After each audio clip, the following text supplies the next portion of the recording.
Chapter 454 418 Regulations, Dormitory Manager. I can't see anything now, even though Luo Ping remained calm throughout. The corners of his mouth twitched. What was happening before him was too dreamy and unreal. Outside, seeing this scene, the students also opened their mouths wide. What's going on? What? Vocational colleges still offer these benefits? Installing refrigerators and air conditioners? Isn't this too cool? Haven't you two figured it out yet? They're from the Black Dragon Group? It's obvious that Qin Jiang is going to move into this dormitory. It wasn't done by the school? But didn't the dorm manager just say that private use is not allowed? The entire fourth floor, they are all students who are transferring from junior college to university.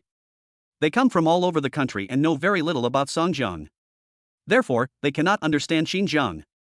In the minds of many college students, they naively believe that school rules are the truth and cannot be violated, but there were also people from Songjiang or even those who were upgrading from junior college to university in the northern district of vocational university, or smart students who looked calm. They know a rule, it's just used to restrict ordinary people. Strong, always break the rules and create the rules.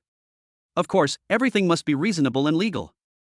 And Zhang Qi looked at Yan Hua, Luo Ping, and Zhang Wei and said, "Let me introduce myself. I'm Zhang Qi, the security manager of the Black Dragon Group. As you can see, Brother Jiang, also known as Qin Jiang, the chairman of the Black Dragon Group, will be living in Dormitory 401. Now I will tell you about the rules of Dormitory 401. At first, Brother Jiang likes to go to bed before 12 o'clock, so it is forbidden to talk in the dormitory unless necessary before 12 o'clock, and you need to mute your mobile phone or wear headphones when playing with it. Second, if anyone likes to snore or grind their teeth while sleeping, they must wait until Brother Jiang falls asleep before they can go to sleep. Third, Brother Jiang doesn't like the taste of vinegar and does not allow any food containing vinegar to be brought into the dormitory. If you eat food containing vinegar outside, you must brush your teeth before coming back to keep your breath fresh. Fourth, Brother Jiang has a cold body, so the air conditioner temperature should not be too low. Fifth, Brother Jiang doesn't allow anyone to do things in his name, and what happens inside the dormitory is not allowed to be spread outside. Zhang Qi stated 8 requirements in one breath. Many people outside looked at Zhang Wei and others with sympathy when they heard the request. It was indeed not easy to be a roommate of a big boss. You had to abide by various regulations and be controlled by others. You had no freedom at all. Maybe you would be punished if you accidentally broke the rules, someone whispered. These three are so unlucky. They were assigned to 401 and their university life is miserable. Someone else echoed, there's no freedom or happiness in college. I wouldn't live in this dormitory even if it was free for me. Same. Zhang Wei and the other two also looked a little embarrassed. Zhang Qi continued, similarly, as long as you abide by the rules, you will receive a monthly stipend of 3,000 yuan. You will also be exempt from all dormitory expenses, electricity, water, and internet fees. You can eat as much food as you want in the refrigerator, and someone will come to replace the food every day. The dormitory will also be cleaned. Brother Jiang won't stay for too long, maybe a few days or a month. During his absence, the subsidy will be halved, but everything else will remain the same. This policy will continue until Brother Jiang graduates. After graduation, if you plan to join the Black Dragon Group, you can be hired without taking an exam. Finished. Zhang Qi looked at Zhang Wei and the other two and said, now you can make a choice, stay here or move to another dormitory. If you want to move, you don't have to go to the Black Dragon Society to coordinate, and each of you will still receive a subsidy of 1,000 yuan. Stay or move. New song, pp, wow, *_d, what did they hear? A monthly allowance of 3,000 yuan is given for those living in the dormitory. 3,000, in 2011, it was comparable to the salary of white-collar workers in Songjiang. Many graduates worked for several years and their salary was less than 3,000. You can use whatever you want in the house and eat whatever you want in the refrigerator without spending a penny. Such high welfare benefits require workers to work hard and be willing to work hard outside. Result, just follow a few dorm rules, and from what Zhang Qi said, it seemed that Qin Jiang might only live there for half a month, and he would still receive half the subsidy for the rest of the time. This, who wouldn't be excited to earn 10,000 or 20,000 yuan by enduring for half a month? Not to mention 8 regulations, even 80 would be acceptable. What's more, being roommates with Qin Jiang would give him the opportunity to make friends, so wouldn't it be a quick rise to fame and even an interview for a job?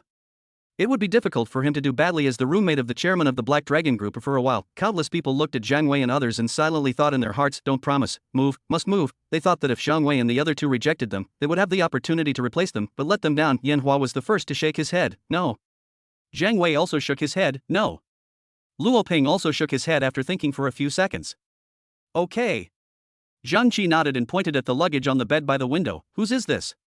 Zhang Wei, mine.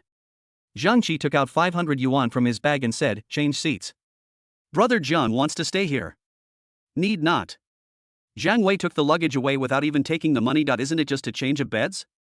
There's no need to mention the 3,000 yuan monthly allowance for him. It's a normal change, and there's no difference between the beds in a 4-person dormitory anyway, no difference between bunk beds. Soon, the Heilong staff put down Simmons mattresses and new bedding, and the dormitory was officially renovated. Zhang Wei looked at the brand new dormitory and asked in confusion, this renovation of the dormitory doesn't comply with regulations, right? Yanhua, Zhangqi, rules? How can there be so many rules in a dormitory? Brother Jiang is the rule. At this moment, the dorm manager and several student union members saw the crowd and came over. What's going on? What are you all doing here? Wow, the crowd made way for the dormitory manager as he came.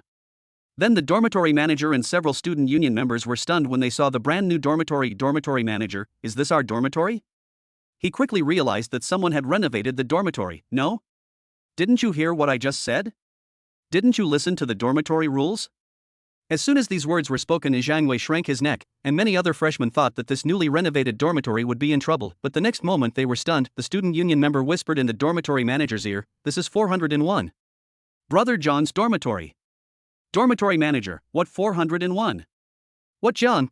He froze in the middle of his words. Qin Zhang, how could he not know Qin Zhang? Even if he didn't know him before, the office director personally told him in the morning to pay special attention to Qin Zhang. As long as Qin Jiang did not violate the rules, he should not care about anything else. He was even afraid that Qin Jiang would not take it seriously, so he vaguely revealed the friendship between Qin Jiang and Wu Yu. Brush, the dormitory manager immediately wanted to find a way out. You guys. He originally planned to let a few student union members handle it themselves, and he found an excuse to leave this place of trouble, but after seeing what was going on inside and hearing what he said, several student union members turned around and left. It looks like he's drawing a clear line between himself and him. Dormitory manager, he looked at Zhang Qi and the Black Dragon personnel staring at him, then raised his head and looked towards the ceiling. Oh, low blood sugar. Everything went black. I can't see anything. As he spoke, he walked out holding onto the wall. Chapter 455 Dormitory Ranking, Highlight Moment. See you. The dormitory manager walked faster and faster and disappeared at the stairs. Soon, loud shouts came from downstairs. Damn it, you're always calling me brother all the time, but you don't care when I'm in trouble? You run pretty fast, don't you? That's the Black Dragon Group dormitory. Why didn't you tell me in advance? What do you mean you thought I knew? I don't know anything. No, Anyway, it's your problem. Just wait. Also, from now on, pay special attention to dormitory 401. No need to check, no need to inspect, as long as it's not against the law, just ignore it. The sound became smaller and smaller, but it still stunned a large number of students on the 4th floor. At this moment, they once again had a clear understanding of Qin Zhang's status and position, not only at the student level, but also throughout the entire school. Even the usually domineering dormitory supervisor had to give him face. Even it can be said that I am a little scared. A few minutes later, trample. Trample. Trample, heavy footsteps were heard in the corridor. Qin Jiang strode back after discussing the bank's situation with Wu Yu. Looking at Qin Jiang, who was dressed in formal attire and had an indifferent expression, all the students on the 4th floor recognized his identity and made way for him. It's obvious that Qin Jiang is not an ordinary person. He was wearing his signature black suit, and his imposing aura gave people a strong sense of oppression. Zhang Qi and the others greeted Qin Jiang when they saw him. Brother Jiang. Brother Jiang. Qin Jiang nodded and stepped into dormitory 401. He looked at the brand new equipment inside with a calm expression. Rich, just consume. He is not a low-key person. He is rich, but he pretends to be an ordinary person in the dormitory. He pretends to be a pig and eats the tiger. He is discovered little by his roommates and becomes more and more pretentious step by step. It doesn't fit Qin Jiang's style at all. He prefers to dominate. What's wrong with renovating and upgrading the dormitory? He has the conditions. Zhang Qi, Brother Jiang. All the hardware inside has been replaced.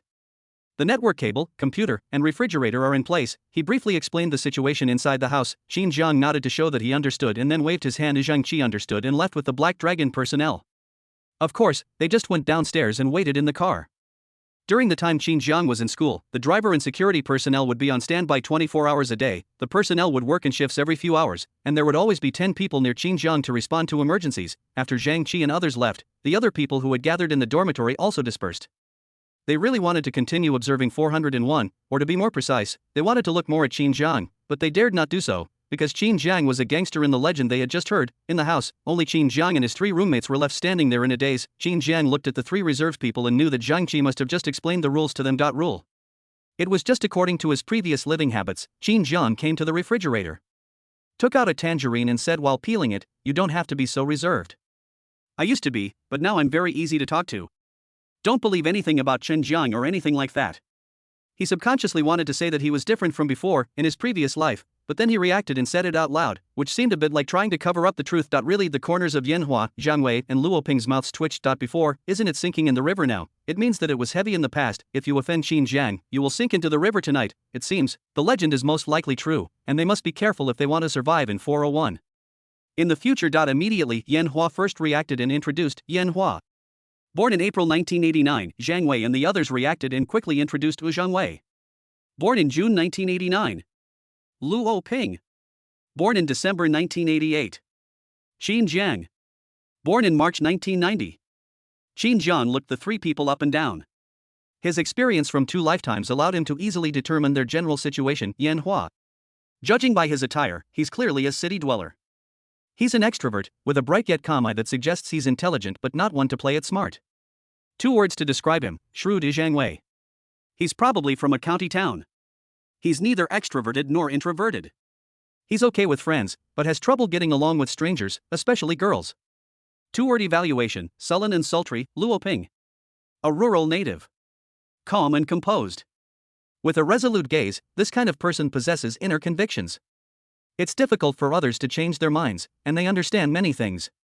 For words describe them, great wisdom appears foolish.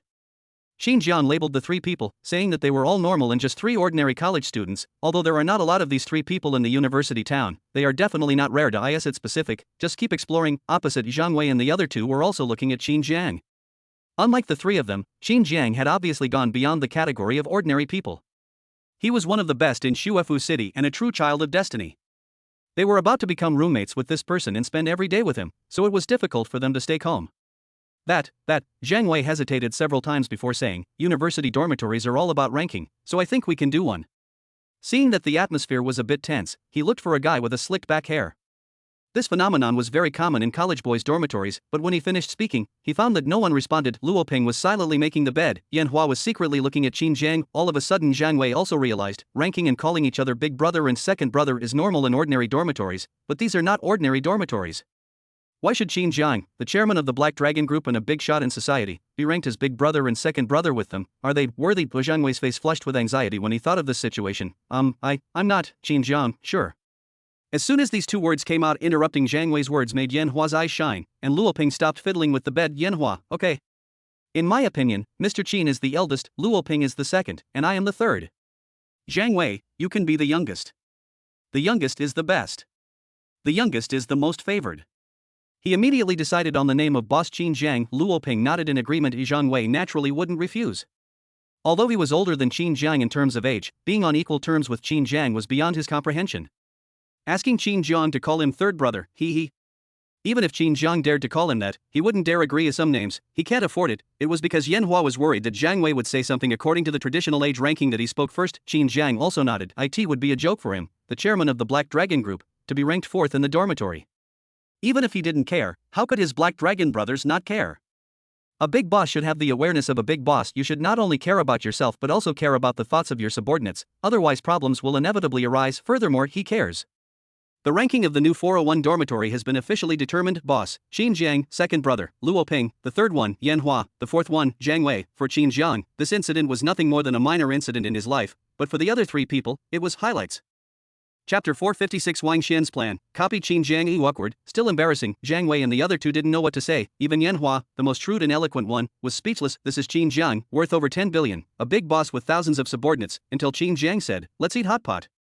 An hour later, dormitory 401. While eating hot pot and drinking, Zhang Wei and the other 2 relaxed and opened up the topic under the influence of alcohol. Zhang Wei, brother Jiang.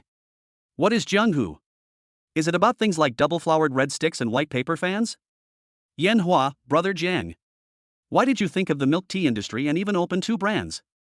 Luo Ping, I heard you're the president of the student union.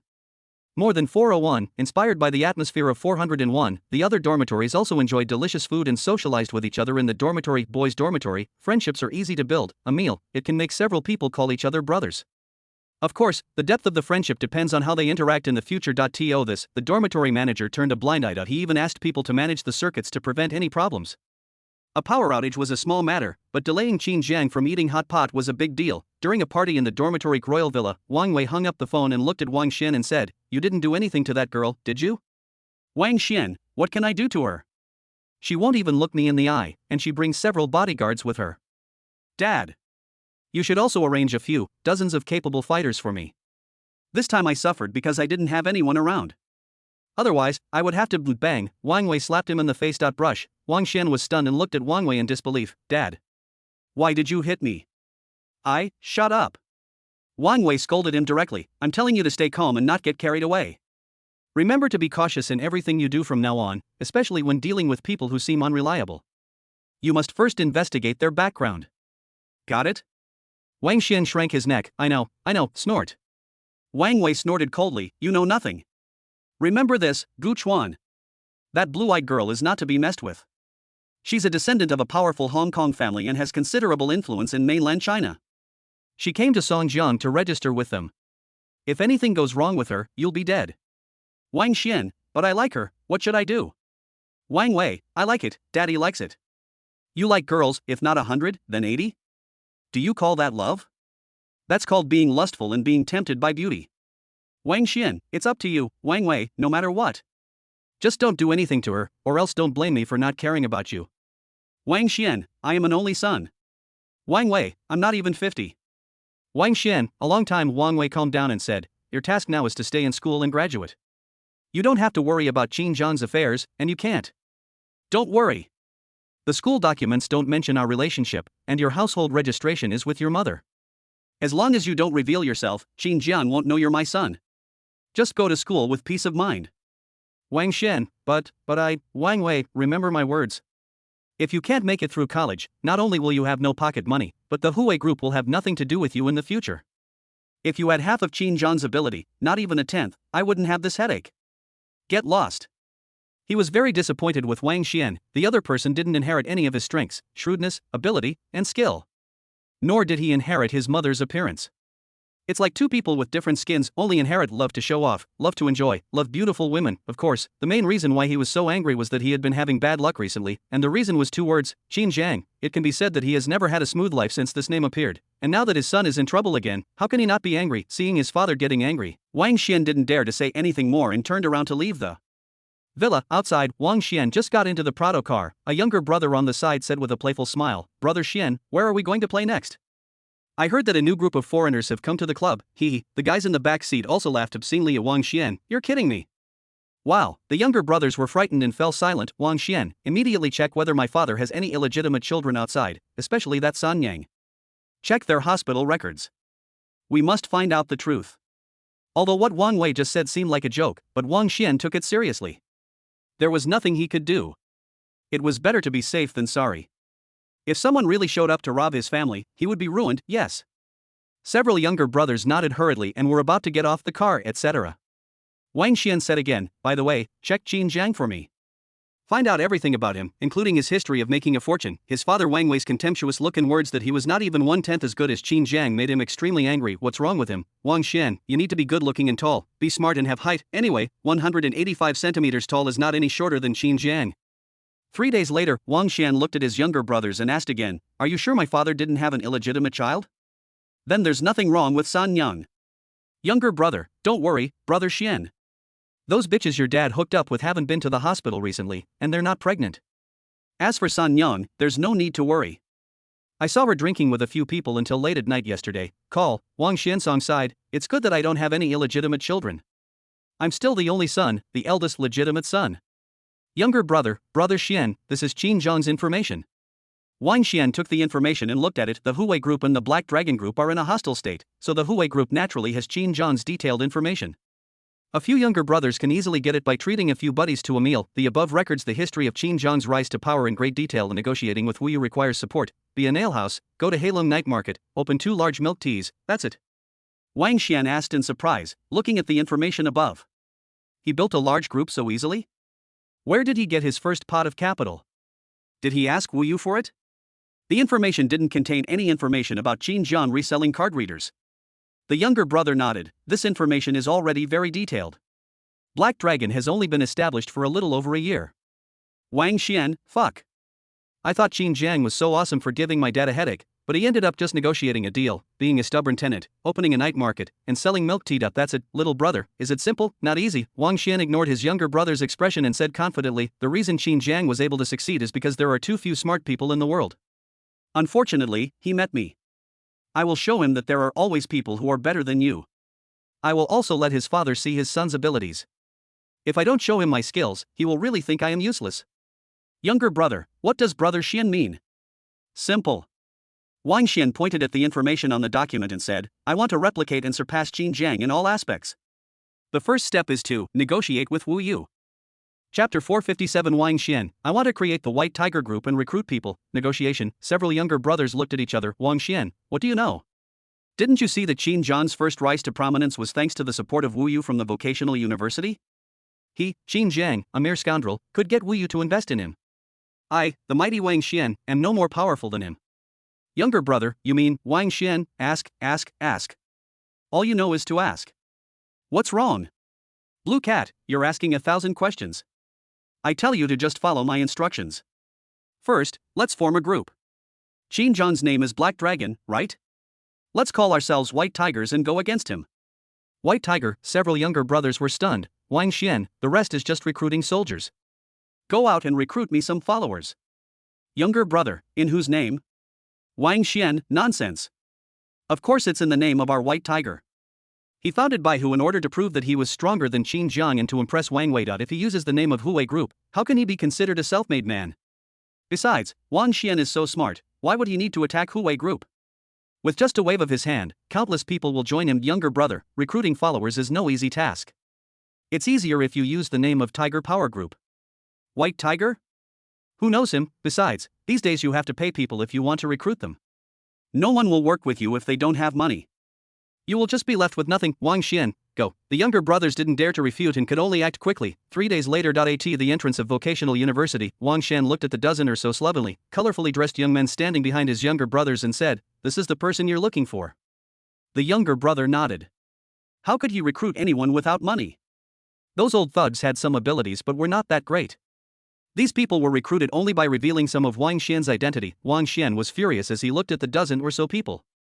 In the past, he might have been happy to see these thugs, but after witnessing Qin Jiang's appearance last time and seeing his Black Dragon men in black suits, he unconsciously looked down upon ordinary thugs. Younger brother, this is brother Xian. He will be your big brother from now on. No.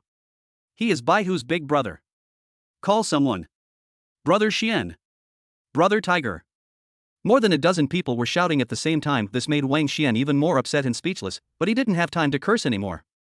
He said directly, all of you, please stay alert. You must not tarnish the reputation of the White Tiger. Do you understand? The younger brother, just wait and see. You'll be upset if you leave it to me. Don't worry, I guarantee you'll be satisfied. Wang Xian, he took people to vocational university. Halfway, Wang Xian suddenly stopped. I saw a very shabby girl wearing a windbreaker entering the campus under the umbrella held by her secretary. It was Gu Chuan, is it her? Wang Xian's eyes burst into bright light. The reason why he wanted to compete with Qin Jiang and crush Qin Jiang was not only to prove himself to his father but also to Gu Chuan let the other person know what genius is, who is the perfect match for him. Trample. Trample, he took 2 steps forward. Beautiful, Miss Gu. Gu Chuan turned and looked at him. Wang Xian, I was abrupt last time, please don't take it personally. Let me introduce myself again, White Tiger, Wang Xian. Gu Chuan frowned and looked at Wang Xian, especially at his arm. Wang Xian's eyes lit up. You like tattoos too? He rolled up his sleeves and even lifted up his clothes to reveal a dragon and tiger fighting tattoo that he thought was very domineering. Yes, the next moment he was stunned, and then he heard Gu Chuan say calmly, someone actually got a tattoo of a shrimp riding a dog. One side, secretary, maybe it's a new trend in mainland China. What, Wang Xian, benefit, goddamn the horse that the shrimp rides, this is a fight between a dragon and a tiger. What the hell is the new trend in mainland China? What can you understand? He subconsciously looked down at the tattoo and said, where's the person? I'm afraid of preconceived notions. He used to think his tattoo looked cool, but now, after Gu Chuan's comment, it looked just like him. But he immediately put his clothes down and subconsciously covered the exposed tattoo with his hands. Gu Chuan chuckled, it can be tattooed and covered. Then he walked past him and said to the secretary, are you sure you can find Qin Jiang's dormitory? Secretary, don't worry, Mr. Gu, I promise. Gu Chuan, go up and call him down later. Secretary, Gu Chuan, nonsense. Can I go into the men's dormitory? Secretary, Wang Xian watched Gu Chuan leave, and was especially furious when he heard him say he was going to the dormitory to find Qin Jiang. Why, you are so outstanding and proactive, but the other party doesn't even look at you. On the contrary, Qin Jiang ignored her but took the initiative to look for her. What more does Qin Jiang have? It's nothing more than relying on a bit of luck to gain a little bit of strength. What's wrong with Wang Xian? It's just that I haven't done it before. He was in a state of incompetence and rage for a long time. Wang Xian has a ruler, he only measures others and never himself. The younger brother came up and said, Brother Xian, who is this woman? Do you want us brothers too?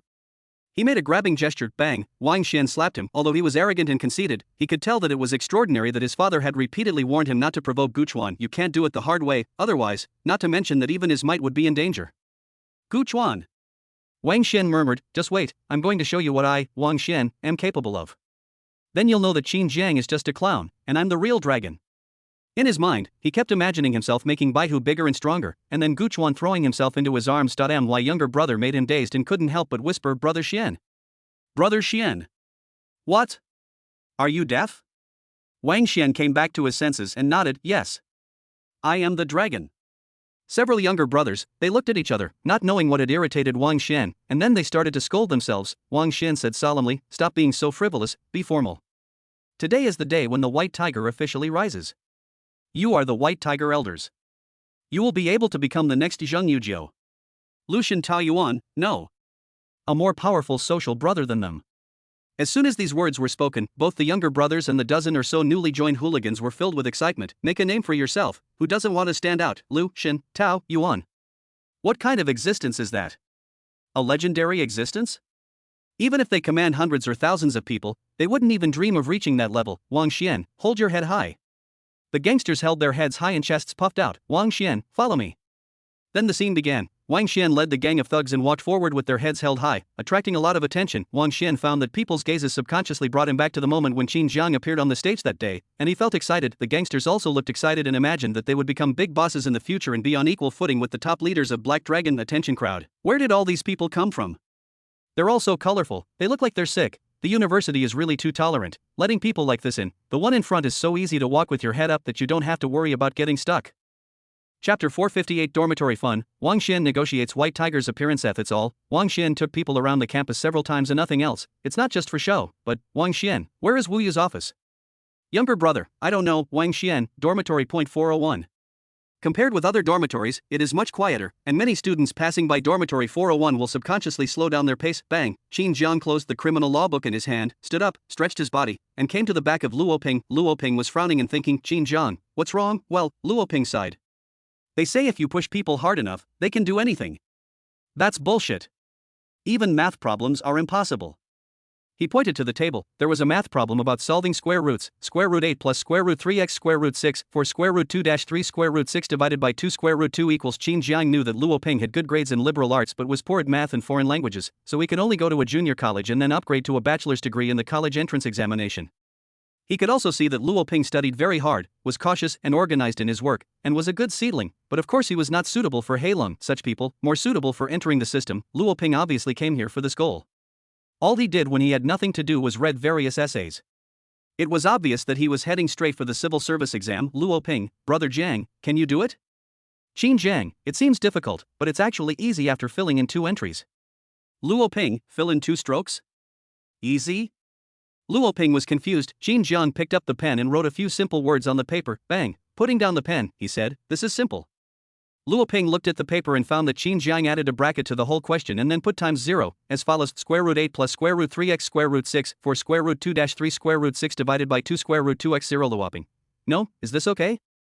But he didn't know what to say. After all, Qin Jiang only had to fill in 2 entries and it was simple. Nonsense, how could it not be simple? Anyone who has been to school, even if they are not good at math, can calculate the answer in seconds with these 2 strokes equals 0. Qin Jiang didn't continue to look at Luo Ping. Naturally, his learning ability was average. He was smart but studied. If it were 2 years ago when he took the college entrance examination, he might have been able to solve the problem, but unfortunately he formatted the knowledge after the exam. He is not the only one. The vast majority of college entrance examination candidates will complete the formatting within 2 months after the exam, and only a small number of natural learning talents can still maintain high intelligence after the college entrance examination. That kind of person can't see it at the vocational college. Qin Jiang, Luo Ping. You will report to the student union this afternoon and start working in the external relations department. Luo Ping's eyes lit up slightly. He planned to enter the system through the route of selected cadres, and selected cadres already had a resume. What kind of experience can you put on your resume while you're in school?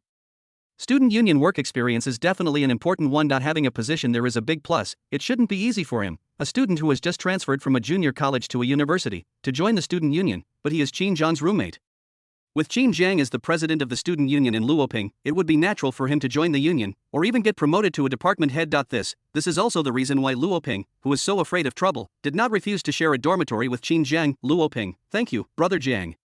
I'll buy some snacks and ingredients tonight, and we'll have hot pot in the dormitory.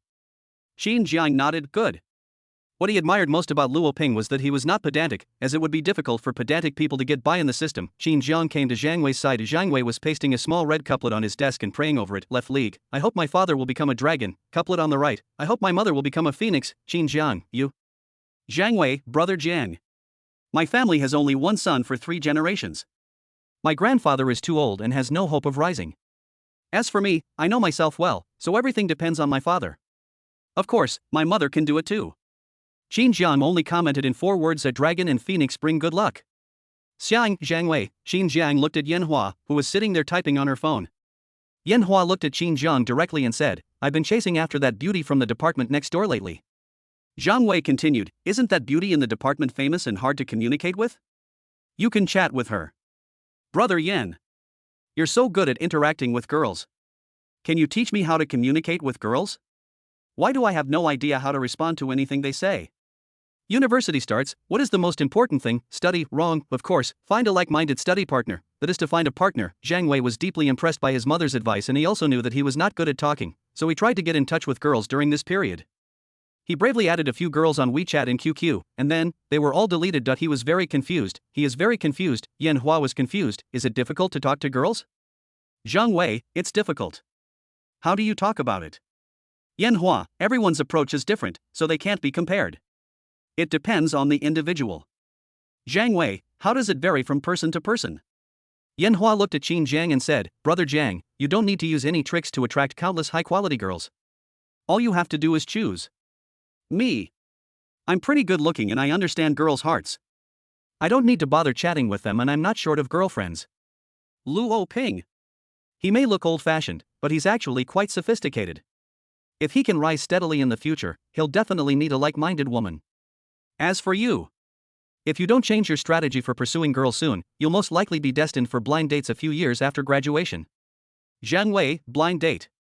I don't want a blind date. Brother Yan. Come up with a solution for me. Yan Hua thought for a moment. First, quantitative change leads to qualitative change. Starting tomorrow, add all the girls you like on WeChat like crazy. Theoretically, as long as you chat with them frequently enough, even the most idiotic of chats will find someone who agrees. After all, the saying goes, blind is not true. Beauty is in the eyes of the beholder. Zhang Wei, benefit, how much does it take to achieve a qualitative change? Yan Hua, this brings us to the second point, you need to improve your chatting skills with girls. Zhang Wei looked expectant, how to improve? Yan Hua, register for a new WeChat account, change your profile picture to a female one, post some good-looking online pictures of women in your status updates, and then post your WeChat account on various university forums. That way, a lot of boys will definitely add you.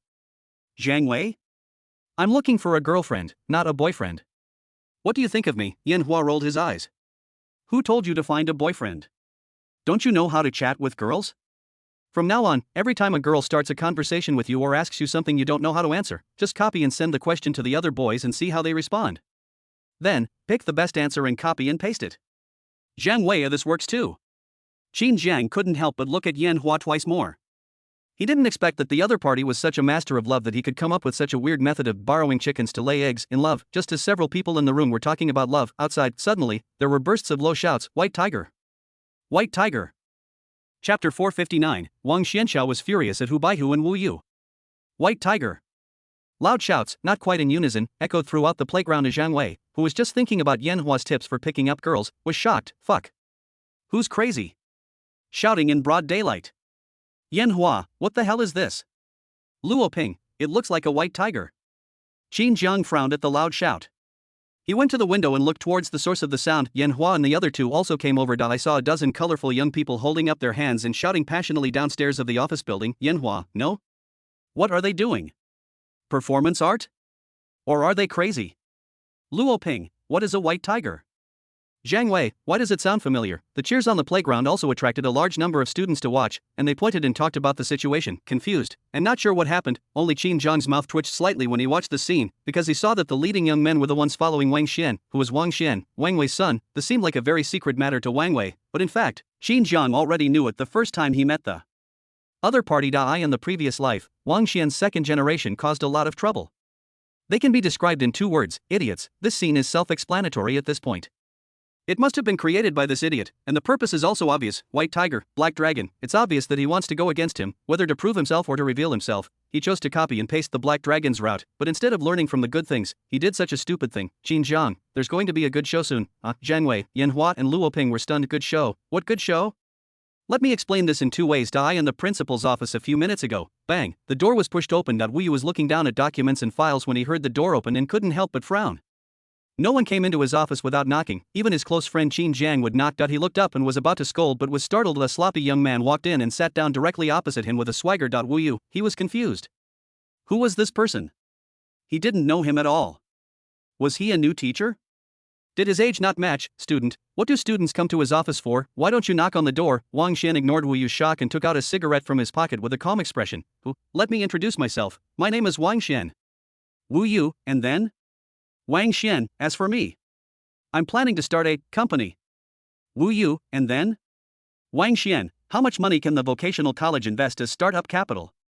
Wu Yu, he looked at Wang Xian for a long time before he finally realized that the other party was a student who was planning to start a business and came to him to ask for funds, ask him for money to start a business. Still so careless, an expression that looks like he doesn't take him seriously. Wu Yu was so angry that he laughed. Wang Xian frowned. What are you laughing at? Wu Yu watched Wang Xian hold back his anger as he prepared to curse. Curiosity kept him from asking, who sent you here to ask for funds? He wanted to see who was behind Wang Xian, who could make him so fearless. Wang Xian, I can do it by myself. Is that not possible? Wu Yu saw that Wang Xian wasn't lying and his smile widened. So what do you plan to start? Wang Xian, I haven't decided yet. Let's first figure out which piece of land should be demolished, or maybe a night market should be built. TSK. Why are you so concerned? Let me ask you how much you plan to give? Wu Yu, how much do you want? Wang Xian, 18 million is not too much, and 3 to 5 million is not too little. This should be enough for me to make the White Tiger Group bigger and stronger. Oh, right. White Tiger is the name of the group I want to establish. White Tiger, millions. Wu Yu stared at Wang Xian. Why would the school invest in you? What qualifications do you have for the school to invest in you? Qualifications? Wang Xian looked arrogant. What qualifications do I have? Come. I'll show you what qualifications I have. He stood up and walked to the window and raised his arms to shout below. The next moment, then there were bursts of shouts from below. White Tiger. White Tiger. Trample. Trample. Wu Yu stood up as if he had guessed something and walked to the window. He looked down at the large number of colorful young people below, all raising their hands and shouting. His mocking smile turned into indifference. Wang Xian didn't notice Wu Yu's expression.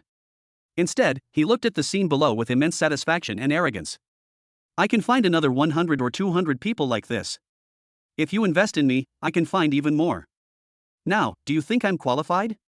He was already fantasizing about getting investment, finding land that was about to be demolished, and then getting a large amount of demolition compensation, creating a project with an annual turnover of hundreds of millions of yuan, and then making milk tea and other things. 1 year, no, he will do all this within half a year. By then, he wanted Gu Chuan to kneel down and sing conquer. He wanted his father to praise him endlessly. He wanted Qin Zhang to feel ashamed of himself. He wanted. Wu Yu didn't answer him. Instead, he returned to his seat and picked up the phone on the table. Security. Wang Xian? Why are you calling security? You should be calling the finance department? Wu Yu didn't reply at all. A few moments later, several security guards rushed into the office. Headmaster. Wu Yu said calmly, kick him out. And, what are you doing? You're letting people yell and make noise in the school. We're a university, not a chaotic place.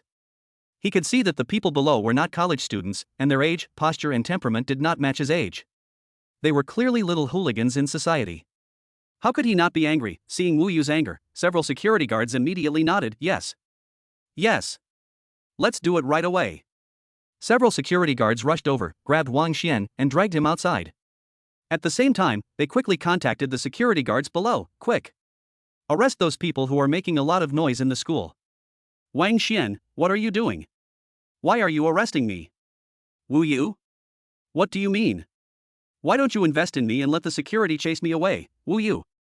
How am I any worse than Qin Jiang? You're treating me differently. Why can Qin Jiang get support but I can't? What kind of shady deal did he have with you? Let go of me. Compare with Qin Jiang. Wu Yu's mouth twitched in anger. Qin Jiang didn't ask him for money at the beginning and gave him a lot of promises and enough respect. The most important thing is that Qin Jiang chose the timing very well, the right time, the right place and the right people. Where's Wang Xian? He comes right up and demands money. He acts like the school owes him something, like he's accepting the investment as alms. Even threaten yourself. Can they be compared? There is a world of difference. But Wu Yu naturally didn't bother to explain to Wang Xian and continued to dial. Political Education Department? I'm Wu Yu, the school committee member. Can you check if there's a Wang Xian among the freshmen in this class? Praise? Praise for nothing. Gathering and making noise without reason on campus is causing a bad atmosphere and misbehaving. This is a serious problem. We must deal with it seriously. Chapter 460, Wang Xian is captured and Qin Jiang is fed up. Extreme contrast. Outside, Wang Xian yelled frantically, "Let me go. Do you know who I am? Believe it or not, I will hire someone to chop down your entire family." Believe it or not, he struggled frantically but was still dragged to the playground, but the security guard still didn't let him go. The principal was so angry that he couldn't just take the person downstairs. He had to throw him out of the campus. Wang Xian roared, "Brothers, help me." When the gangsters saw Wang Xian being caught, they were stunned at first, and then they stepped forward to help. At this moment, Su Dong came over with a large number of security personnel and shouted, "Catch them all." Wow, a large number of security guards rushed towards the gangsters. How could the thugs be willing to be caught? Fuck. Brothers. Get him. Then, these thugs experienced a brutal and one-sided crushing. Many of the security personnel in the security department are on the payroll, and their payroll is interconnected with that of the public security department. They also participate in public security training on a regular basis. Although they are not masters of fighting, it is very easy for them to deal with a few hooligans. The fact that they are on the payroll allows them to take action to stop illegal acts, and they don't have to worry about trouble afterwards. Oh, these lackeys are really good at fighting. They fight when the wind is strong. Oh my god, why do they still have handcuffs? Security guards are also equipped with handcuffs these days. I have a bad feeling. Let go of me. I'm hanging out with Brother Xian. Do you know Brother Xian? He's the boss of the White Tiger Group. The security guard beat someone up. Quick report Jay. The thugs screamed in fear when they saw themselves being handcuffed. It was obvious that they did not know until this moment that causing trouble on the university campus and fighting with security guards was illegal, and they were even less aware that university security had law enforcement powers. Wang Xian became even more furious as he watched his fellow soldiers being pinned to the ground. How can this be? Believe it or not, I don't believe it. Su Dong walked up and looked at Wang Xian with a cold expression. He remembered that Wang Xian had acted pretentiously in front of the school gate and tried to drive a sports car into the school, but was not allowed in and cursed at him. Now he even dared to provoke the principal, and made the extremely elegant principal so angry that he cursed. He was even more angry. Same, Wang Xian also had an impression of Su Dong. He had once stopped him from entering the campus but let Qin Jiang drive in. Today, he brought people to arrest his younger brother. It was really a narrow road for enemies. Wang Xian, don't believe me? Do you know who I am? Su Dong, I don't know. Wang Xian, you've heard of Huey Group, right? He didn't care about his father's words that didn't allow him to reveal his identity. Su Dong, and then? Wang Xian, no, why do I keep hearing these three words today? And I know the boss of the Tiger Power Group. Believe it or not, I can send a few hundred of my men to kill your entire family. Su Dong, I'm sorry. I'm alone. Both my parents are dead. If you want revenge, go down there and chop them down. And by the way, say hello to my parents and tell them that I've made it in the government. Wang Xian, do you believe that I won't kill your whole family? Cut me? Su Dong pointed at his ID card and said, Songjiang Vocational University Security Office. No matter who's behind you, remember that I'm standing behind the Vocational University in Songjiang City. Wang Xian was completely stunned by Su Dong's drinking. Su Dong waved his hand, take away. Wow, a large number of security personnel escorted Wang Xian and other hooligans to the security office at the school gate. It is not possible to simply expel someone who caused such a big disturbance in school. There must be a price to pay: a criticism and education, imprisonment and fines. Students will be punished no matter which school they attend, and in serious cases, they may even be expelled. Many students pointed and said, do you remember the guy who was arrested earlier was driving a sports car when he didn't report? What happened? It seems like I was just shouting a protest downstairs of the principal's building, shouting something like White Tiger, and then I got arrested. I think he was caught down from upstairs. Could it be, someone had obviously guessed what was going on? Even if they couldn't guess the specific reason, they could tell that Wang Xian had gone upstairs to talk to the principal. They even had people shouting slogans and threatening him downstairs, leading to the current situation. They couldn't help but look at Wang Xian with strange eyes. Dormitory building, Qin Jiang looked at this scene with a calm expression. This kind of outcome was completely within his expectations. Old Wu was not a man who was easy to talk to. The first time he went to the other party's office, he prepared a lot of words and grasped the other party's vital points, but he was still treated like a beggar. So, how could a fool like Wang Xian have a good ending? Zhang Wei, Yan Hua and Luo Ping seemed to understand but not quite, and were a little confused and not sure what was going on. Boom. Boom, there was a knock on the door. Zhang Qi walked in and said to Qin Jiang, "Brother Jiang. The bank called and asked you to come over."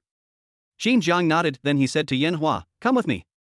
Qin Jiang had a good impression of Yan Hua. Clever, not mercenary, knowing his identity, he was able to respect him without fawning over him, and his work made people feel at ease. Most importantly, he had a deep understanding of human nature. Such a person would become a superior person if given the opportunity. Qin Jiang naturally did not hesitate to train him so that he would be of use in the future. As for Zhang Wei and Luo Ping. He was aiming for the civil service exam, so he was not on the same level as Qin Jiang, so there was no question of training him. Zhang Wei. He was an ordinary person, at least not one that Qin Jiang paid attention to right now. Yan Hua was stunned and nodded, "Okay." Downstairs. As soon as Qin Jiang, Zhang Qi, and Yan Hua got off the car, they saw two people next to the convoy, Gu Chuan and the secretary. Gu Chuan saw Qin Jiang coming down and stepped forward. "Qin Jiang, I want to talk to you." Qin Jiang didn't say anything. Ji Chuan, your milk tea business is expanding rapidly, but the existing funds are controlling the expansion speed. If you follow the routine, you will only lose the initiative and allow other milk tea brands to grab the market share first. The best way is to introduce capital. Not only can they provide Black Dragon with a large amount of capital, but they can also help Black Dragon expand as quickly as possible and even go public. I can help you connect with Jailing Capital. All you have to pay is to sell the villa to me. Qin Jiang, that's it. Gu Chuan, yeah. Qin Jiang, then get out of my sight. He was speechless. The more he didn't want to interact with girls, the more these people came to him, and he couldn't get rid of them even if he scolded them. Ji Chuan, no, why does this sound like telling me to get lost? Qin Jiang sat in the back seat as Zhang Qi opened the car door, while Yan Hua sat in the passenger seat at Zhang Qi's wave. Boom, the convoy headed towards the school gate. Ji Chuan stood there, bewildered. What's going on? He's been able to grow his business so big in such a short period of time, so he must have great business acumen. Why wouldn't he agree to a large investment? That would allow for rapid expansion and make it easier to go public. And he seems to be very hostile to himself. At the school gate, Wang Xian and the others were escorted by security personnel and were so tired of being scolded that they stopped talking. But the next moment they saw a motorcade passing by and Qin Jiang sitting in a luxury Mercedes-Benz S-car. Students nearby also witnessed this scene. Qin Jiang in the car. Wang Xian was arrested. Student Union President Qin Jiang expelled Wang Xian from school. Qin Jiang, chairman of Heilong Group, the White Tiger gang leader Wang Xian was arrested. The situations of both parties, completely different. Chapter 461, Qin Jiang's influence and the aspirations of vocational college girls. Now, Wang Xian looked at Qin Jiang, who was sitting in the car with a frantic expression on his face. Qin Jiang, it's you. It must be you who's causing all this trouble, right? You and Wu Yu teamed up to trick me, and this guy in uniform, Su Dong, is your man, right? Qin Jiang, say something, he shouted wildly, obviously thinking that it was all Qin Jiang's fault. He had seen Su Dong say nice things to Qin Jiang with his own eyes, and naturally thought that Su Dong was working for Qin Jiang. So he was arrested because Su Dong was following Qin Jiang's instructions.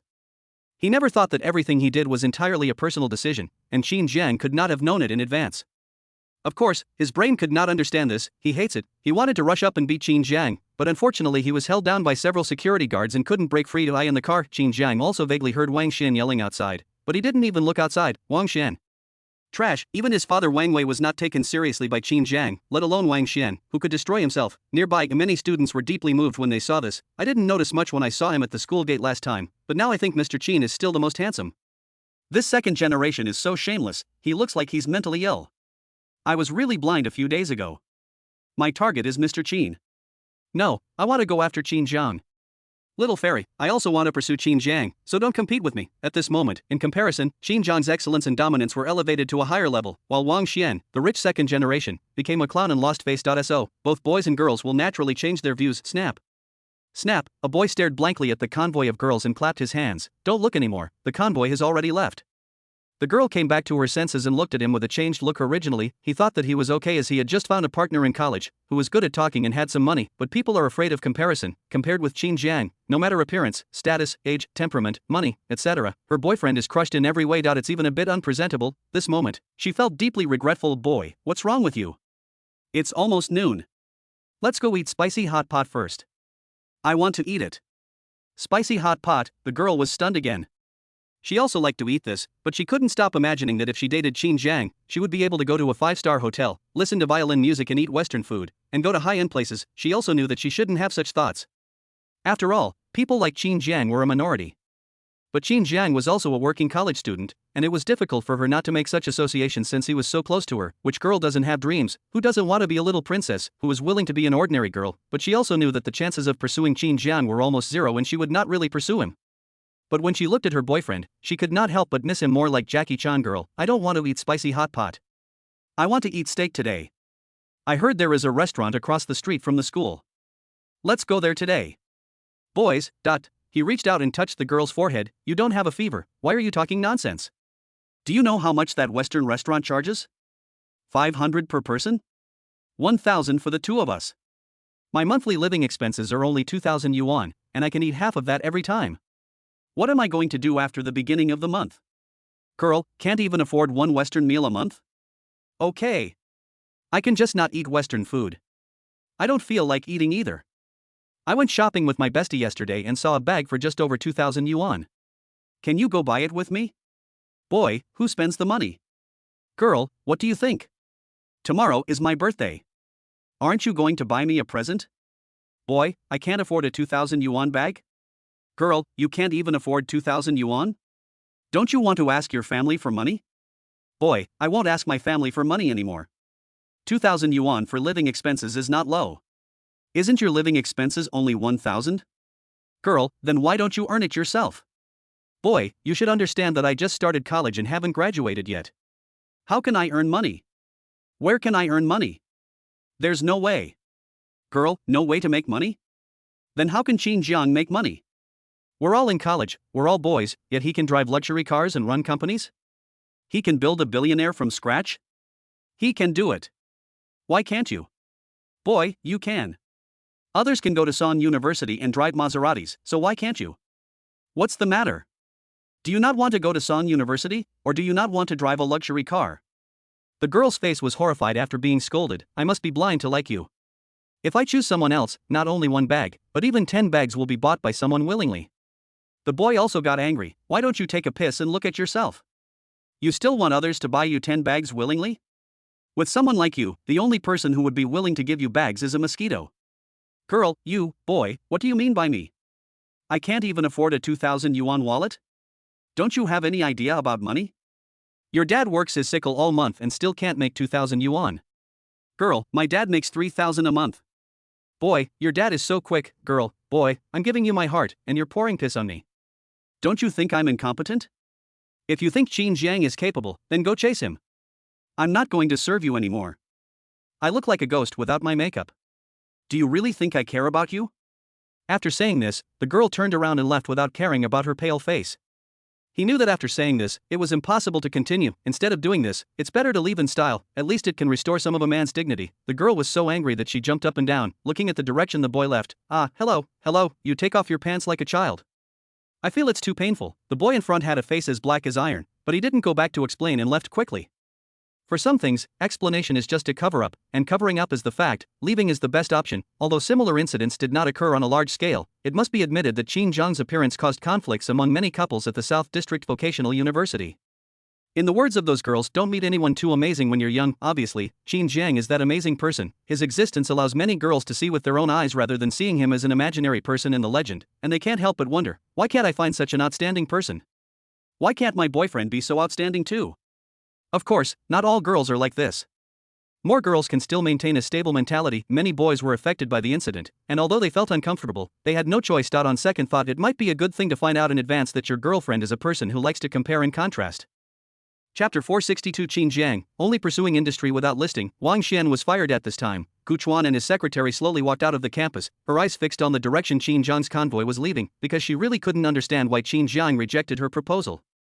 It was obvious that this proposal was very important to the Black Dragon Group and could enable the Black Dragon Group to grow into a large group in the shortest time, and the only price to pay was a villa, but Qin Jiang didn't care at all. Don't want to develop, no. Without ambition, it would have been impossible for the Black Dragon Group to complete its initial accumulation within a year. No courage, that's not true. Who would believe that Qin Jiang was cowardly? He had thousands of followers under his command, not sure about the financial markets. That's not right. Even if you don't know, you can't reject it so bluntly. It's totally unreasonable. For a while. Ji Yuchuan found that she could not see through Qin Jiang at all. She was inadvertently attracted by the movement nearby, and when she saw Wang Xian and others escorting the scene, she calmly withdrew her gaze. No surprise, no doubt, there is only indifference, as if you don't care about the flowers and plants at all. Of the scene made Wang Xian completely collapse. He felt his blood boiling as he watched Gu Chuan leave. Qin Jiang. He kicked his legs and died on the spot. Well, no. I just fainted from anger. Seeing that his life was not in danger, the security personnel took him to the security office and woke him up with cold water. Wang Xian just woke up. Qin Jiang. I don't accept, Sudong, don't be so unconvinced, just tell me. What's your home phone number? Wang Xian, let me go, Sudong said coldly. It seems you don't understand the seriousness of the matter. The Political Education Committee has decided to deal with your case seriously. You will be expelled from school and your parents will be notified. Wang Xian, what, fire me, why? His tone was a little flustered. Why did he create Baihu to negotiate with Wu Yu? Wasn't it just to gain face and impress Gu Chuan, and to let his father see if he was a coward? In the end, he not only failed to gain face, but also embarrassed himself in front of Gu Chuan and was fired. So wouldn't his father be even more disappointed in him? Sudong, phone number? Wang Xian, I don't know. Sudong, you don't want to tell me, right? Call the archives office and get the contact information he filled out in his admissions documents. Wang Xian, if you have the guts, let me go and fight you one-on-one. What's the point of calling my dad and reporting me to the parents? Sudong, are you sick? You're just playing house. Why are you suing your parents? You should inform them that you're expelled and that you'll be detained. Wang Xian, Qin Jiang didn't know that his existence had affected so many people, and of course he wouldn't care even if he knew a powerful person. You always have your own magnetic field, which affects the people around you and even inadvertently changes the fate of others. In the car, Yanhua couldn't help but look back at Qin Jiang. Qin Jiang, are you confused? Yanhua, yeah. He could tell that the advice given by Gu Chuan was very good, and he didn't understand why Qin Jiang would refuse. Even if he really didn't intend to cooperate, he wouldn't have that attitude. Gu Chuan obviously didn't look like an ordinary person.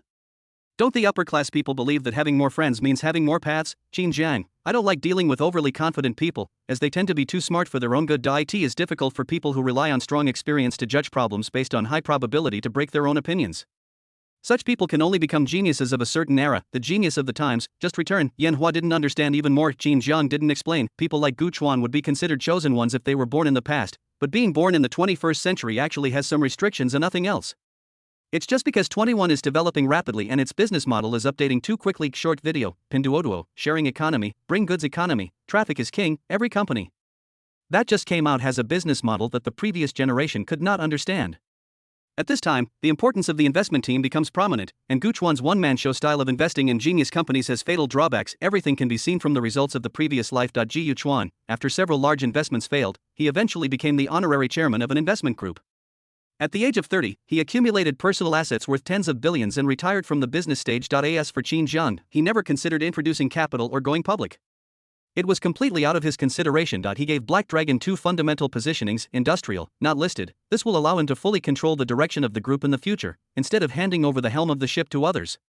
What will happen to his brothers if he does that? Yanhua nodded, not quite understanding. Guanghua District, Hilltop Villa Manor lobby. There was a large table of people eating, and many waiters were standing on both sides to serve them. A middle-aged man was sitting at the bottom of the table. It's Wang Wei. Today is the Lin family's monthly family dinner. On the 8th day, Old Master Lin raised his wine glass, and Wang Wei and others on both sides raised their glasses and drank it all a see.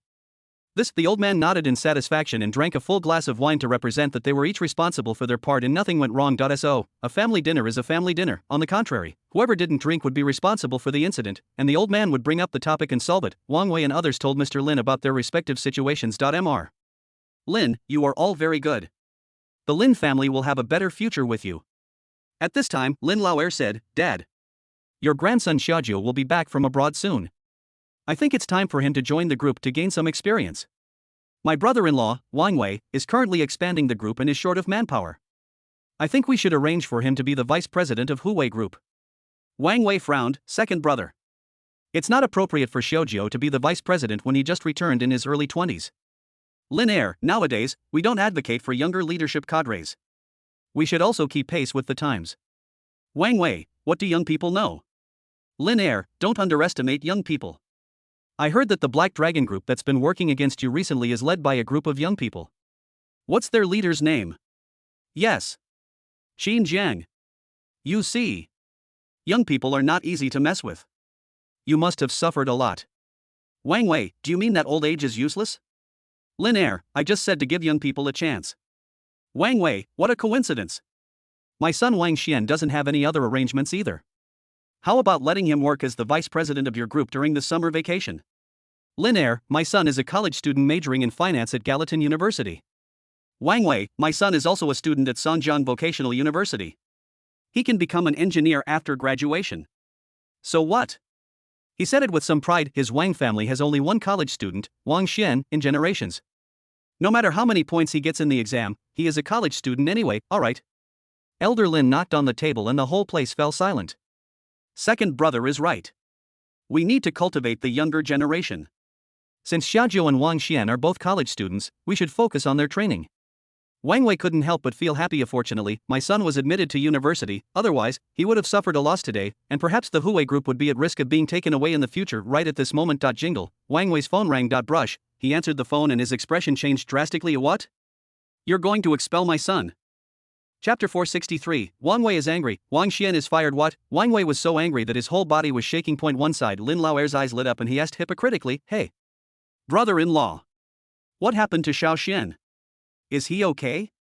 Did someone bully him? Tell me. Second brother must step up. How can the descendants of the Lin family be bullied? Wang Wei glanced at Lin Laoer and said to the phone, I know, I'll be there soon. Wait for me.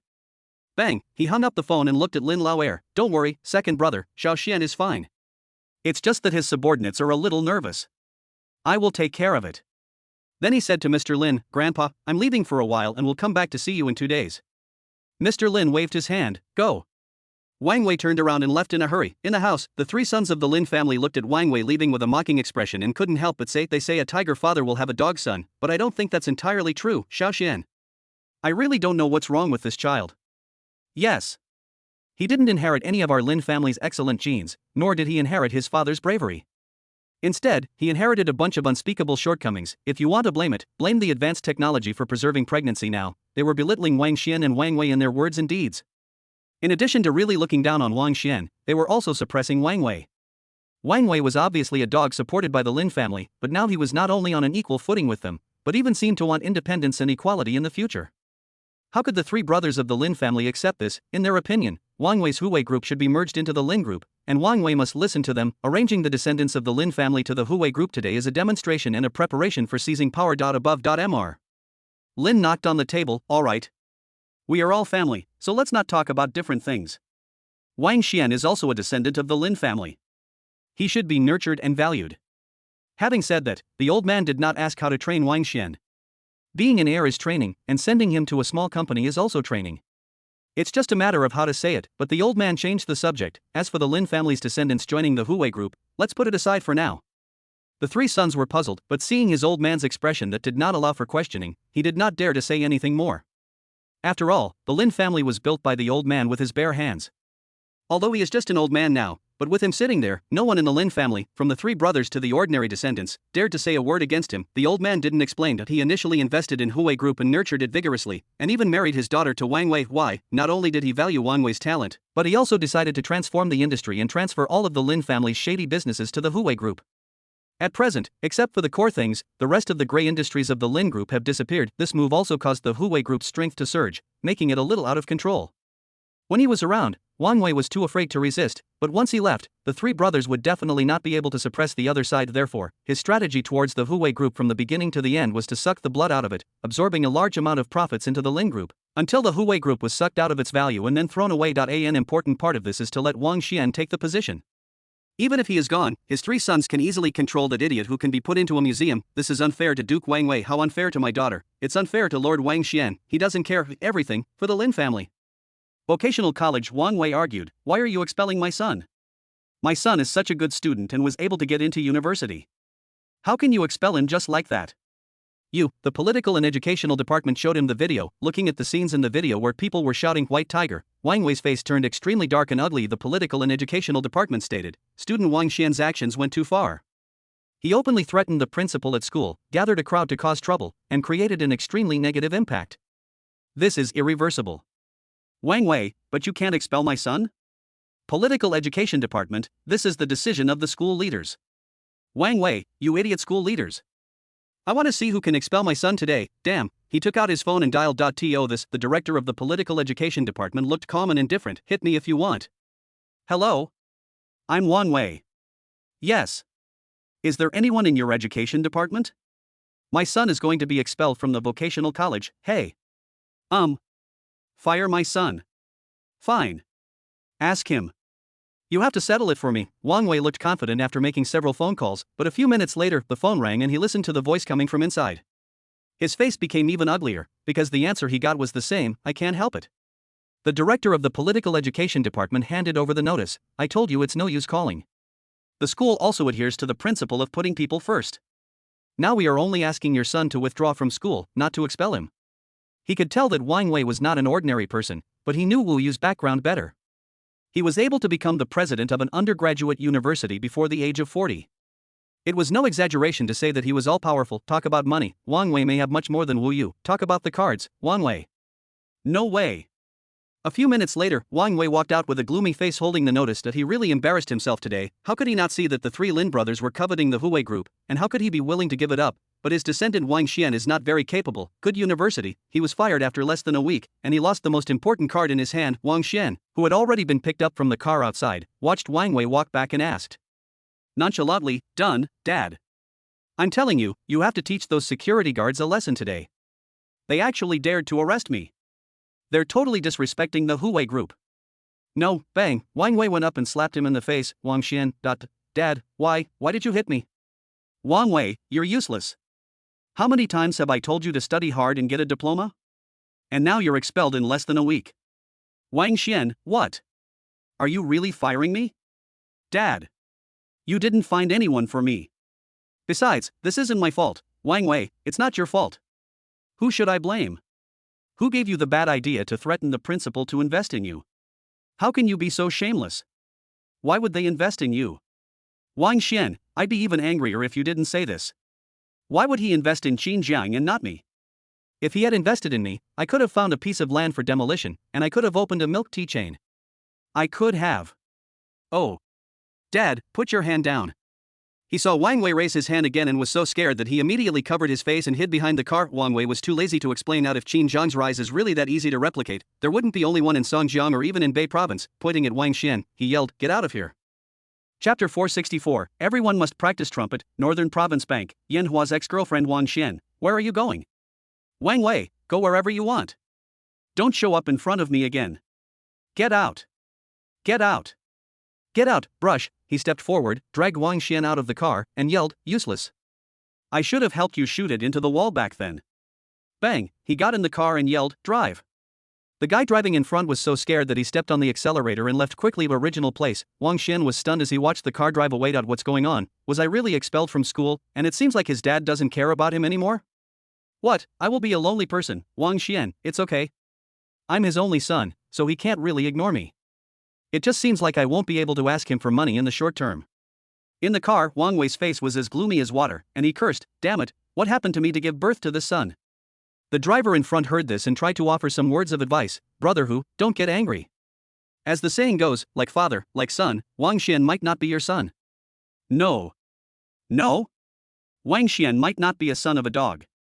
Maybe he just needs some experience, After saying this, he couldn't help but wipe the cold sweat from his forehead. I almost let it slip. No way. It's common knowledge that the wife of the chairman of Huwei Group keeps a gigolo, but it's not a big secret either. They would gossip about Wang Xian and say that he was not like Wang Wei, that he had no courage, no guts, and was just pretending to be cool. It is believed that he may not be Wang Wei's son, not so he just subconsciously wanted to say it out loud. Later, Wang Wei's eyes suddenly narrowed and turned cold. If the driver could let the cat out of the bag in front of him, one could imagine how widely such news would spread. He was afraid that he had become a victim in the eyes of many people in the Huwei group. He was extremely angry and looked at the driver with indifference, as if he had sentenced him to death, but he still said calmly, "Dul Zhao. Here. Brother Tiger." The driver stuttered a little out of fear. "Wang Wei, how many years have you been with me?" Driver, 3 months, 11 years. Wang Wei, well. I have a task for you. Take a hair from me and go to Wang Xian's bedroom to get another hair for paternity test. Driver, Wang Wei, what? Driver, yes. Wang Wei no longer paid attention to the driver's expression and did not explain more. He knew that Wang Xian was his son, so how could he not do a paternity test? It was because he knew that Wang Xian was his son that he felt so frustrated. As for asking the driver to do a paternity test, he was just using his mouth to spread the news to prevent those gossipers from messing things up. He rubbed his temples. My main account is useless. I really need to consider a small account. Otherwise, when I get old, my property will be swallowed up by the Lin family. And Qin Jiang. If it weren't for his own son, he wouldn't have been expelled, and he wouldn't be in such a passive position. He also believed that Qin Jiang must have been involved in Wang Xian's dismissal today. New and old grudges made him hate Qin Jiang even more, and he was already planning how to turn the tables one way. The land auction is about to begin. I must find a way to stop Qin Jiang from bidding. It would be best if I could give him a heavy blow. He picked up the book next to him. 36 stratagems. Finally, his eyes fell on a certain area. Frowny face beauty trap. Send someone to check if there are any girls who know Qin Jiang but have an ordinary relationship with him. They must be pretty. Driver, yes, brother who, where are we going now? Wang Wei, go to Hudong. This is where the old Chinese doctor is. He wants to see if he can still give birth to a son. The other side, Wang Xian drove to a suburban villa but found that the key could not open the door, so he banged on the door in anger. Bang. Bang, an angry voice shouted from inside, who is this? Are you sick? Banging on the door in broad daylight. Wow, when the door of the villa was opened, he saw Wang Xian in disheveled clothes. Lubo opened the door of the villa and was startled to see Wang Xian at the door. Wang Xian was also stunned. The two of them stared at each other. Wang Xian, who the hell are you? Lubo, you are Xiao Xian. Wang Xian, fuck, Xiao Xian is here. Wang Mu's voice came from inside the villa, and Wang Mu came over and looked at Wang Xian. Why are you here instead of studying hard at school? Wang Xian, I was expelled from school? Queen Mother, fired? How could you be fired? What good is that useless Wang Wei doing? You are also useless. Wang Xian, I have no place to live, so I have to stay in the villa for a while. Then he looked at Lu Bo with a cold expression and said, by the way, Mom? Who is he, Queen Mother? Well, you can call him Uncle Lu. Don't live in the villa anymore. I've already sold it to you, Uncle Lu. Go find your father.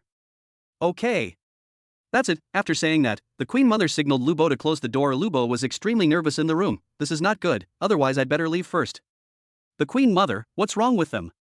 They are both useless. Neither of them is a good thing. She hated Wang Wei because of her love for him, and she also hated Wang Xian because of him. She would only tolerate him for a while if it was her own son, otherwise she would not bother to pay attention to him. Lu Bo, but he is your only son? Queen Mother, that may not be the case. Lu Bo? The Queen Mother said, it all depends on how hard you work. That's right. She also planned to practice the trumpet tiger power group. She also had a copy. She didn't intend to pass it on to the useless Wang Xian, nor did she intend to let the Lin family take it. So, it's not a bad idea to have another one. Lu Bo, he wants to escape. He was already very scared of being cuckolded by Wang Wei, and if he gave birth to a son with the other party, he would be doomed to die. Too bad he can't escape. Bang, Wang Xian was stunned when he saw the villa door closed. No.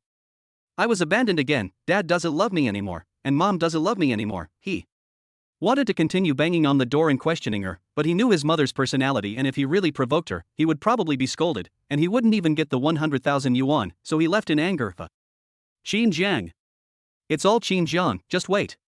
I, Wang Xian, will never let you go. The other side. I in the car. Yan Hua looked at the direction the car turned and was stunned. Are we going to the headquarters of the Northern Province Bank? Zhang Qi, yes. Judging from your expression, do you think you know someone? Yan Hua looked embarrassed. I guess so. My ex-girlfriend works there.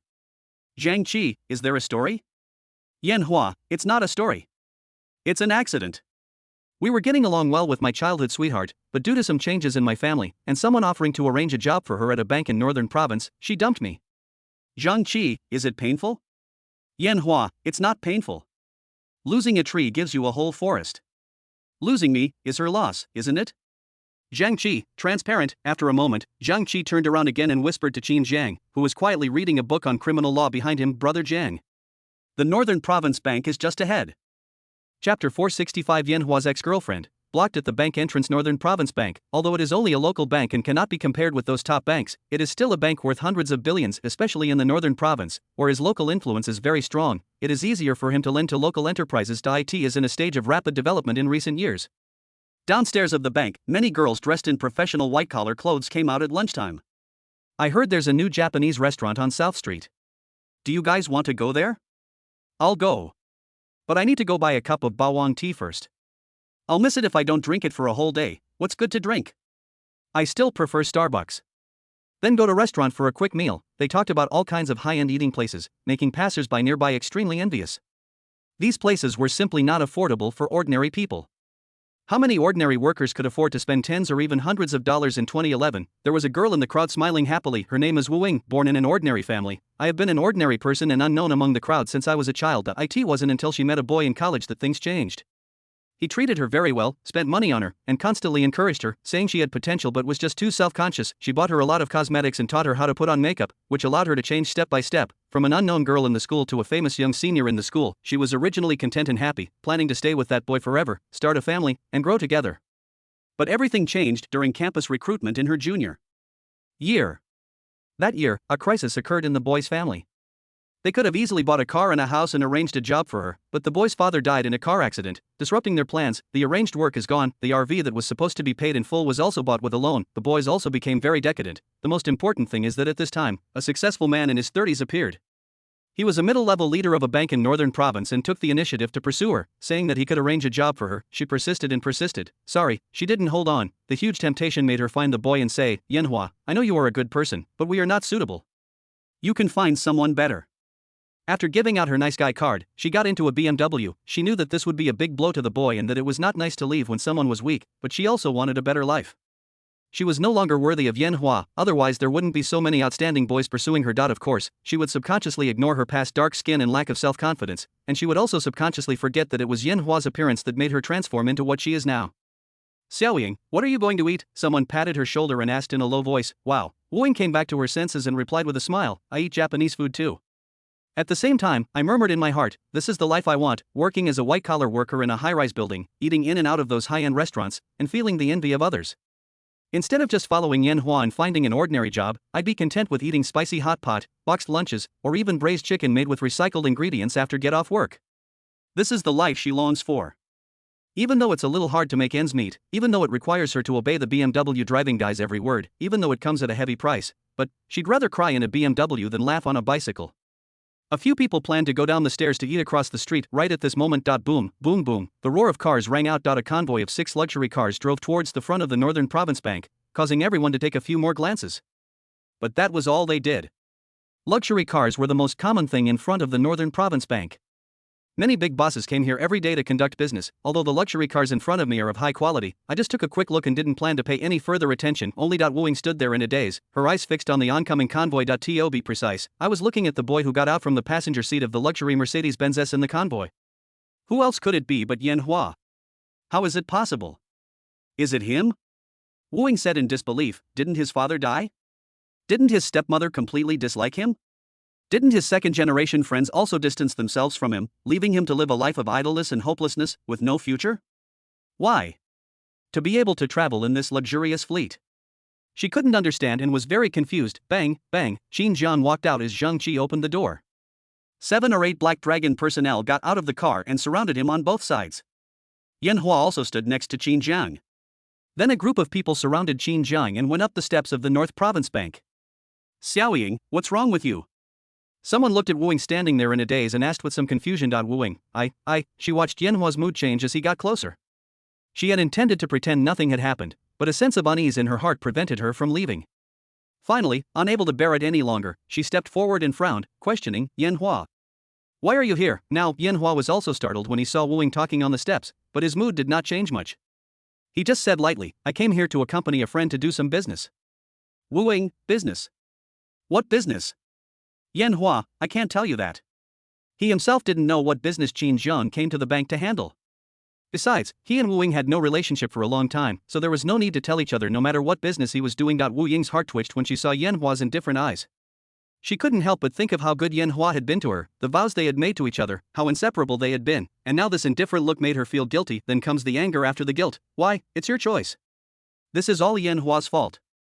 If you want to blame someone, blame it on the incident at home. She couldn't help but retort, "Yanhua, don't think I don't know your little tricks. You found out I work at the Northern Province Bank and came here to do business on purpose, didn't you?" She looked at Qin Jiang and the others. "You were the one who came here first to tow these people, right? The car behind was also rented, right? Let me guess, your purpose is not just to show off how well you are doing now, so that I will regret breaking up with you again. Yanhua, we are all adults now, please stop being so childish. We are no longer from the same social class. I'm an employee of the Northern Province Bank, and you're just an ordinary student who hasn't graduated yet. There's no chance for us anymore. You should leave now. Otherwise, I'm afraid my boyfriend will misunderstand me. Oh, I forgot to tell you. My boyfriend has been promoted to the loan department manager of the Northern Province Bank. He's a member of the upper class in Songjiang. In front of him, you will feel inferior. Chapter 466, Yan Hua scolds and expels Qin Jiang? Leader comes out. Stop finish speaking. Wu Wing raised her head like a victorious rooster. She is very proud of her job as an employee of the Northern Province Bank, but she is even more proud of her boyfriend's status. But she was disappointed. Yan Hua didn't show any panic or shame when he heard these words. Instead, he looked at her with a very speechless expression. Wu Wing, I'm telling you again. You have nothing to do with my being here. Get out of the way. Yan Hua planned to go past Wu Wing. Wow, Wu Wing stood in front of him again. Yan Hua, why do you have to be so stubborn? Come here to discuss business. What kind of business can you discuss? Need money and need a loan? Yan Hua turned helplessly to look at Qin Jiang. I'm sorry, brother Jiang. Qin Jiang's expression was calm. Having experienced life and death in 2 lifetimes, he has seen through many things early on and will not be affected by external things. Wow. He waved calmly. Zhang Qi understood and took 2 black dragon personnel to step forward, holding Wu Ying's arms and dragging her aside. Detour. Qin Jiang has never been used to giving way to others in this life.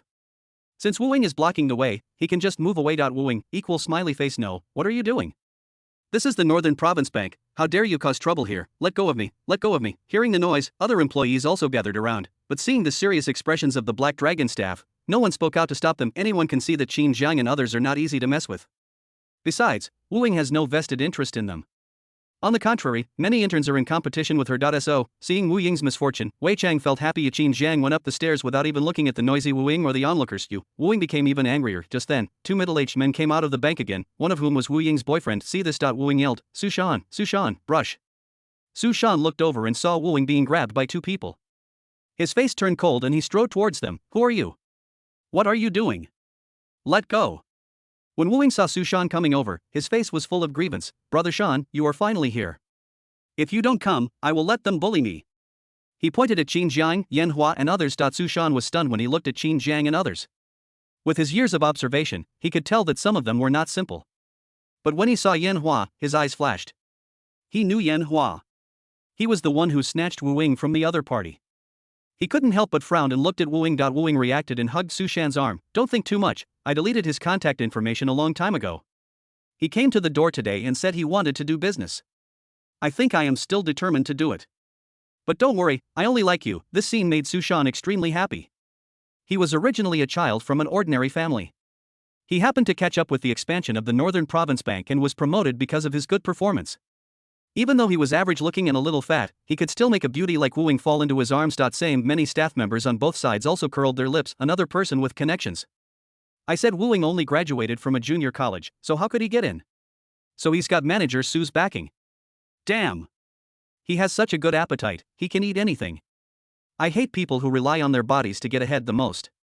They looked at Yan Hua with sympathy. Really, there is no such thing as sincerity exchanging for sincerity, only posture exchanging for voice. Don't think your wife is good if you don't have money, because sooner or later she will be taken care of by someone else. Yan Hua, equal smiley face. It's not that you're sick. When did I? Wu Ying, stop talking. Do you have to see him on top of me before you give up? Yan Hua, oh, you said this, I fucking. He pointed at Wu Ying angrily and yelled, no. Tadpole patterned frog, you are showing off your mother to me. If he pressed on you, he would squeeze the shit out of you. Why do you have to ask for a scolding instead of parting ways amicably? Back then, without me, you were like a potato that had turned into a spirit, just like your mother. Did you have a bad stomach and your brain came out? It can be said that just point your little hand and start from mom. One mouthful can bring disaster to the whole family. Wu Ying, oh winky face others, sigma degree. Oh, even Qin Jiang couldn't help but look at Yan Hua again. A bit of a talent for swearing. Talent. Wu Ying was so angry that she couldn't help screaming. Su Shan also looked very angry. He looked at Yan Hua and shouted, shut up. At the same time, he shouted to the back, security. Security. Many security guards rushed out of the bank. Su Shan pointed at Qin Jiang and the others and said, kick all these troublemakers out.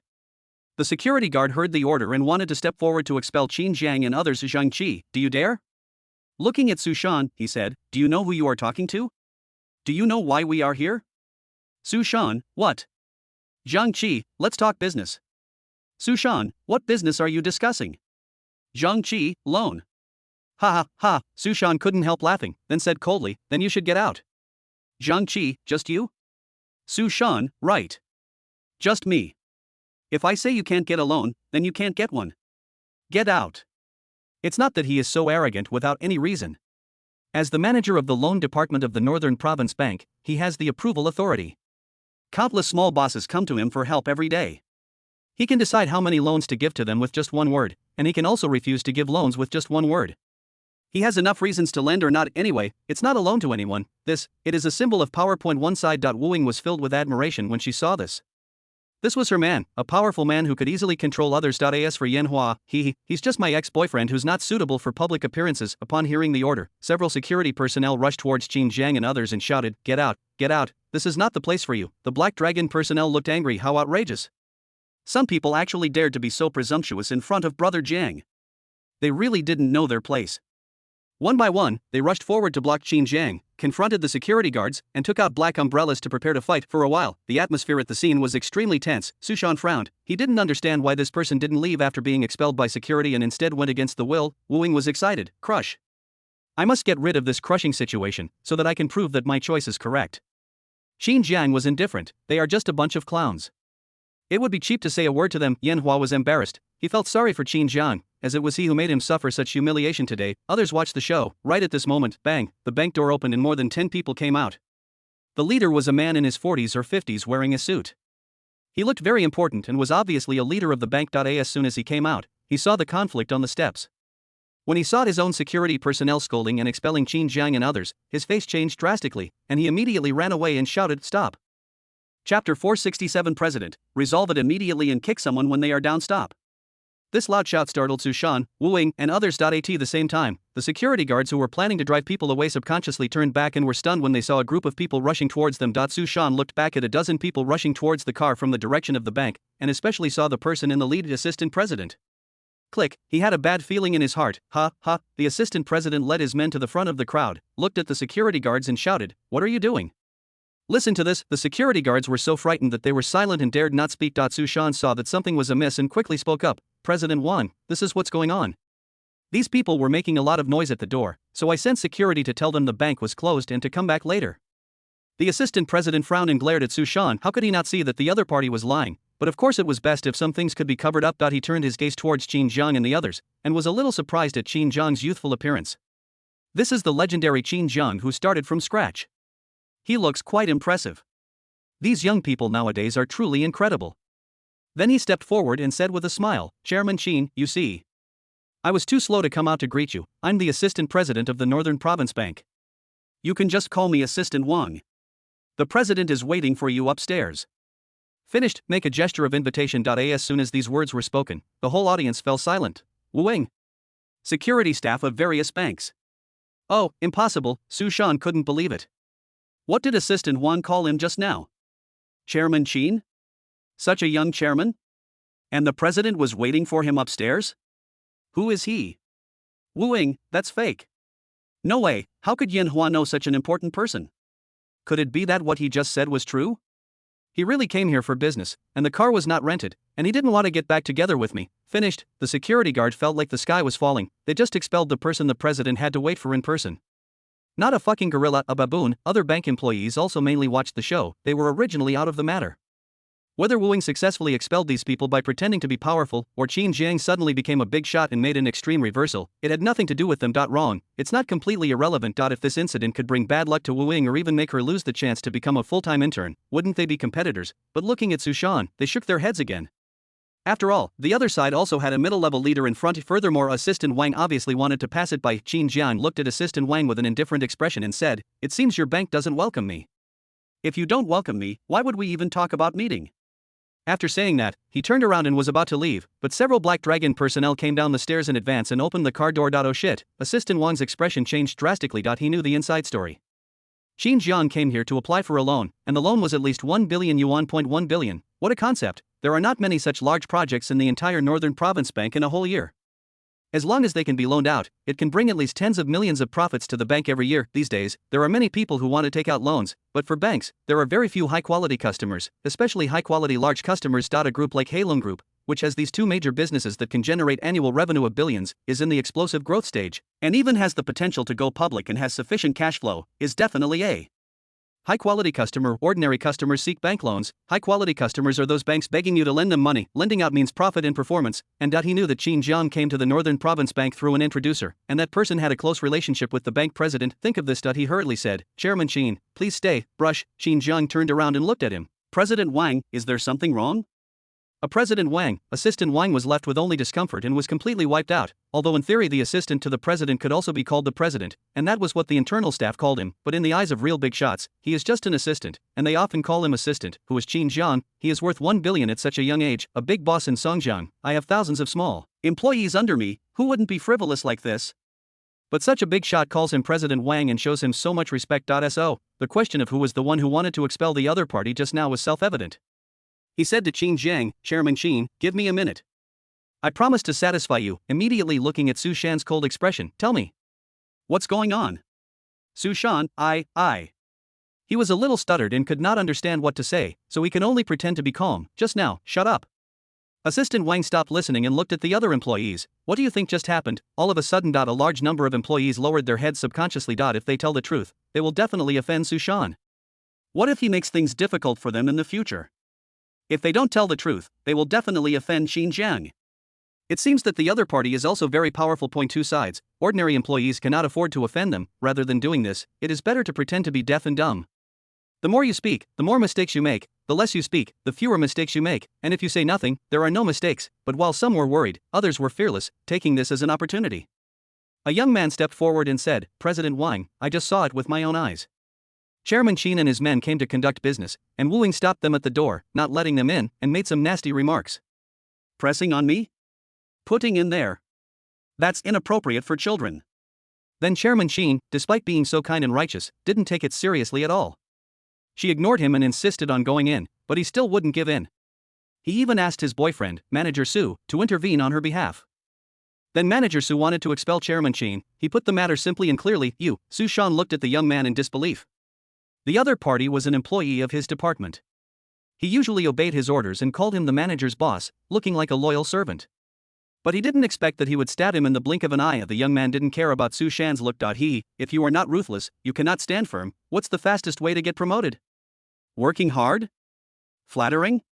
No. Get rid of your boss. Now that this once-in-a-lifetime opportunity has come, how can he not seize it? Risks and benefits coexist. Su Shan hurriedly defended himself. No. But before he could continue to say anything, seeing the young man take the lead in starting a group, others also chose to join in. After all, the law does not punish the masses. Yes. I just saw Manager Su say with my own eyes that Chairman Qin couldn't get alone with him around. Yes. Manager Su said he did good things at the Northern Province Bank. Manager Su does have that power, but he's just using it to show off in front of his girlfriend. Chapter 468, 2 people fired, 1.2 billion loan, parents coming. Su Shan at Sigma degree. No, what are you all doing? Are you all kicking me when I'm down? And that boy, are you trying to defend me? Aren't you just adding fuel to the fire? What the hell? You're just adding fuel to the fire. As expected, Assistant Wang's face darkened upon hearing these words. He looked at Su Shan with anger. Good. Hello, Su Shan. You are truly capable. When did you have such great power? How come I didn't know about it? Su Shan, President, listen to me. Assistant Wang, no need to say more. Wu Ying, no? How could you not listen to Manager Su's explanation? You can't just take their side of the story. Would you rather believe these people than the middle management? Su Shan, no. Do you want to listen to what you were saying? Don't you see that President Wang is on the verge of anger? You are still irritating him. Okay, very good. President Wang looked at Su Shan and said, I'm informing you now that you are suspended from your duties for reflection, pending review. Then he turned to Wu Ying, who was about to speak again, and said, and you? An intern, right? I'm clearly notifying you that you haven't passed the assessment. You're out of here immediately. What? I was fired. Wu Ying looked incredulous. How could you fire me? On what basis did you fire me? Assistant Wang, drive them away. Several security guards reacted quickly and rushed forward to grab Wu Ying and drag her down the stairs. Although Assistant Wang was just an assistant in the eyes of the big shots, he was the bank president downstairs, not to mention firing an intern. They even have the power to fire a full-time employee. Wu Ying was dragged and screamed, let me go, you can't fire me. Go away, Manager Su. Husband, please say something. How could Su Shan care about her at this moment? President Wang's words just now clearly implied that he wanted to investigate him. Can he withstand the scrutiny? Obviously not, so if the higher-ups insist on dealing with him, he might even end up in jail, not to mention whether he can keep his job. He looked at Assistant Wang with pleading eyes. President Wang, Assistant Wang ignored him and instead looked at Qin Jiang and laughed. Chairman Qin, you've made a fool of yourself. Northern Province Bank has expanded quite rapidly in recent days, and some problematic employees have come in. Don't worry, we'll definitely rectify the situation after this incident, and any employees who abuse their power will be severely punished. Look, Qin Jiang, I've heard that the leaders of the Northern Province Bank are decisive in their work. Today I see that it's true. Then give President Wang some face, he said to Assistant Wang with a smile. The experience of 2 lives has made Qin Jiang know how to get along with such people. What they care about is not only interests but also respect and face, among other things. If he hadn't addressed the other party as President Wang today, the other party wouldn't have made up their minds to deal with him seriously here. And what price would Qin Jiang pay? Absolutely nothing. It was nothing more than a name, but it made the other party more respectful of him, and even subconsciously wanted to do something for him. It's the art of language. Assistant Wang's face lit up when he heard Qin Jiang's words. Chairman Qin, what are you talking about? You are a young talent. You founded the huge Black Dragon Group at such a young age and became the top young entrepreneur in the 3 northern provinces. It's no exaggeration to say you are a child of destiny. Please come in. Everyone carried the fancy sedan, and Assistant Wang praised Qin Jiang. Qin Jiang strode up the stairs and went into the bank, surrounded by Black Dragon personnel, Assistant Wang, and other bank staff looking at Assistant Wang turning away indifferently. Sushan staggered and almost fell to the ground. Finished, he knew he was ruined. All the status and money he had worked so hard for over the years were gone. Wow, the bank staff on both sides pushed him away and no one approached him. Everyone could see that Su Shan was useless. At the same time, they saw Qin Jiang's eyes flickering as he was surrounded. They knew that Su Shan's current tragic situation was due to the other party. President Wang was just using Su Shan to show goodwill to the other party. Otherwise, such a small matter is nothing to Su Shan's status. Who is he? Just now, President Wang said that he founded the Black Dragon Group at a young age? Black Dragon? Why does it sound so familiar? Wait, could it be the Black Dragon who founded Baoan Tea and Shui Bingchang? I heard they both have the surname Qin and are in their early 20s. That must be it. Yes. His name is Qin Jiang. He's some kind of chief young entrepreneur. I've seen his posters and heard he's very powerful and influential in the North District. He's a big shot in society. For a while, a large number of bank staff also guessed Qin Jiang's identity, and some even said that Qin Jiang was a gangster. Su Shan's body trembled when he heard the conversation. What, Qin Jiang, the Qin Jiang who sank into the river? He just shouted in front of the other party. Maybe it wasn't just a matter of losing his job anymore. Could he be drowned too? Thinking of this and hearing Wu Ying's constant cries, he instantly became furious. He rushed towards her like a madman and kicked her. Fuck. Oh my god. Oh my god. It's all your fault. You jinx, if it weren't for you, I wouldn't be in this situation. You're a country-born, spendthrift old woman. I think you're just a jinx. No wonder Yanhua's family went through misfortune when she was with you, and then right after they broke up, she ended up meeting a big shot like Chairman Qin. It doesn't matter if you offend him, but why do you have to implicate me? I'm only 30. In the prime of my life. The key is that I'm afraid of water. In the Northern Province Bank, Qin Jiang had a friendly meeting with the bank president, and the two of them communicated normally as if they were chatting about family matters, but it was only less than half an hour. A 1.2 billion loan contract was signed. It went incredibly smoothly. Bay Province Bank is not worried at all that Qin Jiang will not repay the money. The value of the 2 milk tea brands is far more than 10 billion. Qin Jiang was not worried about not being able to repay the loan. He was confident in the profitability of the 2 milk tea companies, and even more confident in the Songjiang City that never sleeps project. Zhang Qi's calm expression was already commonplace. Billions. In front of Brother Jiang, it was like floating clouds. Yanhua was shocked by the situation where a few words could decide billions of dollars, and for the first time he lost his concept of money. A few minutes later, Qin Jiang and the other two left the Northern Province Bank accompanied by the president. Just left the bank. Wu Ying, with scars all over her face, rushed out from the corner and yelled at Yanhua. Yanhua. Yanhua. I was wrong. I shouldn't have dumped you. Let's make peace, okay, Yanhua? I will treat you well in the future. I will listen to whatever you say. Just give me a chance. Please ask Chairman Qin for mercy on my behalf. Let me say this. I don't want to leave the bank. My family all knows I work at the bank. I'm too embarrassed to go back. Wow, Zhang Ji's Black Dragon personnel stopped her. Yanhua looked at Wu Ying with disgust. You don't know you're wrong, you just know you're out of work. Don't come to see me again and don't come to my house. After we break up, I will tell others that you are dead. Don't scare the neighbors, wooing. Qin Jiang got in the car, and Yan Hua got in without even looking at him. Boom. The convoy returned. At the same time. Jingle. The phone rang. Qin Jiang looked at the caller ID and saw his mother answered the call. Son.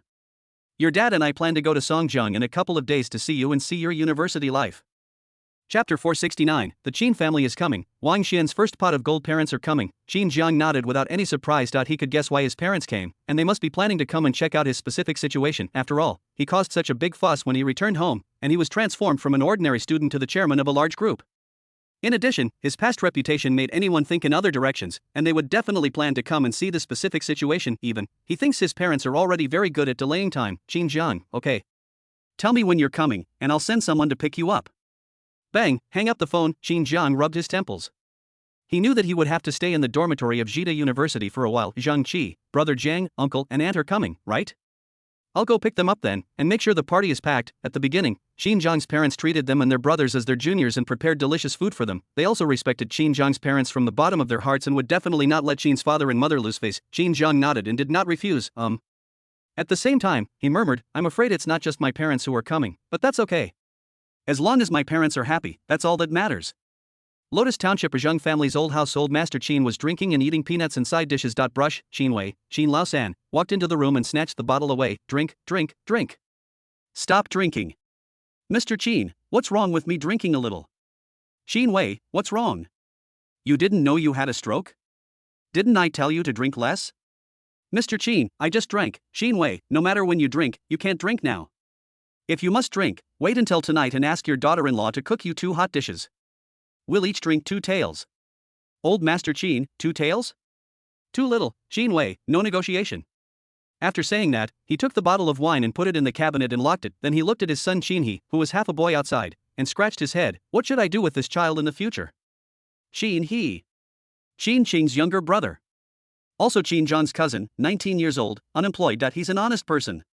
He has no talent. Qin Wei once planned to let him learn a skill, including barbering, car repair, and cooking, but all ended in failure. Old Master Qin, what can we do? Isn't his sister doing well in Songjiang? Let him go there. Qin Wei, Dad.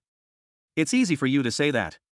Xiaoqing is a disobedient child who insists on hanging out with Qin Jiang. Even if he can make money, it won't be easy. If Xiaoha goes there, won't it cause trouble for him?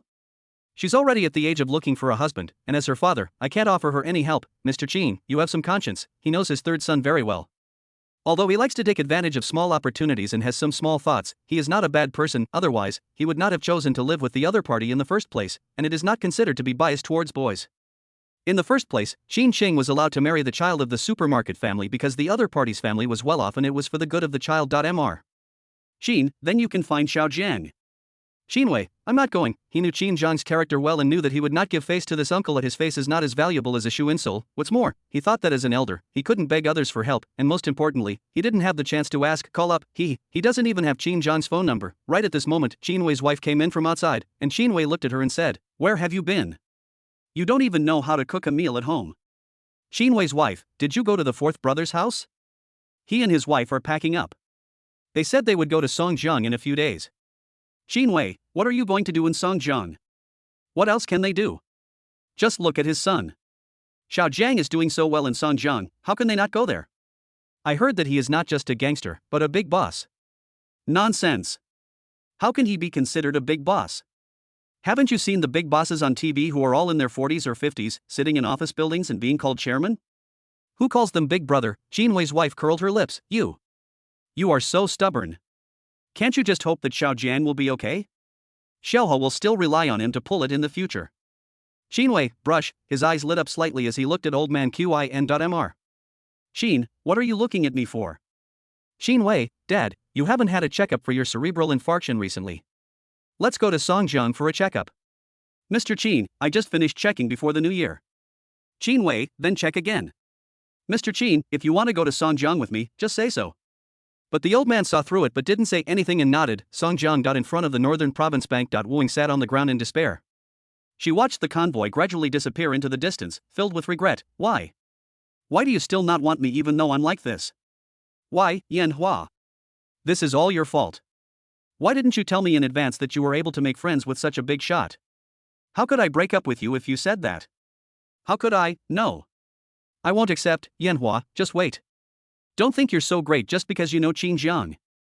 At worst, I'll seduce him, take over, and make him turn against you and make you mad, then you will be made to kneel before me and repent. She swore and vowed to teach Yin Hua a lesson, but she never thought about how she could catch up with Qin Jiang. Let me explain this in two ways. The other side, Wang Xian was sitting in a KTV box drinking alone. The younger brothers on both sides were silent and everyone could see that Wang Xian was in a bad mood. Several hostesses also lowered their heads to play with their mobile phones. Spang, Wang Xian knocked a girl's phone away and said, "Look at this. I paid you to look at my phone, get out. Get out of here, everyone." Several girls were frightened and ran out in a hurry. Then Wang Xian looked at his fellow disciples and said, "I refuse to accept this. This old man Wu Yu is so arrogant and looks down on others. He must be colluding with Qin Jiang and deliberately trying to mess with me. Fuck." Little brother, they really wanted to say that Wang Xian had acted on impulse, and that the possibility of the other party joining forces was low, so they might simply look down on him, but can they say it? Wouldn't that just bring trouble upon yourself? Therefore, we can only follow Wang Xian Dao. Yes. Brother Xian. It was Qin Jiang who did this. Otherwise, Wu Yu would definitely not treat you like this, Brother Xian. Don't take this to heart. It's just being fired, isn't it? What's the big deal? Just ask any of our brothers. The highest they have is a technical secondary school degree, and they're still doing well now, aren't they? That's right. What kind of society is this now? People no longer judge people by their backgrounds. They only judge who is rich and who is the boss. Brother Xian, you are the young master of the Huwei group. You have money and you are the boss. Hearing this, Wang Xian's eyes lit up. Yes. Money is king. I just failed at the first step, I can always start over again. Qin Jiang is trash. He can only ask Wu Yu for his first pot of gold, but I don't need it. I have money. I have my own first pot of gold. Chapter 470. Zhu Zhang plots against Wang Xian, and a disturbance occurs in the cafeteria now. Wang Xian looked at his younger brothers and asked, "How much money do you have?" Several younger brothers. Wang Xian, what are you looking at? I'm giving you a chance now. As long as you invest in the White Tiger Group, you will all be veterans in the future, and you can get as much money as you want. Younger brother, Brother Xian, we really have no money. You don't know us yet, we are just living a life of idleness and waiting to die. Yeah. We're not college students, we don't have proper jobs, how can we have money? We have a lot of foreign debts, we really didn't lie. Several younger brothers were crying poor like crazy. Nonsense, nowadays, how can you follow your boss without getting any money and spend your own money? That's the point of following him. Wang Xian's face looked grim. Waste. He was thinking about the source of startup funds. Although he was the only young master of the Huwei group, he did not manage the group and could not use the group's money. Besides, he wants to start from scratch, so, where does the money come from? His face turned ruthless. Damn it. If you're not ruthless, you can't stand firm. Go sell my car, and the car we usually drive too. Younger brother, sold them all. Wang Xian, yes. Sold them all. Younger brother, so what are we going to do when we travel? Wang Xian, get some motorcycles. Younger brother, Wang Xian, then all of you go out and find out if there's any place that needs to be demolished. If Qin Jiang can make millions from demolition, I, Wang Xian, can too. No. I want more than he does. If he can be a nailhouse owner, so can we. Little brother, Black Dragon Group. Qin Jiang sat on the sofa, with Zhu Zhang and Sijio also sitting on both sides. The three of them chatted casually. Sijio, Brother Jiang, I'll go to school with you tomorrow. I feel uncomfortable without you. Although he could see Qin Jiang every day, he was obviously not used to not being able to see him on ordinary days. Otherwise, he would have been unable to bear it long ago knowing that the school was safe. Qin Jiang didn't refuse. Zhu Zhengdao said, a few days ago, Wang Xian went to negotiate with Wu Yu and was treated as a rioter. Although he didn't receive a public security penalty, he was expelled from the school. Qin Jiang had guessed this situation long ago and was even more calm. Although according to common sense in novels, he should compete with Wang Xian in wits and courage in school or keep showing off in front of each other. Unfortunately, reality is often illogical. Wang Xian, less than a week into school, you're just killing yourself. The second generation Qin Jiang was too lazy to take another look at this. Zhu Zhang, right. People below said that Wang Xian has recently sent his men to frantically search for places to demolish. He's clearly trying to catch up with our Black Dragon and imitate him to the extreme. Qin Jiang leaned back on the sofa and said, let him do what he wants. If you want to have fun, then have fun. Teach him a lesson. Zhu Zhang smiled and changed the subject. Brother Jiang, the land auction will be held at the exhibition center next Wednesday. The invitation has been sent. Qin Jiang nodded to show that he understood. 10 minutes later, Qin Jiang brought Sijio back to the vocational college. Along the way, many girls looked at Qin Jiang with starry eyes. Qin Jiang can't be said to be a celebrity at the vocational college, but he should be said to be a star. I have money if I want it, be beautiful. There are countless girls who are ambitious and have ideas. A suitor saw that his goddess ignored the flowers he gave her and just stared at Qin Jiang. He was desperate. He left with the flowers in a depressed mood. On the way, saw a fortune-telling stall master. Can you help me calculate my marriage fate, young man? You have no chance with her. Master, please tell me how to have the chance. There is only one way, make money. Officer Zhu Zhang looked at Zhao Shanha and pointed at a piece of land on the map and said, have a few unfamiliar people under your command by this piece of land. Then he said to Sun Yuan, after the purchase is completed, have your people spread the word, so that people will suspect that the land is going to be demolished. Zhu Zhang quickly issued the order to trap Wang Xian. Time passes. Dormitory 401. Qin Jiang, Sijio, and Yan Hua are playing cards. One side, Zhang Wei was chatting with a new girl and kept praising Yan Hua. Brother Hua, the method you taught me is so effective. I've been chatting with girls very well these past few days. 2 of them basically replied to me within seconds. It was a perfect match. Yan Hua, as long as it works, Zhang Wei, but how do I warm up to these girls? Yan Hua, let's make an appointment. Only by meeting can we move forward. Zhang Wei, but I don't know what to say in person? I think it's more reliable to chat more online. Yan Hua, then why don't you talk about something slightly more private? For example, something that only girls know but boys don't. This will be more suitable for warming up the relationship, okay? Zhang Wei understood and started editing. A few minutes later, Zhang Wei said in panic, Brother Hua, why didn't she reply to me? Yan Hua, what private topic did you ask her? Zhang Wei handed over the phone to Qin Jiang and the other 2 were shocked to see, what kind of slogans are on the girls' restroom? Qin Jiang and the other 2, Yan Hua, no? The private topics I told you about were about her thoughts on boyfriends and girlfriends, how long her legs were, and what the girls talk about in the dormitory at night. I didn't ask you about her dirty talk. Sijio, I don't think there's anything wrong with it. This question is so personal, I also want to know. Qin Jiang, right at this moment, whoosh. Whoosh, the girl actually replied to the message. Frowny face, squat backwards without getting your heels wet, don't squat too high, or you'll float around. Squat down, low pressure, splash, civilization depends on everyone. The 3 of them were collectively speechless. Yan Hua, since I can answer this question, it seems that I am very interested in you.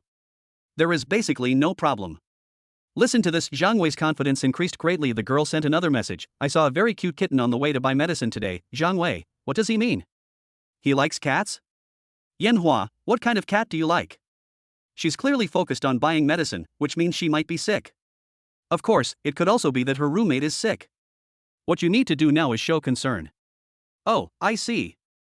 Zhang Wei edited it with full confidence and sent it out. 2 minutes later, he saw that the other party did not reply with a question mark, and immediately a "you are no longer the other party's friend" reminder appeared. Bang, Zhang Wei was stunned. No? Brother Hua. What's going on? I posted it as you asked, why did you delete it? Then the 3 of them looked at the message on Zhang Wei's phone. Are you sick or is your roommate sick? If you are sick, you need treatment. Yan Hua, hey, I. Hey, I. You. You are hopeless, Sejio, Brother Jiang, I'm hungry. Qin Jiang, eat. What do you want to eat? Sejio, I haven't been to the South District Vocational University restaurant yet. Bang, the dormitory door was suddenly pushed open. Luo Ping rushed in. Brother Jiang, there's something wrong in the cafeteria, there's a commotion. Chapter 471, Luo Ping confesses, wins people's hearts? Go to the cafeteria, it's getting noisy. Wow, Yan Hua and Zhang Wei couldn't help but stand up. They knew Luo Ping's character very well. He was very steady in his work. Something big must have happened to make him so anxious. Only Qin Zhang's expression was very calm. Canteen, they are basically the same.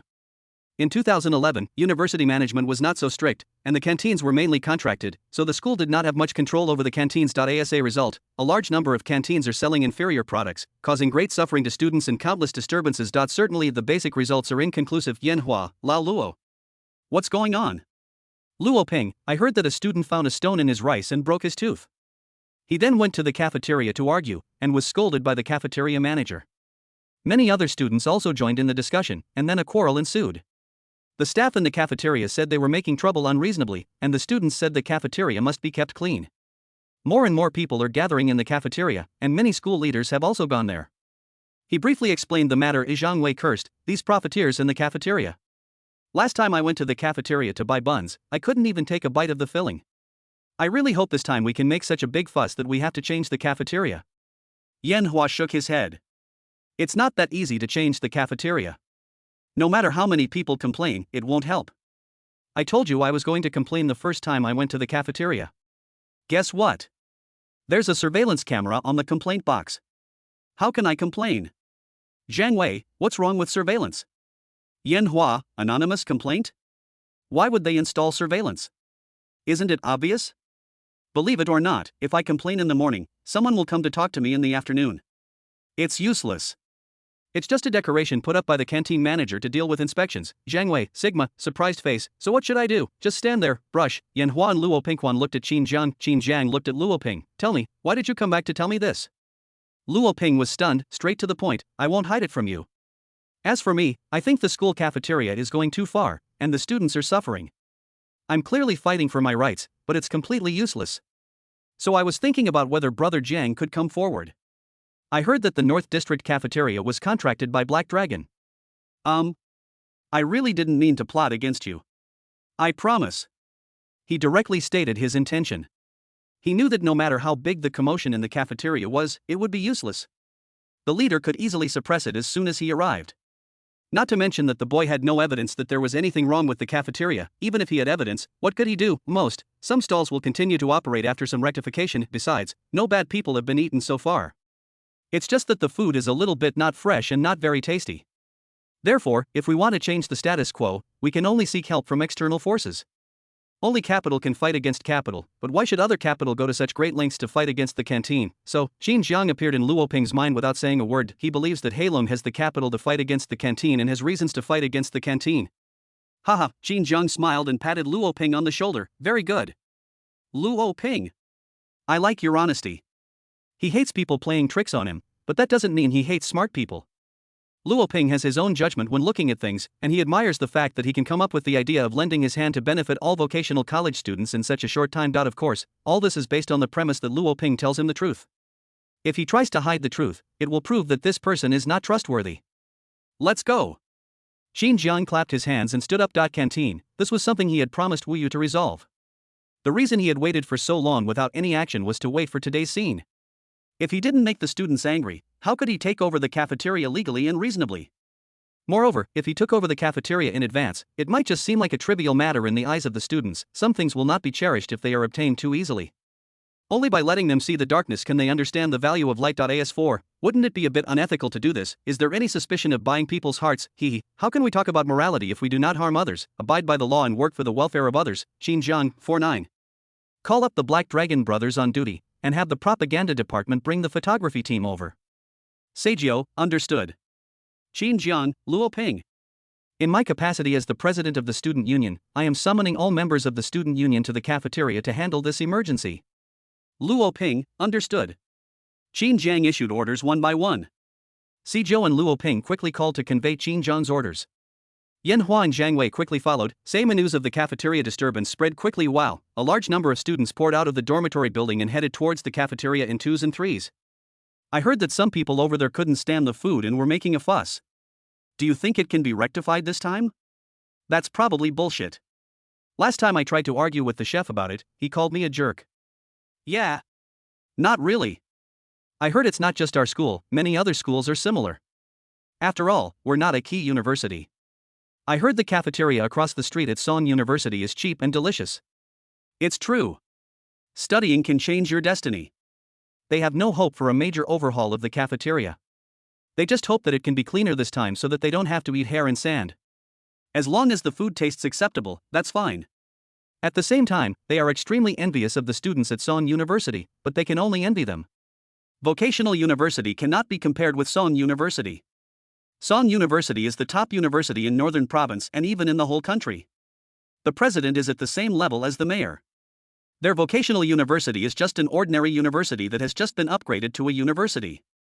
It is not worth mentioning in the whole country how to compare, there's no comparison. Most of them scored X2, which was not enough to get into Songda University, so they had no choice but to accept their fate. The fog is gone. What's going on? Suddenly someone pointed ahead with a shocked expression. Brush. The others were also stunned as they stared at the figure in front of them, directly ahead. 49, Yanhua, Luo Ping, and Zhang Wei surrounded Qin Jiang and strode towards the cafeteria. However, these are not the main points. The key point is, as the few people continued to move forward, a large crowd of people gathered on both sides. Student Union. Students currently studying at Heilongjiang University, more and more people gathered. In just a few minutes, the number of people gathered behind Qin Jiang reached hundreds and was still increasing. What's going on? The person leading the group just now seemed to be Heilong or Qin Jiang. Why did he gather so many people? Looking at the direction they are heading, it seems they are heading towards the cafeteria. Could it be, good guy? Qin Jiang showed up. Doesn't that mean things might turn around? Isn't that, for a while, originally, everyone had no hope for the cafeteria renovation, but they were all excited and quickly ran towards the cafeteria. Chapter 472, Trouble in the Cafeteria, No One Can Control It, Qin Jiang is here, canteen, there was a burst of noise. A large number of people gathered inside and were making a lot of noise. One boy was shouting, "There are stones in your food. They broke my teeth." He covered his mouth and gasped. The manager of the cafeteria across the street said righteously, "What makes you say there are stones in the food in our cafeteria?" "Boy, isn't it enough that my teeth are all broken?" The canteen manager said, "What do you think? Who knows if you deliberately broke your teeth to blackmail the canteen? I think you just want to extort money." "Boy, why should I extort money?" The cafeteria manager said, "Since you're a freshman, I don't want to embarrass you. Apologize to the cafeteria immediately, or I'll report you to the police for extortion and tarnishing the cafeteria's reputation." Boy, he didn't know what to say next and felt a little flustered looking at the cafeteria manager's aggressive face. He is just an ordinary student. Fortunately, there were people supporting me. We can testify for him that there are indeed stones and sand in his diet. There's more hair. I've eaten hair 3 or 4 times a week. Now I feel sick just looking at hair. The canteen must give us an explanation. If you don't give us an explanation, we will report it to the school leaders. The canteen manager looked disdainful. "You can go wherever you like, just tell me where you like." He is not afraid at all. "Explain. What can I do if I don't explain it? Report this to the school.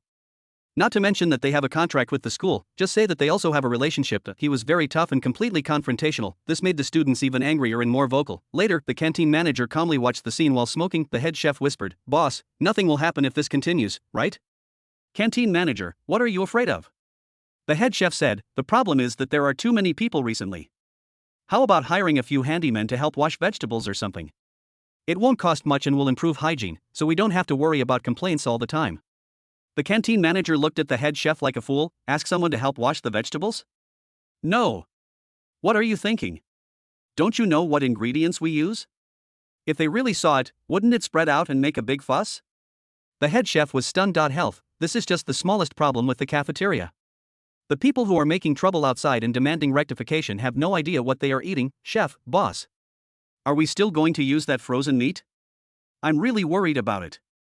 The meat has been frozen for almost longer than I am, and once it's thawed, it will have a fishy smell. We have to use some strong ingredients. If all else fails, we can use some trough meat. Although it's more expensive, it's much cheaper than normal meat." Trough meat, the canteen manager's face was icy. "I can't give them that stuff. I feed them real pork ribs." "Chef, the ribs are real ribs, I don't know which year." He wanted to quit but couldn't let go of the profit. The boss promised to give him a share of the canteen's profits every month. How could he willingly resign for the sake of money? But his conscience was still unsettling him. "Well, how about hiring 2 out-of-town vegetable washers?" Canteen manager, "What? Are the fees deducted from you?" "Chef, just pretend I didn't say anything." He didn't continue the conversation. Conscience, to him, conscience is less important than money. He just said that because he was afraid of getting into trouble. It's impossible for him to pay out of his own pocket to provide benefits for others. The canteen manager said, "Don't worry, these people can't cause any trouble. A leader will come out and deal with it soon. All you have to do is manage the kitchen." He didn't take those troublemakers seriously. As for the head chef, he was willing to give him a high commission just to build a firewall for himself, just in case. At this time, there was still a fierce quarrel ahead. Someone yelled, "The leader is here." Several civil servants came over, accompanied by a middle-aged man with a large belly. The middle-aged man walked into the center of the crowd, frowning and shouting, "Quiet." Wow, seeing a leader, everyone subconsciously quieted down. The middle-aged man with a large belly continued, "I'm the deputy director of the logistics department." "What are you doing here?" The boy who ate the stone raised his hand, "Director. I ate the stone in my food and I'm asking for justice." "Logistics director, do you have any evidence?" "Boy, they can testify for me." "Logistics director, who can testify?" "I mean substantial evidence, not just empty words." As soon as these words were spoken, one boy went straight to a table, took a plate, and searched inside. Although he didn't find a stone, he actually found a hair. "Boy, director, look. This has hair." "Brush." The logistics director's mouth twitched as he looked at the hair. He glared at the cafeteria manager and then scolded the boy, "How can you prove that this hair wasn't put there by someone else?" "Boy, no, do you want to watch what you're saying?" "I just picked up the plate at random, you can change the subject." Then not he planned to choose a plate to prove himself. Upon seeing this, the logistics director immediately shouted, "What on earth are you all doing here? Who told you to gather here? Don't you know that this kind of gathering and causing trouble is against school rules? Disband immediately. Anyone who refuses to leave will be reported to your department and criticized."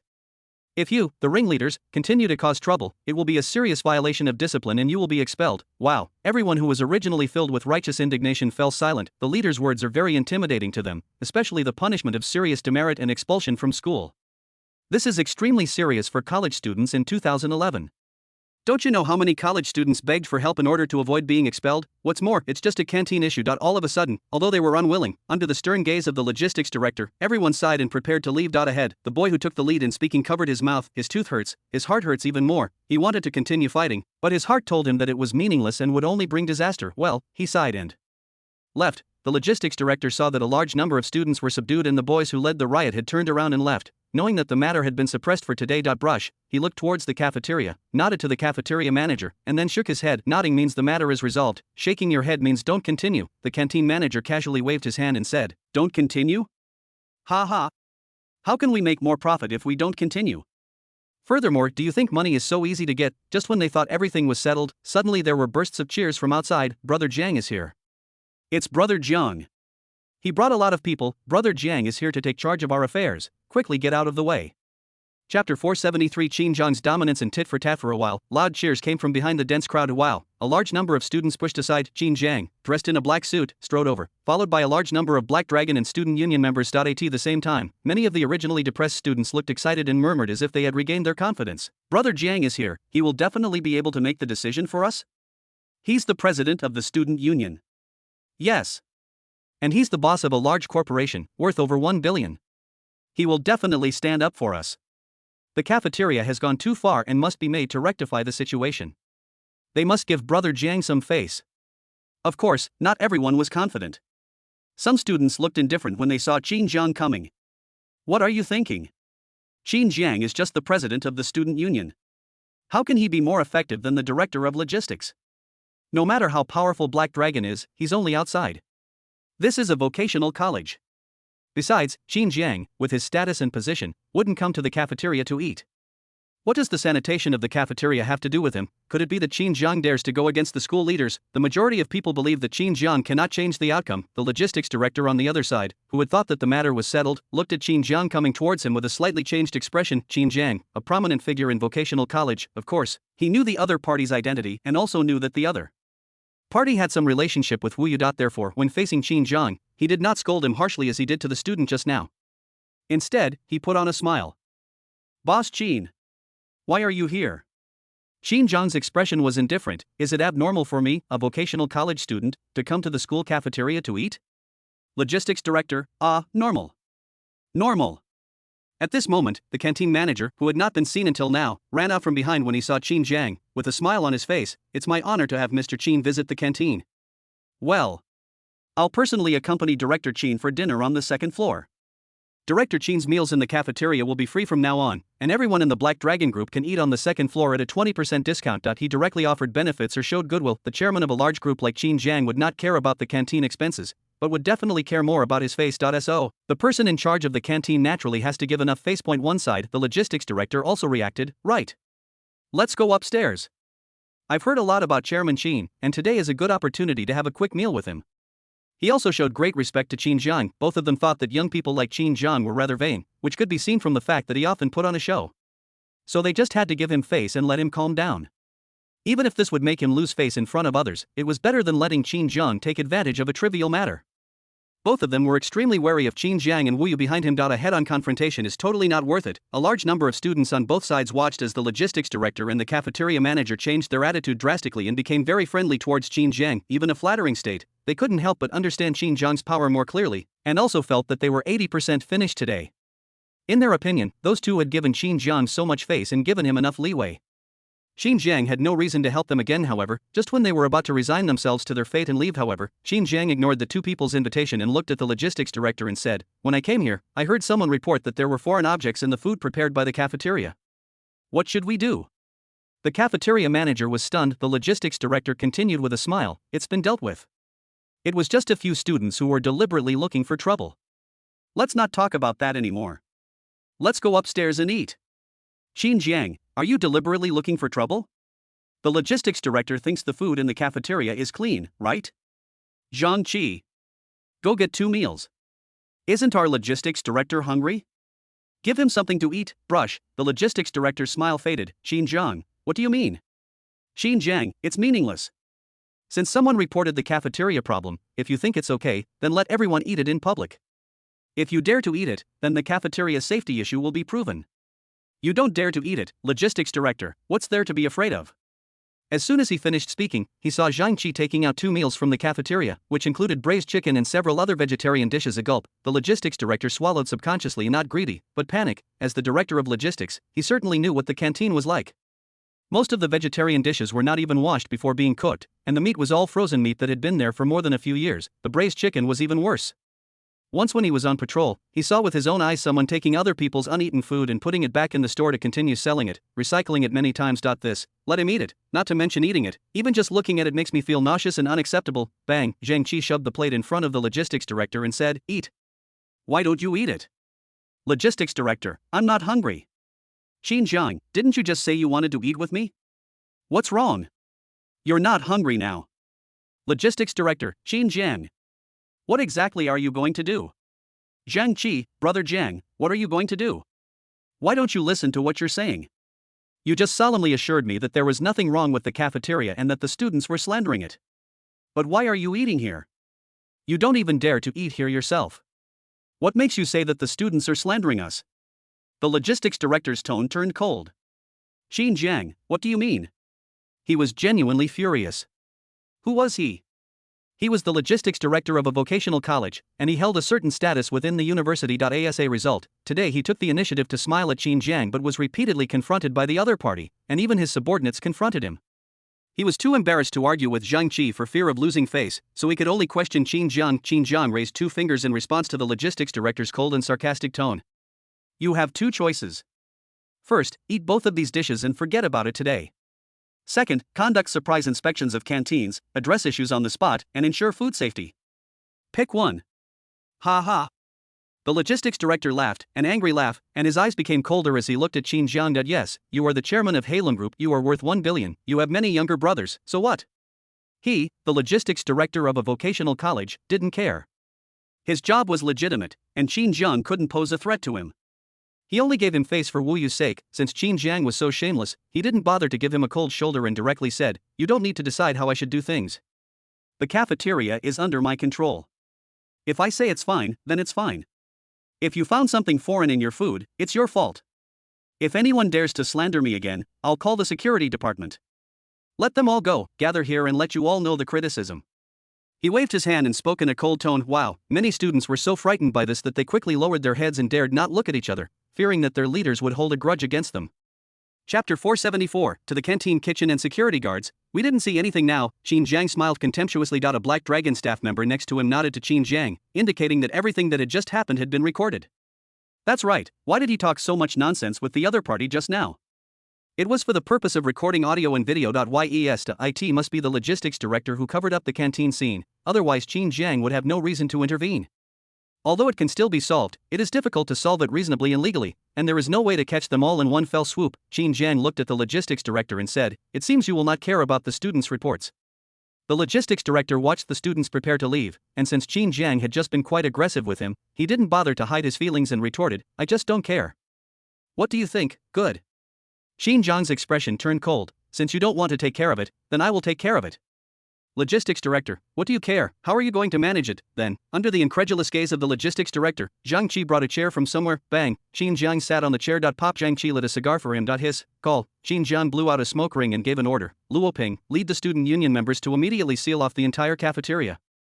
Block the door to the back kitchen. No one is allowed to enter or leave. Luo Ping, yes. He was also a decisive person and shouted directly, student union members, follow me and seal off the cafeteria. Wow. A large number of student union members rushed to the cafeteria, and some of them ran outside to block the exit. The logistics director sensed something was wrong. What are you doing? Stop. Stop. Unfortunately, the student union members didn't stop. First of all, they received orders from Xinjiang, and as members of the student union, they had the responsibility to obey the orders of the president. Secondly, the logistics director was not a real school leader, and he had some deterrent effect on ordinary students, but not much deterrent effect on student union members. At last, even if the sky falls, there is still the big Qin family to hold it up. Summary: if they disobey orders and offend Qin Jiang, they will most likely not be able to continue to gain a foothold in the company, and it will be completely impossible for them to join the best way out, Black Dragon.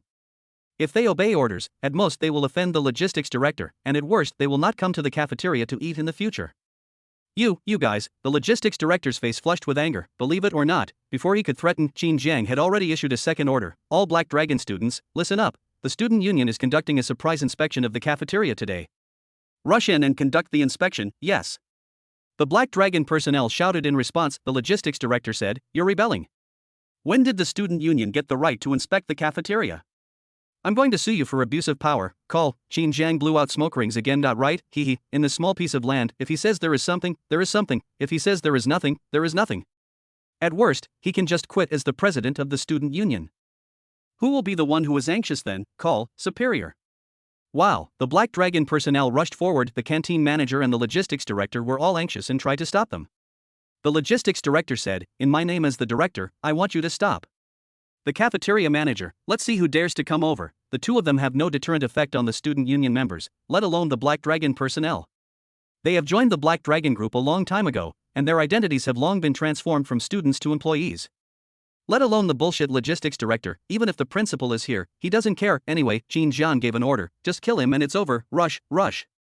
A large number of Black Dragon personnel rushed forward, and one of them threw the logistics director out. "Lao Dang, get out of the way." Wow, the logistics director was squeezed and staggered to the side, and the canteen manager was also pushed aside. 2 people. How could they possibly stop the attack of dozens of people? Bang, the canteen manager held onto the table to support himself, watching the large number of Black Dragon personnel rushing into the canteen kitchen and yelling, "All kitchen staff, stop them. Don't let them enter the kitchen. Head chef, hold them back.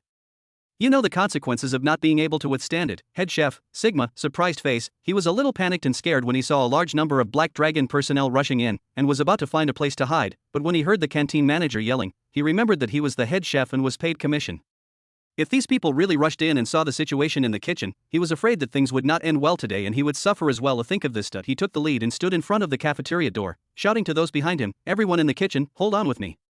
I'll give you 200 yuan each if you hold on today, and the security will come and stop the disturbance right away." At the same time that he whispered to his apprentice, "Take 2 people and throw the mess in the kitchen out the back door, quickly." Swish.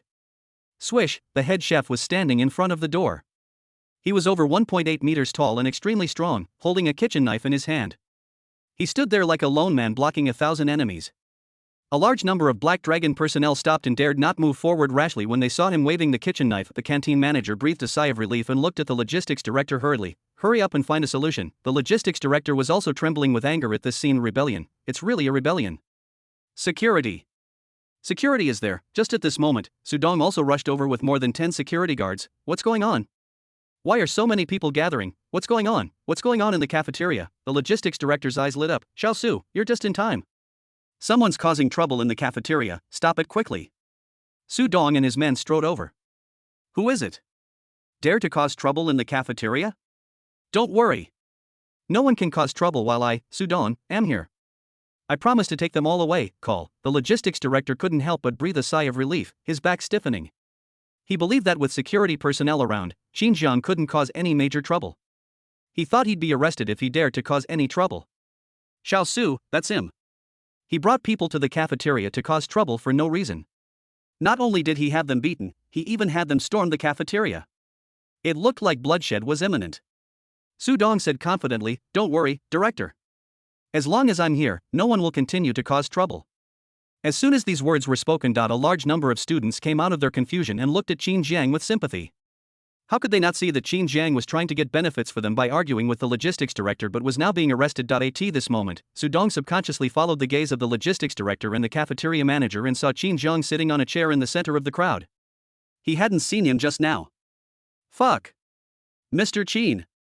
Qin Jiang looked at him with a calm expression. "Su Dong, Boss Qin, you." He instantly realized that the troublemaker the logistics director was talking about was Qin Jiang. No wonder he saw some familiar faces among those people just now. They were obviously former students of the North Campus. "Logistics director, Xiao Su, what are you standing there for? Quickly have your people arrest the troublemakers." The next moment he was stunned. Su Dong looked up at the ceiling. "Troublemakers? Where are there any troublemakers? Why didn't I see them? He said to the other security personnel, did you see them? Other security uniform headings, no. I didn't see anything, who is it? What? What's going on? Chapter 475, the canteen opens, Seijo takes action for a while, the security guards looked at their noses with their eyes, their mouths at their mouths, and their hearts with their mouths, pretending to see nothing. Nonsense, those following Sudong were all elderly people from the North District, and they knew Qin Jiang inside and out, not to mention that they were already grateful to Qin Jiang. Just the relationship between Qin Jiang and Wu Yu was enough to make them play dumb. Suddenly, a security guard said, I remember a stray dog just came in from the East District. We need to arrest it, right? Sudong nodded and said, the leader's safety is extremely important. We don't need to worry about the trivial matters here. After saying that, he waved his hand and said, let's go. Then he took his people away under the incredulous gazes of the logistics director, the cafeteria manager, and other students. Logistics director, Omega, canteen manager? Other students, no, what do they see? The school security personnel came to take charge and threatened to arrest the troublemakers. Result, he left in the blink of an eye? Are you kidding me? Brush, everyone's eyes were focused on Qin Jiang again. Anyone could see that the security personnel left because of him. After all, just now, Sudong nodded to Qin Jiang before leaving. This, who can't see the trick inside, at this moment, they admired Qin Jiang's deterrence even more, which could make the security personnel not care about the requirements of the logistics director. No. Stop, the logistics director watched Sudong and the others leave and yelled, did I let you go? Are you going to pretend you didn't see these people causing trouble? Believe it or not, I'm going to complain to the school's top management. Sudong ignored him completely. He, complain about him, you, the clay Buddha, should first figure out how to cross the river. He saw in an instant that Qin Jiang was planning to attack the cafeteria, and it was obvious that he was serious about it. So, it would be good for the logistics director to go against Qin Jiang. Time proves that those who go against Qin Jiang are all more miserable than each other. Now, Qin Jiang sat on the chair and blew out a smoke ring on the side. Zhang Qi frowned as he watched the Black Dragon chef being blocked by a kitchen knife. Not brave enough. Although he knew that these Black Dragon personnel were temporarily recruited and were still in school. To be precise, they are not regular members of Black Dragon. They are just those who have passed the assessment and were recommended to join Black Dragon after graduation. They can join Black Dragon without taking an exam. They have not received much professional training so far. Most of them will join the two major milk tea companies or the propaganda department in the future, and there are not many who will join the security department. Therefore, it is understandable that they dare not go forward when someone is slashing with a knife. But even though he knew it, he was still a little angry. After all, this was in front of Brother Jiang. He rolled up his sleeves and rushed forward himself, get out of the way. Wow, the Black Dragon personnel subconsciously made way as Zhang Qi launched a flying kick directly at the head chef. Fuck. Black Dragon, you dare to block it, brush. The chef was so frightened that he didn't dare to chop with the knife, and subconsciously used his hands to block. Bang, a flying kick hit the chef's arm and stomach, making a dull sound. Head chef, he felt his stomach churning and couldn't help retching, while his body was kicked back 2 steps by inertia. Tread, Zhang Qi used the force to get in front of the chef and punched him again, asking him to get out of the way, but at this time, the chef also reacted and took 2 steps forward, slapping Zhang Qi's fist away. Brush, Zhang Qi needs to use a sweeping kick. Bang, the chef blocked in advance. At the beginning, Zhang Qi relied on inertia and ferocity to gain the upper hand, but as the head chef reacted, the situation fell into a stalemate. The head chef was tall and held a kitchen knife. Fortunately, Zhang Qi was flexible and the head chef did not dare to really chop him, so Zhang Qi still had the upper hand. Tread, chef, step back, tread, Zhang Qi takes a step forward. Just as the head chef was about to retreat into the kitchen, the canteen manager outside yelled, stop him. You stop him. At this time, the chef was also annoyed by Zhang Qi's beating. He was embarrassed to be beaten back by a small guy, and he was really afraid that the situation in the kitchen would be exposed, so he raised the kitchen knife and chopped. Of course, the chef did not dare to chop Zhang Qi's vitals but aimed at his arms. His purpose was to make Zhang Qi retreat. Unfortunately, he was dumbfounded as Zhang Qi did not retreat at all but rushed forward even more violently. Who was he? The manager of the security department of the Black Dragon Group, the personal driver of the great Brother Jiang. He represents not only himself, but also Brother Jiang's reputation. Brother Jiang has done him a great favor. Now, he would not retreat even if a kitchen knife chopped off his arm or his head. Besides, the other party was armed and he was unarmed. If the knife really chopped him down, he would really become a victim. Come on, Zhang Qi roared and rushed forward. The kitchen knife fell straight down. Some female students were frightened when they saw this. Someone got stabbed. This is too cruel. Just use a kitchen knife, oh my god. This is going to cause bloodshed and loss of life. A lot of boys' eyes flashed. They saw another side, Zhang Qi's fearlessness and bravery. Any of Qin Jiang's subordinates is like this, but Qin Jiang has thousands of such younger brothers. How powerful and awesome this must be. Qin Jiang, I call them employees. Fuck. The logistics director's expression changed slightly. If a bloody incident really happened, it would definitely make things worse. So, it is unclear whether Qin Jiang will be punished, but as the on-site logistics director, he must take responsibility. The person in charge of the cafeteria looked excited. Cut, chopped to death, the bigger the noise, the better, as long as no one is killed, it's fine. We can just put all the blame on the chef, obviously. He has treated the head chef as a discarded pawn. Only Qin Jiang sat there smoking a cigar with a calm expression, as if the bloody incident ahead did not exist. At the same time, the Seijo who always stood beside him has disappeared. Ahead, just when Zhang Qi thought he was going to be chopped off, just when the chef looked angry. Brush. A black shadow directly enveloped the two of them. Bang! The kitchen knife stopped abruptly when it was only about 1 centimeter away from Zhang Qi's arm. What? The chef's face was filled with shock as he felt the inertial recoil from the hand holding the kitchen knife. Looking up along the knife line, he saw a large bronze hand gripping the back of the knife. Those few fingers were like iron pliers, preventing him from chopping it down or pulling it out. How is that possible? Who can hold a chopping kitchen knife with just a few fingers? It takes a lot of strength. He looked up and then he saw Seijo, who was taller than him and had a ferocious look on his face, like a large brown bear. Just the sight of Seijo standing there was intimidating enough, let alone appearing right in front of him. The oncoming impact was simply indescribable. A gulp, gulp, the chef swallowed his saliva subconsciously and spoke incoherently. I. Chapter 476, Canteen Hygiene, Mass Vomiting, Qin Zhan's anger. What do you mean by you and me? Seijo looked down at the head chef with a cold expression. Little potato, you are so arrogant. The chef was stunned. No, who are you calling little potato? I'm 180 centimeters tall and weigh 178 kilograms? You call me little potato?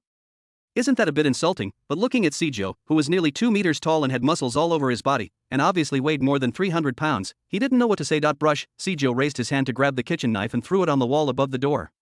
As the chef was horrified, he grabbed him by the collar and easily lifted him out from under the doorframe. Brush. Seijo casually hung the chef on the wall. That's right, just hang it on the wall. There was originally a cafeteria map hanging there with a hook on it. The chef also happened to have a hood on the back of his clothes, so it was hung there naturally. The chef was hanging and kicking his legs wildly.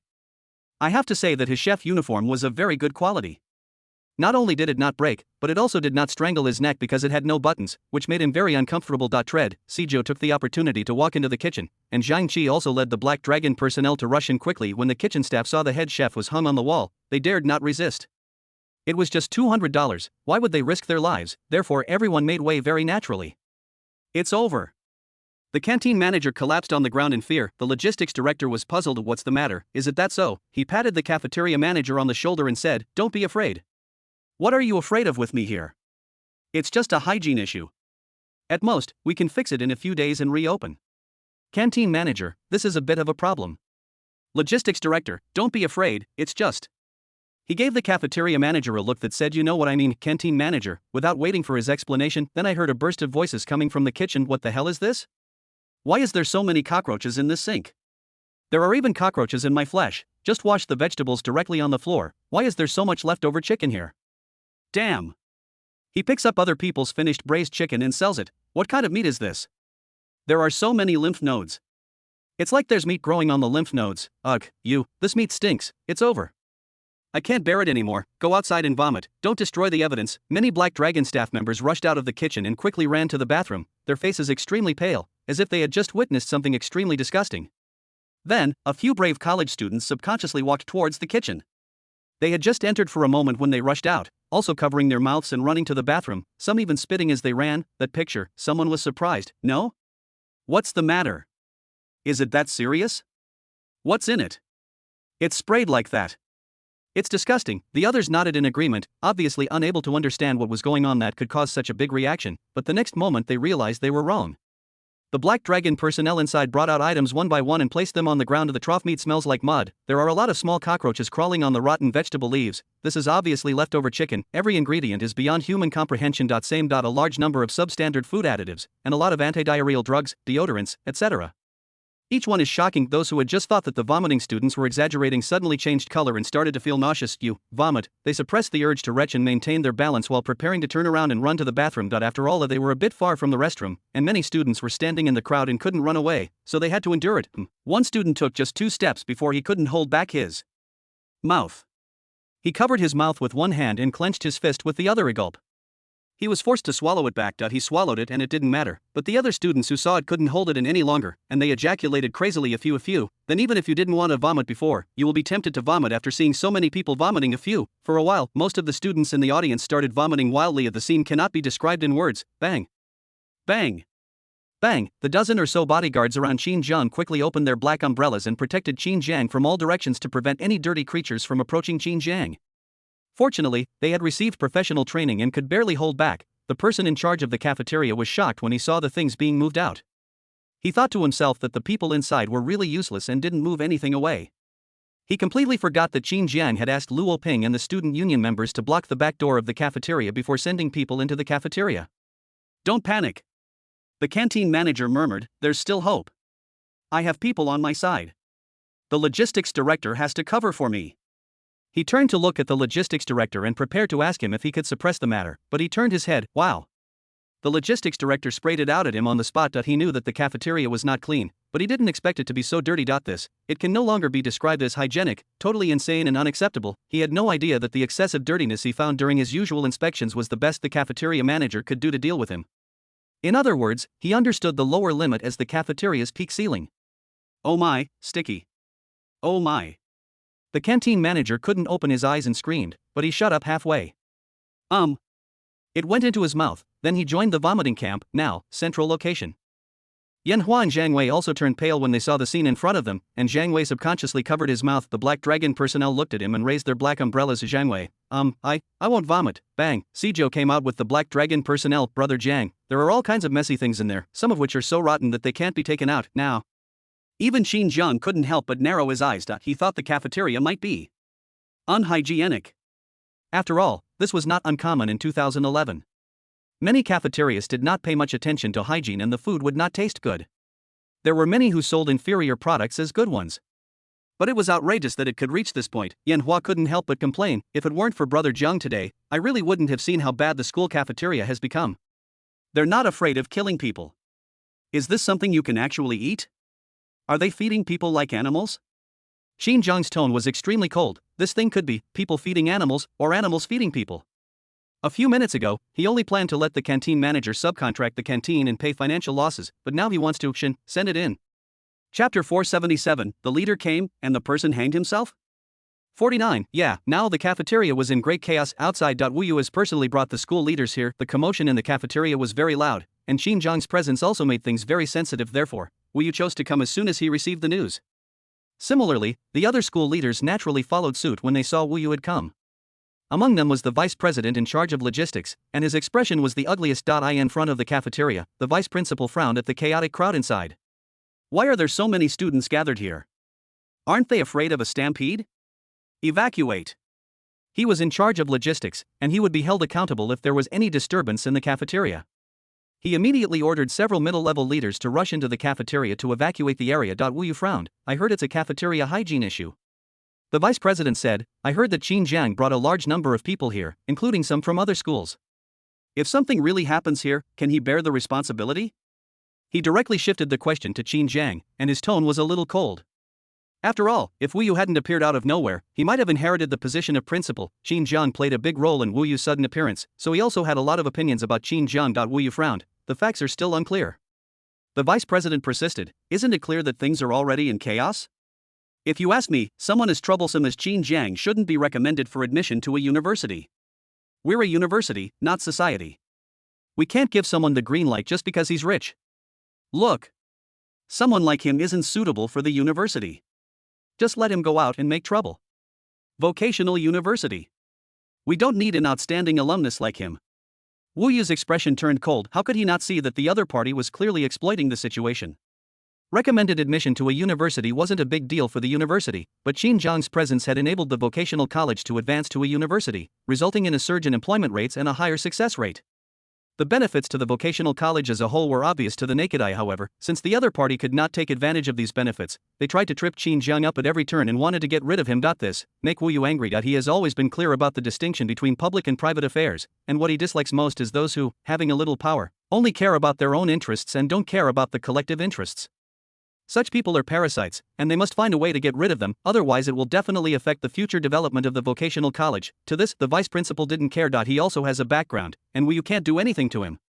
Instead, he wants to compete with Wu Yu. Today is the best time to take advantage of the situation and use Qin Jiang's trouble to impact Wu Yu. Just when I was fantasizing, the middle-level leader who had just rushed in rushed out even faster, leaning over the railing and vomiting violently. You vomit, oh my god, this is so disgusting. Wu Yu and the others were both startled by this. The vice principal had a bad feeling on his face and asked, "What's wrong with you? What's going on in there?" A middle-level leader held back his vomiting and pointed inside the cafeteria. "Everyone is vomiting.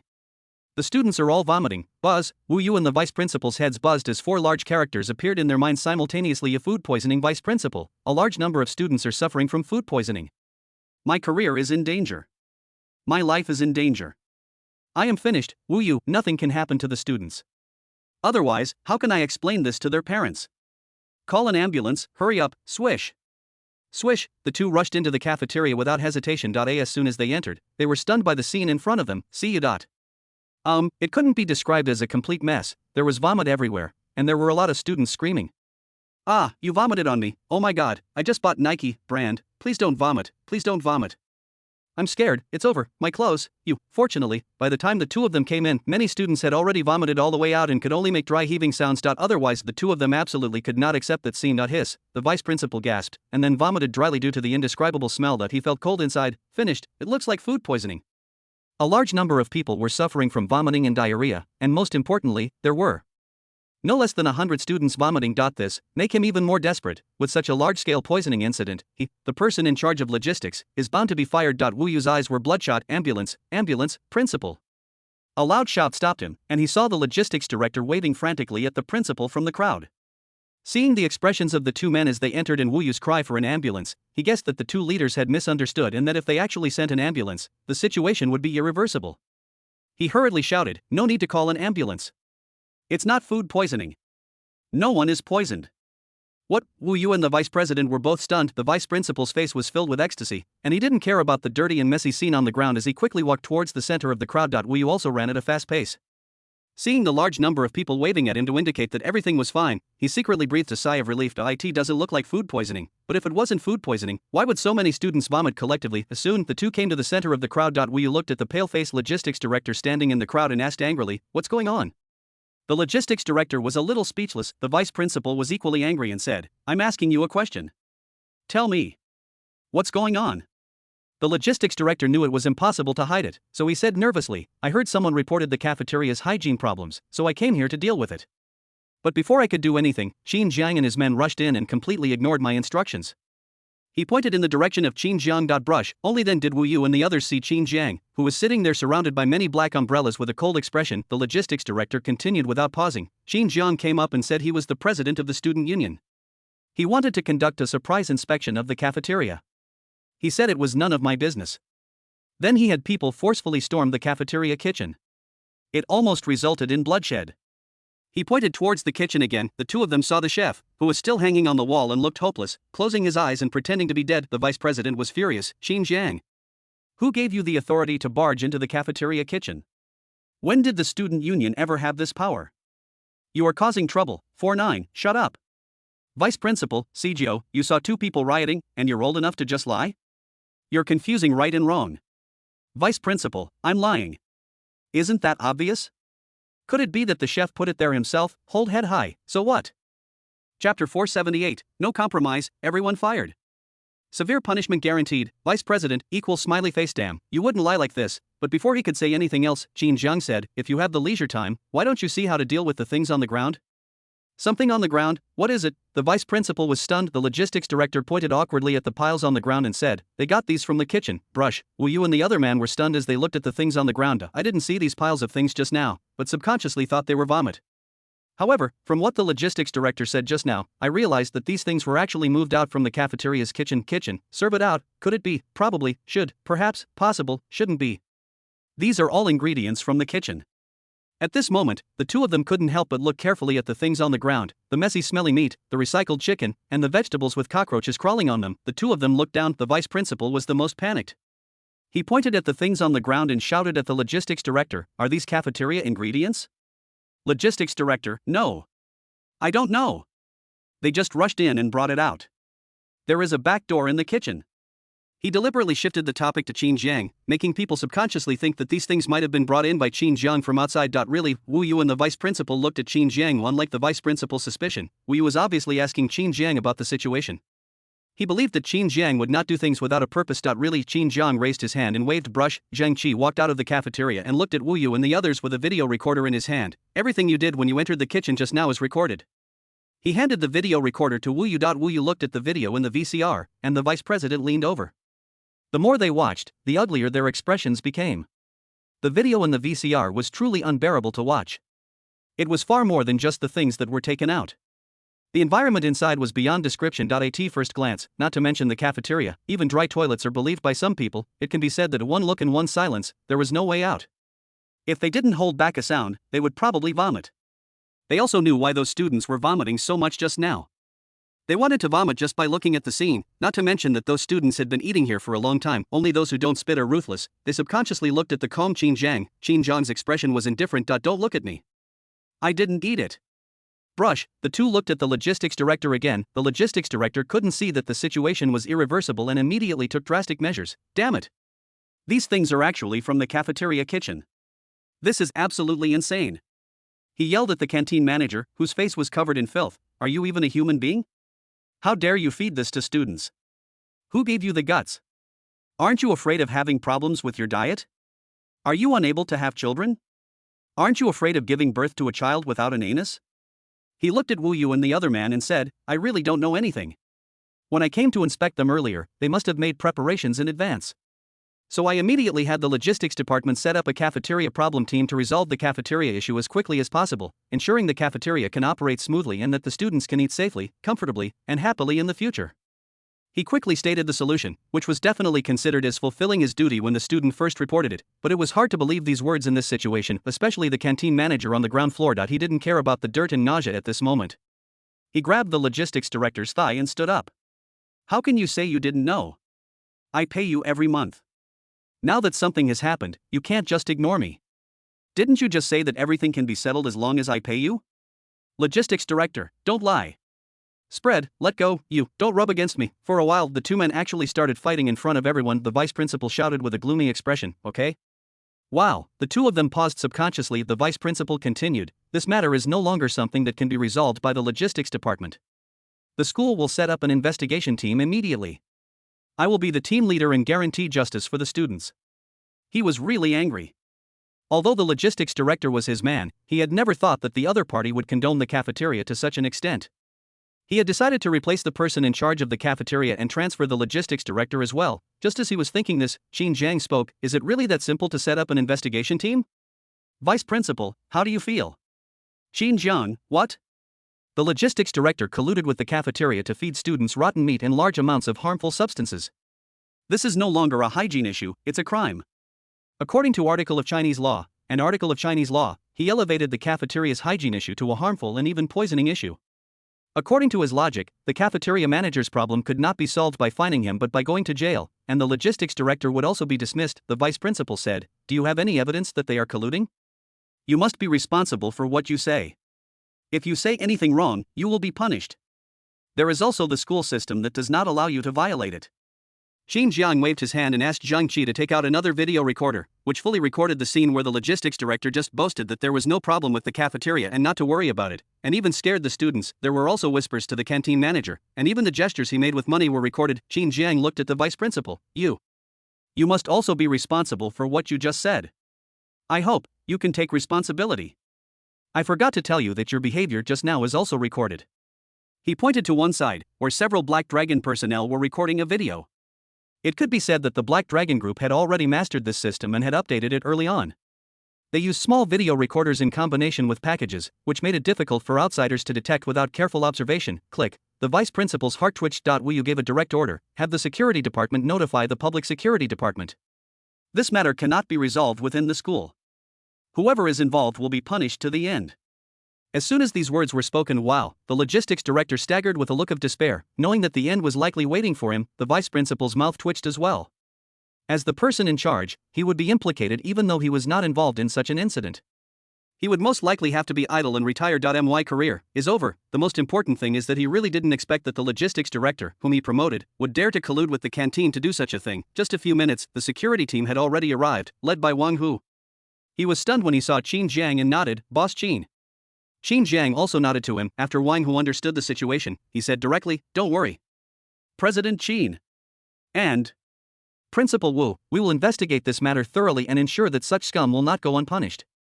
Chapter 479, Qin Jiang jumps out of the window, the canteen manager begs for mercy. Qin Jiang nodded, Wang Hu waved his hand and said, Team 1 will collect information about the cafeteria kitchen, and Team 2 will take the people away to assist in the investigation.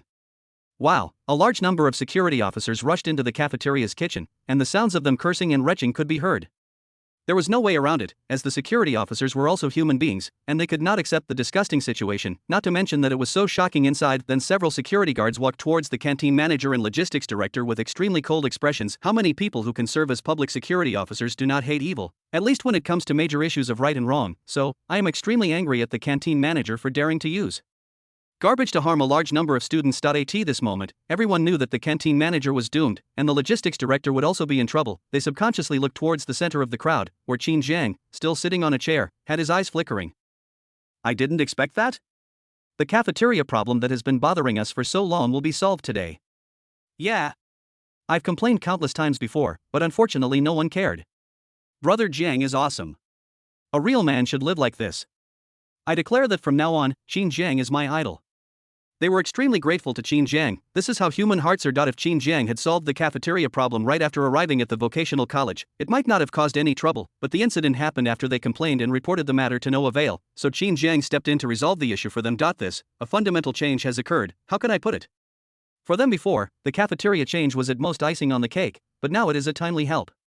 No matter who sees Qin Jiang, they will respect him in their hearts. After all, they are the ones who have vested interests and have given nothing in return. On the wall, the head chef originally wanted to accuse Heilung of bullying when he saw the security guard coming, but the scene just now made him give up the idea. Lower your head, pretend to know nothing. If this matter is really investigated, he will definitely be held responsible. He can only lower his head and mutter silently, You can't see me. You can't see me. Pity. A police officer said, Take this off the wall. Now, Qin Jiang did not experience much psychological change due to the respect in the eyes of the people around him. Everything was within his expectations. Don't say that he was playing with human nature. He was just seeking the greatest benefit for himself within a reasonable range. Those who only give without seeking benefits are stupid. He stood up, nodded to Wu Yu, and was about to leave, but he stopped halfway. Seeing the mess on the ground on the way out of the cafeteria, he found it difficult to put his foot down. Misophobia, there is still a little bit, brush. He looked around and finally fixed his eyes on the window closest to him. See this? Sijio picked up 2 stools from the side and walked to Qin Jiang, placing them under the window and opening the window and screen, under the incredulous gaze of the crowd. Tread. Qin Jiang stepped on a stool, took 2 steps over the windowsill and jumped out. Later, Sijio, Zhengqi and other Black Dragon members followed suit and jumped off the windowsill directly by stepping on the stools. This is the first floor of the cafeteria. The windowsill is only 1 meter from the ground and there is no danger at all. In addition, the cafeteria is in a mess now, and they will definitely step on all kinds of dirty things if they walk through the main entrance. Instead, jumping out from the windowsill is the most reasonable option. However, they always felt that it was a bit strange when they saw Qin Jiang, who was so serious just now, jumping out of the window. What can I say? It's like watching a domineering CEO jump a fence. Bang! Qin Jiang led the Black Dragon personnel, Yan Hua and Zhang Wei away in stride, and countless people watched Qin Jiang leave with complicated eyes. Wu Yu nodded. Although his actions were a bit reckless, they were good things. It's better to discover things like this early than late. This will help us resolve some internal issues. His eyes fell on several leaders, including the vice president and the logistics director. Some of them might have been good people before, but they were corrupted by money and turned into termites, so they had to be eliminated. Even if it means scraping the bone to cure the poison, we must do it. It's not that he didn't have the courage to scrape the bone to cure the poison before, but he didn't have the opportunity to do so. Now, the opportunity has come. Wu Yu, notify leaders at the department level and above to arrive in the meeting hall promptly at 3 p.m. this afternoon. Tread, the vice principal stumbled again. Bang, the logistics director sat on the ground and no, the canteen manager looked at the security guard who was walking towards him with handcuffs and shook his head frantically. Sigma degree, don't come over here. He panicked, he is scared. He was not only worried about the canteen contract issue, but also worried about the possibilities he would face next. Just now, he saw with his own eyes that after Wang Hu came again, he first greeted Qin Jiang and said that he would explain to Qin Jiang. What explanation could it be? In an instant, he thought of a lot of possibilities. He was severely sentenced, then inside. I was surrounded by various prisoners. No. He doesn't want it. Looking for a backer, he looked at the logistics director and realized that the other party was also useless. So, he saw him jump out of the window in 2 quick steps, stepping on a stool. Several security officers were stunned. Yell, he's a fugitive. Catch him. Stop. You're committing an even greater crime. Several security guards yelled and stepped on stools to rush out of the window to chase after him.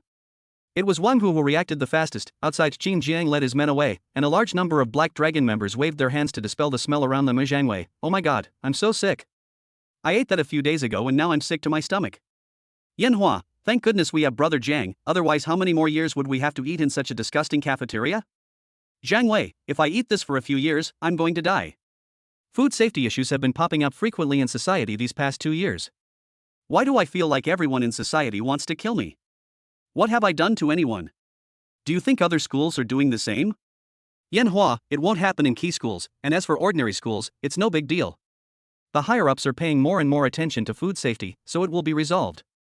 But there was one thing he didn't tell Jiang Wei: the problem will be resolved, but no one knows when it will be resolved. Maybe a citywide investigation will solve the problem tomorrow. It might take a long time. The vocational university can only solve the problem because of Qin Jiang's help. Qin Jiang also knew that a year later, all the major cafeterias began to reform, and these kinds of crazy incidents gradually disappeared. Right at this moment, wow, the canteen manager, covered in vomit, rushed from behind, and the Black Dragon staff immediately blocked him when they saw him. Shout. Shu __. Shu, the canteen manager slid to his knees and yelled, Brother Jiang. It's all my fault. I shouldn't have offended you, let alone yelled at you. I'll subcontract the cafeteria to you. I don't want a subcontracting fee. No. I'll give you all the tables, chairs, and benches. Please spare me, I have an 80-year-old mother above me and many hungry children below me. If anything happens to me, they will all be finished.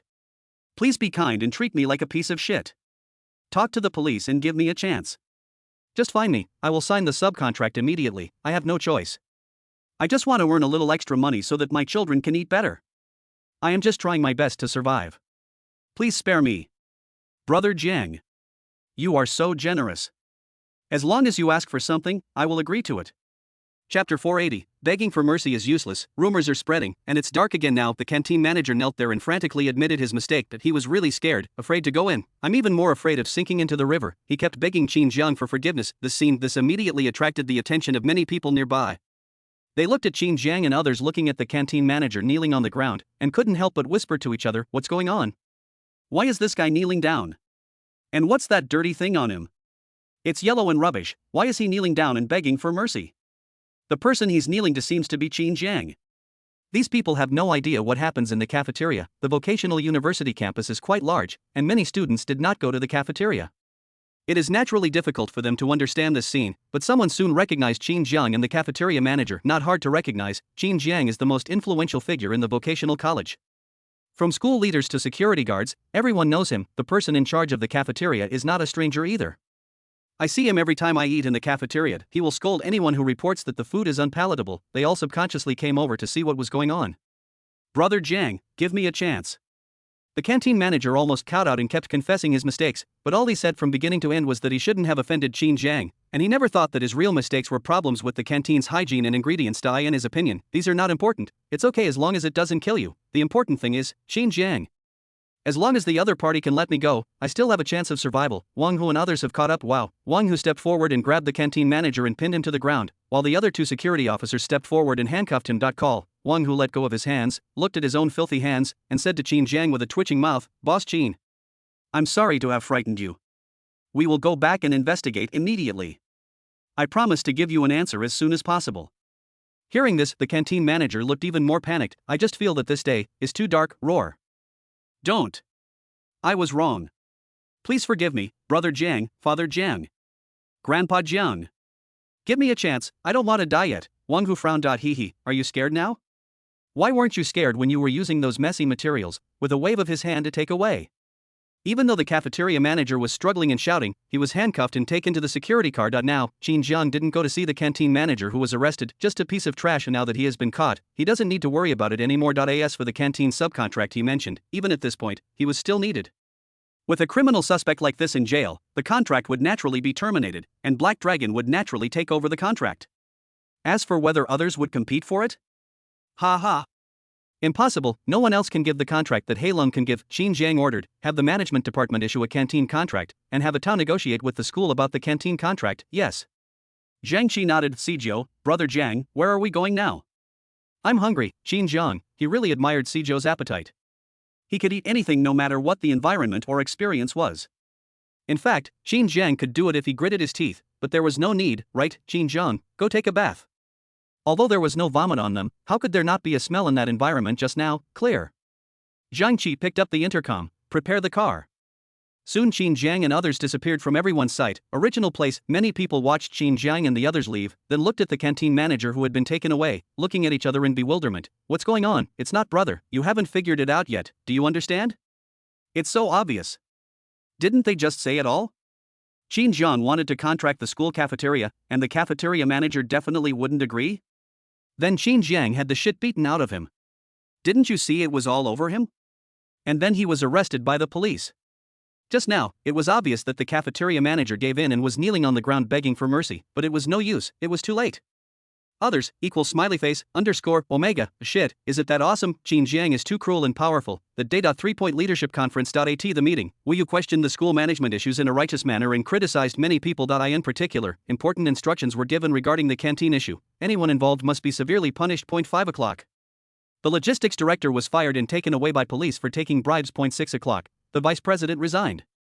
7 o'clock. The school issued a notice regarding the suspension of the canteen for rectification and publicly solicited bids for a new canteen. 8 o'clock. Then the news spread that Black Dragon had been selected. 9 o'clock. Rumors are flying everywhere. The job is still good. After all, a large number of students witnessed the cafeteria problems with their own eyes, and many people were extremely happy when they came back to add fuel to the fire. At least, they don't have to eat that junk food anymore. Moreover, students who were transferring from junior college to university in the North District had said how good and cheap the food was in the North District cafeteria.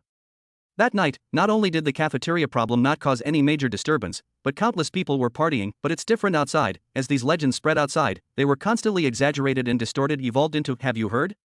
Qin Jiang plans to contract the cafeteria. The guy who didn't give him the food before is going to be beaten to death. I heard that the logistics director was taken away by the police because he tried to stand up for himself. The vice principal fired me for saying just one thing. Anyway, the summary is just 4 words. It's dark again. We use office. Opposite. The vice principal listened to the cheers of the students outside and the contract submitted by Black Dragon on the table. His expression was complicated. The outside world is saying that Black Dragon is a gang, and Qin Jiang is sinking the river or something like that? I thought he was some kind of profiteer. I didn't expect, although the public bidding has not yet started, but he knew that no one could compete with Qin Jiang. It was not because Qin Jiang was so powerful that no one dared to compete with him, but because this canteen contract would not make any money at all, and would even result in a loss-making business. Who would do that? Wu Yu said calmly. He's a vocational college student, so it's normal for him to seek benefits for the university. Besides, the university provides him with a large number of management trainees every year, which saves him the trouble of recruiting. He's a very upright person at heart. Well, the vice principal sighed and slowly stood up. I am old. I hope you can continue to do your job well. I hope Qin Jiang can keep his original intention. I will come to the cafeteria to check on him frequently in the future. Turn around and leave. Wu Yu shook his head. The other party hadn't done anything too extreme. He was just too obsessed with his position. Let me explain this in 2 ways. Qin Jiang took people to the bathhouse and something happened again. Nothing happened. How could there be so much going on? With Qin Jiang's outings, it was rare for him to run into anyone who didn't know how to look after him, but the other side, Wang Xian, who was about to make a big move, had no idea that a trap was waiting for him. Chapter 481. Feng Zhao's diary starts. Planning, buying a house, vocational college. In an apartment building diagonally opposite, Feng Zhao moved to a new apartment. He didn't hire a moving company, but carried his luggage back and forth many times by himself. This apartment building, is not a designated residence place in Heilongjiang. Living in a designated residence place in Heilongjiang is free of charge, but Feng Zhao was afraid of being surrounded by too many people, so he applied to move out, saying that it would be more convenient for him to find a girlfriend in the future. No one would doubt this. After all, there are many similar situations. Not every employee enjoys living in the same apartment building as their colleagues. Half an hour later. Bang! Feng Zhao closed the apartment door and sat down on the stool tiredly, but he didn't relax. He took out an infrared detector from his pocket and quickly checked every room. He knew very well that some perverts had installed cameras in the rental house in 2011. It is to capture indecent videos. Some do it just to satisfy their own hobbies, some do it to make money, and some even form an industrial chain apartment building. It is definitely a severely affected area and he has to be on guard. Soon he walked back and forth in the small apartment 4 or 5 times, and finally made sure that there was no equipment. Call. He breathed a sigh of relief but still didn't pack his luggage. Instead, he took out the notebook at the bottom of the package. Open. Right, September 11, 2011, I followed the second group of relocated people to the Heilong headquarters and applied for an apartment building. The monthly rent subsidy is 600 yuan. It can basically cover my current rent. Everyone around me praises Heilong for being generous, but I think it's just buying people's hearts. Conspiracy, dark, often hidden in the light. At the same time, I had a major gain today. When I came here, Lei Hao wanted to find a few unfamiliar faces among us new members of the Black Dragon team and said that he wanted to do some things. Being a smart person, I quickly realized that there might be something wrong. A new face. Why would they be looking for a new face? He must be doing something shameful. It's illegal. I signed up without hesitation. My intuition tells me I am getting closer and closer to the truth, and the dark side of the Black Dragon is about to unfold to me. Just wait. Feng Zhao, will definitely arrest the evil Qin Jiang. The next day, Feng Zhao and 4 or 5 strangers drove to a certain intersection, all of them looking excited. What are you going to do by suddenly gathering us together? It must be a big deal.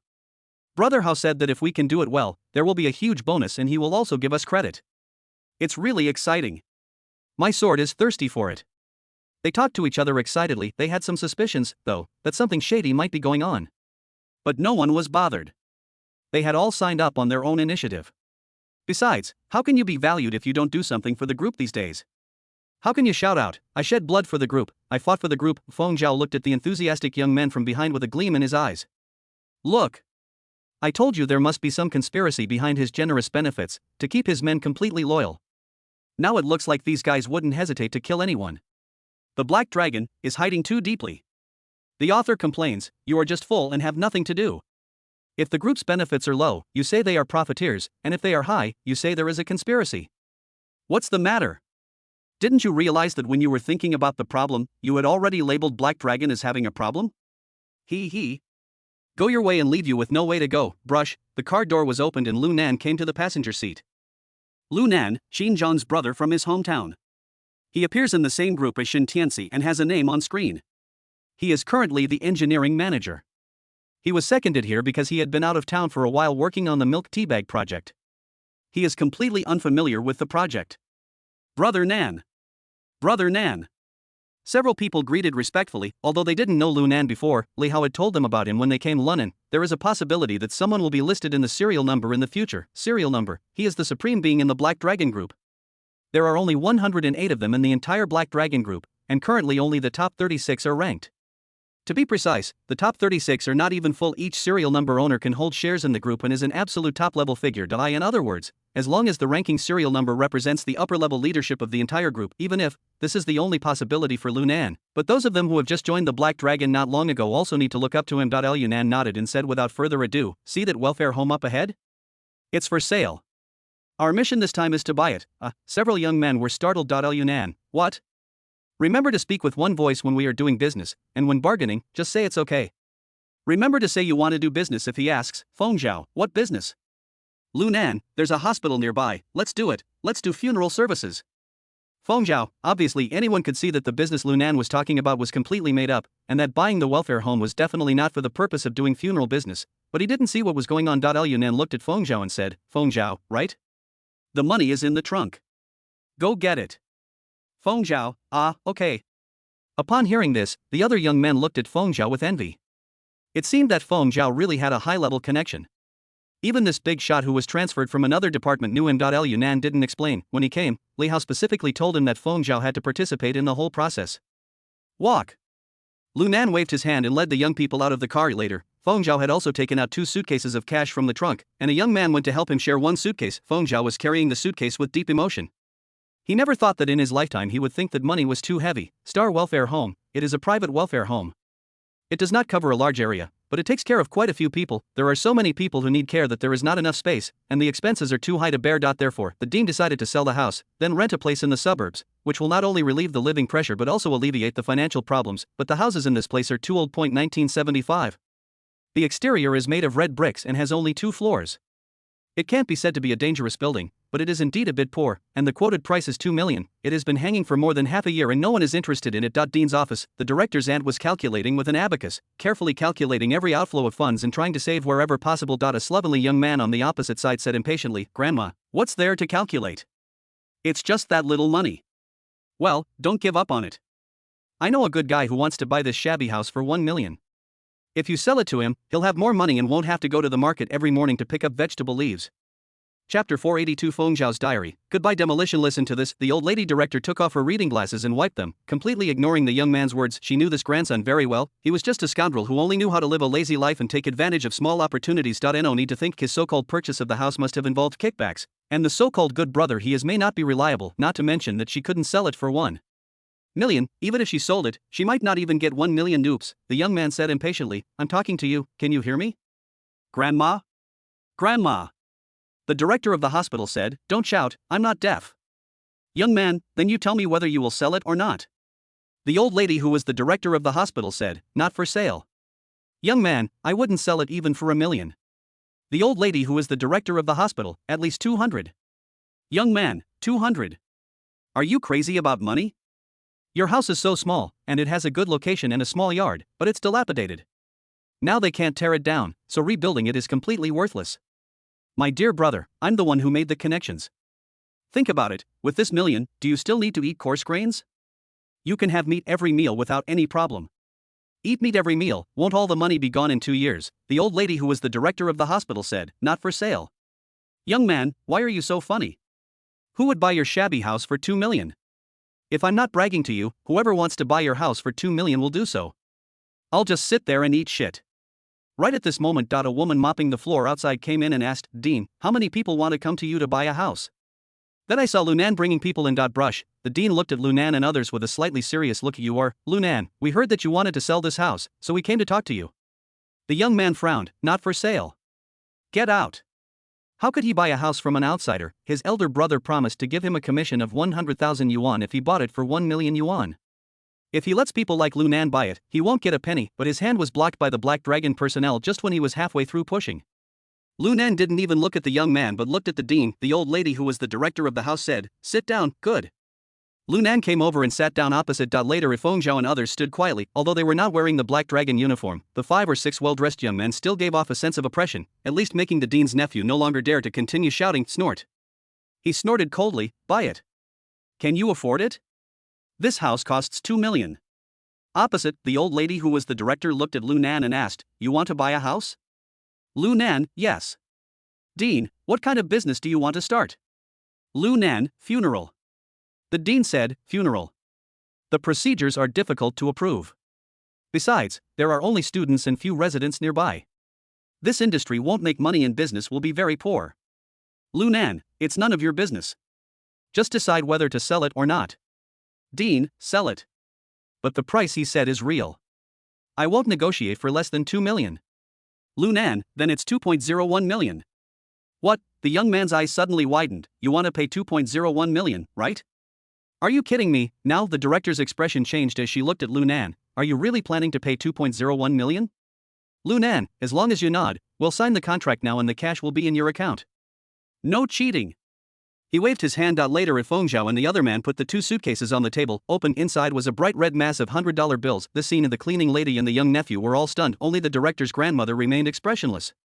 She looked at the 2 suitcases of money with a complicated expression. 2 million in 2011, and their small welfare home can survive for many years by renting a house in the suburbs. She shouldn't be so tight on money now, and 2 million was her psychological bottom line for selling the house. She knew that 2 million was a bit high. But whether it was for the future of the welfare home or her feelings for the old house, she was unwilling to sell it at a low price. Now that a buyer who could afford the price had appeared, she naturally would not hesitate on nodding. When do you want to sign the contract? Lunan waved his hand. A Black Dragon agent took out a contract from his briefcase. There were 10 contracts in it, with prices ranging from 201 to 210. For bargaining, the old lady director looked at the contract while wearing reading glasses. Her nephew looked at the money with envy on his face. The cleaning lady is full of joy and anticipation for the future. Lunan sat calmly. Feng Zhao's eyes flickered as he looked at the 2 million in cash, the contract, and the welfare house. Why do you want to buy this house? What's so different about this house? It looks like an ordinary red brick building. Could it be hiding a secret, the secret of the orphanage, child? Could it be that Qin Jiang is so cruel as to start a kidnapping business? No way. His heart was beating fast. After reading the contract for a long time, the old lady director picked up the pen and signed her name without hesitation. Brush, Lunan took the contract and pushed the 2 suitcases over. The 2.01 million is now yours. Dean, don't wait for me to transfer the ownership of the house to you first. Lunan, the exchange is closed at this time. I will send someone to pick you up at 10 o'clock tomorrow morning to transfer the shares. Dean, okay. Lunan took the contract and took his men away. Only the dean and 3 others were left there, each with a different look on their face. Even though the dean had seen a lot of things, it was hard for him to remain calm when looking at the 2.01 million on the table. In fact, it only took half an hour from the time Lunan came in to the time he left, and he had spent 2 million. The dean had thought about whether there was a trick involved, but she was really short of money and couldn't care less. She ordered, go. Call old Tang and the others. The cleaner nodded, and in less than a minute, a dozen disabled people in their 50s who worked as security guards in the welfare home came. Dean, come with me to deposit this money in the bank. By the way, call the owner of the house in the suburbs and tell them that we have rented the house and signed a 10-year contract. Young man, grandma, let me tell you, it's not safe to put all this money in one person's card. I'll be a little tired, so you can deposit 100 yuan into my card first. The dean ignored him. I called him here because I was afraid that the young man might have bad intentions. Feng Zhao's diary, September 12, 2011. The mission we were going to carry out today was a little too simple, which was to buy a house in an orphanage, and then told us not to go out during this period. My intuition told me that something was extremely wrong, and Black Dragon must be hiding some secret by doing this, but I really can't guess. I can only record it first. September 13, 2011. I accompanied Runin to the stock exchange to transfer the house and everything went smoothly. The dean said Runin was a good person. He has no idea of the essence. It is definitely a conspiracy that Lu Nan bought a house on orders from above, and it is a conspiracy involving the welfare home. September 14, 2011. Nothing to do today. Memorize the criminal law. September 15, 2011. Nothing to do today. Memorize the criminal law. September 18, 2011. Major discovery. The truth is out. That house is actually going to be demolished.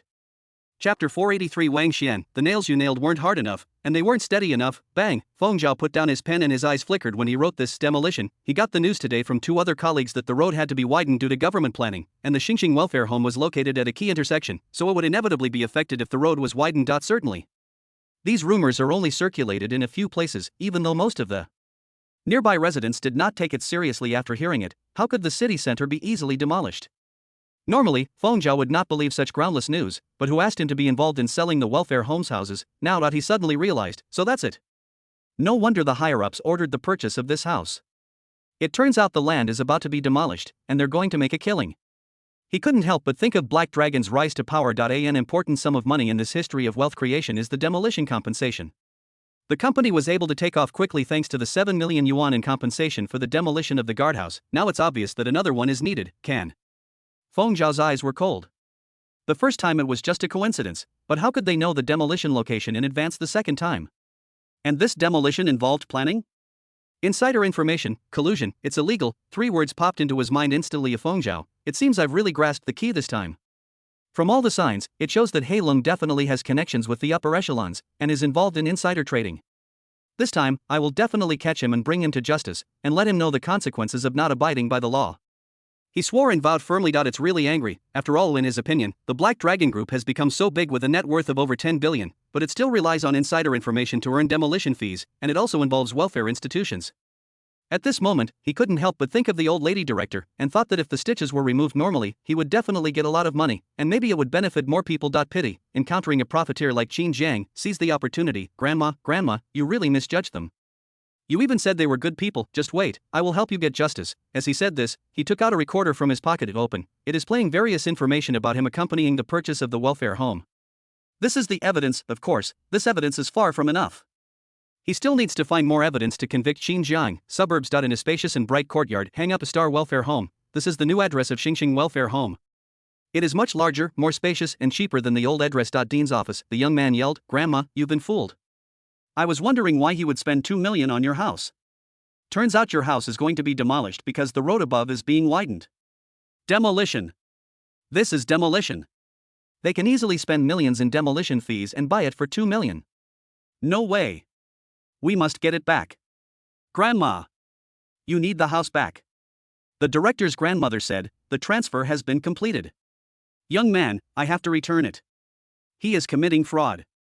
Even if I can't return it, I have to ask him to pay more. 3 million. No.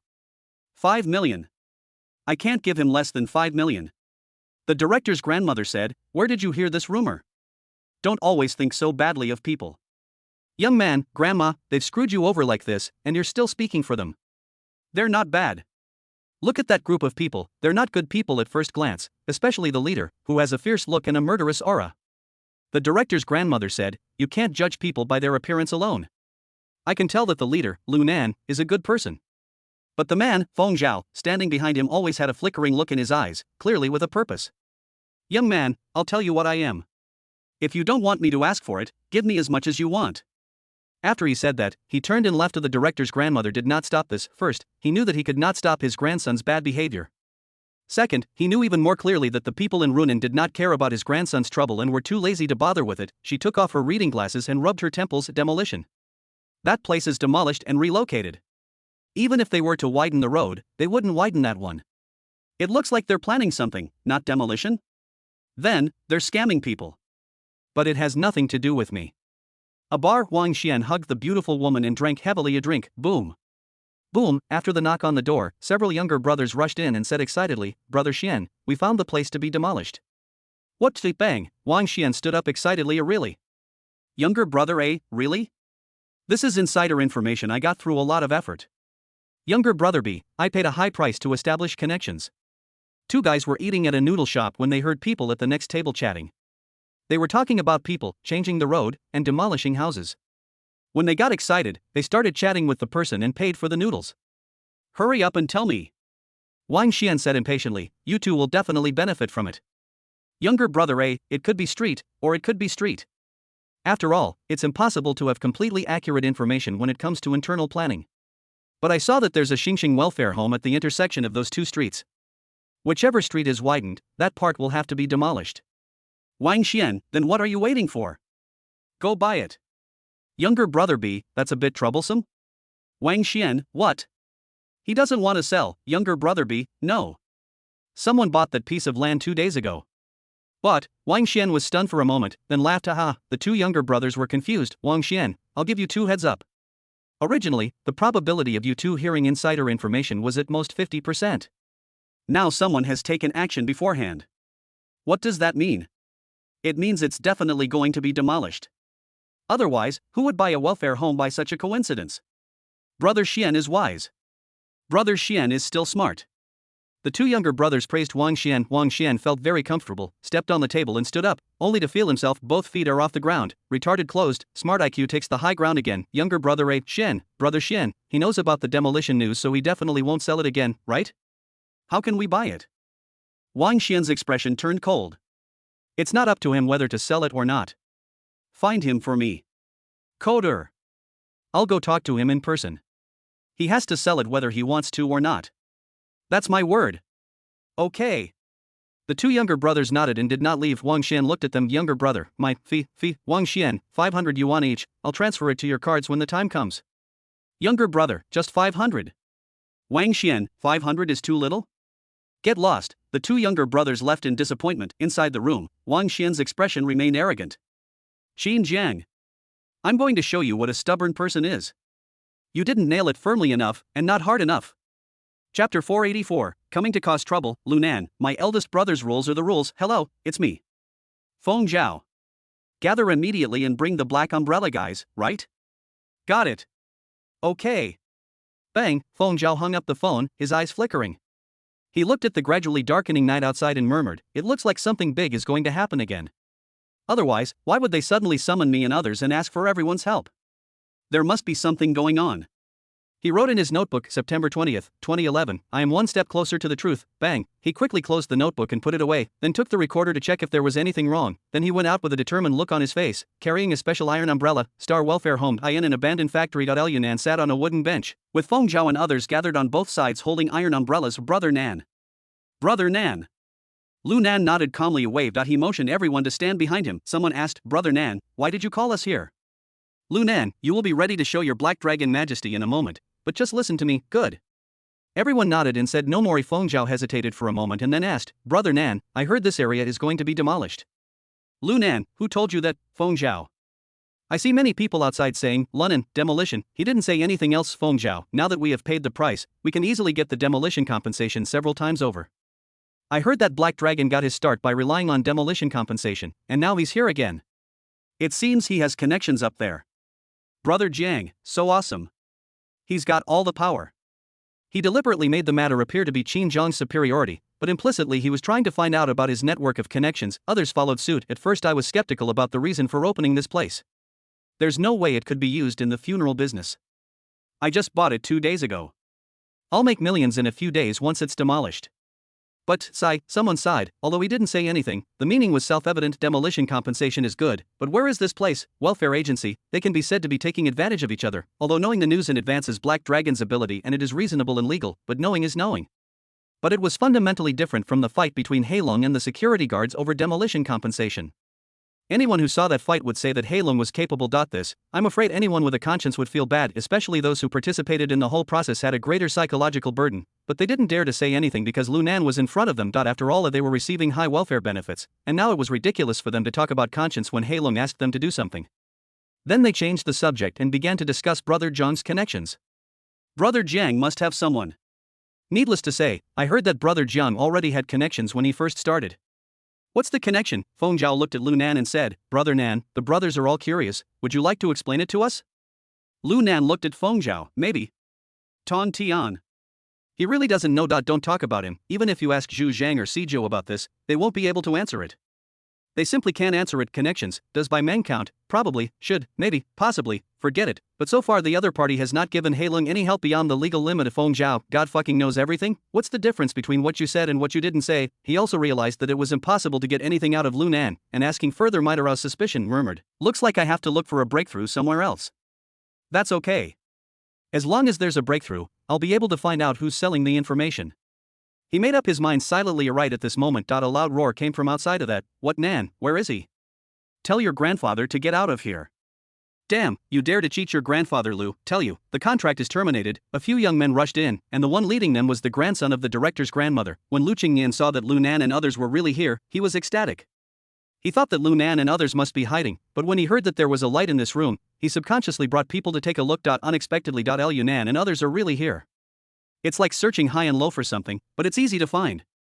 Young man Lu said to the fierce-looking man next to him, Brother Scarface, it was them. They tricked my grandmother into signing that sales agreement. It was a complete fraud.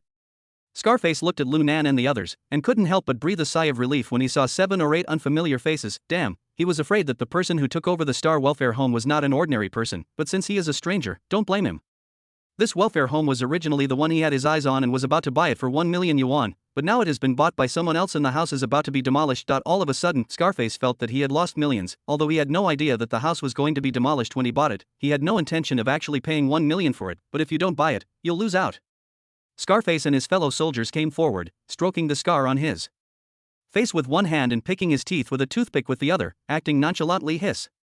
Where are you guys from? Lu Nan, Huaxia. Scarface, equal smiley face. Oh, you're so arrogant. Do you know that I'm the one who supports this welfare organization? I was the one who bought it, but you guys just cut in mid-sentence. Do you understand the rules of the world? Lu Nan, what are the rules of the underworld? I don't understand. I know that my eldest brother's rules are the rules. Scarface, who is your elder brother? Lu Nan, you don't deserve to know. Scarface, oh my god. You are so arrogant. If I don't teach you a lesson, you really don't know how many eyes the Horse King has. Don't say Brother Lian didn't give you a chance. You've ruined the code of conduct in the underworld, made a fortune from your brothers, and tricked my brother's grandmother into signing this fake contract because she's old. Believe it or not, I want my brother to sue you and have the contract invalidated. Give me 1 million today and that's it. I promise the welfare agency won't ask you for money again. It's your job to decide how much you want in demolition compensation. Otherwise, the world is ruthless, and Brother Lian is disloyal. He looked like he was giving Runan some face. However, what greeted him was indeed Lu Nan pointing outside and saying calmly, get out. Look at my mouth shape, Brother Wen. Get out. Scarface, degree fog. Shame on you. Click. Click, he cracked his neck and clenched his fists. Since you are shameless, don't blame me. Brothers, give him. He didn't finish his words, then Lu Nan interrupted him. You are so long-winded. You can finish the story in 3 sentences, but you are still talking nonsense. Today, I will make you leave my house upright and write the word Lu backwards. Chapter 485, Wang Xian brought and wanted a house arrogant. Scarface looked extremely angry when he heard this. Damn it, after all, he is a well-known rogue in this area, and everyone who sees him calls him Brother Lian. In the nearby streets, who else is he afraid of except these few old bosses? Are you still afraid of the Black Dragon who just came to the South District? But he knew the appearance of these big brothers and even the people of Black Dragon. Although he had not recognized all the important figures in Black Dragon, he was familiar with the Black Dragon's attire, all black formal wear. Obviously these people in front of him are not from Black Dragon, so, I'm afraid to give him a dir. Good. Very good. Scarface waved his hand and said, if I don't teach you a lesson today, you really don't know the name of Brother Face. He waved. The younger brothers at the back all took out batons from their arms. These days, gangsters like these always carry some non-lethal weapons when they go out. Lu Nan on the opposite side remained calm. Feng Zhao and others subconsciously clenched the special iron umbrellas in their hands, and everyone except Feng Zhao was eager to try it. Fight, they are not afraid. Not to mention that they have all received formal training from Hei Lung and have fighting skills. If they want to get promoted, they have to make meritorious deeds, and going to get off work normally certainly does not count as meritorious deeds, but now they are brought out by Lunan to carry out a mission and even have to participate in a fight. In the future they will be able to openly shout out, "I have shed blood for the group, I have fought for the group." So, isn't promotion just around the corner? Besides, these newcomers who joined the Black Dragon had all heard various Black Dragon legends. What a top boss in the North District, what crushing Huashin group. What do you mean there are thousands of younger brothers? Anyway, they are not ordinary people, so they feel superior when facing these little hooligans. What, can a dozen gangsters cause trouble? If they are really pissed off, just give them a shout and a few hundred people will come and beat these people into a pulp. Only Feng Zhao's eyes flickered. As expected, Black Dragon's so-called criminal law rules and formal organization are all superficial. Their essence is still a social group. Not only have they forcibly encroached upon the interests of the handling agency, but now they want to use force when people come to them seeking justice. Such tactics are simply those of a gang. If such a group continues to develop, ordinary people will have no chance of survival. Fortunately, I am here. I will expose Black Dragon's evil nature and make it dissolve in the sunlight. He subconsciously checked his pocket. There was a miniature camera there, the latest model that his superiors had recently sent to him. It had very good concealment performance. He brought it with him this time just to see if he could record any useful footage. Now the opportunity has finally come. Bang! Feng Zhao was a little excited as he held the black umbrella. One side, someone noticed his hands were shaking and whispered, "Don't panic." Seeing how calm Brother Nan is, he must be sure of it. Maybe there are a lot of Black Dragon's men hiding nearby. We can just go up and kill them later. This is a once-in-a-lifetime opportunity to make a contribution. You already have connections up there, so if you make a contribution this time, you'll definitely be promoted up there. He said with some envy. Feng Zhao nodded dully and then shook his head. I just feel a little conflicted. When we joined Black Dragonstone, we all memorized the criminal code, which clearly states that assaulting others is illegal. According to Black Dragon's rules, we can't do this, but now, several newcomers from the Black Dragon group nearby were slightly stunned, but they didn't say anything. It was obvious that in their minds, carrying that thing was just a formality. Pay attention to those that are useless. What is useful is to make meritorious service, but one young man whispered, "There's no conflict. We bought the house through a legitimate transaction, and these people are trespassing and causing trouble. If they attack first and we then attack later, it's legitimate defense of our home. I'm telling you, I've got my phone's video function on. I'll record them once they strike first, and if they fight back it will be legal and compliant." As soon as these words were spoken of Feng Zhao, others, Brush, Lunan couldn't help but turn his head slightly and look at the young man. "What's your name?" "Young man, my name is Lu Liang." Lunan nodded. "There is a future." The other Black Dragon members couldn't help but look at Lu Liang with envy. Everyone could see that Lunan admired him very much. At this scene, and this made Scarface even angrier. How outrageous. "What, am I so clueless? I brought some men here to fight with you, but you started chatting over there." Just when he was about to rush forward with a baton, suddenly, there were bursts of heavy footsteps and loud shouts outside. "Where are the people? Come out. Come out right now. Brother Xian has arrived. Why don't you come out to greet him? That Nan. He even dared to make an appointment with my brother Xian, but now he doesn't dare to come out. Brother Xian, there's light in that room." The next moment, bang, the door outside was kicked open. Wang Xian rushed in with more than 20 young men, each holding a weapon. Scarface, no, where did this group of people come from? At first he thought these people were also from London, but the next moment he realized something was wrong. These people obviously have bad intentions. Now, Wang Xian brought his men in and looked at Scarface and the others in the room with a defiant look on his face. "What the hell is your name, Nan? There are quite a lot of people here? What? Do you want to fight me, Wang Xian?" Scarface, "I, Wang Xian, what do you mean by I? Sell the welfare institution house to me, or I'll make you walk out of here." Scarface, "Why do you want me to go out sideways today?" One side. A younger brother said to Wang Xian, "Brother Xian, this man is not the Lunan who bought the house. He seems to have this scar on his face." Wang Xian frowned. "That means these people are the helpers that Lunan found." "Younger brother, it should be. Wang Xian, get them out." The younger brother nodded and stepped forward. Brother Xian said to get out immediately. "Do you hear me?" He looked at Scarface and the others with great contempt. Scarface, in the past, he was the one who needed to curry favor with her, but things are different now. He is now hanging out with the eldest son of the Huwei group, so Scarface is nothing. He looked around at Lunan, and when he finally reacted, he turned back to Wang Xian and said, "Brother Xian, the person sitting opposite is Lunan, the one who bought this house." He recognized Runan at a glance. The reason they were able to come here today was because he accidentally met Lunan at noon and told him that Brother Xian liked this house and asked Lunan to sell it immediately. Then, Lunan told Wang Xian if he could find him today, he would then report back to Wang Xian, who would then bring his men over. Lunan was deliberately hanging around nearby, hoping Wang Xian's men would notice him so they could execute their plan. As for Scarface and his gang, they got into this situation completely by accident. Neither Lu Nan nor Wang Xian, who had just appeared, took them seriously. Rubbish, it only belongs in the trash can, never worthy of the attention of the strong. Chapter 486, Wang Xian attacks, Scarface walks out sideways. Lu Nan, let's touch tread. Wang Xian, surrounded by more than 20 younger brothers, looked at Lu Nan with a defiant expression. You are the one who bought the house. You have some courage. How dare you steal my business? Do you know that I already reserved this house? How dare you cut me off and even ask me out? That's great. Don't say Brother Xian didn't give you a chance. Transfer the house to my name immediately, otherwise. As soon as these words were spoken, Feng Zhao and other Black Dragon personnel were stunned. No, where did this group of people come from? It looked like they were here for the house, too. And judging by their tone just now, it seemed like Lu Nan had invited them here. What did Lu Nan invite them here for? Could it be, these are the people they are targeting today? They looked at Scarface and the others, a little confused and puzzled, wondering if these people had suddenly appeared. Scarface and others were also extremely confused. Now Lu Nan looked at the domineering Wang Xian and said calmly, you want to buy a house?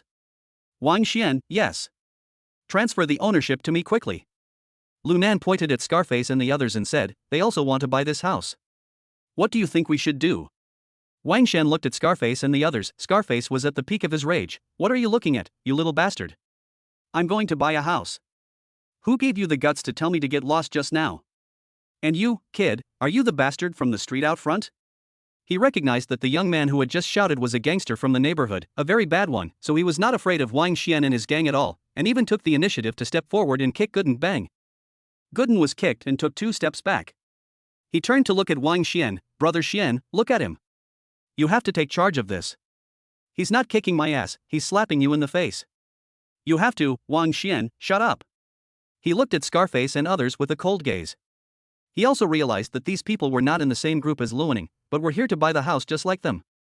The house had long been in his pocket, and he was counting on getting a large sum of money from the demolition of the house, so as to surpass Qin Jiang and impress his father. How can we allow outsiders to be contaminated? Plus, Scarface had just dared to hit his man in front of him, and even called him a little bastard, with a wave of his hand to hit me. Hit me hard. Okay. Gooden jumped up from the ground, looked at Scarface and sneered, fuck. How dare you hit your grandfather? You called me Gooden, but don't you see what my grandfather is like now? Come on, brothers.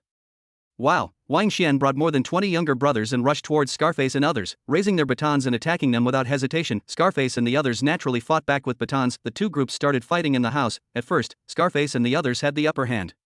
They were all experienced veterans, while Wang Xian's gang were just newly recruited thugs. However, Gooden, seeing that he was no match for them, immediately revealed Wang Xian's name, Scarface. You want to die, don't you? You're going against Brother Xian. Brother Xian is the eldest son of the Huwei group.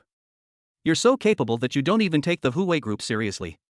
I think your whole family doesn't want to live anymore.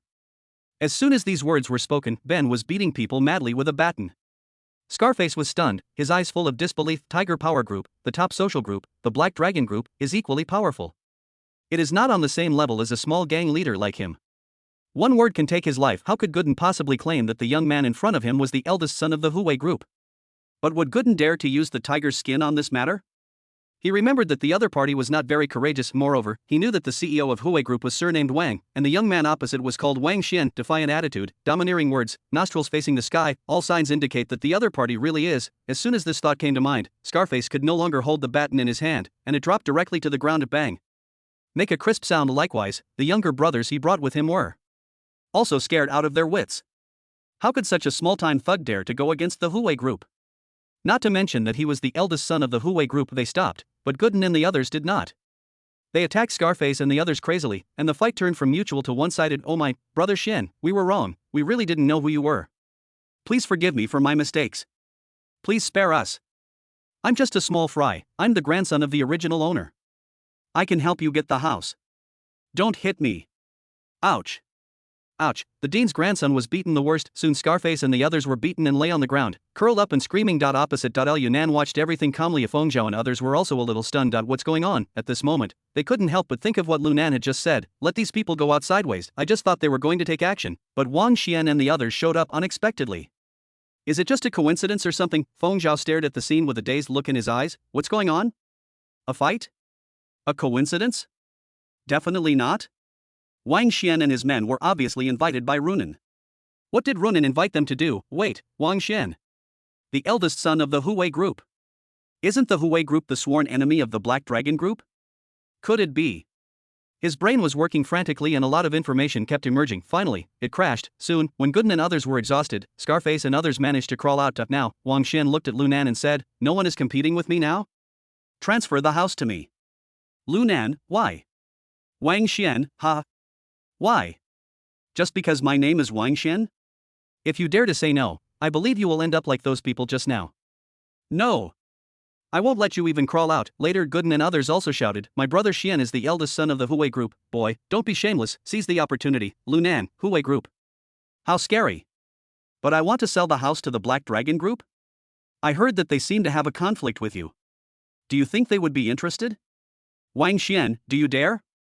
Lu Nan, why shouldn't I dare? Since I was able to buy this house in advance, do you really think I don't have any power? At worst, I can stay at my relative's house. What can you do to me? Come on. Let's have a fight today. He waved his hand, and Feng Zhao and others behind him subconsciously took a step forward with cold faces. Wang Xian, arrogant. You dare to challenge me with just these few people behind you? You really don't know how to spell death. If you don't sign this today, as he spoke, he led his younger brothers forward. He didn't care about Lu Nan's threats just now. In his opinion, all he had to do was capture the man and force him to sign the contract. He didn't understand what the rules were. But he stopped after taking 2 steps. His originally defiant expression turned into disbelief and he looked down. Just C.2 red dots suddenly appeared on his chest. Chapter 487 6 million, brotherly love, brother Nan will do it for you tread. Wang Xian just stood there in a daze, not daring to move a red shake, coupled with the calm expression of Lu Nan in front of him, it really makes people unable to help but think too much. Brush. Wang Xian raised his head and looked in the direction of the red dot. He saw a dark shadow lying in a pile of debris diagonally above Lu Nan's head, holding a black thing in his hand. It was too far away and too dark for him to see clearly, and because he couldn't see clearly, he subconsciously felt a chill in his heart. Gun, and it's a large-scale gun. How is that possible? Who in Harbin could have this thing? He really wanted to think that the thing in the other party's hand was fake. After all, the Huwei group did not have such a thing, but he couldn't help but recall the legend of the Black Dragon he had heard, which included some heavyweight things. So, the things in the hands of these people may be real. Thinking of this, the rebellious look on his face faded a lot and he looked at Lu Nan. What do you mean? Are you planning to go against Huwei? Lu Nan said calmly, it's meaningless. Tiger power is very powerful, but it can't cover the sky with one hand in a small area of Songjiang, let alone the people behind me who are not afraid. The person behind you, Wang Xian's gaze narrowed again, and he used his limited wisdom to unleash his unlimited imagination, making a clever analysis. Lunan, just someone who was pushed to the forefront. He has someone supporting him, and that person is not afraid of their Huwei group. What is that, second generation, or maybe it's not the Songjiang forces? They got the news and bought these houses that were about to be demolished in advance. It is very likely that there are more than one house. This also explains why they have the weapons in their hands, obviously not an easy role. All of a sudden, he is in a bit of a dilemma, forced purchase. Putting aside the possibility of offending the forces behind the other party, the gun above made him afraid to act rashly. No. He just acted like a clown, and he couldn't bear to lose face in front of his men. Just as he was hesitating, Yunan was stunned when he saw that he seemed to be retreating. His ultimate goal of this mission is to sell the house to the other party. If Wang Xuanjin is scared away, the mission will fail. I can't help but say, of course I love making friends. To be honest, we have a lot of projects to take care of, and we don't want to occupy this house for too long. If you really want to buy it, it's not impossible. Oh. Wang Xian's eyes lit up. At first, he found that things were turning around. Second, I actually guessed right. The other party was indeed sent by a powerful outside force to Songjiang to make money, and this house was just one of their targets. He was very pleased with his own intelligence. My father always says that he is stupid, but he doesn't know that this is called great wisdom appears foolishly. Many things can actually be seen at a glance, but it is probably just that he has not used them before. Wang Xian, how much? Lu Nan, I am also acting under orders. I would be willing to be your friend even if I hadn't bought the house. But since I have bought it, it would be difficult to explain to the higher-ups if I transfer it at the original price. Here. I'll give you a favor. 6 million. If you pay 6 million, I'll sell this house to you. 6 million, several younger brothers subconsciously shouted, are you crazy about money? You bought this house for 2 million, and you think we don't know? 6 million. Even if the house is demolished, how much can you give? That's a lot, isn't it? Brother Xian. He's playing with you. Lu Nan was not angry but looked at Wang Xian. Wang Xian. It's normal that they don't understand. What about you? Wang Xian, equal smiley face. He really wanted to say that he knew a lot, that he also thought that buying a deer for 6 million was useless, and he would not even bother to split it if he earned 3 times his own money. However, looking at Lu Nan's extremely confident and determined eyes, he subconsciously said, of course. Lu Nan nodded. I knew that someone as smart as you could not see the reason behind it. 6 million. It might seem like you paid 3 times as much for this house, but the higher the price, the greater the profit. You're asking for 10 or 20 million yuan in demolition compensation for a house you bought for 2 million yuan. That's unreasonable and a nail house. But you're asking for 10 or 20 million for a house that cost 6 million. That's reasonable, and no one can say no to it. Plus, who are you? Young master of the Tiger Power Group. Do those developers dare to forcibly demolish your house? As long as you nail it, no one can do anything to you. Then you will definitely become a hit and become famous. What do you think? As soon as these words were spoken, Wang Xian's eyes glowed green at yes, it's normal to ask for 2 or 3 times the price for a demolition project. You definitely won't be able to get 20 million for a 2 million, so 600 is reasonable. Moreover, this location was definitely going to be demolished. As long as he watched more fiercely and more steadily than Qin Jiang, he would definitely be able to get more money and become famous. For a moment, he couldn't help imagining that he would get 20 million in demolition compensation, throw the money in front of his father to make him look surprised, buy a luxury car worth several million in front of Qin Jiang to let him know what a business genius is, and let Gu Chuan know who the genius is. Brush, his eyes changed when he looked at Runan, soulmate. Confident, then he laughed out loud. You are also a smart person. You can think the same as me, Wang Xian. 6 million is 6 million. Several younger brothers on both sides pulled him frantically. Brother Xian, where do we get 6 million? Yeah. Even if we sell all our cars, we'll only have a little over 4 million left. We don't have enough money left. 6 million is too expensive. Let's bargain with him. Shut up. Wang Xian's face was icy as he scolded. What do you know? What's a mere 6 million? What's the point of trying to get by without even this much guts? The White Tiger Group will be worth tens of billions in the future. Don't worry about a few million. Some things you don't understand now, you'll understand them later. Younger brother, that money, Wang Xian, money is not a problem. When the time comes, I can just sell all the luxury goods in my room. Younger brother, all? Wang Xian, nonsense. Those are all outdated things. When the demolition compensation arrives, I'll buy you all some luxury goods so that you won't embarrass me. Listen to this. The younger brother stopped trying to persuade him. Brush, Wang Xian looked at Lu Nan and said, I will transfer 4 million to you today, and the remaining 2 million will be transferred to you tomorrow. Lu Nan, it feels so good. They say a tiger father will have a dog son. I didn't believe it before. Now it seems the rumor is true. With a young master like you, the Huawei Group will definitely reach new heights in the future. Wang Xian was even more pleased to hear this and also praised Lu Nan. I can see that you are also a person of character, and your future achievements are limitless. So, you and I can be brothers from now on. He shouted very generously and asked his subordinates to call him Brother Nan. Brother Nan. Brother Nan. Lu Nan, huh, okay. I'm a few years older than you, so if you need anything from now on, come to Brother Nan. I promise to get it done for you. Chapter 488. Wang Xian was tricked. Feng Xiaoming and Xu Zhangluo had 3 sons. Ha ha ha, Wang Xian and Lu Nan laughed at each other. Soon Wang Xian asked his people to transfer the money in the card to Lu Nan's designated bank card. Bang, Lu Nan put away his phone. Very good. Wang Xian. You are very efficient and have the demeanor of a big boss. Let's meet at the stock exchange at 8 o'clock tomorrow morning. I will transfer the house to you and you can give me the remaining balance. Wang Xian, Brother Nan is kind and righteous. At this moment, Wang Xian felt that Lu Nan in front of him had the demeanor of a big boss, and his actions were very grand and extraordinary. I am willing to be called brother. A few minutes later, Wang Xian took his men away, and Feng Zhao and others watched Wang Xian and others leave with their eyes flashing wildly. Everything was completely beyond their expectations. I thought I was going to do something shameful today, but it turned out to be just a normal real estate transaction. Even if Scarface and his men really escaped sideways as Runan said, it was not them who did it. How could they not be confused? A few smart people have noticed something is wrong. Wang Xian, the eldest son of Huawei Group, they are the mortal enemy of Heilong, and Runan actually sold this house that was about to be demolished to him. Lunan rebelled, planning to join the Huawei Group. Bullshit, it's impossible. So, why did the current situation occur? Unless there is something wrong with the house that is about to be demolished, all of this is a trap. The purpose is to trick Wang Xian. Their eyes all changed when they looked at Runan. If this was really a conspiracy, it would be too scary. Don't talk about Wang Xian. Even those in power don't know. Feng Zhao was the most shocked. Watching the transaction complete, he was almost certain his suspicions were correct. If this was all a setup, then the demolition was definitely a sham. My previous belief that the Black Dragon Group was encroaching on the welfare institution's interests was completely unfounded, let alone any illegal activity. Wait, there's a gun.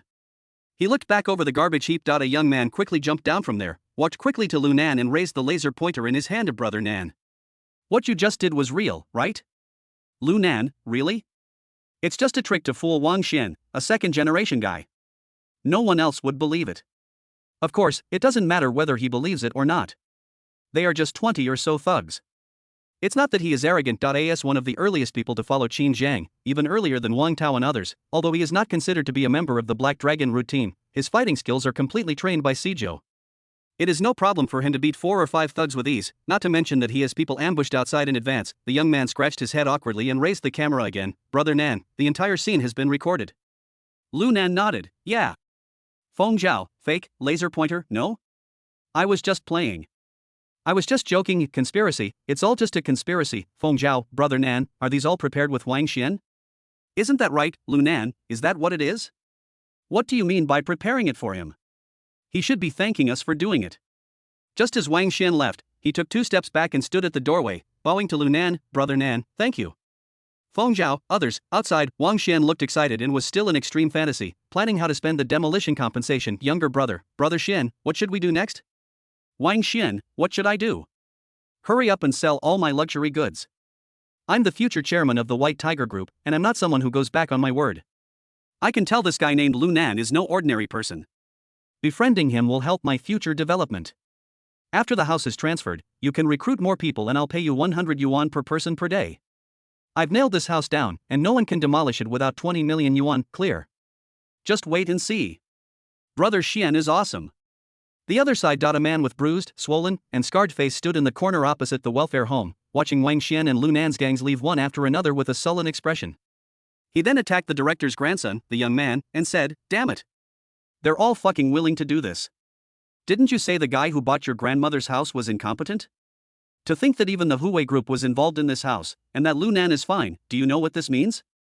Young man, ouch, stop hitting me. Brother Face, I really don't know what this means. Scarface, that means that Lu Nan is no ordinary person, someone that the Huawei group is afraid of. In any case, this house has been involved in 2 forces that we cannot touch. Young man, then just give up, but the value of the house to be demolished can at least double. Scarface, what do you want to double? Think about your life first. The forces involved are in the same house, and this house has a great relationship with you. You might wake up to find yourself hanging on the wall. Any faction you offend could cost you your life. What? The young man's expression changed drastically. Brother Lien, don't scare me, is it really that serious? Scarface, fuck you, I don't care if you live or die, I'm going to go out and hide. After saying that, he turned and left. The young man stood there thinking for a moment, gritted his teeth, and chose to leave Songjiang to avoid the limelight. Feng Zhao's diary, September 19, 2011, conspiracy, it's all a conspiracy, the demolition was fake. There was no such thing as a demolition. They were just plotting to harm Wang Xian. Although the Black Dragon Group's methods in this incident were despicable, they seemed to be just business practices. Is it illegal? It doesn't seem so. September 20, 2011, today I accompanied Lu Nan to transfer the ownership of the house, and Wang Xian called him Brother Nan affectionately. I feel so sad for him and I can't imagine how he will react when he knows the truth. He lost miserably. Black Dragon made a net profit of 4 million. I thought the matter was over, but I didn't expect Runan to take me to the newly built welfare home and donate 4 million to it. Donated all, a full 4 million. You have to understand that this time, the Black Dragon Group will only take out a net profit of 4 million. Win people's hearts, bullshit, it doesn't make sense. Hey, Longjiang didn't make a big fuss about it. They just wrote Qin Jiang as the donor. Bang, that's all. Feng Zhao couldn't help but put down his pen with a complicated expression. It's a mess, everything is messed up. He couldn't help but recall the director's grateful smile towards them. He didn't know that the director had once pulled Runan and secretly told him to be on guard against her. Yunan is a good man, to be precise, the Black Dragon Group behind him is a good person, at least in this matter. So, it makes him look a bit bad. It's true, I sat up in shock from my dying illness, and realized that I was the bad guy. He looked at the recorder in his hand and couldn't help but smile bitterly, then silently deleted the files in it. At the same time, the 18th floor of the Black Dragon Group. Zhu Zhang waved his folding fan and looked down at the chessboard in front of him. The 3 pieces at the top were collectively moved forward. 1. Trick Wang Xian. 2. Make a golden body. 3. Pinching Feng's moves. Please support me by urging me to update, giving me book reviews, and giving me free gifts. Chapter 489, The City That Never Sleeps is established. Wang Wei, you started a business? Wang Xian, yes. Bang, the door was opened by 2 Black Dragon personnel. Qin Jiang strode in from outside. He went straight to the chessboard in front of the French window. Looking at the 3 chess pieces being pushed out on the board, he smiled and said, kill 3 birds with 1 stone. Xu Zhang, just a little trial run. Qin Jiang, even a rabbit bites when it's cornered. Wang Xian is a fool and might do something unpredictable. This involves the firewall. Xu Zhang, yes. I have asked my men to keep an eye on him at all times. Don't worry. He won't be able to cause any big trouble. Black Dragon has already confronted Tiger Power. This Wang Xian is not up to the task. If he makes any moves, just send him in. This will give them some peace for a while. Tiger power. That's a bit troublesome. How about we cooperate with the higher-ups and give him a hand? Zhu Zhang made a throat-slitting gesture. Obviously, they intend to follow the example of Huaxing Group and destroy Huawei Group. Black Dragon is walking the white path in this life, which means that many of their methods are destined to be useless on this path, and it is difficult to kill Huawei Group with business methods. So, the best approach is to imitate last time. Qin Jiang sat down, bang, he took out a white piece and placed it in the center. White is the standard. Black Dragon is a group that does business honestly. They can cooperate with law enforcement operations but will not ask the law enforcement to crack down on opponents. The order must be clear to avoid trouble. Xu Zhang nodded, I understand. With his intelligence, how could he not hear that the Black Dragon taking the initiative and the initiative above were two completely different concepts, and if not handled properly it would become a sensitive incident? Qin Zhang, didn't you guess it too? Otherwise why would you put the third sculpture in there? Xu Zhang smiled. That's right, the reason why he decided to buy a house and demolish the house was not to trick Wang Xian, but mainly for Feng Zhao, let the other party know that He Lung acted in a measured way and did not break the law, and convey this matter to his superiors. So, the higher-ups will then withdraw their suspicions of the Black Dragon and further cooperate with the Black Dragon to defeat Huawei Bang. Qin Jiang wrote another word, don't be impatient. It's normal to encounter difficult problems on the chessboard. That's what makes it interesting. Wouldn't it be boring if everything goes smoothly? He knew that Zhu Zhang must have a lot of schemes in his mind. Compared with these schemes, buying a house and demolishing it were not worthy of being discussed. Unfortunately, although these schemes were obviously effective and could even kill Huawei directly, they were not legal as Zhu Zhengkai would choose to settle for the second best. At this point, Qin Jiang was very satisfied. Obviously, Zhu Zhang has now recognized the correct principles of his system from the bottom of his heart, and is also following legal and reasonable methods to deal with everything. Although he is a little uncomfortable, time will slowly change Zhu Zhang and will also allow the other party to no longer face any risks in this life. Bang, Zhu Zhang also made a move. 4 pieces move forward, go hand in hand. Multi-step plan. Kill everyone. Bang, the door opened and Sijio came in carrying Sang Biao. He looked at the two people playing chess. Are you two playing Go Bang? Zhang won. His 4 pieces are all connected.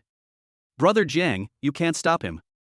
Qin Jiang and Zhu Zhang, ha ha ha, in front of the floor-to-ceiling window, the three of them looked down at the entire South District from there. It had been nearly a month since Black Dragon moved to the South District, and during this month, Black Dragon had completely established himself in the South District. Next up is expansion. Zhu Zhang, I have informed the engineering department of the expansion mission. They are recruiting a large number of workers. There is no problem with the old members of the decoration team leading the project.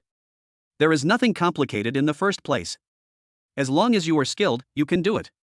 Qin Jiang, after the land auction closes in a few days, we can start construction there. We'll build the main structure first, and then gradually improve the interior. We can also hire other external engineering teams without worrying about the cost. We must build the main structure as soon as possible.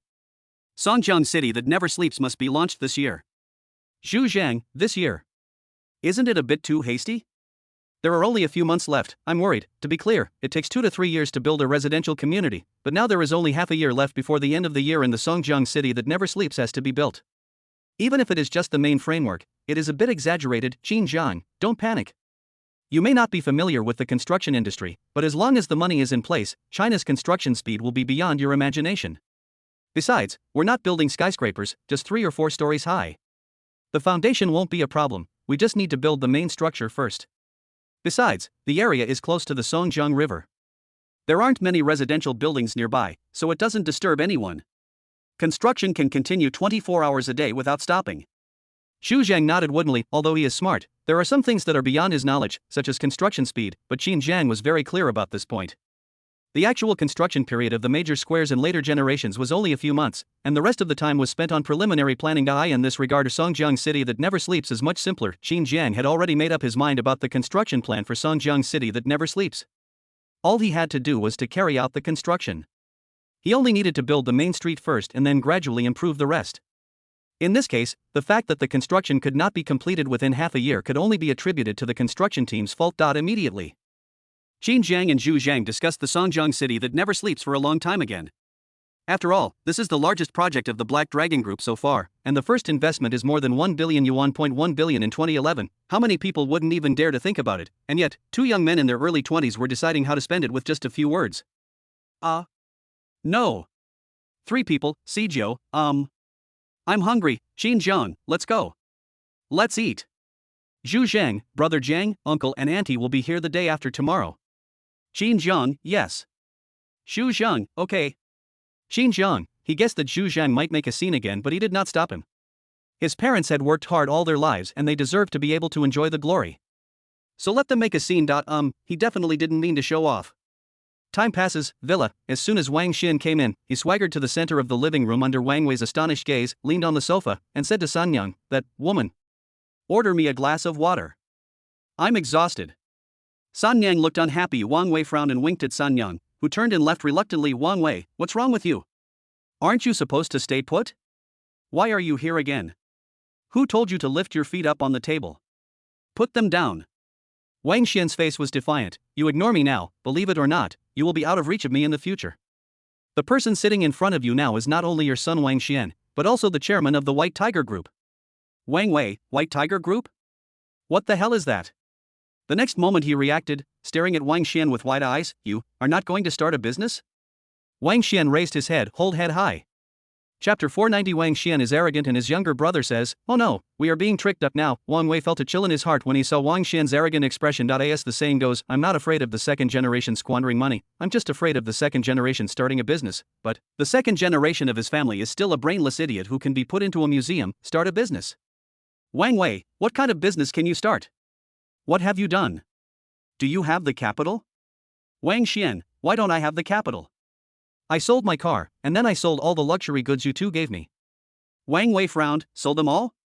He didn't care about the money Wang Xian got from selling the car, but he wondered if his son really had such a heart. In the past, his son was a second-generation man who only cared about eating, drinking and having fun, and was not interested in business. No one cares about the car. Now I have sold all my beloved cars and even my more cherished luxury items, for a while. Wang Wei felt as if the heavens had opened their eyes, and smoke rose from the ancestral grave. He murmured, could it be that something has really come to his senses? Has the ancestor's consciousness manifested, and has his son's genes revived? His gaze towards Wang Xian changed. Wang Xian, what are you looking at? What's wrong? I'm spending my own money, and you still care? Besides, my highly profitable project is a 100% profitable project. Wang Wei, son, tell me, what exactly is this project you're working on? He decided that no matter what project Wang Xian was working on this time, as long as it sounded reliable, he would support it, for no other reason, just to cultivate my son's business knowledge. So, in the future, you can rebel against the general, arrange for your son to work in the Lin Group, reverse devour. Wang Xian couldn't help but feel even more proud when he saw the change in his father's eyes when he looked at him. He imitated Qin Zhang's habitual movements, bang, leaned directly on the sofa, crossing his legs, he picked up a cigar and lit it. Hiss, call, he slowly blew out a smoke ring, and under Wang Wei's expectant gaze and Sun Yang's shocked gaze, he uttered two words, demolition. Wang Wei, equal smiley face. Sun Yang, underscore, demolition. Demolition. Wang Wei was surprised. Whose connections did you use to get the government's demolition contract? He thought his son had found some connections and contracted some demolition projects. What's the relationship? There is a high probability that there are second-generation friends among my son's friends. Wang Wei couldn't help but mutter, so it seems my son's debauchery isn't completely useless. It's possible that times have changed and he's developed his own way of making friends. Look, isn't this just about finding connections? Demolition projects are always very profitable, and since my son got the project himself, it also represents his connections. Good, very good, very good. Wang Wei looked at his son with great satisfaction, as if his son had finally grown up. Wang Xian, what demolition project? It's not a project? Wang Wei? What is that? Wang Xian crossed his legs and said, a nail house. Wang Wei, nail house? Nailing what? Wang Xian, no, Dad, why are you so stupid? Isn't what I said clear enough? A nail household is a nail household. Oh, it's like I buy a house that's going to be demolished, and when the demolition starts, I find someone to nail it in. I can easily make 3 or 4 times the profit, a small profit of 10 or 20 million. What? Wang Wei was stunned. His expression became more expectant as he said, you mean you bought a piece of land that's going to be demolished soon? Wang Xian, yes. Sun Yan's eyes flickered. Mr. Xian. Mr. Xian, where is the land being demolished? Has the government plan been released? Why is it being demolished? Wang Xian, the plan hasn't come out yet because the road needs to be widened and demolished. Location? Why should I tell you the location? Are you trying to get a bargain? Are you worthy?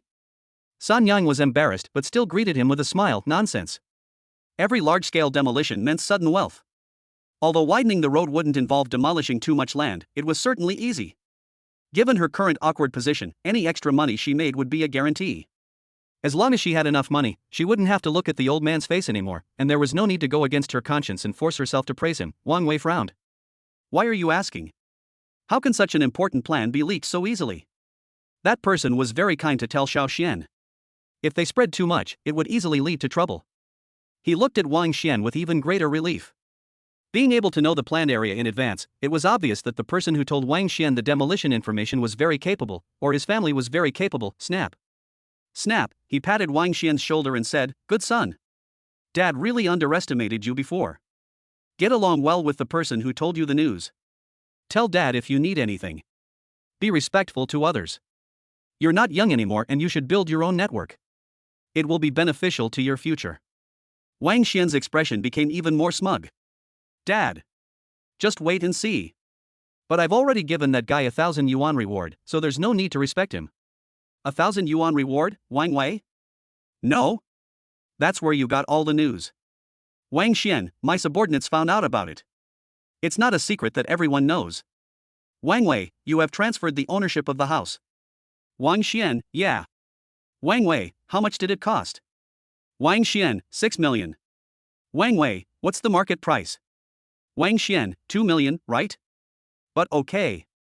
The more money I have, the more I can ask for. It makes sense, right? Wang Wei, it's your grandmother's bow legs. Wang Xian, Dad, don't scold yourself. Wang Wei, you just believe whatever you hear. Real demolition planning information would never be leaked in advance. By the time everyone in the neighborhood knows about it, the house would definitely be locked up and can't be sold. How could you possibly buy it? Wang Xian, Dad.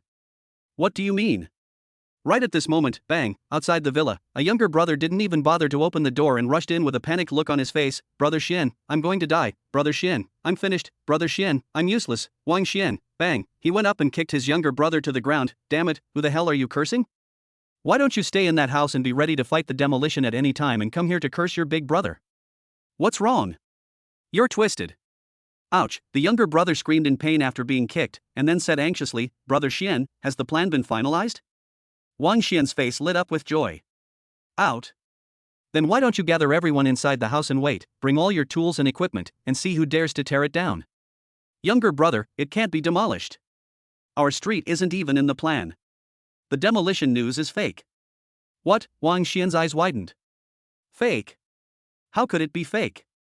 Didn't you say that many people were spreading the rumor? And someone clearly spent a lot of money to buy the property. When Wang Wei heard that the demolition was fake, he was much calmer, but he looked at Wang Xian with even more disappointment. It was nothing at first, but his mood was raised to a climax by Wang Xian and then plummeted to the bottom, which made him very unhappy. However, seeing Wang Xian's dull eyes, he was too lazy to say anything more and just waved his hand to signal him to leave. "See you." The younger brother said again, "Brother Xian. We've been tricked. Guess who I saw today? Lu Nan." He unexpectedly appeared below the Black Dragon Group headquarters. He's Black Dragon's man. All of this was a trap set by Black Dragon. Chapter 491. Wang Xian's defense is broken and his parents come. What? Wang Xian said in disbelief. Impossible. How could he be a member of Black Dragon? I know the appearance of all the senior executives of Black Dragon, and he doesn't exist at all. Since he could go against Qin Jiang, he would naturally investigate Qin Jiang. Besides, the Huey Group had profiles of all the senior executives of Black Dragon, therefore, he was very familiar with the appearance of Wang Tao and others. Lenin, it's not in here at all. Little brother, isn't he a high-ranking member of the Black Dragon?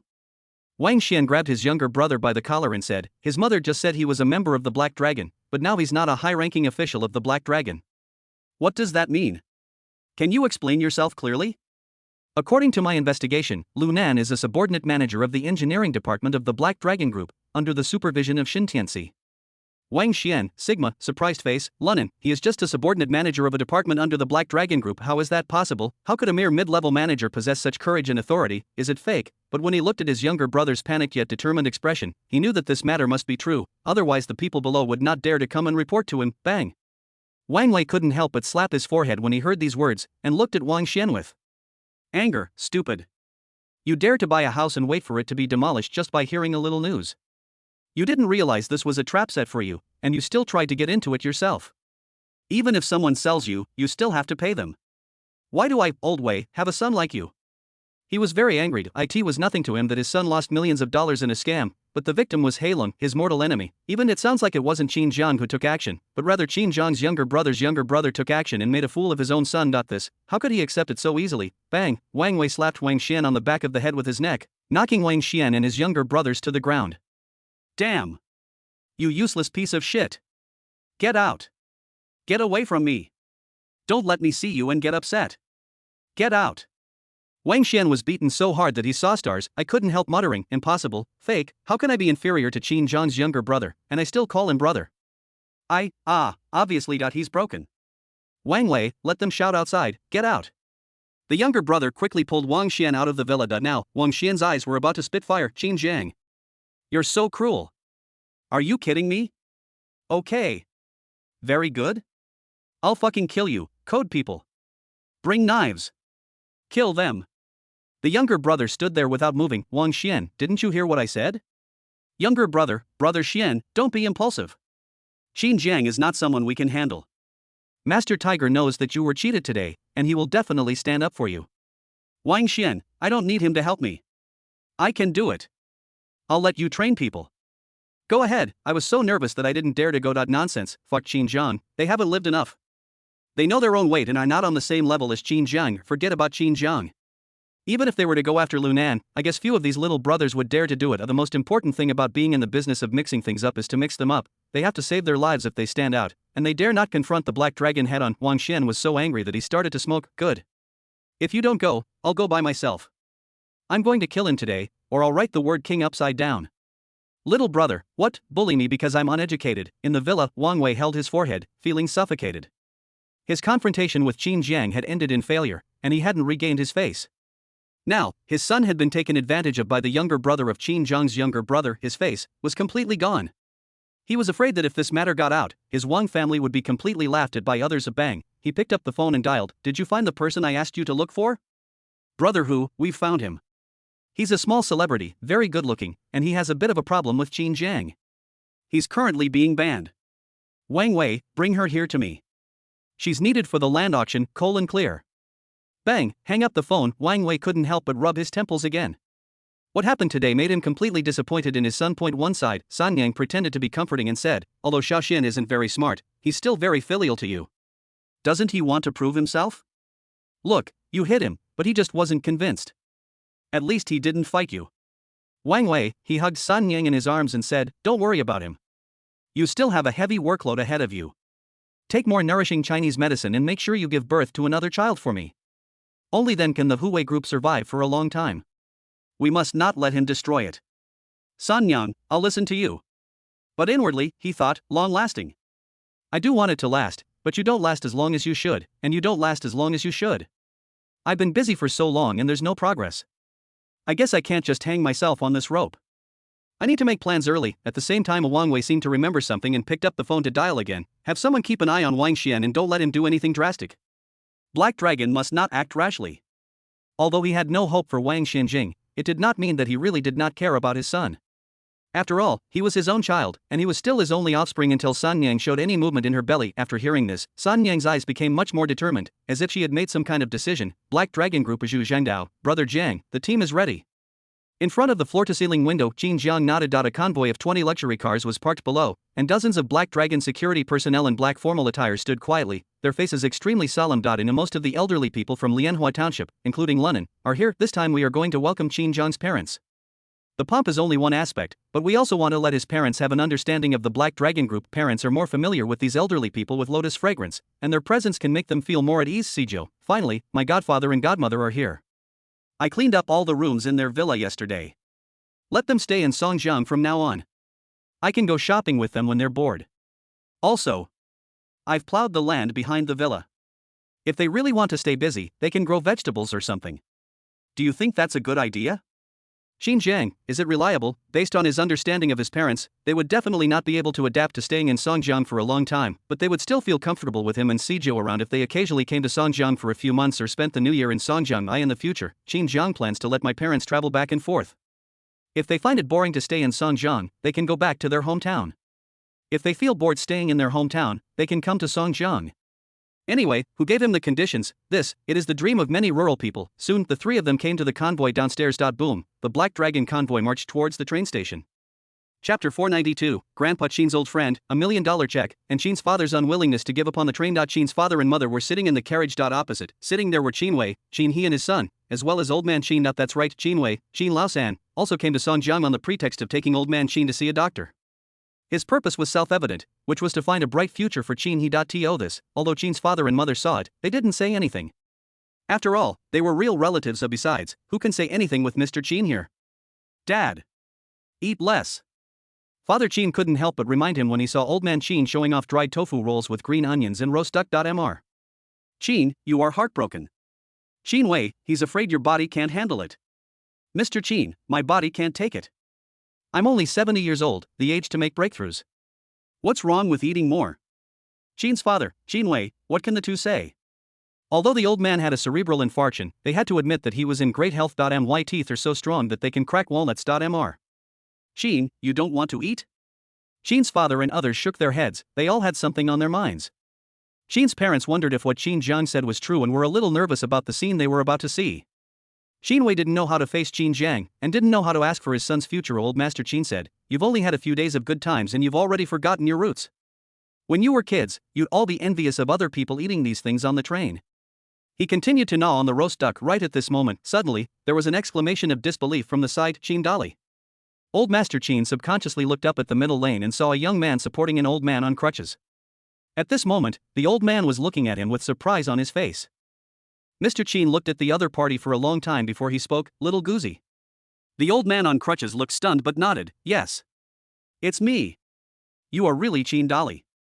"Old Master Qin, I didn't expect you were still alive. You're even shorter now." "Qin Wei, Dad. Do you know him?" "Old Man Qin, yeah. We were in the same production team back then. But he was sent down from above and later returned to the city.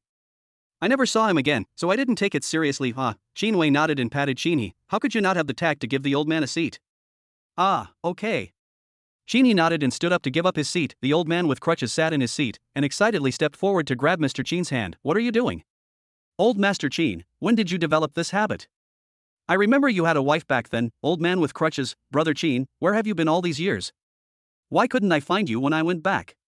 Old Master Qin said, "If that crappy farm isn't doing well, I'll bring my family to Lianhua Township. It's a great place. My blacksmithing skills are unique, and I can earn 2 bags of flour a month." 2 bags. He held up 2 fingers with great pride. The old man on crutches was not annoyed but smiled. "Just because of 2 bags of flour, we lost contact. You don't know how hard I tried to find you. Now I finally found you. If it weren't for you, I would have died there." He said to the young man next to him, "Call me Grandpa Qin. He's your grandfather's lifesaver." The two met on a farm. At that time, Qin Dali, Old Man Qin, was also quite strong, and his carefree personality was very charismatic. He accidentally saved Gu Yan, who fell into the water and almost drowned. The young man looked at the Qin family members with disdain in his eyes. To be more precise, he hated trains.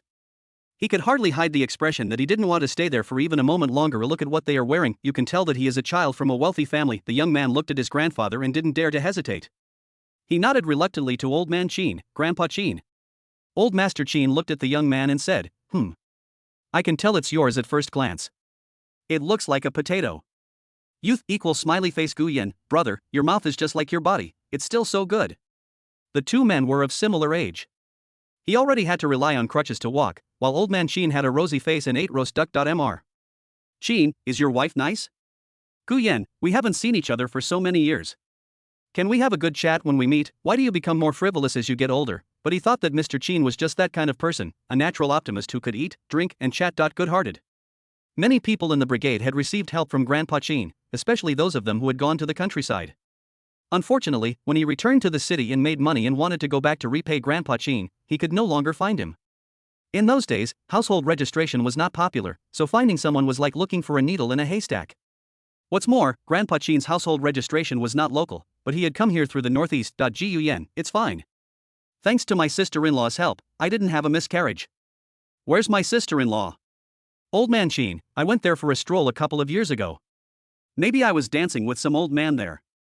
Gu Yan was stunned. He wanted to express his condolences, but looking at Mr. Qin's expression, he was stunned and couldn't say a word. "I could only change the subject. My brother saved my life, and my sister-in-law saved my wife. I said back then that I must repay your kindness, and I also arranged a marriage with you, saying that the marriage would be arranged as soon as the child in my belly was born." Old Master Qin, which boy or girl was in your belly back then? Gu Yan, male. Old Master Qin, that's nonsense. I'm a man too. Chinese law doesn't allow it.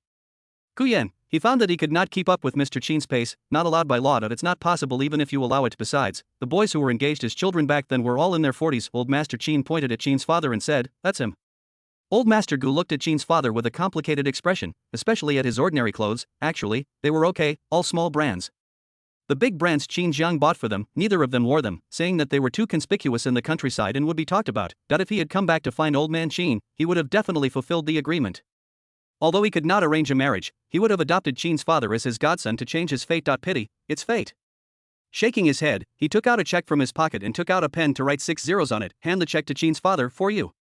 Father Qin was stunned when he saw the 1 million amount on it, and then he returned the check without hesitation. "Old Master Gu, don't misunderstand. Your father and mother were very kind to our Gu family. I also discussed a childhood engagement with your father.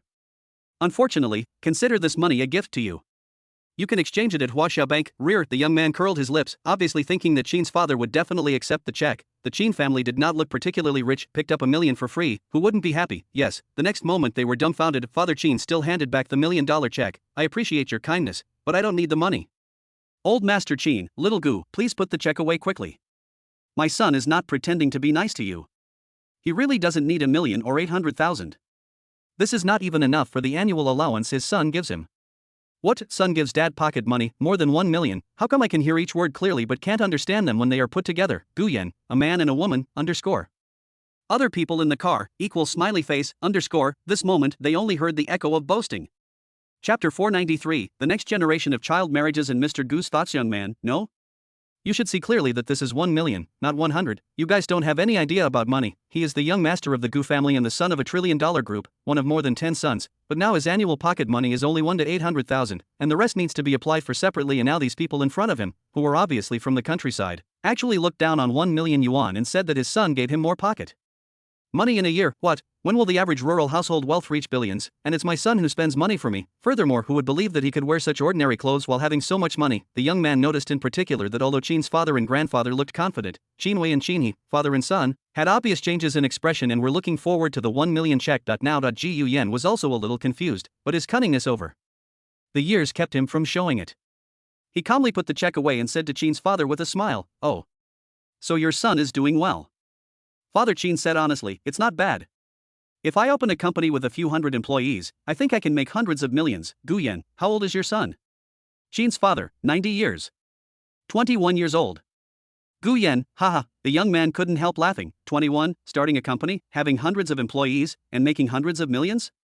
Isn't what you said a bit outrageous? My sister is a Hong Kong investment genius. She learned 3 languages at the age of 3, could handle finances at the age of 7, and completed university courses by self-study at the age of 15. At the age of 20, she was worth hundreds of millions. Your son, a word of caution, although Guchuan's investment company manages a fund worth tens of billions, the company's assets are only a few hundred million. The managed fund does not represent personal assets. Shut up. Old Master Gu blared at the young man, and he was so scared that he immediately shut up and dared not say anything more. Mr. Gu said, "Young people are not very careful with their words. Brother Qin, please don't take it to heart." "Mr. Qin, I understand. This thing follows the routes. Mr. Gu, where are you going by train?" "Old Master Qin, Songjiang. Look at my grandson. That's the son he just mentioned." He pointed at Qin's father. Brush. Old Master Gu looked at Qin's father and asked, "Is your son also in Songjiang?" Father Qin, yes. In college. Mr. Gu, going to college is good. I have a granddaughter who is also attending college in Songjiang. Yes.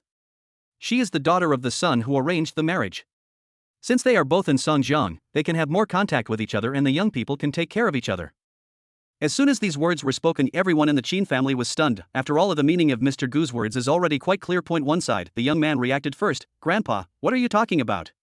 How could my sister?" He looked at his grandfather in disbelief. After all, in his heart, his sister is a favored daughter of heaven, and it is useless for many wealthy and talented men in Hong Kong to pursue her madly. In his mind, no one of his age was worthy of his sister, let alone a country boy whom he had never met.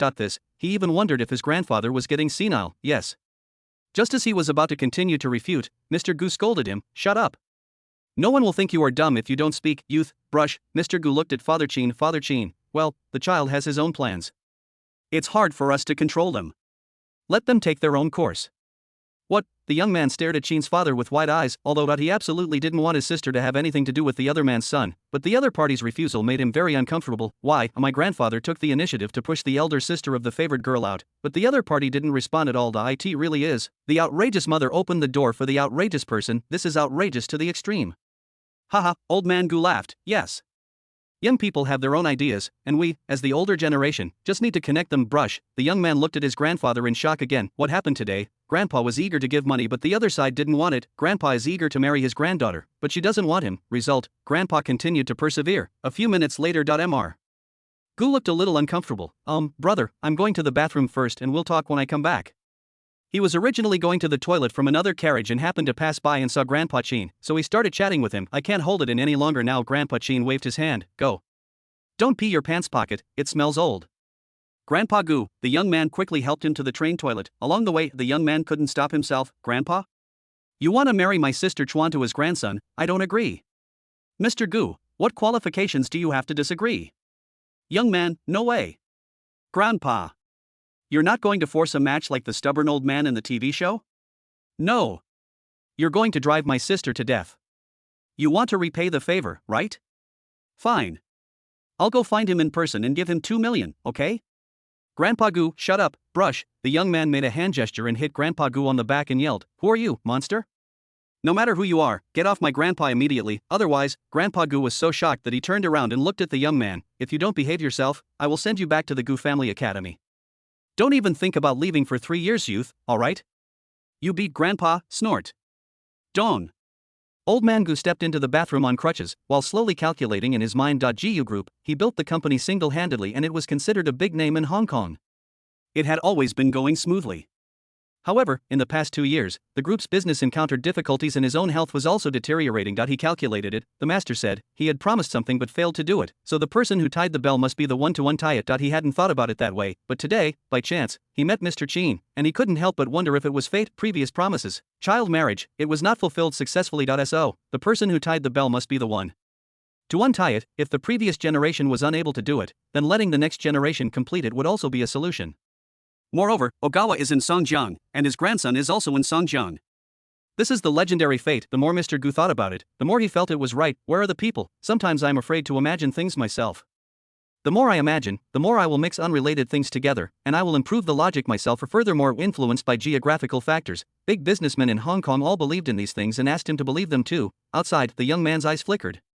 No. I must stop this feudal child marriage for my sister. If 1 million doesn't work, I'll give 2 million. Anyway, I can't let my sister fall into the abyss. Note, Gu Chuan is not the female lead.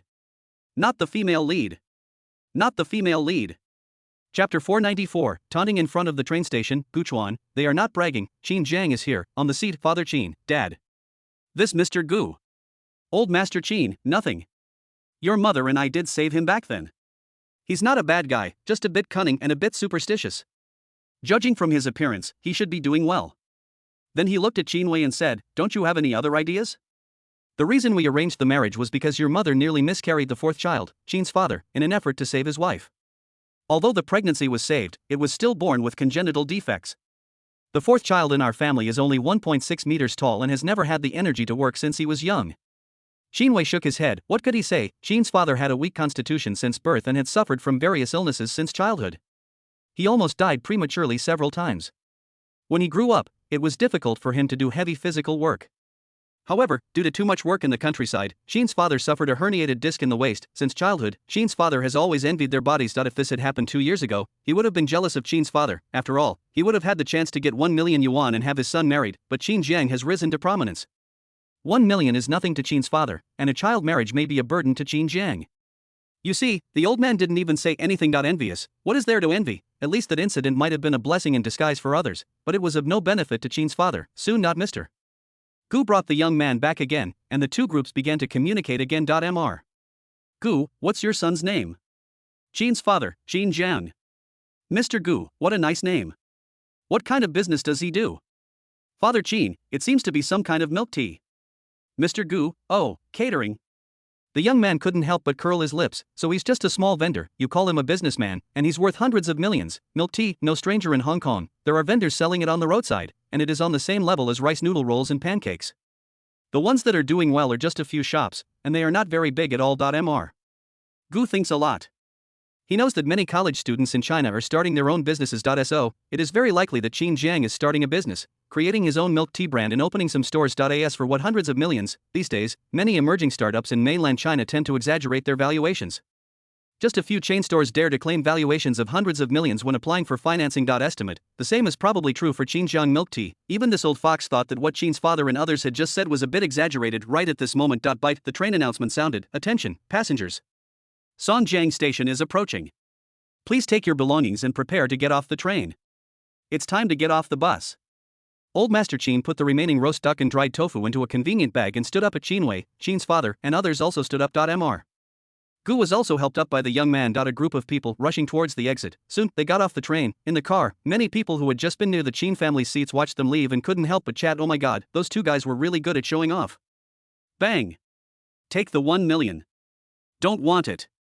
Just now I thought he was a liar, but I didn't expect he was just bragging, and his son runs a company with hundreds of employees, and he's in his early 20s. What's the matter? Why doesn't he say his son is Neza, who can fly into the sky and into the earth at the age of 3? Haha, many people couldn't help laughing. Outside the station, many people entering and exiting the station looked in one direction. Their .3 Maseratis were parked quietly. A cool woman in a windbreaker stood in front of the car, with an assistant holding a parasol behind her. This scene is really cool, the assistant whispered. Boss Gu. Why did Mr. Gu suddenly come to the mainland? Did something happen? Gu Chuan frowned. He didn't know why his grandfather came to the mainland, but he was not too surprised. The old man had lived in Songjiang for a long time, and it was normal for him to come back and miss his hometown. The reason he came to Songjiang was because his ancestral home was here. There is a good reason to come here. The old people in the family won't say anything since the old man is there to support them. Although he thought he had started from scratch, he sometimes had to admit that his family played a big role, not to mention that she was still young and could not leave the family. Some things have to be family-based. Here they are. Why are there so many people? What they are wearing is a bit strange. The assistant pointed to the front, where Mr. Gu and his wife, as well as everyone from the Qin family, had all walked out of the train station. Trample. Trample. Trample. Gu Chuan and his assistant strode forward. Sister. Here. The young man saw Gu Chuan and waved hurriedly. Soon the two groups met. Grandfather. Gu Chuan stepped forward to support the old man and said, since you are not in good health, why don't you recuperate in Hong Kong? The climate in the northeast is not good, and the sun is too strong and it is not good for your health. Old man Gu shook his head. It's no problem. Like my brother said, I'm only 70, which is the right age to make a breakthrough. He pointed at old man Qin and introduced him. Let me introduce you to this, Qin Dali, the man who saved your life that I once told you about. If it weren't for him and his wife, your father wouldn't have been born. Call him Grandpa Qin. Gu Chuan was stunned when she looked at the people from the Qin family. She always felt that these people looked familiar, but she couldn't tell exactly why. Nodding, he said, hello, Grandpa Qin. Old Master Qin was looking at Gu Chuan, and the rest of the Qin family were also looking at Gu Chuan. After all, just now, Mr. Gu acted like he was planning a child marriage. Have to say, although Gu Chuan dresses in a very neutral style, his appearance is amazing. Very cool. He has a lot of personality and charm. The young man subconsciously stood in front of Gu Chuan, fearing that the Qin family members in front of him would be tempted by his beauty. Old man Gu, brother. It's been a while since we last caught up. So, let's get in the car and go to my place first. Then we can have a good drink and chat about family matters. I've often dreamed about the days when we were together in the production team. Old Master Qin, let's do it another day. Call Xiao Jiang when you come. It will be a waste if I go with you. As he said this, he couldn't help but look at Gu Chuan again. Now, the young man pulled Gu Chuan aside and said, Sister, you have no idea how boastful these people are.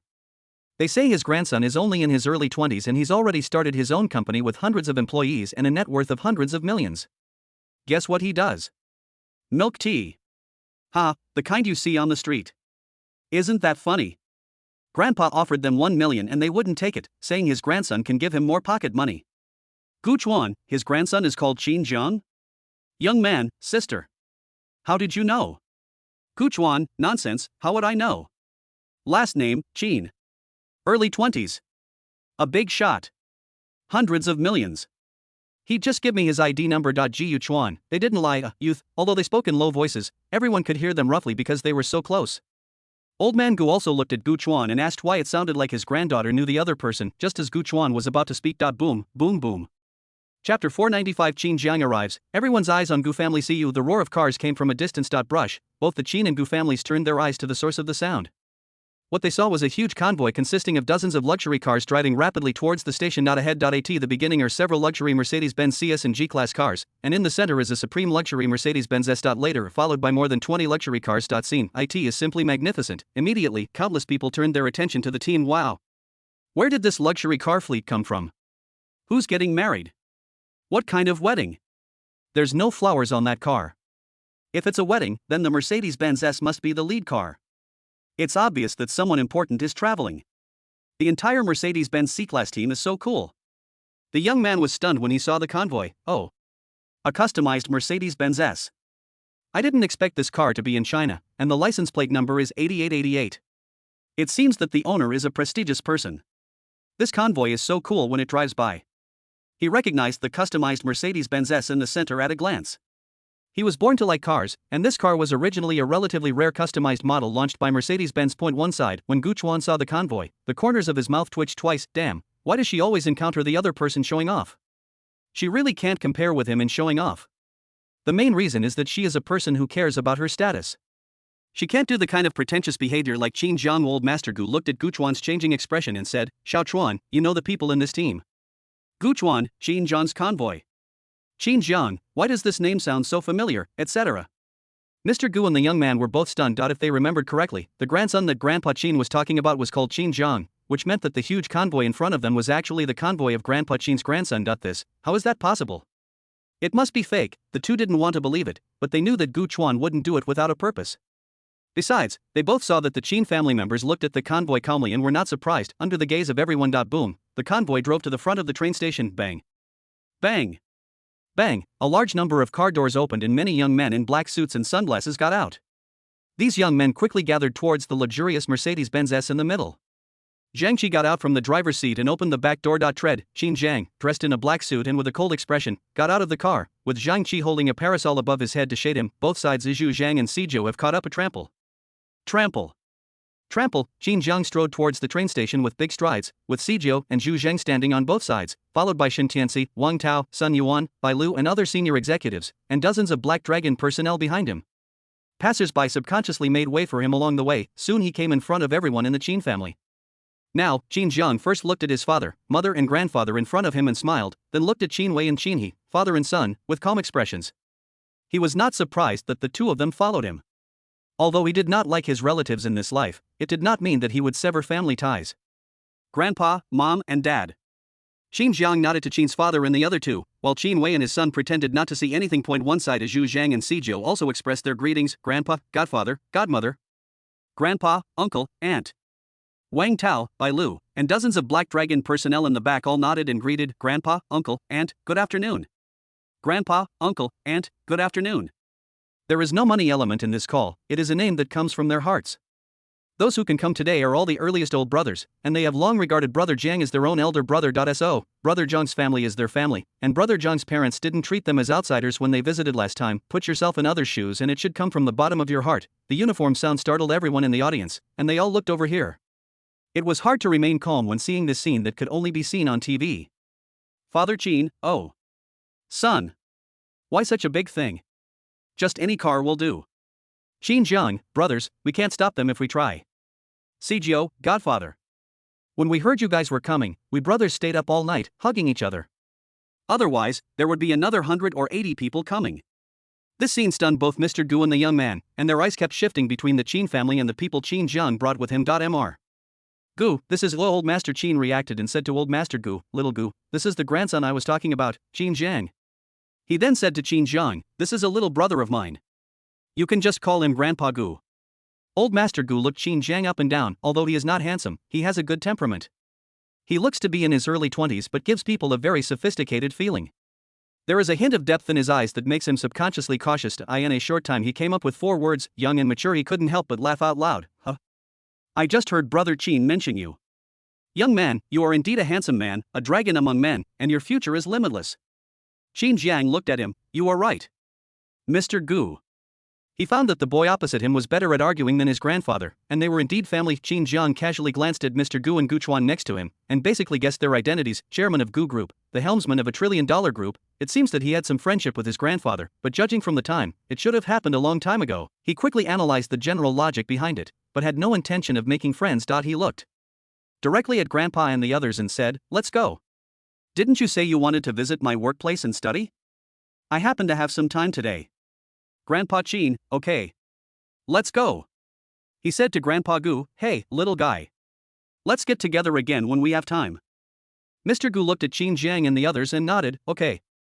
Anyway, I will be staying in Songjiang for the next few days. We have plenty of time to get together. Brothers, you guys go ahead and get busy." Grandpa Qin, "Okay." Then, the Qin family, surrounded by the Black Dragon personnel, quickly headed towards the motorcade in front of passers-by and the Gu family members. However, the focus of the crowd from beginning to end was still Qin Jiang. Even Grandpa Qin, Father Qin, and Mother Qin were on both sides of him. They did not do anything deliberately and just let things take their course. Now Grandpa Qin turned around to look at the Gu family members, or to be more precise, he looked at Gu Chuan and said to Qin Jiang, "Xiao Jiang. Did you see that girl just now? The one standing next to old man Gu, what do you think of her?" He was not optimistic about child marriage, but Gu Chuan's appearance was indeed outstanding, so he planned to ask. If his grandson really liked her, he could go along with it in the future, but the next moment Grandpa Qin was stunned. "See you," Qin Jiang calmly commented, "wearing a windbreaker in the middle of summer is either pretentious or stupid." Chapter 496 Wang Xian was captured for revenge. The Gu family was shocked. Is he really a big boss, Grandpa Qin? He looked back at Gu Chuan's position without saying anything, knowing that his grandson was not interested in that woman. He himself was not the kind of person who liked to meddle in the affairs of his juniors, and he knew this grandson very well. Intervene, it doesn't work at all, it's better to say nothing than this. The other side. Everyone in the Gu family watched the Qin family leave in silence for a long time. This, he, you, I. The young man opened his mouth several times to organize his words, but no words came out. After a long time, he finally reacted and said, "Then, what was Qin Jiang's attitude just now? It seemed like he didn't take us seriously, nor did he take my grandfather seriously. Why is he so pretentious? This ostentatious fleet can't be rented, right? Isn't he just a milk tea vendor? Gu Chuan, it's not rented. Young man, so what does he do? Gu Chuan, milk tea. Young man, nonsense. How many stores would that small vendor have to own to afford such a luxurious fleet? Gu Chuan, thousands of them. Youth, Mr. Gu, Xiaochuan, you know him." Gu Chuan nodded. "I know him. There aren't many people in Songjiang who don't know him. He's the chairman of the Black Dragon Group. He started out at a night market and later built a chain of milk tea brands. Currently, both brands have opened thousands of stores across the 3 northeastern provinces, with a total valuation of over 1 billion yuan. He probably has several thousand employees." "What?" The young man's eyes widened. "That's him. He has 1 billion. Thousands of milk tea shops, thousands of employees. Are you kidding me? Sister. Are you making fun of me?" Gu Chuan glanced at him and said nothing. Old Master Gu nodded with his eyes twinkling. "That young man looks very imposing. His gaze is reserved and deep, and he must be very shrewd. Moreover, his family is ordinary and there is no help for him, so he has to rely on himself to build his career. He has built such a career in his early 20s. Even if you look at the world, he is an outstanding talent." He gave affirmation, then he changed the subject, "But the aura he just showed up, and the people he brought with him, gave me," although he didn't say it explicitly. Gu Chuana understood what he meant and nodded. "Grandpa, you're right. He has some social background. According to Songjiang legend, he's a top gangster with thousands of followers." She looked at the young man and asked, "Do you know what the most common saying about him is?" "Young man, what?" "Gu Chuan, if you offend Qin Jiang, you will sink into the river tonight." "Youth, sigma degree," Old Master Gu frowned. "Really? Is it like this in the mainland? I remember receiving news saying that the security in the mainland is getting better and better, and there are more and more actions to crack down on criminals. How could it be?" Gu Chuan, "Legends, they are all legends, but generally speaking, the Black Dragon Group is not as serious as the legends say. I even suspect that it is a bit white." She has conducted a detailed investigation and analysis of Xinjiang's development and rise during this period. Although there are many things that don't make sense, there are also many things that make sense. Anyway, it is generally white. At least there is no conclusive evidence for the legend of the Black Dragon sinking into the river, and how could Gu Chuan, who has been working in the business world for so many years, not know that rumors can never be taken as facts? Old Master Gu nodded and said, "People in today's society tend to believe everything they hear.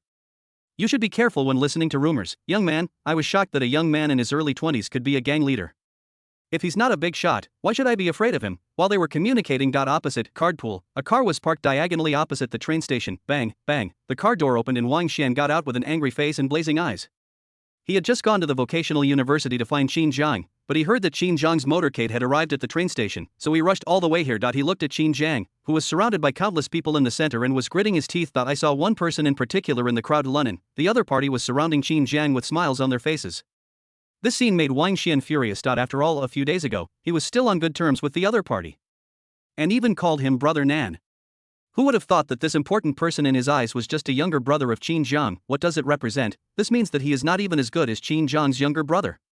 How can he survive in the gangster world in the future? What would his father think of him? What will brothers think? What will women think? Wang Xian pulled out a large machete from the car and rushed directly towards Qin Jiang, shouting, "Qin Jiang, I want you to die." This sound is very loud. It attracted the attention of many people nearby. Qin Jiang also turned his gaze in that direction. Although he couldn't see the face clearly, he could tell from the body shape and voice that it was Wang Xian, the stupid second generation. Zhu Zhan laughed. Huh? You idiot, can such a small trick make him so angry? It's just a good idea to deal with him today without wasting time and energy. The crime of stabbing someone with a knife in the street is a serious one. At least the person will be put in jail and kept quiet for a year or two. Qin Jiang raised his hand and waved gently. Zhao Shanhan nodded, picked up the intercom, and whispered, "Team 1, use the camera to record. Team 2, move forward." He was suddenly stunned before he finished speaking. See you. Boom, two large commercial vehicles stopped near Wang Xian, and 7 or 8 big men got out and rushed forward to grab Wang Xian. What? Let me go. Qin Jiang is capable of fighting me in a one-on-one duel. You hurt me so badly, my dad, and my mom. He was halfway through his words when the big men gagged him and forced him into the van. Boom, the van stepped on the accelerator and disappeared quickly. Qin Jiang and Xu Zhengquan frowned. Qin Jiang, it seems that Wang Wei is not stupid. Xu Zheng, I doubt he's Wang Wei's son. His father is so smart, but his son is so stupid. Now Grandpa Qin's parents and others also saw the scene, and they looked at Qin Jiang with panic. Qin Wei, Xiao Jiang, what's going on? Why don't you tell me? Qin Jiang, I recognize the messenger. Qin Wei, smiley face. No, did you recognize the messenger? That's not the way to lie. I just heard people calling you dad and mom. It's obvious that you hurt them badly and they came to retaliate with a knife. Those 7 or 8 big guys were obviously your men, and they just took them away by force. Qin Wei, then, Qin Jiang, well, get in the car. Grandpa Qin's father, and Qin's mother looked at Qin Jiang, opened their mouths, and nodded without saying anything. The group got into the motorcade surrounded by the Black Dragon personnel, but neither his father, mother, nor Grandpa Qin sat in the middle of Qin Jiang's exclusive car. Qin Jiang and Zhu Zheng still sat in the back, while his parents and grandfather sat in car number 49. Boom, the convoy returned along the same route. Everyone in the Gu family was stunned. They were concentrating on observing, and due to the angle, they witnessed the whole scene of Wang Xian rushing out with a machete and shouting, and then Qin Jiang raised his hand and waved, and suddenly 7 or 8 people rushed out, grabbed Wang Xian and forced him into the car. Grandpa Gu, Sigma, Youth. Gu Chuan, huh? Chapter 497. Everyone is surprised. Black Dragon Group. No. The young man pointed in the direction where Wang Xian had just been taken away. Just now, wasn't there someone trying to chop Qin Jiang? And then he was forcibly dragged into a car and taken away? Sister. Is this what you mean by him being quite white? Those people should be Qin Jiang's people, right? This is too much. When I go out, I have thugs following me around to deal with emergencies at any time. Gu Chuan, I just said he might be white. She was also a little confused about what had just happened. Due to the distance, she didn't see clearly that it was Wang Xian. It's normal for someone like him to have some enemies when he's out and about. They probably wanted to prevent him from scaring his family, so they took him away. Obviously, she also thought that Wang Xian was captured by Qin Jiang's men. This is what most people near the train station thought when they saw the scene. Young man, possibly? It's almost obvious. No, I'm going to report him. Mr. Gu looked at Gu Chuan with a flickering gaze. What is your evaluation of this person? Gu Chuan, he dares to think and act, and he is courageous. He does things unconventionally, making it difficult for people to understand his thoughts. He is not interested in women, but he is loyal to his subordinates and decisive in killing. This is because he was born in modern times. If he was born in ancient times, he would have achieved greater things. A final, she gave a fair evaluation of 2 words. Hero, listen to this. Mr. Gu stroked his beard and nodded. Let's go. Old Master Gu's expression changed. Originally, he was not entirely sure about bringing Gu Chuan and Qin Jiang together. Although he was superstitious, he would not force his granddaughter to marry anyone. However, seeing Qin Jiang's aura today and the words his granddaughter had just expressed made him change his mind. He murmured, could it be, this really is fate? In particular, he noticed that Gu Chuan's eyes kept looking in the direction where Qin Jiang's convoy left. He didn't know that Gu Chuan was not looking at Qin Jiang. He followed his gaze to see the direction of the car. Bai Lu, Gu Chuan murmured, she's Bai Lu, the chief financial officer of Black Dragon. Pretty cool, isn't she? Kind of interesting. It's been a long time since I've seen such a quirky and capable woman. Boom, 3 Maseratis drove away quickly. Train station, everyone watched the Maserati team leave. Can't help but communicate, good boy, today we've encountered a big scene. It's obvious that an important person is here to pick us up. Did you just see someone rushing out to attack someone, and then being taken away? I saw it. I was pretty close. I don't know what he was thinking. There were so many people around that important person, and he just went up with a machete. Did he think he was Zhao Yun? Some people in the car just now opened their mouths wide. That old man is not pretending to be cool. His grandson is really rich and doesn't care about a million. Other people's sons are doing so well in Songjiang, but my son only has 3 words all day long, give me some money. I'm so jealous. In the luxury Mercedes-Benz S car is Zhuzhang. Why didn't Wang Xin come out later, but at this time? Xinjiang, just give a simple explanation when the time comes. It's not easy to deal with them since they don't see it clearly. Xu Zhang nodded and changed the subject. From what the old man said just now, it seems that he wants to match you with Gu Chuan. I think Gu Chuan has the family background, good looks, and ability. Why don't you give him any chance? With his intelligence, he was able to analyze many things the moment he saw the Qin and Gu families, combined with the words of Grandpa Qin and Grandpa Gu. In this case, as long as his brother Zhang nodded, it would not be 100% successful, but at least there was a high probability of success. Qin Zhang, are you interested? If you are interested, I will ask for you. Xu Zhang, Qin Zhang, a man of honor shouldn't be bothered by a woman. We still have a long way to go before we can climb the mountain. He was not interested in Gu Chuan at all. Women like her were very strong, and her prominent family background was not a plus but a minus for Qin Zhang. That he now has a good situation, and as long as he follows the steps, he will be able to climb to the top. This achievement belongs exclusively to him and his brothers. He doesn't want people to say about him and Black Dragon when they mention him a few years later. Back then, no one relied on women, just looking for a capable girlfriend. Such things are bound to happen in the future. When people look into the resumes of many legendary figures who have made their fortunes from scratch, there will always be some women of status who appear, and people will think that they relied on women to get to the top, erasing their self-made achievements. Even Donggu, the man who is most qualified to be a self-made man, is no exception. This, Qin Zhang didn't want to repeat the same mistake, although this would not cause him any harm. He just didn't like it. This life of the honor belongs only to him and his brothers. Let me go, let me go. Wang Xian struggled frantically. Who are you? Qin Zhang's people? Do you know who I am? I am the eldest son of the Huwei group. If you dare to harm me, you will be finished. The big men were speechless. I really don't know what's wrong with this stupid second generation Wang Xian's brain. If these people are really Qin Zhang's people, Wang Xian's words are just adding fuel to the fire. No wonder brother who was so disappointed in him. The leading man said, Master, stop shouting, it was brother who asked us to come. Wang Xian, my dad. The leading man said, yes. Brother who told you not to cause any trouble during this period of time and stay here quietly. Wang Xian, what about Qin Zhang?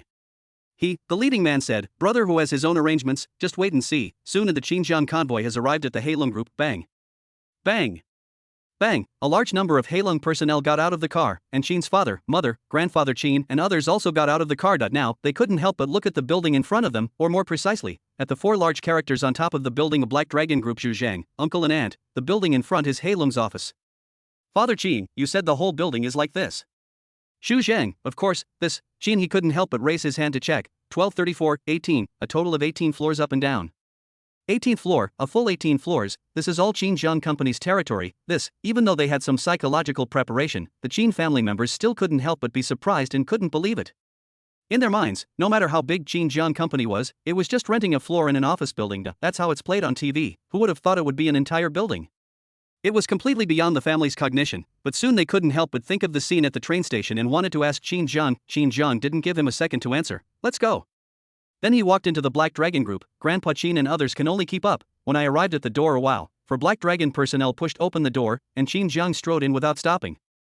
As soon as he entered, all the Black Dragon personnel, whether they were at the front desk or busy or resting in the lobby, stood up and bowed respectfully to Qin Zhang. Hello, Brother Zhang. Hello, Brother Zhang. Chapter 498. The Qin family visits the Black Dragon Group and continues to be shocked. Qin Zhang nodded calmly, then whispered to Wang Tao, Tao, take my family around the group. He was not in a hurry to explain the train station incident. No matter how much he explained, no one would believe it. Instead of that, it would be better to let them see the Black Dragon Group first. That way it would be much easier to explain. He ignored the surprised looks of Grandpa Qin and others and strode towards the elevator. Along the way, all the Black Dragon members who saw him bowed their heads and said respectfully from the bottom of their hearts, Brother Zhang. Brother Zhang. Mother Chin, it seems that my son is quite respected here. That's the name, Father Chin, didn't my son tell me? We are all young, and we are used to calling you brother. Xinwei, you believe this too? Wang Tao smiled and said, Brother Jiang is very busy, so he took some time out today to welcome you. So, I'll show you around first. Immediately Wang Tao led the Qin family to watch at the Black Dragon Group second floor, Black Dragon Group conference hall. As soon as the Qin family came in, they saw the walls covered with various eye-catching slogans. Heilong is a formal company, everyone is responsible for abiding by the law. Black Dragon 8. Discipline. Seeing these slogans, the Qin family members couldn't help but breathe a sigh of relief. They were afraid of seeing slogans similar to gang rules, what 3 knives and 6 holes, what a mountain of swords and a sea of fire. At least judging from these slogans, the Black Dragon Group looks relatively formal. The third floor, propaganda department. There are many posters of celebrities and some famous funny video bloggers on the wall. Wang Tao introduced, this floor is dedicated to the publicity department. Its primary function is to promote the group and manage film and television productions for its media companies, etc. The photos on the wall are of the company's artists and contracted bloggers. What? Qin, his eyes widened in disbelief. Su Yuning, Lin Chen, Wang, and these anchors are contracted artists of the Black Dragon Group? They are my brother's people. Wang Tao, that's understandable. Qin, he was stunned. The people in front of him were all stars that he had only seen on TV before. In the eyes of the country people, these people were unattainable.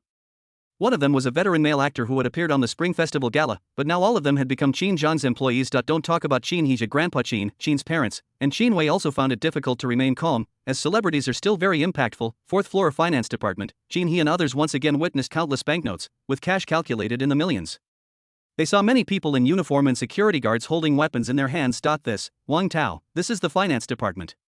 Every day, the sales revenue from subordinate units is sent in and counted by the finance department.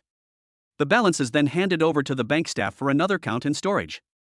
Those two are escorting the personnel. Don't get too close. The guns they have are real.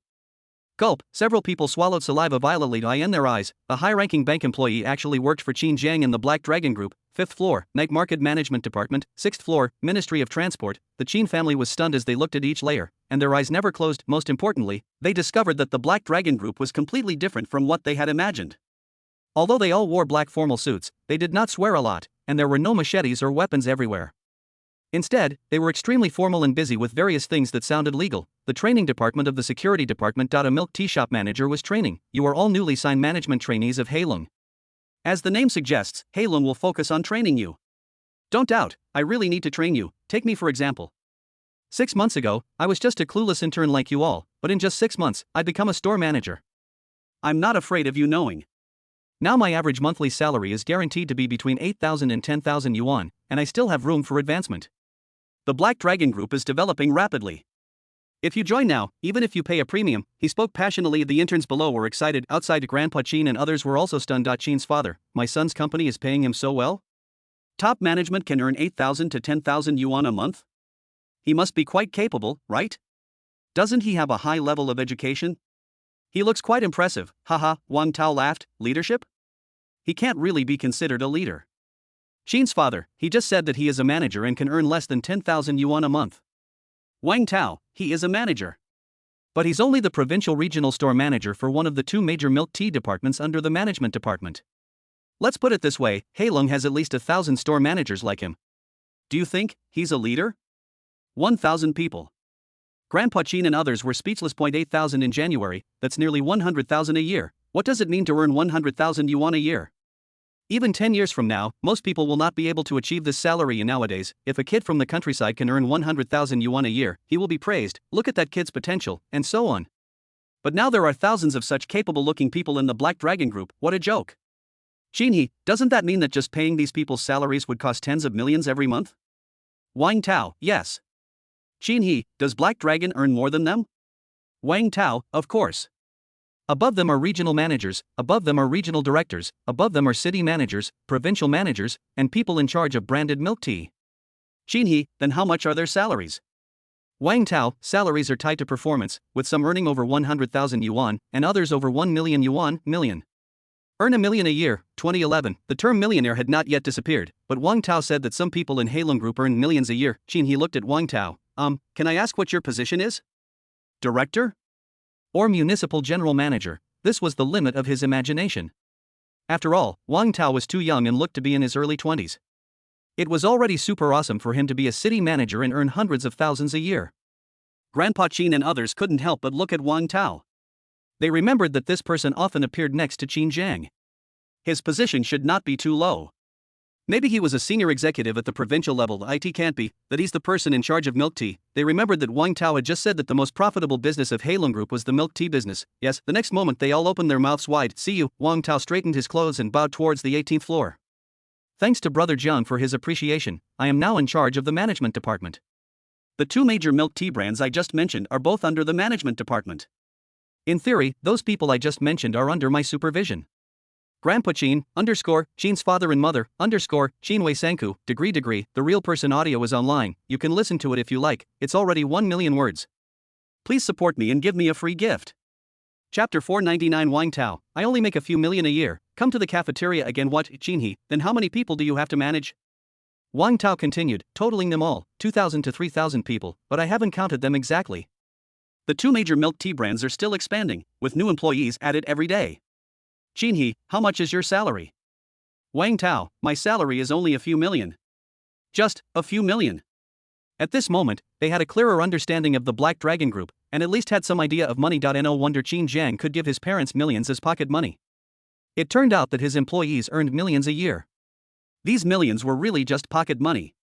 Most importantly, they felt that Wang Tao didn't seem to care much about the millions. In fact, they were not wrong. Wang Tao, really, I don't care about a few million. As the backbone of Black Dragon, he has a high ranking in the serial number and owns shares in Black Dragon Group. Salary is just a drop in the bucket for him, the bulk of the income comes from annual dividends. And as the Black Dragon Group continues to expand, his assets will continue to increase. Brush, Qin Wei's wife tugged at his sleeve and said, old man, I think the Black Dragon Group is quite legitimate and they make a lot of money. I don't ask for my son to make millions a year, just a director making a few $100,000 a year will be fine. Talk to Qin Jiang, talk to him. Qin Wei lowered his head and scolded, shut up. I know my limits. Of course he was tempted, but he still planned to wait and see. Besides, he had to find an opportunity to speak. Just say it, it will definitely backfire. 18 floors. Zhu Zhang, Brother Jiang, the bank has approved the loan, just in time for the land auction. This will save us from having to keep our reserve funds and not be so tight on cash. Qin Jiang, what has Meng Yu been busy with lately? Xu Zhang, he's tinkering with the hotel and getting it ready for opening, and he's also busy looking for true love, so he doesn't have time to come. Sijio, he searched for half a year but still couldn't find it. Qin Jiang and Xu Zhang smiled. How can one find true love with the way Meng Yu Kuka dates? Whose true love is found through dating? What can I say? Second generation men like Meng Yu have no shortage of women, but the women Kuka throws at him don't meet his standard of true love. Those people are basically just after money. Qin Jiang, next time, I'll introduce Yanhua to him and let him learn how to pick up girls from Yanhua. Sejio, reliable. Xu Zhang, I'm afraid that once you learn something, you'll learn it, but once you do it, you'll lose it. Boom. Boom, there was a knock on the door, then Wang Tao brought everyone from the Qin family in. Qin Jiang, Dad, Mom. Have you finished reading it? Father Qin, I finished reading it. Qin Jiang looked at them and said in a resounding voice, I repeat, Black Dragon is a legitimate company, and we are doing legitimate business with integrity. The incident at the train station was just a minor incident. It's inevitable that you'll run into some hostile companies when doing business, but don't worry about it. It's just a piece of junk and won't have any impact. Qin Wei's wife nodded, yes. Yes. Yes. Xiao Jiang is right. How can business be smooth sailing? In our village, two tofu sellers were always fighting, and they even ended up with bloodshed. Besides, Xiao Jiang is running such a big business. As long as the business is honest, it's fine. Third aunt has always believed in you. Qin Jiang didn't even reply and just looked at Grandpa Qin. You must be hungry. I've booked a banquet at the hotel. Grandpa Qin waved his hand. What banquet? There's no need. Grandson, can you take me to the university you attended? You are the first college student in our family, and I haven't been to college yet. Can we eat in the school cafeteria? Qin's father and mother nodded, yes. Let's eat in the school cafeteria. It's economical and has a good atmosphere. Although Qin Wei and his wife wanted to have a banquet, they nodded after seeing Grandpa Qin and others say so. As for Qin, he, still in a daze and can't recover. Listen to this. Qin Jiang nodded without objection, okay? He could of course see that his parents were planning to go to school to see if his academic qualifications were real, and this was a good opportunity to dispel the only remaining concerns in his parents' minds. At the entrance of vocational university, Qin Jiang came with everyone from the Qin family, followed by Xu Zhang, Sijio, and 10 members of the Black Dragon clan. Father Qin, son. Let's just go to the cafeteria to eat. There's no need to make such a big scene. Sijio, godfather. They are all Brother John's bodyguards and need to follow him 24 hours a day. Mother Chin, can so many of us go into the school? Will the university not let us in? But before Sijo could speak, Siyu, the security guards at the door all stood at attention as they watched Qin Jiang's sad face winky face, winky face, underscore, Qin Jiang nodded calmly. This, Grandpa Qin and others were stunned when they saw this idea. What did they see? The school security guards were so respectful to Qin Jiang that they saluted him directly. Why do you feel like they treat their son as a leader? It's not over yet. After entering the university, countless people nearby greeted Qin Jiang respectfully. Hello, Brother Jiang. Hello, Senior Qin. Hello, President Qin. These people all had smiles on their faces, and each of them showed respect and gratitude to Qin Jiang. This was not only because of Qin Jiang's identity as the chairman of the Black Dragon Group, but also had nothing to do with being the president of the student union, just because of two words, canteen. If it weren't for Qin Jiang, they might have had to eat in that rubbish and disgusting cafeteria for a long time. That's all. Grandpa Qin and others watched as a large number of people kept greeting their little John along the way. That's called respect, that's called admiration, finally arrived at. The school cafeteria just came in and someone near the door spotted Qin Jiang and couldn't help but shout, Brother Jiang is here. As soon as these words were spoken, wow, the entire cafeteria was in an uproar. Countless students stopped eating and stood up, shouting at Qin Jiang, Brother Jiang is awesome. Brother Jiang, I love you, Brother Jiang, the eternal God. They shouted from the bottom of their hearts. Since the last cafeteria incident, the Black Dragon Group had contracted the cafeteria without any suspense. In just a few days, the entire cafeteria was completely replaced, from the sanitary glass on the windows to the tables, chairs, and benches. It was no longer the dirty and messy cafeteria, and the canteen stalls no longer have those weird dishes, and the canteen aunt's Parkinson's disease has been cured, or both the meat and vegetable dishes are generous in portion, meaning the price is much cheaper than before. You can have a full meal in the cafeteria for less than 10 yuan. It is comparable to Songjiang University across the street, but everyone knows that Songjiang University receives subsidies. They have it at the vocational college, that is to say, all of this is subsidized by the Black Dragon Group. The Black Dragon Group does not make any money in the cafeteria. Clean, tasty, cheap, all three combined. This moment, in the eyes of these vocational college students, Qin Jiang can be described in 4 words, worthy of being enshrined in the imperial ancestral temple. Therefore, the cheers continued and grew louder. Chapter 500, Qin Jiang's status in school and begging for mercy in the cafeteria. Brush, Qin Jiang waved his hand calmly. He waved his hand to stop the students from cheering, and the cheers became even louder, and the whole cafeteria almost turned upside down. Fong, who was eating in the crowd, watched this scene with an extremely complicated look in his eyes. He is undercover, his mission is to find evidence of Qin Jiang's crime, but he failed again and again, and even in the process of searching he found that his behavior was a bit despicable. Murmured, is someone so popular with students really a bad person? The benefits for his employees are ridiculously high, and the cafeteria he runs at school doesn't make any money, so students can eat with peace of mind. This can no longer be described as buying people's hearts.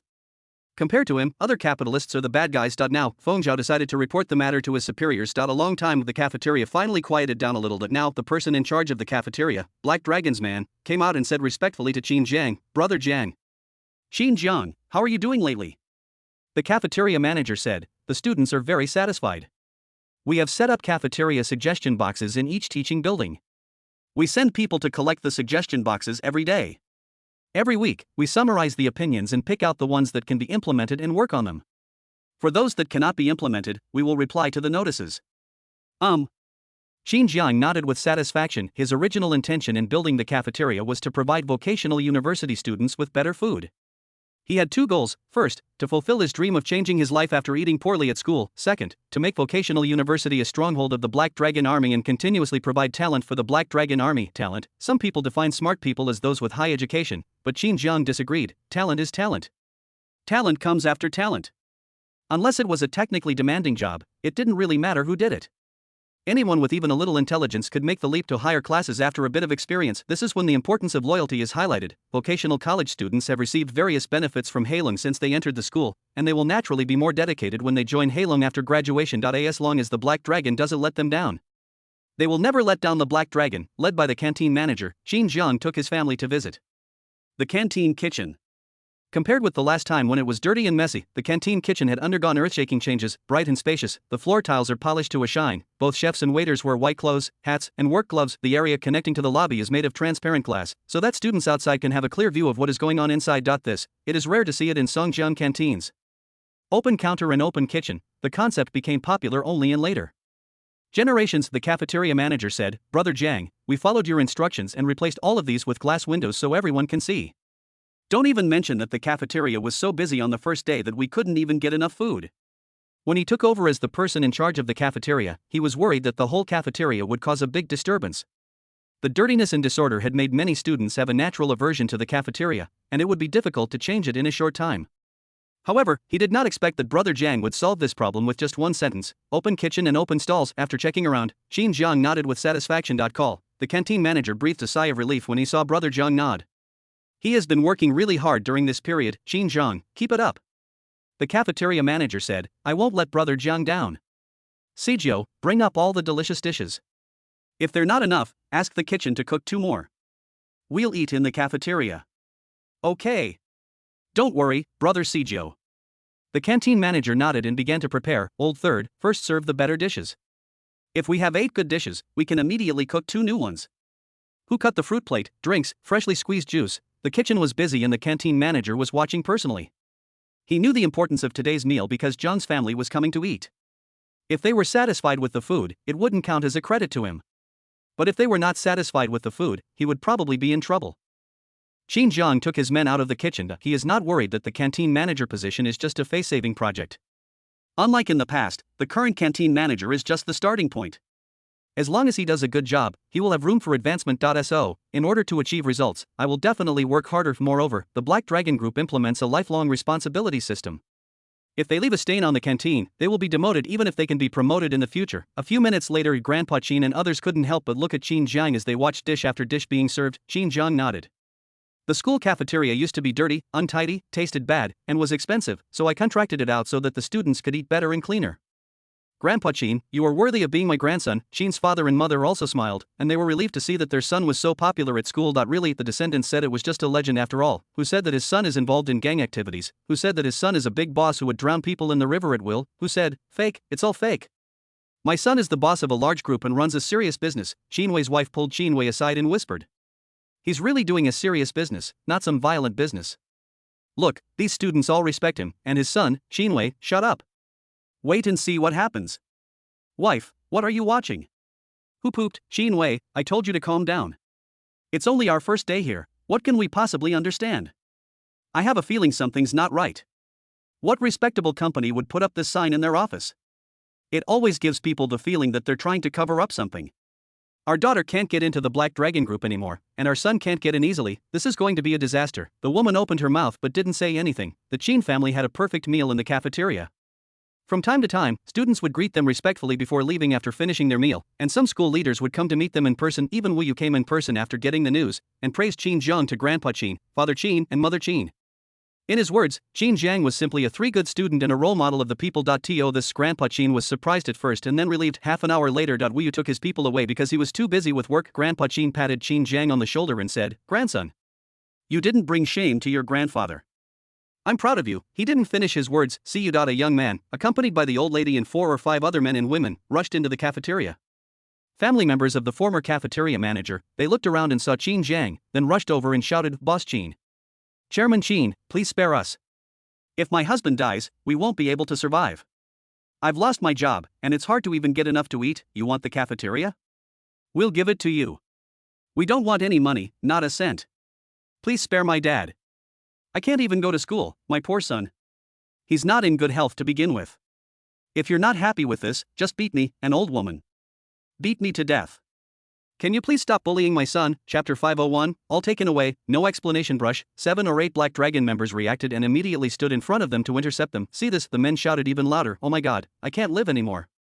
How can I live, old lady, please? This scene would attract the attention of everyone nearby. Now, the Qin family members were stunned as they watched the people in front of them crying, making a fuss, and begging for mercy, looking like they had been bullied to the point of despair by Qin Jiang. No, what's going on? How can these people beg for mercy so miserably? It seems that his family was retaliated against by Qin Jiang, and they were also implicated. The old lady can't survive. Women say they've lost their jobs. My children say they can't go to school. Brush. They couldn't help but look at Qin Jiang again, wondering how he could force his family into such a desperate situation. It seems difficult for this person to be a good person. Qin Jiang looked at the people crying in front of him and his expression turned cold instantly. Damn. He had finally created the right atmosphere today to convince his parents that he was a good person, but these rubbish showed up halfway through and ruined everything. How could he not be indifferent? Pity. Impossible. The old lady was not dying, she was just worried about her son. But how could she have ever felt sorry for those students who had stomachaches every day because of eating junk food because of her son? The middle-aged woman was not unemployed, but she was fired because of her husband's connections. It's not that my daughter can't go to school, it's just that she can't go abroad to study and gain experience instead of living a luxurious life. The bottom line, it's not that they know it's wrong. They just know that their good days are coming to an end, right at this moment. Wow, Su Dong led a large number of security personnel into the cafeteria.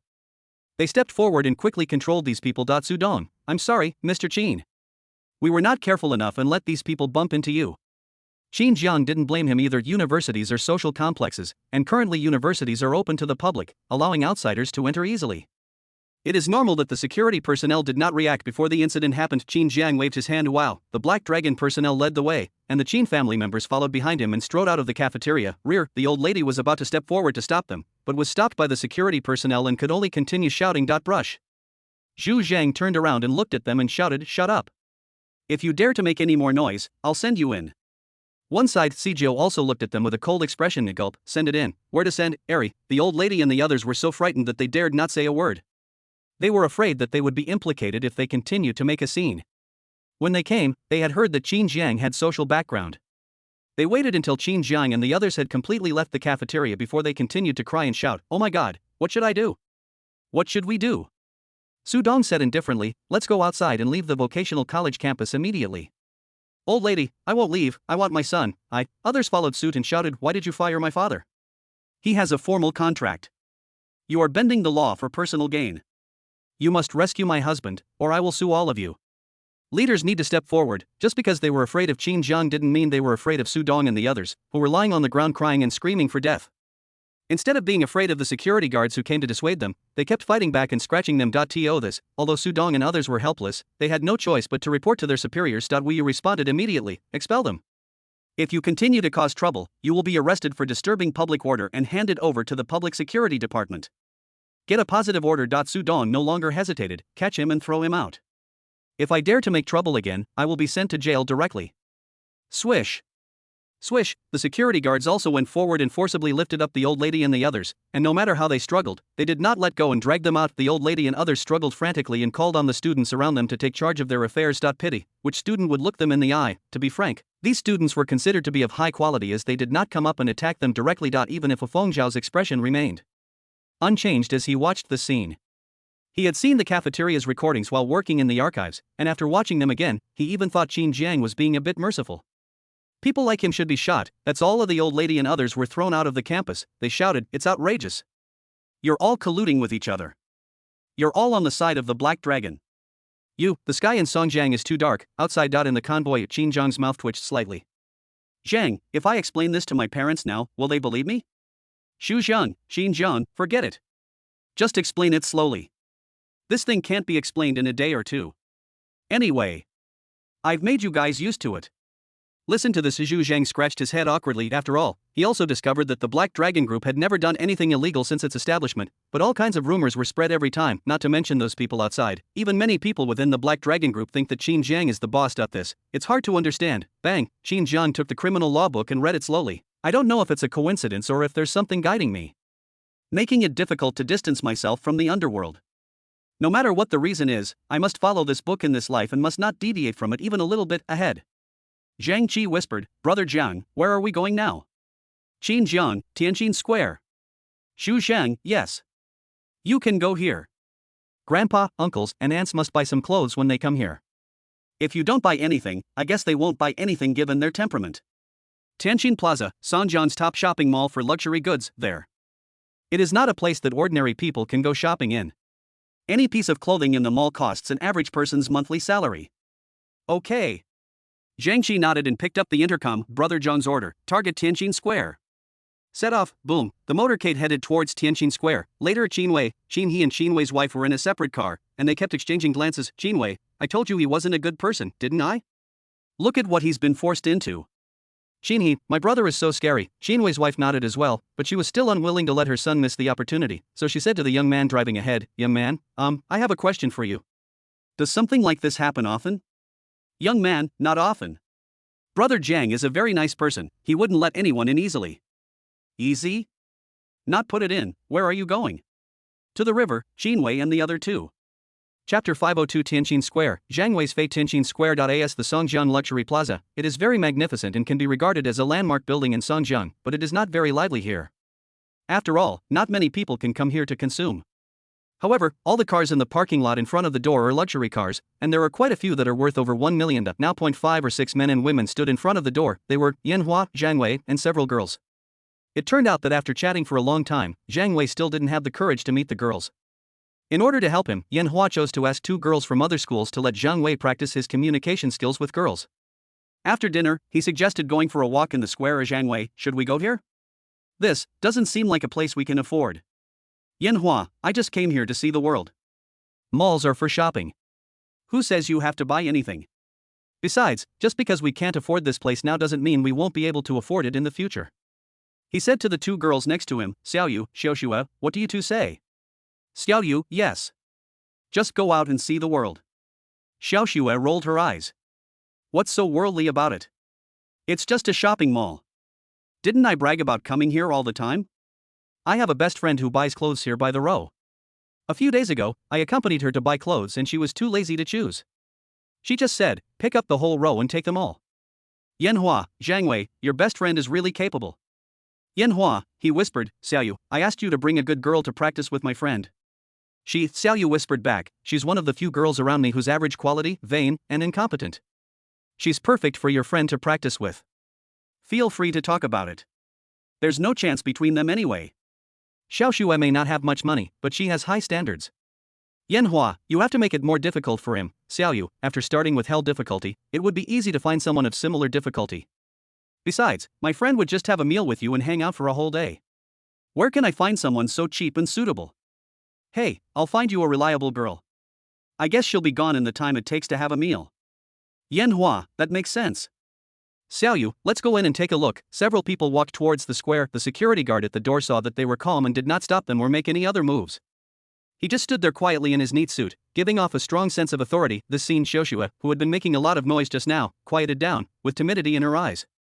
She had never been to a shopping mall of this level before. She was from the countryside and had only been in Songjiang for a few months. The place she visited most was the clothing city. She didn't even know how to open the door of the square in front of her. Zhang Wei, are you feeling unwell? Xiaoxue, yeah. Zhang Wei, need to poop? Xiaoxue, Zhang Wei, don't worry, I'll go find the restroom for you. He rushed over to the security guard and said, brother, please tell me where the restroom is. My friend can't hold it anymore. He pointed at Xiaoxue behind him. Xiaoxue, she wanted to find a crack in the ground and turn around and leave, but she couldn't bear to give up the barbecue that Yanhua had said she would have in the evening. She could only mutter, for the meat, everything is for the meat. Just treat him as an idiot. She passed Zhang Wei out. He didn't know that Yanhua and Xiaoyu asked him to come so that Zhang Wei could practice, and thought they wanted to bring the 2 of them together. Matchmaking. She looked ahead and anxiously asked Zhang Wei in the toilet, that's it. I wouldn't give him to a dog. A man like him doesn't deserve to be with a partner. Xiaoyu, your friend needs to practice. There aren't many guys who can talk so hard. Yanhua, just as they were about to enter the mall. Boom, the roar of cars came from afar. Everyone subconsciously looked back and saw a convoy of 7 or 8 luxury cars driving quickly towards the mall. The convoy looked extremely domineering. Seeing this, the security guards who had been standing at attention with indifferent expressions and ignored Zhang Wei's inquiry about the bathroom were all stunned. Most of the security guards ran forward and came to the front of the convoy. There's a parking space here. Come, steer, okay, that's it. They directed the vehicles with great respect to park in the exclusive VIP parking spaces in front of the mall. Bang. Bang. Bang, the car door opened, and more than a dozen Black Dragon personnel got out. At the same time, all the Qin family members got out. When Zhang Qi opened the door of the middle car, Qin Jiang also got out, surrounded by the Black Dragon personnel. Snap. Snap. Snap, several security guards saluted Qin Jiang. Although they didn't know Qin Jiang, they could recognize the cars. As security guards of a luxury shopping mall, they had a keen eye for cars and could tell from these cars that Qin Jiang was a big shot. The security captain asked, bosses, does the mall offer free car cleaning services? Zhang Qi waved his hand casually. Nonsense, they need to wash the car. Brother Jiang always builds his own car himself, or at worst he will ask the security department to build it. Grandpa Qin looked at the high-end shopping mall in front of him and asked, Xia Jiang, what are you doing here? Qin Jiang, consumption. Grandpa Qin, what are you selling? Qin Jiang, clothes. Grandpa Qin, Grandpa has no shortage of clothes.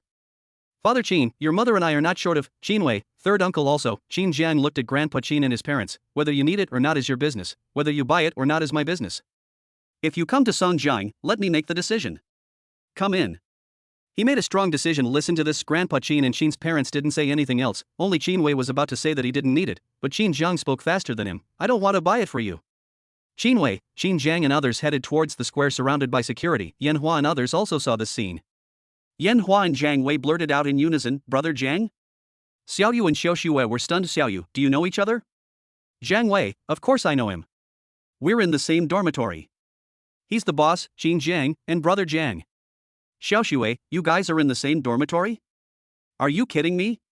How can such a big shot go to that crappy vocational college with you guys? And live in the dormitory?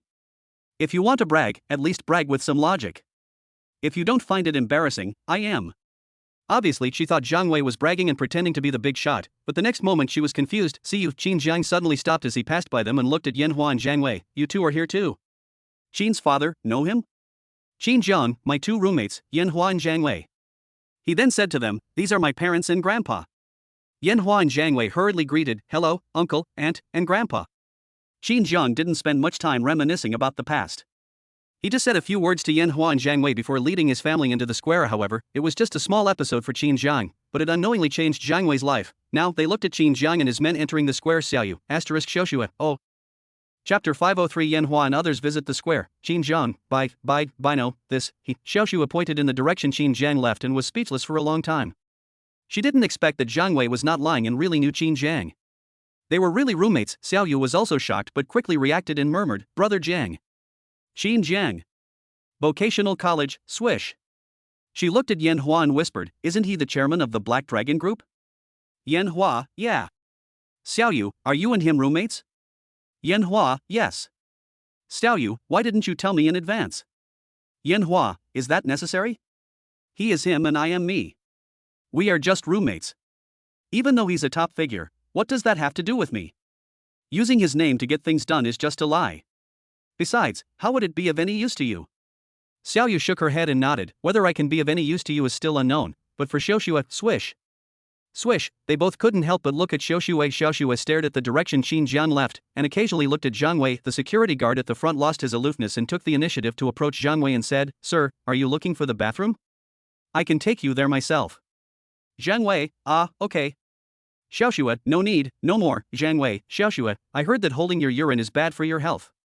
You don't need to hold it, Xiaoxue, but this time, she surprisingly didn't lose face and retort, but smiled and said, you are really considerate. Jiang Wei was flattered, no. No way. Xiaoxue, you look so handsome when you're serious? Jiang Wei, is that so? Xiaoxue, can you tell me about your dormitory? I'm curious, where are you ranked? Jiang Wei, I'm the youngest, so I'm fourth. Xiaoxue, it's better to be smaller. Being smaller makes you more popular and more cared for. When did you and Qin Jiang become roommates? How was he like you? What kind of person is he? Is he a rich kid? Does his family run a business? What kind of business is it? Does he have a girlfriend? What kind of girls does he like? She asked a series of questions. Far from being annoyed, Jiang Wei became a little excited because Xiaoxue took the initiative to talk to him, start answering questions nonstop. Brother Jiang. He is definitely a prominent figure in our vocational university. No. The entire Xuefu city, and even in Songjiang. He is the founder of the Black Dragon Group. It should be said that Jiang Wei has good speaking skills but low emotional intelligence. He didn't notice that Xiaoxue, who was chatting with him enthusiastically, was not talking about him from beginning to end, but Qin Jiang, although Yan Hua could notice this, he couldn't say it directly to his face, so he could only wait and see. That's all. They quickly entered the mall under the friendly gaze of security. At the door, the security guard watched them enter before speaking. I didn't expect that a few seemingly poor students could actually have connections with such a big shot. You can't judge a person by appearance, you can't measure the depth of the ocean. That guy is only in his early 20s and he's so impressive. Didn't you see that the girl just ignored the boy, but after seeing that boy get to know the important person, his attitude became enthusiastic? That's human nature. Do you think we can hear some warm music today?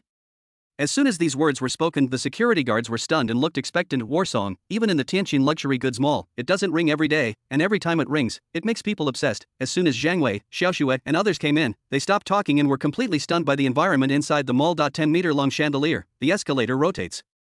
Various luxurious accessories, I even saw a waterfall inside the mall. Yes. It's a waterfall, gulp, gulp. Several people couldn't help but swallow their saliva. They also noticed that although there were not many people inside, everyone was dressed elegantly and gracefully, and were obviously either urban elites or company executives. What can I say? The characters in the TV dramas about overbearing CEOs are dressed very similarly, and it's shocking to see the TV dramas being brought right before your eyes. This moment, they feel out of place here. Everyone wears Chanel and Kiki, they are all wearing Nike and Adidas. There is absolutely no comparison. They all felt that the eyes of the people around them were looking at them, as if with cold contempt. Xiaoyu, that she really wanted to suggest just leaving, but Xiaoxue looked around and found out where Qin Jiang and others were going, so she pulled Zhang Wei and quickly followed them. Xiaoyu, why too? Yan Hua, I'm here now. Xiaoyu, okay. Then the four of them began to visit the square. Just visit, this word is very appropriate, because they are just looking around, not daring to enter any store. For example, the numbers on the tags outside are enough to stop them in their tracks and not dare to go into tens, hundreds, thousands, 40,000. Zhang Wei exclaimed in shock, looking at a coat. 40,000 for just this coat. Does wearing this make you immortal or something? Yan Hua, this is a brand. Zhang Wei, no matter what brand, it can't be this expensive. 40,000 yuan. It's almost enough to buy a 10 square meter house. Yan Hua, that's for you. A piece of clothing that costs 100,000 yuan is just an ordinary piece for a truly wealthy person, like Brother Jiang. It's about the same as buying clothes that cost 100 or 80 yuan for us. Xiaoxue, is he really that rich?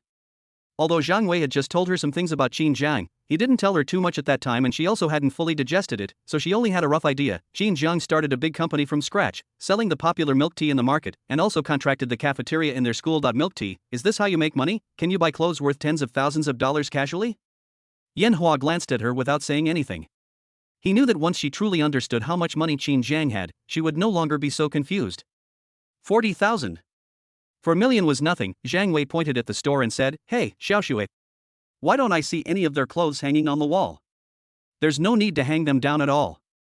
If you hadn't told me, Xiaoxue, I'm thirsty." Zhang Wei, let me see if there's a snowy night ice city here. I'll buy you a cup. Xiaoxue, I want to drink Xing. No. I want to drink hand-ground coffee. I usually drink this. Ahem, Xiaoyu coughed lightly twice. Xiaoxue was startled before she realized that someone nearby who knew her inside and out said reluctantly, "At worst, I want Overlord tea." Zhang Wei, okay. I'll buy it for you. Just when a few people were visiting, Qin Jiang is taking his family on a shopping spree. Chapter 504, the shopping mall is bustling. Lu Yao is encountered. Long time no see manager, these are the people. A staff member pointed at Qin Jiang and others in the distance. I'm afraid they will cause trouble. He didn't say it explicitly, but the meaning was very clear. He was obviously afraid that Qin Jiang and his group were not here to rob people who came to buy things but to cause trouble, although the possibility is not high, but he also wants to be prepared for the worst. At this moment, the manager frowned slightly as he looked at Qin Jiang and his group. In fact, the power of Qin Jiang and Zhu Zhang, combined with the dozen or so young men in black suits behind them, made it difficult for people not to make some associations. He quickly took out his cell phone, bang. He took a photo of Qin Jiang and his group and sent it to his QQ group, asking, "Does anyone know them?" He then told the staff, "Don't worry, no one in Songjiang dares to cause trouble in Tianjin Square." He is very confident, not in himself but in the square, or the people behind the square. Luxury Plaza, which one is not a landmark building with a towering background, register in this city or even in this province. Anyone who causes trouble here or dares to collect protection money is like an old man drinking arsenic, seeking death. Please keep an eye on it and make sure all the stores are alert and not careless. They should provide good service, clear. The staff nodded and left. In fact, there is no need for the manager to remind me, the store staff were not stupid either, and none of them looked down on others.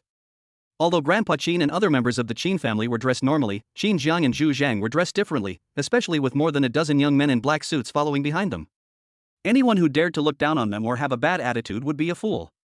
To put it bluntly, they were not looking at how much Qin Jiang could buy with his money, but they were afraid of getting beaten. These days, the mall background is the mall background. They are just service staff. They don't have the courage to offend Qin Jiang, who is obviously a big brother, so they will be given the highest level of reception in every store they enter. Qin's father, big shopping malls are different. These clothes are so resplendent and the texture is really good.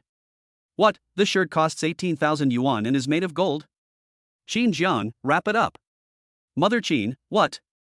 This scarf is 20,000. Qin Jiang, wrap it up. Grandpa Qin, a vest worth 30,000? A yellow jacket. Qin Jiang, wrap it up. Grandpa Qin, who would spend 30,000 yuan to buy a vest? It's better to buy a coat. Qin Jiang, pack up your coat too. As Qin Jiang kept saying to wrap it up, Qin's father, mother, and grandfather didn't dare to continue speaking. Qin Jiang paused. He forced everyone to continue shopping, only looking at items that Grandpa Qin, Father Qin, and Mother Qin would take a second look at. So, Qin Jiang's calm voice will be heard wrap up. This caused a stir in the countless stores at the luxury plaza. Word quickly spread that a wealthy man had come to buy something, and countless shop assistants stood at the door eagerly waiting. It hasn't even reached our store yet. This month's performance hasn't met the target yet. We're relying on this today. Here we are, quickly take out the most expensive clothes in our store, and, smile, give me that big smile. I heard that if the middle-aged man and woman, or the old man, takes one last look, they'll buy it. Pay attention, many female service staff who thought they were very attractive saw Qin Jiang and others coming. Oh, it's so hot in the square, no, my ventilation. As he spoke, he unbuttoned his shirt and fanned himself. To be more precise, he could see the direction of Qin Jiang's gaze and fanned himself, thinking to himself, click me, look at me. Look at me. Wrap me up too. Unfortunately, their actions had no effect and didn't even attract Qin Jiang's attention. 2 Lives as a human being, he knew the nature of these luxury store clerks too well. Most of them could not keep their original intentions.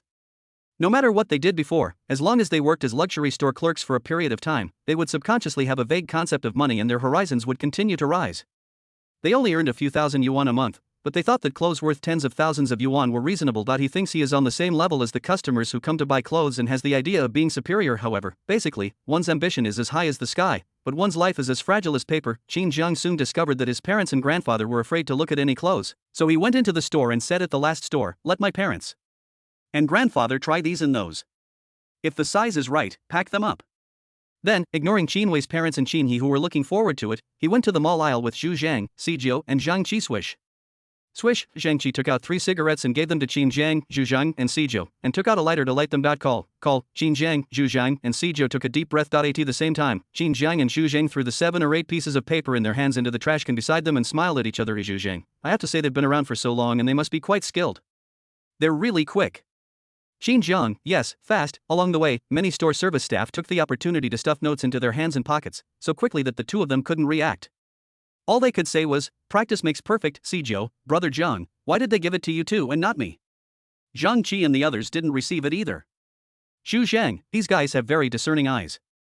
They can tell who the leader of the team is at a glance. Naturally, accompanying personnel like Zhang Qi are not considered.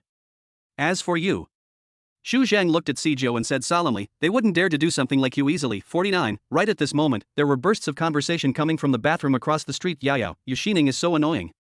He's always annoying you like a dogskin plaster. He follows you everywhere we go. It's so annoying. Do you like him? Dislike, then reject him. I rejected it. He didn't believe it. Then what should I do? Should I give him a beating? At the same time, a young man with ordinary appearance but well-dressed and hair as shiny as a cow's lick walked out of the passage. Boom. Boom, he knocked on the bathroom door. Yao, now, why haven't you come out yet? Do you need help? Bang, the bathroom door opens. 2 girls came out, one of them was Lu Yao, and the other was a young and energetic girl. How now looked at the young man and said, Yu Xining. Can't you read?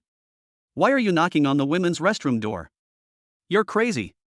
Yu Xining, I'm worried about Yao. He watched Lu Yao turn around and point in a certain direction outside. Yao has new models of handbags. I think they look pretty good, over 30,000. If you like them, let's go buy them now. 1 second, 2 seconds, he was so happy in his heart that he didn't even wait for a reply. Usually Lu Yao would have refused immediately, but this time he didn't. Could it be that I'm moved? Really, there is no woman that cannot be impressed by money. But when he turned around to look at Lu Yao, he found that the other party was not looking at him at all but looking at the opposite side. Lu Yao looked at the complicated expression on the opposite face, which finally turned into a smile, and she took the initiative to step forward. Qin Jiang. Long time no see. Chapter 505, Still the Virgin. Qin Jiang's contempt. See you. After Lu Yao finished speaking, she waved to Qin Jiang and smiled. She is really happy, although she had not had a particularly pleasant experience with Qin Jiang in the past, and thought that someone as stubborn as Qin Jiang would eventually get into trouble. A year had passed and told her that she was overthinking it. Qin Jiang had his own sense of measure and was more farsighted than her. If Qin Jiang had really followed her advice and learned the skills well, the best outcome now would be to find an ordinary job earning 1 or 2,000 yuan a month, or even go to Guangdong and Guangxi to work as a screwdriver. So, how could there be the current chief young entrepreneur in the 3 northern provinces? How could there be a chairman who founded a billion-dollar group at the age of 20? The most important thing is that no matter what rumors are spread outside, the current business of the Black Dragon Group is all legitimate business. It was totally beyond her expectations. At the same time, it also made her feel relieved about what had happened in the past, and she felt that Qin Jiang's attitude towards her had become understandable. After all, she persuaded people to just screws even though they clearly had great ambitions and the ability to realize them. It's Understandable if others don't hit you. At this moment, Qin Jiang also looked at Lu Yao and the other two. He didn't say hello but just nodded calmly. Seeing this, Lu Yao didn't get angry but smiled instead. She thought Qin Jiang would turn around and leave. She doesn't know Qin Jiang didn't take her seriously at all. He had criticized her before because she managed him recklessly. Now that there was no conflict of interest between the two parties, he wouldn't criticize everyone he met. This scene, Yu Xining frowned a little when he saw this. He had been pursuing Lu Yao for more than a year, but Lu Yao had never smiled at him. Now she was smiling and greeting another boy, and when the other boy just nodded calmly, he smiled even more happily. All of a sudden, why Yu Xining was unhappy. He could accept that the goddess ignored him, but he could not accept that the goddess smiled at others while ignoring him. Then what is he, a clown? Brush. He pointed at Qin Jiang and the others and asked, who is he? Lu Yao didn't wait to speak. Hao Now spoke first. You don't even know him, he is our Yao Yao's boyfriend. Yu Xining. I'm telling you, Yao Yao already has a boyfriend, so please stop pestering her. Otherwise people will be jealous. She first came to Qin Jiang, winked at him and gave him a flattering smile, then turned back and pointed at Yu Xining and said, Yao Yao's boyfriend, introduce yourself to him. What, a boyfriend? Yu Xining's expression was a little distorted. Yao Yao, you have a boyfriend? When did you get one? How come I didn't know? How now, we just got together. Yu Xining looked at Qin Jiang. Are you really his boyfriend? How now, of course. She was about to step forward and pull Qin Jiang and winked at him again. The meaning was self-evident. She obviously intended to let Qin Jiang act as a shield to get Yu Xining away. Yes, her hand didn't yet grab Qin Jiang. Bang, Zhu Zhang stopped him with his folding fan. At the same time, Qin Jiang's cold voice resounded throughout the room. Treat your illness if you have it. Don't just assume random boyfriends. How now, you, what do you mean? Zhu Zhang, say you're sick. How now, brush. Qin Jiang put out his cigarette and turned to leave.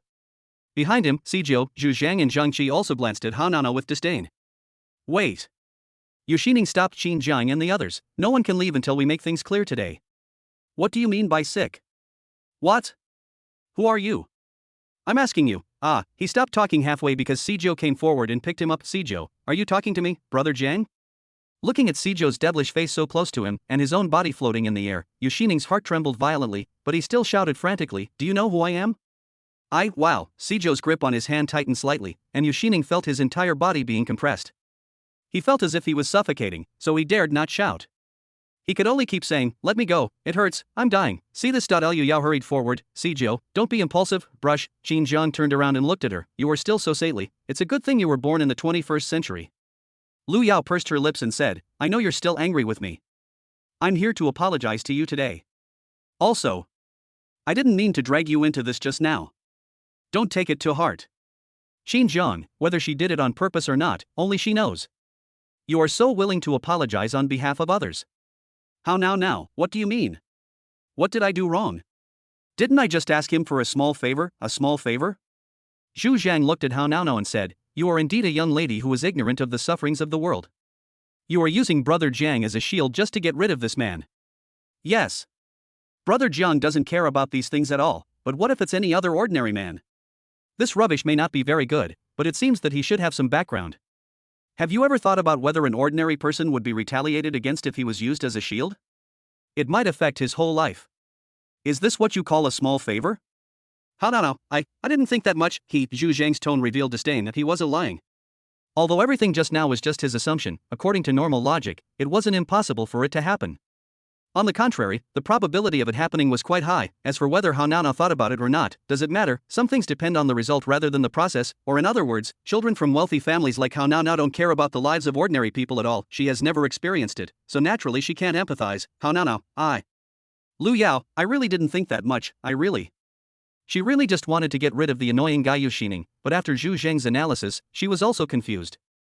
She also knew that Yu Xining was not a good person, that he often bullies his classmates at school. So, if he really holds a grudge against an ordinary person, that ordinary person will definitely suffer, and it may even affect his life. All of a sudden, she was so frustrated and anxious that tears welled up in her eyes as she looked at Qin Jiang and Zhu Zhang, opening her mouth to apologize. Pity. Qin Jiang and Zhu Zhang didn't care about her emotions at all. Nonsense. Who would care about the emotions of an insignificant person? Forget her. Even Lu Yao wouldn't affect them. Brush. Qin Jiang and Zhu Zhang turned around and walked out of the passage. Bang. Sijio put Yu Xining down and said coldly before leaving, little chicken, if I hear you making gestures to brother Jiang again, I'll make your head pop off. Gulp. Yu Xining was so frightened that he dared not speak. Liu Yao and Hao Now had different expressions as they watched Qin Jiang and others leave. Lu Yao was lamenting the changes in her life, while Hao Naonao felt a little aggrieved. Bang! It wasn't until Qin Jiang and the others left and the door closed that the three of them came back to their senses. Chapter 506, we must follow Qin Jiangshou's superiority in the million battle songs. Call. Hao Naonao couldn't help but ask, Yao, who is he? At the same time, Wei Yuxining jumped up and yelled, that's right. Who the hell is he? How unreasonable. He relies on his numbers to bully the few. If my bodyguards hadn't been here today, I would have been beaten to death. As he said that, he picked up the phone and dialed, hello? Come over here quickly, I'm at Tianjin Plaza. He was not willing to accept the humiliation he had just received. Point 1 is, he has never been treated like this in his life, let alone in front of the woman he likes. Second, if a woman you like ignores you, you should smile at her instead. This, he couldn't accept it. He looked at Lu Yao. Yao, how do you know him? Isn't he just a gangster? He's a scoundrel. Your family knows about your contact with him, right? How now, what does it have to do with you who Yao contacts? You live by the sea, why do you have to be so nosy? Yu Xining, how can I not care? Yao is the goddess of our department. Who is that guy? He doesn't even graduate from college yet, only in his early 20s. And he's wearing a black suit. How can he be so pretentious? I think he's clearly here to see the world. Tianjin Plaza is getting more and more ostentatious. They can even let someone like him in. Can he afford the things here? He belittled Qin Jiang to the extreme to save face for his cowardly behavior just now, and also to let Lu Yao know that the little gangster was not worthy of being in public. Lu Yao, you don't need to define what kind of person he is. Yu Xining, Yao, why are you still speaking up for him? He's clearly just pretending to be cool. I know you've lived a life of luxury and have rarely seen such unruly young men, but you have to understand the reality. People like him are fundamentally different from you. Your monthly spending is far beyond his reach. He pointed outside. For example, that bag you just saw cost 30,000. That's probably enough for him to work for 2 years. Hao Naonao also whispered to Lu Yao, although I don't like Yu Xining, what he said does make sense. When looking for a boyfriend, you should have a good match, or at least the gap can't be too big. She knew Lu Yao's family background. Meanwhile, Qin Jiang and the others were wearing black formal suits, but they didn't have any particularly fancy accessories. Black Dragon formal suits tend to be retro and custom-made. They weren't popular in 2011, so it's hard to tell the value of the clothes, and they even give the impression of being pretentious. Therefore, Hao Naonao was also afraid that something would really happen between Lu Yao and Qin Jiang, and she, her best friend, would be blamed for it. Lu Yao murmured, he deserves it. I don't deserve it. Hao Naonao, Yao, what did you say? Lu Yao, nothing, she didn't explain anything. A few words wouldn't be enough to explain it clearly. Besides, how could she not see that Qin Jiang was not interested in her? Love is not something that can be achieved by one side only. Lu Yao, let's go. Let's go back to school. She was the first to go out of the passage. Wait for me. Yu Xining followed and continued to talk. Yao, today's troubles are all caused by that man. Don't you feel unhappy? That man is a little hooligan who doesn't know what's good for him. Let's go, buy a bag, now, top floor of the square. Bite, the manager's phone vibrated. Brush, he took out his phone and saw someone replying to his photo message in the group chat. Holy crap. Isn't that Qin Jiang? Manager, you know him, not a buddy? Don't you know Qin Jiang? If you offend Qin Jiang, you'll be drowned tonight. Song Jiang boss. The chairman of the Black Dragon Group, the one who sells milk tea. Oh shit, thump, the manager suddenly stood up from where he was standing with his eyes wide open. Qin Jiang, it's that Qin Jiang. Ordinary people might not know this, but how could he, the manager of Tianjin, not know this? If he doesn't even know this information about the top figures in the trust, what's the point of his career? Don't panic. The manager calmed down and said, since my men didn't come to report it, it proves they're not here to cause trouble. Right at this moment, boom. Boom, the manager's door was pushed open, and the staff rushed in anxiously, saying, Manager, what's going on? Did someone offend Qin Jiang? Didn't I tell you to be friendly? How's it going? No fight. What should we do? We can only report to the authorities. I'll go and stabilize the situation first. His steps were a little trembling. Perhaps the background of Tianjin Plaza was not enough to fear Qin Jiang, but he was just a small manager. Staff, manager, what are you talking about? There's no fight. Manager, then you, staff, I just reported to you those people. Their spending at the mall has exceeded 3 million. The manager heaved a sigh of relief. It's good that there's no fight. Then he looked at the staff member still standing in front of him and shouted, then what are you still standing here for? Go tell the broadcasting department, play the war song. 3 times. Staff, yes.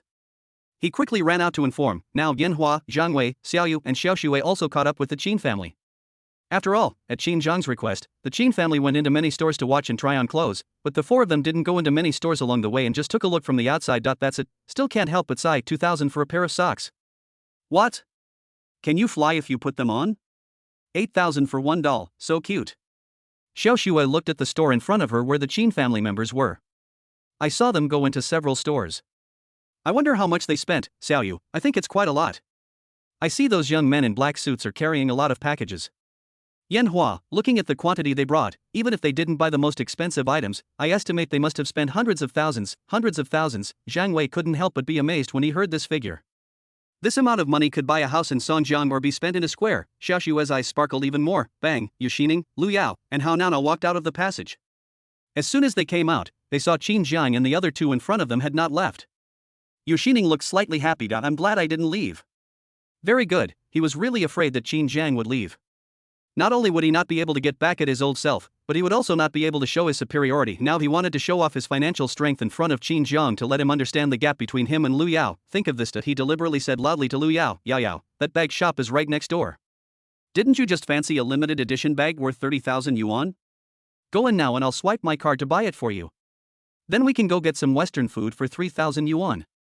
Lu Yao, when Yu Xining insisted on dragging Lu Yao to buy a bag in front of Qin Jiang to show off her superiority, and when Yan Hua and others were guessing how much Qin Jiang spent, see you at the mall manager and his staff rushed over, and at the same time, the whole mall was filled with passionate music. Million War Song Chapter 507, 3 war songs, everyone is shocked. Dang dang dang dang dang, dang dang dang dang dang. Waves of passionate music resounded throughout the Tianjin Square, and a large number of people immediately stopped what they were doing. Wow. Many service staff came out of their respective stores to look around and whispered to each other, the war song is playing again? Whose young master or big boss is spending money again? Do we even need to guess? Are we sure it's the same group from before? The ones dressed all in black. Yeah. He spent dozens of dollars in our store, so I guess the battle song will be played today. Countless service staff members were communicating with each other with envious expressions on their faces. Some female service staff members were still secretly hoping that the notes they had just slipped in would be useful. Maybe they would be able to reach the peak of their lives from then on and would no longer have to serve others here. Yes, they didn't know that the notes had already been thrown into the trash, and even if they knew, it wouldn't matter. They just held on to a glimmer of hope, just in case they succeeded. After all, living in high-end luxury shopping malls during the day, you witness all kinds of ridiculously expensive goods and a large number of rich people. At night, I returned to my rental house, ate instant noodles and lunchboxes, and received bills from my credit card. This creates a huge sense of disconnection for them, and is also the reason why many luxury goods service personnel hope to be with wealthy men, as this is the only chance for them to realize their dream life. Xiao Xue, why is there music playing in this mall? It sounds pretty exciting. Yan Hua, it's not music, it's a million war songs. A million war songs. Zhang Wei, Xiao Xue and Xiao Yu all looked at Yan Hua in confusion. Yan Hua explained, the million battle song is a marketing tactic used by shopping malls. It's not uncommon in luxury malls. There are basically two types. The first type is that some malls play the million battle song every time their total daily sales increase by 1 million. The second type is that some malls only play the million battle song if a single person spends over 1 million in a single day. Of course, some higher-end luxury malls increase the limit to 5 million or even higher. Songjiang Tianjin Plaza is implementing the second approach. What? Zhang Wei, Oxiaxu, *Xiaoyu, _, Xiaoxue, you mean someone just spent over $1 million in this mall? Yan Hua, yes, $1 million, 2011, the word millionaire has not disappeared, and it has not disappeared in Songjiang, a second-tier city, but what did they hear now? Someone actually spent over $1 million in a single day in a shopping mall. What concept? It is an unimaginable concept for them, but when they thought about the prices of the luxury goods sold in the mall, they felt that it was not incomprehensible. Xiaoxue, who is so rich, brush. Yan Hua subconsciously looked in the direction of the Qin family in front of him. At the same time, Xiao Xue and others also looked over, and they subconsciously felt that it was very likely that Qin Jiang had just spent over $1 million. Wow, the war song soon stopped. Before Xiao Xue and the others could say anything, the war song that had just disappeared was heard again. Second time. Xiao Xue, what's going on? Why are they playing the war song again? And they're saying he just didn't finish it. Yan Hua, no. This is the second time. Normally, even if two people spend 1 million at the same time, the war song won't play at the same time, but will play intermittently. Now that two war songs are playing at the same time, there's only one possible explanation: the same person spent over 2 million. 2 million, Xiaoxue and the other two couldn't help but burst into tears. Then the second war song ended in their silence, and the third war song sounded again. At the same time, three big words appeared in their minds: 3 million, not to mention Yanhua, Xiaoxue, and the others. Even the service staff and even store managers of many stores in the mall were shocked that a single person spent 3 million in a single day. It is also rare in Tianjin Square. This was in 2011, and this place was only a second-tier city. Although bags costing hundreds of thousands of yuan already existed at that time, even rich people would not buy more than one at a time. Therefore, the war song could only play once or twice a day. Now, it is extremely rare to play it 3 times at the same time. Same Yu Xining and the other two were also stunned in the place amidst the war song. The 3 of them were all children from wealthy families, so they were naturally familiar with the rules of Tianjin Plaza. Yu Xining, someone spent 3 million at the same time. Which group's boss is here? How no, it's so noisy. While the 2 of them were commenting, they kept looking around to see who was the consumer. 3 million at once. He must be a prominent figure, maybe they all know him. Brush. Finally, they all focused their attention on the door of the store next door, because all the service staff of the store came out, and under the leadership of the store manager, they were smiling and saying goodbye. The 3 people who had seen the world immediately guessed that the person who spent 3 million was here, and the 3 of them looked at the front. There are more than a dozen people present. Rear. A dozen young men in black suits were carrying various items, obviously bodyguards. Ahead. 4 or 5 men and women, and an old man. How now was a little surprised. These people are wearing, in fact, Grandpa Qin's parents and others were dressed too ordinary. At least they looked very ordinary in this shopping mall. Yu Xining said, I understand.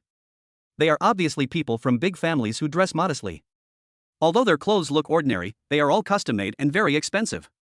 He thought he knew how to say it, but Lu Yao couldn't help but say, it's not a big family. It's just an ordinary family. How now, do you know Yao Yao?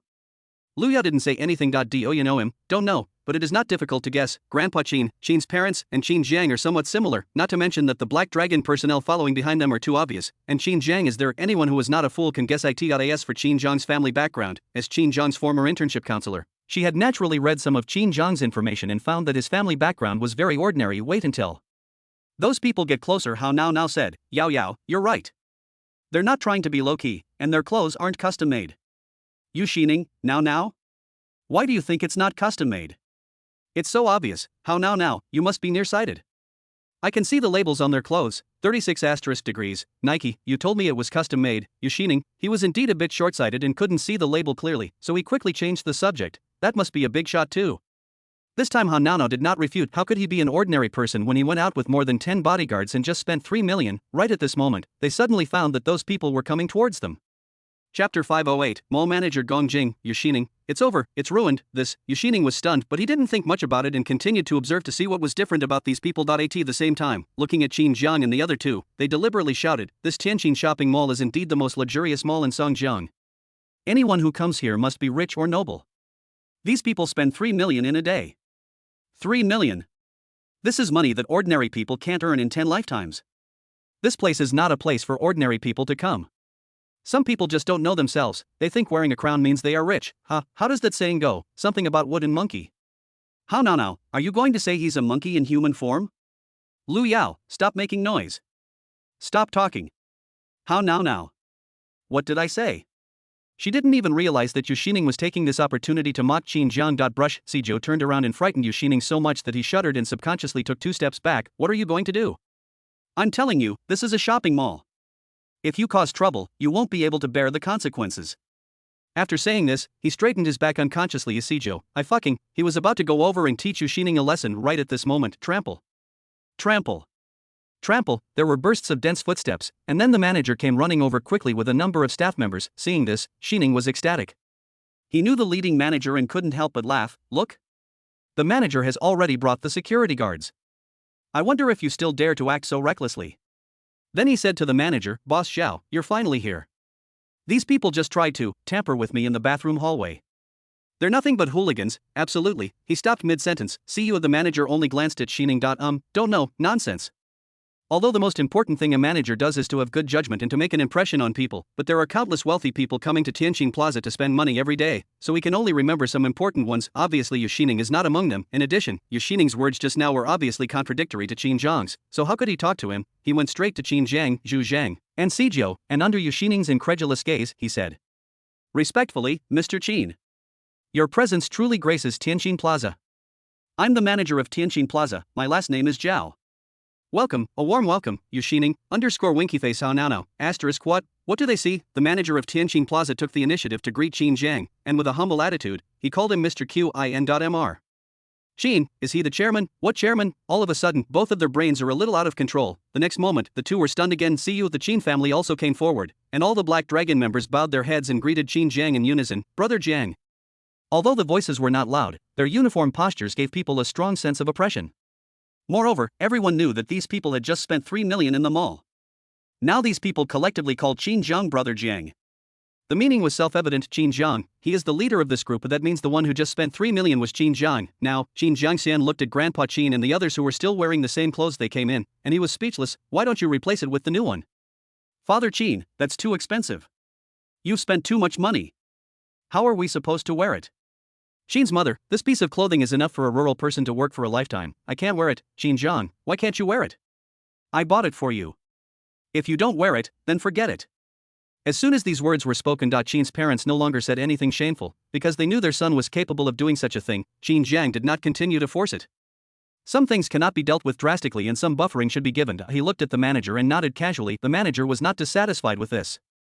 Since it was a service industry, how could he expect everyone to be friendly to him? Besides, he and Qin Jiang were not of the same status. He was just a senior employee. In terms of money, Qin Jiang spends more in one day than he earns in several years. In terms of status, as soon as he leaves the square gate, Qin Jiang has to practice swimming in the river. The manager asked, I wonder how Chairman Qin enjoyed his shopping today? If there's anything we need to improve, please let me know and I'll report it to the board of directors immediately. He glanced at Yushining and said, Chairman Qin, I hope you can understand, in a shopping mall, there are always some unscrupulous people coming in, but we will do our best to improve in the future. Yushining, if he guessed correctly, the questionable person the manager was talking about was himself. No, just now I was the one who mocked Qin Jiang for being a nobody who was not worthy of coming to the square. How come it was my turn now? The feng shui wheel is moving too fast. Qin Jiang, it's okay. I can handle it myself. Manager, did you solve it? How to solve it? Sink into the river, but he didn't dare ask and took out a black card from his pocket with an apologetic look on his face. Boss Qin. This is our mall's black card. All cardholders can enjoy the highest level of treatment in Tianjin Plaza and can overdraw up to 1 million yuan for consumption.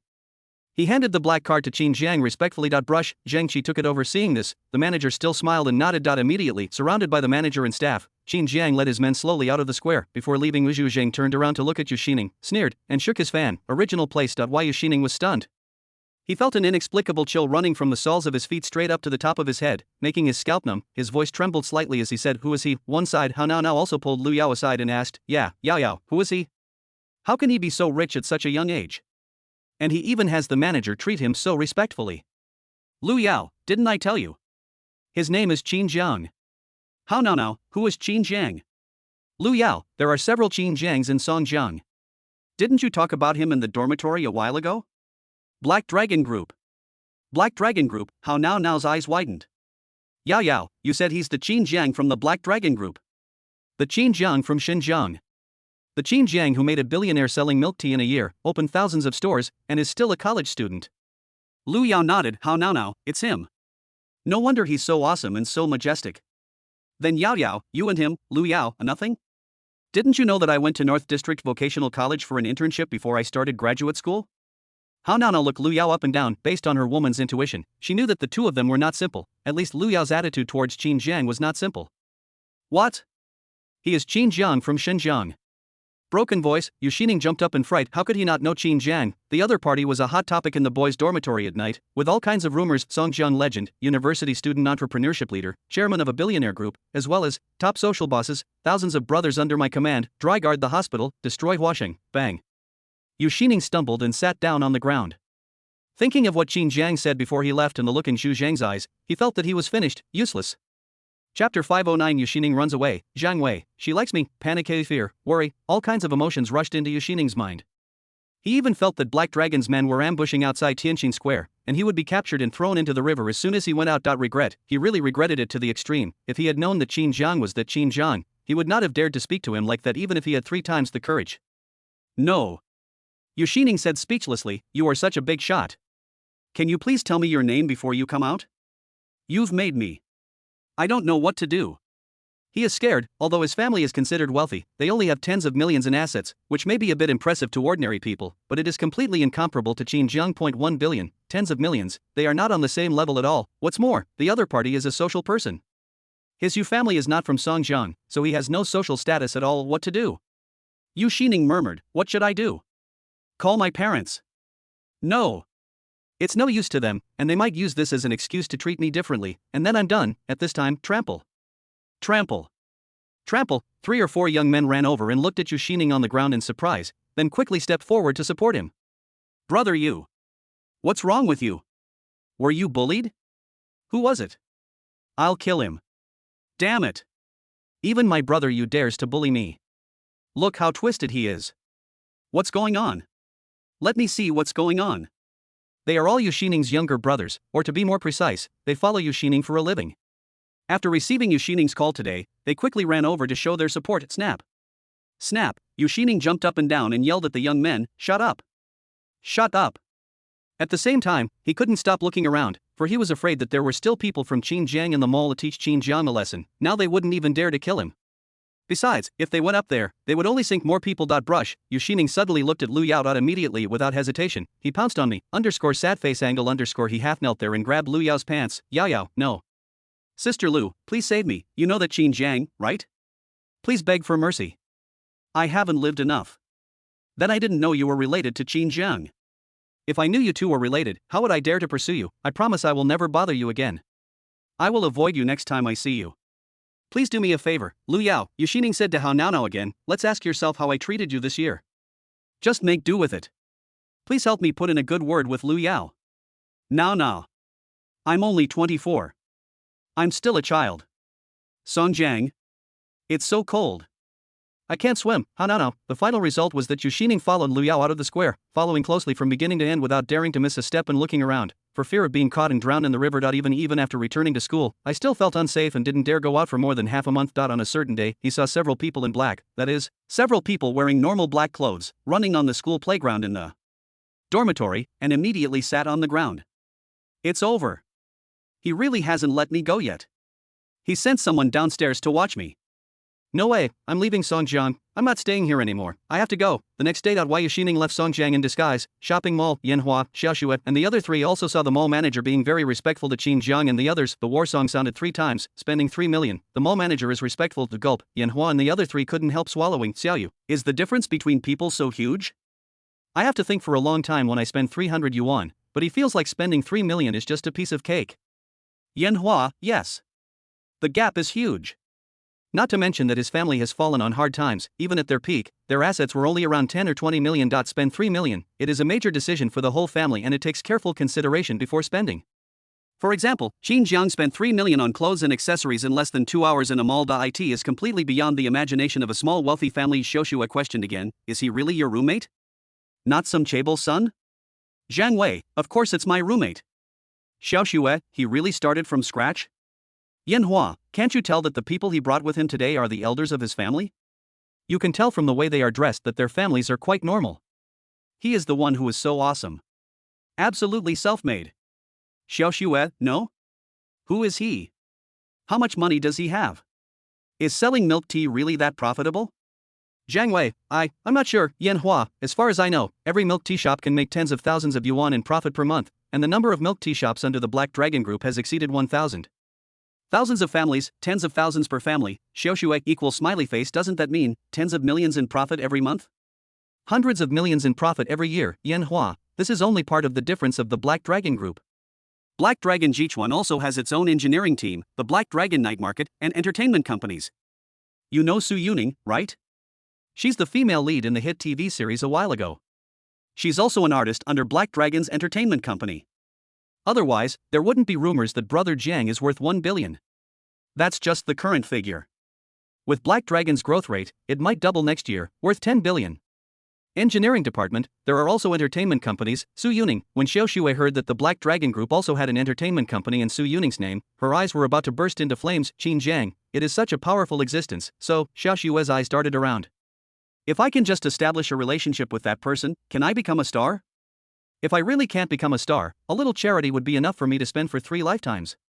But how can I establish a relationship with that person? Although she was very ambitious, she would not be stupid enough to think that Qin Jiang could like her. In addition, she saw that there were so many bodyguards around him at all times that she could not get close to him at all. So we have to find another shortcut. Brush. He glanced at Yanhua. It's not something you can control, it's nonsense. Brush. He looked at Zhang Wei again. If I can't kill him, then this is it. Immediately when they continued shopping in the mall, Xiaoxue changed her unwillingness to talk and took the initiative to chat with Zhang Wei. She even stopped talking about Qin Jiang and started talking about Zhang Wei instead. For a while, Zhang Wei was so confused by the chatter, Yanhua's eyes narrowed slightly. After shopping in the mall, they went to eat barbecue, and Xiaoxue took the initiative to peel garlic for Zhang Wei herself. Before separation, make an appointment with Zhang Wei to watch a movie next time. On the way back, Yanhua, did you see it? Zhang Wei, yeah. I can see that Xiaoxue is interested in me. Yanhua. Chapter 510 Auction. Mengyu, just tell him his name. Convoy Zhu Jingdao said, Brother Jiang, tomorrow is the date of the land auction. The invitation letter has officially notified us that the auction will take place at 3 p.m. sharp. The location is on the top floor of the Maple Leaf Marriott Hotel. The conference organizers have arranged accommodation there. Please go to the hotel downstairs in advance and wait for a while. The auction will officially begin at 2 p.m. Qin Jiang nodded. This kind of land auction opens on time, so many people go there early. In addition, the Marriott Hotel is not located in the urban area of Songjiang, but in a suburban tourist town. Qin Jiang will leave at 10 tomorrow morning. Although the hotel is only an hour away from the city center, there are still some advantages to going early. After all, there are many people who do not want the Black Dragon Group to participate in the auction, such as Wang Wei, or forces hidden in the dark. Although the Black Dragon Group is thriving, it has offended some forces in secret. Since the Black Dragon Group expanded into the 3 northeastern provinces, too many forces have contacted the Black Dragon Group. The purpose is self-evident, planning to invest in Black Dragon Group. To this, Qin Jiang gave a 2-word reply, get lost. Therefore, many investment institutions have a bad impression of Heilong, and they may secretly make things difficult for him. If he really arrives on time, there may be unexpected traffic jams or car accidents. In that case, even if Qin Jiang can retaliate afterwards, what can he do? Land, no more auction opportunities. This piece of land is the next key project of the Black Dragon Group, and it is a place that must be fought for and must not be lost. Zhu Zhang, uncle and aunt, Qin Jiang, bring them along, too. It's a good opportunity for them to see the true strength of the Black Dragon Group. Meeting someone with official credentials will also help them feel more confident about the Black Dragon Group and save them from worrying about it every day. Xu Sheng, that makes sense. Qin Jiang, how to expand the milk tea business. Zhu Zhang, the 3 northeastern provinces are basically stable. What remains is some sinking markets that need to be developed step by step. It is time to expand to other provinces. Now many areas in the south have already seen the rise of milk tea brands, and the expansion momentum is very strong. Many investment institutions have injected large amounts of capital into these milk tea companies, allowing them to expand without a foundation and become popular in the 3 northeastern provinces. Qin Jiang looked calm. Call. He blew out a smoke ring and said 4 words, start franchising. Zhu Zhang, understood. Join us. Zhu Zhang could only partially understand that these were the real killer products of the Black Dragon Group's 2 milk tea brands, but he believed that there must be a reason why Brother Jian was so supportive of joining the franchise. Qin Jiang is very confident. His experience in his previous life told him that among all the major chain brands, the Milk Tea Alliance was the most powerful. Despite the closure of a large number of franchise stores, major milk tea brands are still on the rise. 21st century, someone once said, if you must open a franchise store, then start a chain brand milk tea store. Similarly, the existence of franchising has also allowed major milk tea brands to spread across the country in a short period of time, even listed, market value of hundreds of billions. Villa. Mr. Gu is looking at a document. Young Gu Xiaodong, in front, looked at the villa across the street through the French window and said, sister, why didn't you buy that villa? That villa is quite cool, with a moon in the yard. That villa is obviously the best in the building. Gu Chuan, I didn't buy it. Gu Xiaodong, just add money. Gu Chuan, I won't sell it even if you pay more. Gu Xiaodong, who is so arrogant that he won't sell it even if you pay more? I'll go ask for you. As he said this, he was about to push the door open and go out. Yes. He heard Gu Chuan say, Qin Jiang, brush. Gu Xiaodong raised his foot and then silently retracted it, looking at Gu Chuan. You said that was Qin Jiang's villa, the one where Kwa took people away during the day. Gu Chuan nodded with a somewhat resentful look in his eyes. Gu Xiaodong was stunned when he saw this. Sister, did he bully you? You too, Gu Chuan, get lost. Gu Chengyan, don't worry, sister. No one can bully you with me here. I promise to handle it for you. He walked into the house with great confidence and began to contact his friends and brothers. Do you know anyone who has influence in Songjiang? Ideally, someone who has connections in both the black and white worlds? Help me. I need to deal with someone outside. After reading the information, Mr. Gu rubbed his temple and said, I never thought the mainland market has become so prosperous. A small milk tea beverage can give birth to so many brands. The market prospects are bright. Gu Chuan nodded. The mainland is currently experiencing a period of rapid economic growth, with many unexpected brands emerging across various industries. They have much more potential than Hong Kong, making them a perfect place for investment. Mr. Gu nodded. He then pointed to the information and said, according to the information, Shui Bingcheng and Bawang Tea, both subsidiaries of the Black Dragon Group, stand out among the major milk tea brands. They were the first to expand their store numbers and launch celebrity endorsements, so they have taken the lead. But in recent months, his milk tea brand has only consolidated its position and has not expanded beyond the 3 northeastern provinces. It seems to have a solid position, but it is gradually losing its advantage. Gu Chuan nodded. Yes. Milk tea brands in other provinces are already catching up with the help of institutions, and the gap between them and the 2 major milk tea brands in Heilongjiang is getting smaller and smaller. If they continue to develop at this rate, it will be difficult for Heilongjiang to grow into a large national chain brand, and it will only be limited to a regional presence. Mr. Gu, he refused institutional injection. Gu Chuan, yes. As far as I know, many institutions have contacted him, and I have recommended famous institutions to him, but he ignored them. I don't know if he is arrogant or has other motives. Mr. Gu, this kid, is hard to understand. When the two communicated. I in the house. Gu Qingyan, Gu Xiaodong's phone responded quickly. Songjiang? Where is this? Inland, it's so far away. Where do we have anyone? Wait. I have a friend overseas who seems to be in Songjiang recently. I heard he's doing pretty well. He has someone protecting him. His words are really effective in Songjiang. Gu Xiaodong, send it to me quickly. Telephone number *****. Gu Xiaodong, what's your name? His name is Meng Yu, a direct descendant of the overseas Meng family. He's my childhood friend. You can mention my name when the time comes. Gu Xiaodong, okay. Bang, beep beep beep. Gu Xiaodong quickly called and heard a lot of noise on the other end of the phone, as if many people were talking, saying things like brother, hello uncle, and brother Zhang. Meng Yu, who is it? Gu Xiaodong, hello, I'm my childhood friend, my name is Gu Xiaodong. Meng Yu, what's going on? Gu Xiaodong, look, there's a guy who's bullying my sister. He's a gangster, and I want to keep him away from my sister. Do you have any solutions? Meng Yu, involved in gangs? No big deal. What's his name? Tomorrow I'll have him come to your house and apologize to your sister in person. From now on, your sister will definitely avoid you. Gu Xiaodong, is this true? Meng Yu, nonsense. Ask around, in Songjiang. Who on the street dares not give me, Manager Meng, no. Director Meng, face? Just tell me his name, okay? Gu Xiaodong, his name is, Qin Jiang. Chapter 511. Meng Yu comes to the door. Come out, Meng Yu. Qin Jiang, wait, who are you talking about? Gu Xiaodong, Qin Jiang. Why is the signal bad on your end? Can't you hear clearly? Meng Yu, you're talking about Qin Jiang from the Black Dragon Group. Gu Xiaodong, do you know him? Can you deal with him? Meng Yu, deal with him? Sure. No problem. We're all family. So, tell me where you are? Gu Xiaodong, what's wrong? Meng Yu, aren't you going to take revenge on Qin Jiang? I'm going to find you now, and then we'll go together. Gu Xiaodong, oh. Brother Meng, this is amazing. I'm in Villa. Meng Yu, ***, Villa? Gu Xiaodong, Brother Meng, what's wrong with you?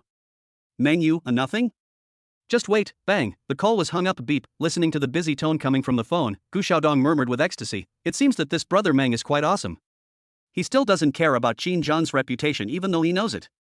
It seems like I must be exaggerating. And rightly so, how could a young man in his 20s have thousands of followers? I'll come over and teach him a lesson soon. Tell him to stay away from my sister. Otherwise, I'll just scare him. That's right. He doesn't have any particularly bad intentions. After all, Qin Jiang had no grudge against him, he just didn't want him to harass his sister. Besides, Qin Jiang's grandfather had done a favor to his grandfather, so he wouldn't repay kindness with evil. Bang. He pushed open the door and walked into the villa hall, saying to Gu Chuan with great confidence, done. Gu Chuan, what did you accomplish? Gu Xiaodong, sister. You don't have to hide from me. We grew up together. How can I not see that you must have been bullied by that guy named Qin Jiang? Don't worry, I found a good guy. He's a very powerful guy, a big shot in Songjiang society. He's known as Manager Meng. Butler. Sounds awesome. Gu Chuan, I don't care who you're looking for. Notify them immediately and stop all actions. Gu Xiaodong, it's okay. Don't worry about it. Gu Chuan, I don't care. If I don't care, I'm afraid you'll get into trouble. What about the general manager and the 8th manager? How could she not know Qin Jiang's social status in Songjiang? It was nonsense to say that he was omnipotent. It is possible that someone dares not to give face. It's normal to say that someone wants to fight Qin Jiang, but if someone from the underworld takes people to deal with Qin Jiang just because of a phone call from his brother. This, pure bullshit. Gu Xiaodong didn't care, sister. You really don't have to worry about this. My overseas friend's childhood friend is absolutely reliable. Gu Chuan, what are you going to do with your friend? Gu Xiaodong, he said he would come to our place and take me to personally teach Qin Jiang a lesson. Don't worry, sister, I know my limits. I won't really bully him, I'll just scare him to prevent him from having any wishful thinking. You don't know that this old man wants to marry you off. Gu Chuan frowned slightly and looked at old man Gu.Mr. Gu continued to read the information with a calm expression. Gu Chuan, does your friend know who Qin Jiang is? Gu Xiaodong, I know. He even asked if it was Qin Jiang from Black Dragon. I said yes, and he got quite excited. Maybe he's not on good terms with Qin Jiang. Don't worry. Sister. Anyway, it's none of your business, I promise. Meet Qin Jiang, so emotional, last name, Meng. People praised the general manager. Gu Chuan narrowed his eyes and said subconsciously, Meng Yu. Gu Xiaodong, sister, do you know him? Gu Chuan, tell him the address. Gu Xiaodong, yeah. Gu Chuan, fuck, Gu Xiaodong, sister, why are you cursing? Before the two of them could say anything else, see you, there was a burst of noise outside Gu Xiaodong. Come out, who the hell is Gu Xiaodong? Your brother Meng is here, where is he? The Gu Xiaodong was stunned and then looked ecstatic, sister. I knew that brother Meng was so powerful. I just gave him the address and within a few minutes, he was here. As he was about to go out, he shouted, I'm here. Coming, bang, Gu Chuan grabbed his shoulders, don't go out. Gu Xiaodong, what's the matter? Sister, this is my Meng. Gu Chuan, what the hell? What are you looking at outside?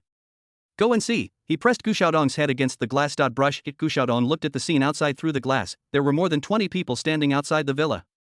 The leader was a slightly fat young man, followed by young men in black formal suits. Each of them looked very extraordinary. Gu Xiaodong, sister, that's no problem. It's obvious that this manager Meng is very influential. Gu Chuan, didn't you see what those people behind him were wearing? Don't they look familiar? Clothing. Gu Xiaodong also felt that the person looked familiar. Etc. Young man in black suit, train station. Could it be? He looked at Gu Chuan, sister, he is this, that, Gu Chuan, they are all from Black Dragon.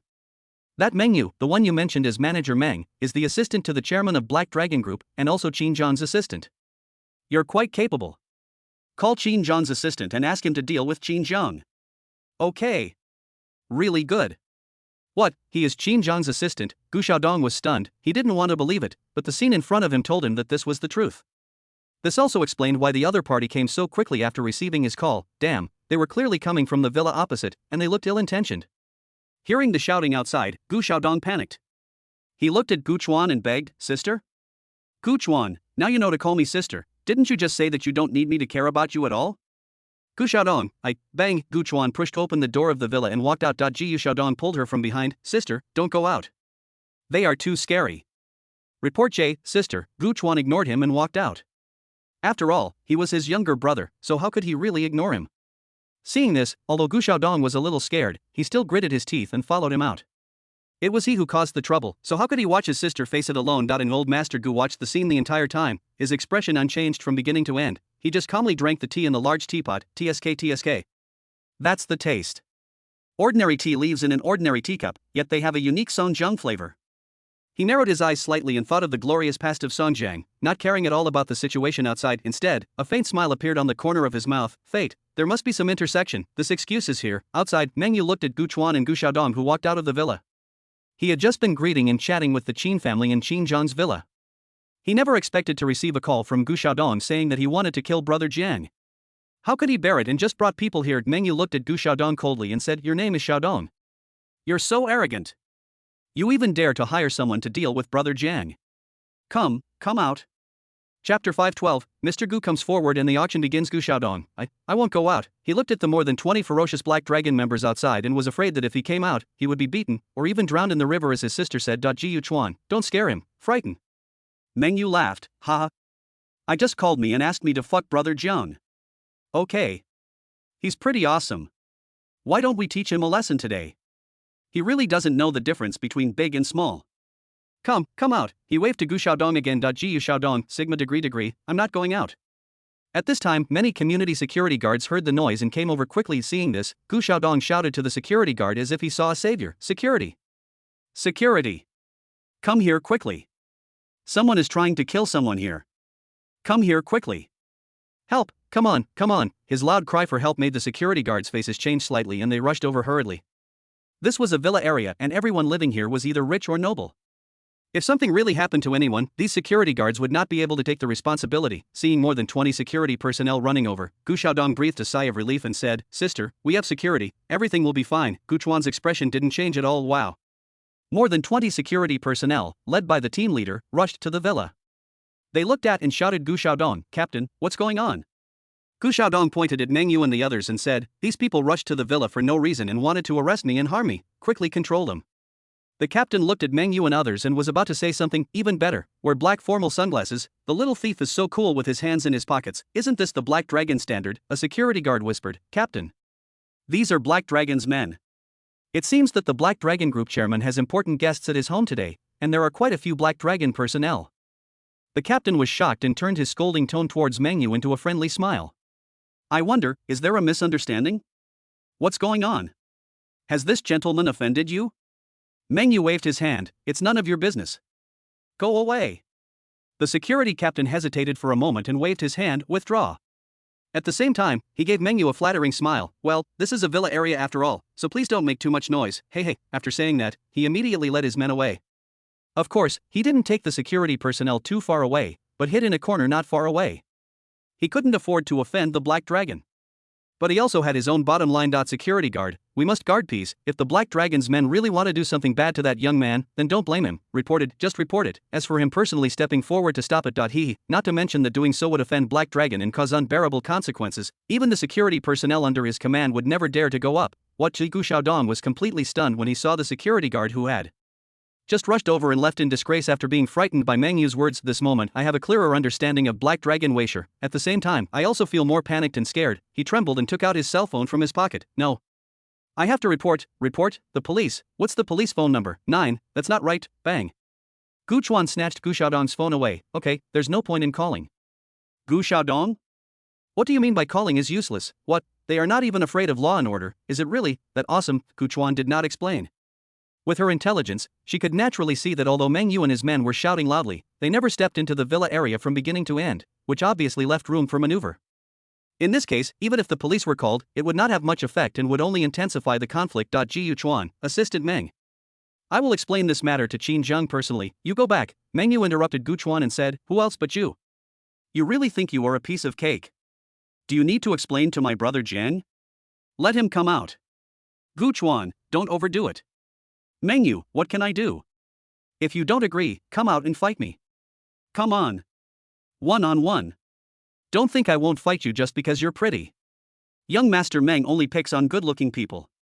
Gu Chuan felt a surge of anger rising and couldn't help but step forward, but was stopped by Gu Xiaodong. Ji Xiaodong, well? If you have the ability, go ahead and do it to me. This matter has nothing to do with my sister, Meng Yu, a deep love between brother and sister, right? Gu Chuan was about to step forward again. Ji Xiaodong, sister. You can't go out. When you are anxious. A slight cough was heard from the room. Ahem. Then I saw Mr. Gu coming out with a cane. Ji Xiaodong, Grandpa. What are you doing out here? Come inside quickly. They are not good people. Don't worry. Even if I die, I will not let them rush into the house. Even if I die, I will protect my sister. He stiffened his neck and spoke in a firm tone, but Mr. Gu rolled his eyes. To the death, you're a player who cries for ages just getting an injection, and you still have the nerve to boast like that? Old man Gu ignored Gu Xiaodong's apprehensive expression and looked directly at Meng Yu and said, "Consider this as something I owe Black Dragon. I'll personally go and apologize in a couple of days. Is that okay with you, everyone?" Gu Xiaodong whispered, "Oh, these people are all scoundrels. They won't listen to you at all. Come inside. There's unrest outside." He didn't finish his words. Meng Yu bowed to Old Man Gu and said, "Since Old Man Gu has spoken, I will definitely give him face. As long as this brat doesn't act cocky in the future, Brother Jiang is too magnanimous to bother with him." Then he looked at Gu Xiaodong and said, "Boy, you are lucky to have a good grandfather, otherwise you would be like this. See you in the river, and be more careful next time. If you dare to have any bad thoughts towards Brother Jiang again, brush." He bowed to Mr. Gu, "Goodbye. Walk." Meng Yu left with the Black Dragon personnel in a mighty procession. It can be said that, come in a hurry, gone in a hurry. He came here just to scare Gu Xiaodong. Putting aside the relationship between the Qin and Gu families, Qin Jiang would not be so overbearing as to beat up a little brat if he disagreed with him, therefore, just scare them and use it to distance themselves from the Gu family and let them know that Qin Jiang is not someone to be trifled with, while also owing them a small favor, haha. Old Master Gu smiled and walked back to the house on his crutches. Gu Chuan glanced at Qin Zhang's villa with a complicated look and followed him back to the house. Only Ji Xiaodong was still in a panic standing in the yard of the villa, a full face. Who am I? Where am I? In the house. Ji Chuan didn't mention what just happened. Instead, he said, Grandpa, the city is holding a land auction tomorrow. The higher-ups heard you were coming to Songjiang and just sent out an invitation. If Grandpa doesn't go, I'll call you back and refuse. Old man Gu shook his head. Go! It's a good opportunity to check out the real estate market in the mainland. Chapter 513, Gu family enters real estate, Ming family issues warning real estate. Gu Chuan looked at old man Gu and asked, Grandpa, you want to do real estate in Songjiang? Mr. Gu nodded and then shook his head. The mainland is in a period of rapid growth. Although the real estate market has experienced 2 rounds of rapid growth, its potential is still far from reaching its peak. Gu Chuan nodded. She also admitted that there is still room for improvement in mainland real estate. For example, in Songjiang, a second-tier city, most of the real estate projects are very ordinary and far from the level of high-end residential communities, which is in stark contrast to the mainland's economic boom. It goes without saying that with the economic boom, more and more wealthy people will definitely choose high-quality communities. So, it is difficult for ordinary communities to meet their needs. Real estate, the future is still very promising, Mr. Gu said. Our Gu Group has reached its peak in Hong Kong. To continue to grow, we have no choice but to expand abroad. However, competition abroad is very fierce, while the domestic economy is booming and very suitable. Gu Chuan nodded again. She also saw the rapid economic development in the mainland and chose to study in the mainland to explore the market. Ji Chuan, are you planning to choose Songjiang as your first stop? Mr. Gu nodded. That's not a bad idea. Originally, he hadn't chosen Songjiang as his first stop for real estate development, but he just changed his mind. He hadn't fully explained something, but the Gu Group's development in Hong Kong wasn't hitting a plateau, but was actually declining. He was afraid that if he didn't seek further development, when he returned to Songjiang this time, he saw Qin Dali and Qin Jiang, and being quite superstitious, he had some associations. Boom. Boom, he tapped his fingers and thought for a long time before picking up the phone. Have the team from the south come to Songjiang tonight to prepare a plan and participate in the land auction? Yes. There was a crisp answer from the other end of the line. Gu Chuan frowned slightly and said nothing. She is not interested in real estate. She prefers investing in the internet to investing in real estate. She firmly believes it. 21st century, the internet is the trend of the times, entity. Sooner or later the internet will be broken into pieces. Therefore, most of the groups she invested in were internet companies. This was also the reason why she was hesitant to invest in milk tea. The internet was her strong point. Bang, the door of the villa opened. Ji Xiaodong, who was outside thinking about life, rushed in and looked at Grandpa Gu and Gu Chuan as if he had made up his mind. Firmly said, let's move. Grandpa Gu Chuan, call. The security captain couldn't help but breathe a sigh of relief when he saw Meng Yu and others leave, and put the phone he was holding with sweat in his hand into his pocket. Then he feigned composure and said, I told you nothing would happen. Look how nervous you are. Look how calm I, the captain, am. Not everyone can be the captain. Let's all go. Security guards, you think we didn't see it?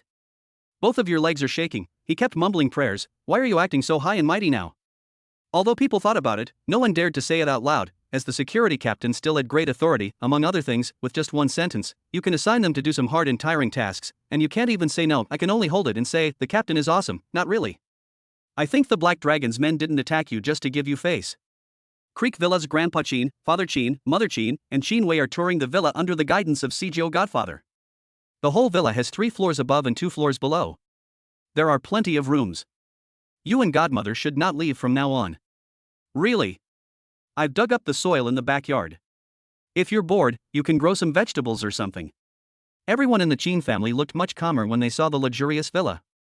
In fact, there had been so many shocking things today that they had become immune to them, especially the 3 million yuan spent in the mall. 3 million, until now, Grandpa Qin and others dare not wear those clothes or those watches and necklaces. Only Qin, he was still in shock. Mom, look, there's an elevator in this house? That's awesome. The elevator is inside the house. Mom. Look at the pictures and words on the wall. It's sad that the eldest son is leaving. Why don't you let the second son go? My brother is sad. In front of the floor-to-ceiling window, Qin Jiang and Zhu are playing chess. Bang, Zhu Zhangluozi said, Brother Jiang, you don't intend to have any friendship with the Gu family, but you intend to make the Gu family owe you a favor. Bang, Qin Jiang, it's just a favor. It's just a casual move. If you need it, use it. If you don't, forget it. Zhu Zhang gave a thumbs up. Qin Jiang smiled. He is a little different from Zhu Zhang. Zhu Zhang pays attention to doing things and likes to plan ahead. Every move he makes has a reason. Qin Zhang prefers to play big games and likes to pick up a few pieces whenever he wants. He believes that as long as he plays a lot of free chess, he can set up countless firewalls. Who does it better? There is no comparison, nothing more. It's just a matter of personal preference. On the contrary, Qin Zhang and Zhu Zhang can form a perfect retreat and make the chessboard full of black dragon's pieces. Idle chess. Make a plan, kill all. Outside, Meng Yu brought people back and explained everything to Qin Zhang. Buzz. The phone vibrated in my pocket. Grandpa, your grandson is calling you. Brush. Meng Yu picked up the phone. Caller ID. Grandpa. Answer the phone and say, hello, Grandpa. Everyone in the villa looked at Meng Yu, and many Black Dragon personnel couldn't help but hold back their laughter. The extreme contrast between the ringing of the phone and Meng Yu's shouting back was too outrageous. Meng Yu was also a little embarrassed. He had just changed his ringtone a few days ago and thought it was good, but now, he hurried out to answer the phone. What's wrong? Grandpa. I'm doing great in Songjiang. I'm not bragging to you, but your grandson is awesome now. Who in Songjiang doesn't know me, Manager Meng? What's with the term managing 8 things? It sounds like a eunuch. How's the company doing? Don't worry, leave the company to me. I just opened a hotel. It's awesome. Don't be a hands-off boss. I don't ask you to make a lot of money, I just hope you can learn some experience. Of course, I've learned a lot from Brother Jiang and I know all the company procedures. Don't worry about overseas. The assets of the Mang Group are being recovered quickly. Within a year, Grandpa will be able to take back the Mang Group and hand it over to you intact. After the two communicated for a few minutes, Grandpa Meng got straight to the point. I've been suppressing them too harshly, and they might just get desperate. You better be careful these days and don't let anything go your way. Meng Yu, Grandpa. Don't worry. I'm not exaggerating. Who in Songjiang dares to touch me, Meng Yu? Grandpa Meng, be careful in everything. Meng Yu, it's okay. Don't worry. Chapter 514, Fight in the Villa, Tiger Power Plan, Lubo, go for it, bang. Meng Yu hung up the phone and walked into the house again. He originally thought that the Black Dragons would continue to laugh at him, but as soon as he came in, he found that the atmosphere was wrong and everyone looked at him with a bit of hostility. Meng Yu was worried. Brother Tao, Sister Lu, Brother Shan, what's wrong with you? Ai Lu, when did you change your phone ringtone? Meng Yu, a few days ago. What happened? Ai Lu, what's the matter? What's the matter? At first, everyone couldn't help laughing when they heard Meng Yu's phone ringing and that the caller was his grandfather, but I couldn't laugh anymore. Damn, this phone ringtone, it's poisonous. Meng Yu, I think you're itching for trouble. Sister Lu waved her hand and ordered, fuck him. Wang Tao, Sun Yuan, Zhao Shana, and Feng Lin all rushed towards Meng Yu and started fighting. Who told you to use a ringtone? Taking advantage of us, you fat guy, look at me, the monkey, stealing peaches. Meng Yu reacted and kept begging for mercy. I was wrong, I'm not trying to take advantage of you. I just think the ringtone is funny. I'll change it right away. Brother Jiang, help me, Brother Zhang, Brother Sizhou, Sister Lu, see this, Qin Jiang and others smiled. It is quite interesting to hear brothers quarreling with each other. It is fun that way. Even Grandpa Qin and others couldn't help laughing when they saw this scene. They could all see that they were obviously fighting. I in his 20s, I am lucky to have a group of close brothers. A hotel, Wang Mengmeng is hugging a middle-aged man. Wang Mengmeng shook the middle-aged man and said, Boss Qin, how is the matter I asked you to do going? President Qin, well, we're still working on this. You know it's difficult, Starlight won't let us go. Wang Mengmeng, didn't you say that the CEO of Starlight Entertainment is your best friend? Why is it so difficult for him to terminate his contract? Since Wang Mengmeng was banned by Starlight Entertainment, she has thought of many ways. Seduced the general manager of Starlight Entertainment, fail. Seduced Qin Zhang, fail. He couldn't even see Qin Zhang, and was stopped at the Black Dragon Group headquarters many times. As for Qin Zhang's residence, he couldn't find it. She even chose to show her goodwill to Su Yuning, still failed, no way. She planned to terminate her contract with Starlight Entertainment, but she still had many years left on her contract with Starlight Entertainment. If she terminated the contract now, she would have to pay a large sum of liquidated damages, which she could not bear to pay. Just find Mr. Jin through an introducer, Mr. Jin, known as the King of Songjiang Connections. Yeah. He also claimed to be the middleman who introduced Wang Mengmeng. Wang Mengmeng has been accompanying Mr. Jin this week, with the purpose of helping him deal with Starlight Entertainment. Pity, there was no news for a week. She didn't understand. Mr. Jin was bragging. He didn't even know the general manager of Starlight Entertainment. He was just a broker with some ability. He had contacted Starlight Entertainment, but the other party ignored him. Mr. Jin, well, their company also has a system, mainly based on the instructions from above. Wang Mengmeng's eyes narrowed slightly. Could it be that Qin Jiang is suppressing me? No. Qin Jiang doesn't care about me. It must be that Su Yuning, that little slut, is whispering in his ear. Seeing Wang Mengmeng's expression change, President Jin hurriedly said, of course. I also have some face. The other party agreed to terminate the contract as long as you pay 10 million as a settlement fee. Wang Mengmeng's face darkened. Damn, 10 million settlement fee. I don't need to ask you for the termination fee. But her expression quickly changed to one of pity, and she lay in Mr. Jin's arms. Mr. Jin, where can I get 10 million? Although I earn a lot, my expenses are also high, and I still have a mortgage to pay off. Can you help me think of a way to pay for it first? Mr. Jin's expression froze. Wang Mengmeng continued, don't worry, Mr. Jin, I will repay you. From the first time I saw you, I knew you were my Prince Charming. I want to be with you forever. Mr. Jin looked at Wang Mengmeng's charming appearance, and when he recalled his wife's appearance, he couldn't help but say, you really like me. Wang Mengmeng, yes.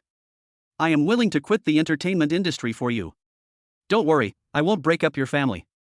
I will just wait for you to come find me at home. President Jin was very happy. Bang, he hugged Wang Mengmeng and said, that's easy. Since you like me so much and you don't want to be in the entertainment industry anymore, you don't have to pay the penalty. Don't worry, I'll take care of your living expenses every month for the rest of the contract. I'll give you 8,000 yuan a month. Grass. Wang Mengmeng broke free from his arms on the spot. Bang, I gave him a slap in the face. Damn it. Give me 8,000 a month. What? You're fucking here for free. I owe you 8,000 yuan. Mr. Jin, you don't like me. Wang Mengmeng, I like your grandma's legs. Fuck. I finally realized that you have no ability at all. Just like you in bed, you have an adult face, but you are still a child at heart. I didn't expect you to sting my eyes after being a wild goose all day. No. I can't let this happen. She immediately pulled off the gold necklace and gold Rolex watch from Mr. Jin's neck and wrist. These will be my expenses for the next few days. You, disappear from my world from now on. She turned and left. Only Mr. Jin was left sitting there blankly. Outside, Wang Mengmeng just left the hotel. Suddenly a man in a baseball cap came over. Wang Mengmeng, do you want revenge? Wang Mengmeng, who are you? The man in the baseball cap said, Xin Jiang. He banned you. Don't you hate him? Don't you want to return to the stage? If you want, I can help you. Wang Mengmeng, why should I believe you? Peaked cap, this is my business card. Wang Mengmeng looked at the business card and read a foreign affairs director of Tiger Power Group. The man in the baseball cap said, if you want, you can come with me to see Brother Tiger right now. He is the chairman of the Tiger Power Group. Hesitate for a moment. Wang Mengmeng and the man in the baseball cap got into the car and left. Villa, Wang Wei looked at Wang Mengmeng and said, as long as you follow the plan tomorrow, drag Qin Jiang into the hotel, I will have the police come and arrest him. Regardless of whether he can be convicted or not, I will ensure that you can leave Starlight Entertainment and I will train you in the future. Wang Mengmeng gritted her teeth and said, okay, I'll listen to you, Brother Tiger. Wang Wei changed the subject. I have loved art since I was a child, and Miss Wang is also in the art circle. How about we study art tonight? Immediately Wang Wei and Wang Mengmeng entered the room to study art. Outside. Sun Yang's face was grim. No, if I don't get pregnant now, someone else might get there first. Damn it, is Wang Wei any good? I haven't had any pregnancy in such a long time. It seems I can only. She picked up the phone. Well, help me find a reliable one. Yes. One with good health. The other side, Lu Bo received a call. Old Lu, there's a good job. Would you take it? Rich woman. I'm willing to pay a large sum of money to have a child. Lu Bo, fuck. Chapter 515. The hotel is full of big shots and celebrities who are ignored the next day. Marriott Hotel IT is a relatively famous hotel in Songjiang, located in a tourist town with beautiful scenery. In addition, the hotel manager has connections, so many large-scale conferences and auctions are held here, and celebrities also stay here. This place is relatively close to the filming location in the city center. Since it is a tourist town, there are not many people and not many paparazzi, so it is a little quieter. Morning, around 11 o'clock. A large number of security personnel were stationed at the main entrance of the hotel, and many middle-aged men in suits, who looked of high status, were standing under the hotel with smiles on their faces. Ahead, luxury cars have already gathered here. Boom, boom. A fleet of luxurious vehicles drove to the hotel. Bang. Bang. Bang. Coming out from inside were well-known figures in Songjiang. They were dressed in decent clothes, mostly middle-aged men, with some elderly people as well. These people, they all came to participate in this land auction. Those who were able to accept the invitation and attend the event were all worth hundreds of millions of yuan. They were definitely influential figures in Songjiang and were able to write their own legends. These people took care of each other and had friendly exchanges with the man who greeted them at the hotel. Mr. Ho is in good health. I heard your company's business has expanded again. That's amazing. Looking at Mr. Zhao's expression, it seems like you're determined to win the land auction today. Oh, Director Fong came to greet me personally. You're such a great honor. Director Fong, you look younger again. Waves of flattery and insincere words rang out. As the saying goes, the mall is like a battlefield. These people seem to be chatting enthusiastically, but they will definitely not be soft-hearted when the bidding starts. There was an old man in the crowd, leaning on a cane, who took the initiative to greet others. Most people just said a few words to him and turned away, but the old man persisted. You go ahead and do your work. Let's get together when we have time. You go ahead and do your thing. You're a very busy person. One sighed to the young man, Izai, looked at the old man who seemed to be isolated and said with an unpleasant expression, Uncle Long.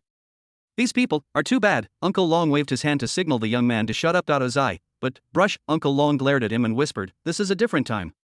Do you still think that this is the peak of Longfei Group? Izai, Uncle Long felt the same emotion when he saw Izai's expression. He was none other than Uncle Long, the boss of the Longfei Group, a former tycoon in the North District. He was once a ruthless figure in the North District. At that time, the Longfei Group was in high spirits and no one in the North District or even in Songjiang dared to disrespect him. Even the Huaxing Group had to give him some respect, all of this, until that young man appeared a year ago. The other party opened a night market, sold dry milk tea, destroyed Huaxing, and overthrew the North District. In just 1 year, they swept across the North District and established the Black Dragon Group, which was worth no less than 10 billion. At the same time, it also dealt a heavy blow to social groups in the North District. Large groups such as Huaxing were completely destroyed, and small and medium-sized groups also collapsed. Only 2 or 3 cats of different sizes were left in the entire North District. Longfei Group, considered to be relatively lucky, Uncle Long asked Longfei Group to complete the transformation and carry out engineering projects in advance, but although it escaped this murder, it also suffered heavy losses. The transformation project made many people under Longfei Group dissatisfied. Some senior executives took their people away to work alone, and many younger brothers dispersed on their own. The number of people in Longfei Group was reduced by more than half. In addition, the continuous crackdown on public security forced Longfei Group to keep a low profile and do engineering projects honestly. Therefore, the scene just now appeared. Everyone knew the situation of Longfei Group, so naturally they would not communicate with him too much. Uncle Long, these people are not simple characters either. They can't be compared with others. They are all top figures in Songjiang. He didn't know whether he was comforting himself or talking to Izai. Izai didn't answer, just lowered his head and remained silent, but his eyes flashed with a different look. Boom, boom, a nanny car was parked in the hotel parking lot. Bang. Bang, the driver opened the door. 2 beautiful girls in ancient costumes got out of the nanny car, surrounded by 3 or 4 bodyguards. One of them. It's Su Yuning, another one. Also a popular female star, Inu. The 2 were filming a costume drama nearby, but due to equipment issues, they finished work early and returned to the hotel to rest. What's going on? Why are there so many people? Inu's face was stunned and she screamed in surprise. She subconsciously ran back to the nanny car again. Su Yuning held her back. No need to go back to the car. Inu was anxious. My sister, are you crazy or am I crazy? Don't you see so many people? If there were fewer fans, we could just sign autographs and get by, but with so many fans rushing over, we wouldn't be able to stop them. There could easily be a stampede. This Marriott hotel isn't even in the city center, and the price is so high, so why are there so many fans coming? Where did they get the news? Then he wanted to pull Su Yuning into the car. Get in the car. Let's hide for a while, then contact the hotel and ask them to find a way to let us in through the back door. Su Yuning pulled her down without moving. Can you please stop being so narcissistic? What fans? Look, are they your fans? Ah. Inu was pulled down and looked ahead in confusion. She was shocked to find that although the hotel entrance was crowded, those who got off the car only glanced at the 2 people and quickly looked away, without paying any extra attention to them at all. This, Inu pointed at the opposite side in confusion. Su Yuning, what the hell, don't you know the quality of your own fans? When did you have a group of big boss fans wearing suits and traveling with bodyguards? At this time, Inu also noticed something was wrong. Many of the people in front of me looked like big bosses, while the rest were obviously bodyguards. Su Yuning, you may not know that the Marriott Hotel often holds important meetings and auctions. It seems that there is a meeting today, so some important people came. Inu nodded in understanding. So that's why. No wonder these people didn't show any special expressions when they saw the 2 stars appear. 2011, celebrities were far from reaching the status of later generations, and the speed at which they made money was far from comparable to that of later generations. The situation in later generations where a celebrity's annual income was comparable to that of a listed company had not yet appeared. Therefore, in the eyes of these big bosses, celebrities are just ordinary people with a little fame and are not worthy of much attention. In normal times, they may take a few more glances at them or even come over to chat with them to see if they can get close to them, but no one will do so in important occasions and nothing else. It's just a loss of face. Let's go. Su Yuning pulled Inu and the bodyguards and quickly headed towards the hotel. From beginning to end, no one paid special attention to them. At most, some bodyguards watched them secretly, but no one chased them. Move, the salary and even the job will be gone. For bodyguards, chasing stars, or money, without hesitation money. Chapter 516. The big guys all arrive, each with their own thoughts. Xin Jiang is here. Sudden Inu let out a low cry and tightened her grip on Su Yuning's hand. Su Yuning frowned. What's wrong? Inu looked hesitant and didn't say anything. Su Yuning, is there something you can't even tell me? Inu shook her head and secretly pointed in a distant direction. She leaned over to Su Yuning's ear and whispered, Yuning, do you remember the last time we went shopping in the North District? That time, that person contacted me and asked to support me. Su Yuning looked at Inu with a flickering gaze. Inu hurriedly shook her head. What are you thinking? How could I agree?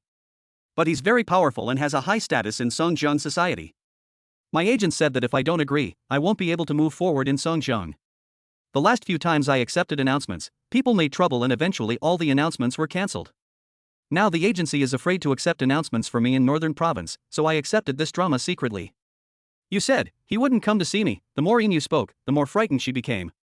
She held Su Yuning's hand tighter and tighter, even hiding behind her for fear of being seen. Brush. Su Yuning looked in the direction Inu pointed there. That's exactly where Uncle Long is. Uncle Long, although he is already in a semi-retired state, it is easier for him to control a local star like Inu than for a lean camel to do so. Don't panic. Su Yuning grabbed Inu's hand and said, he's not looking in your direction. She was right.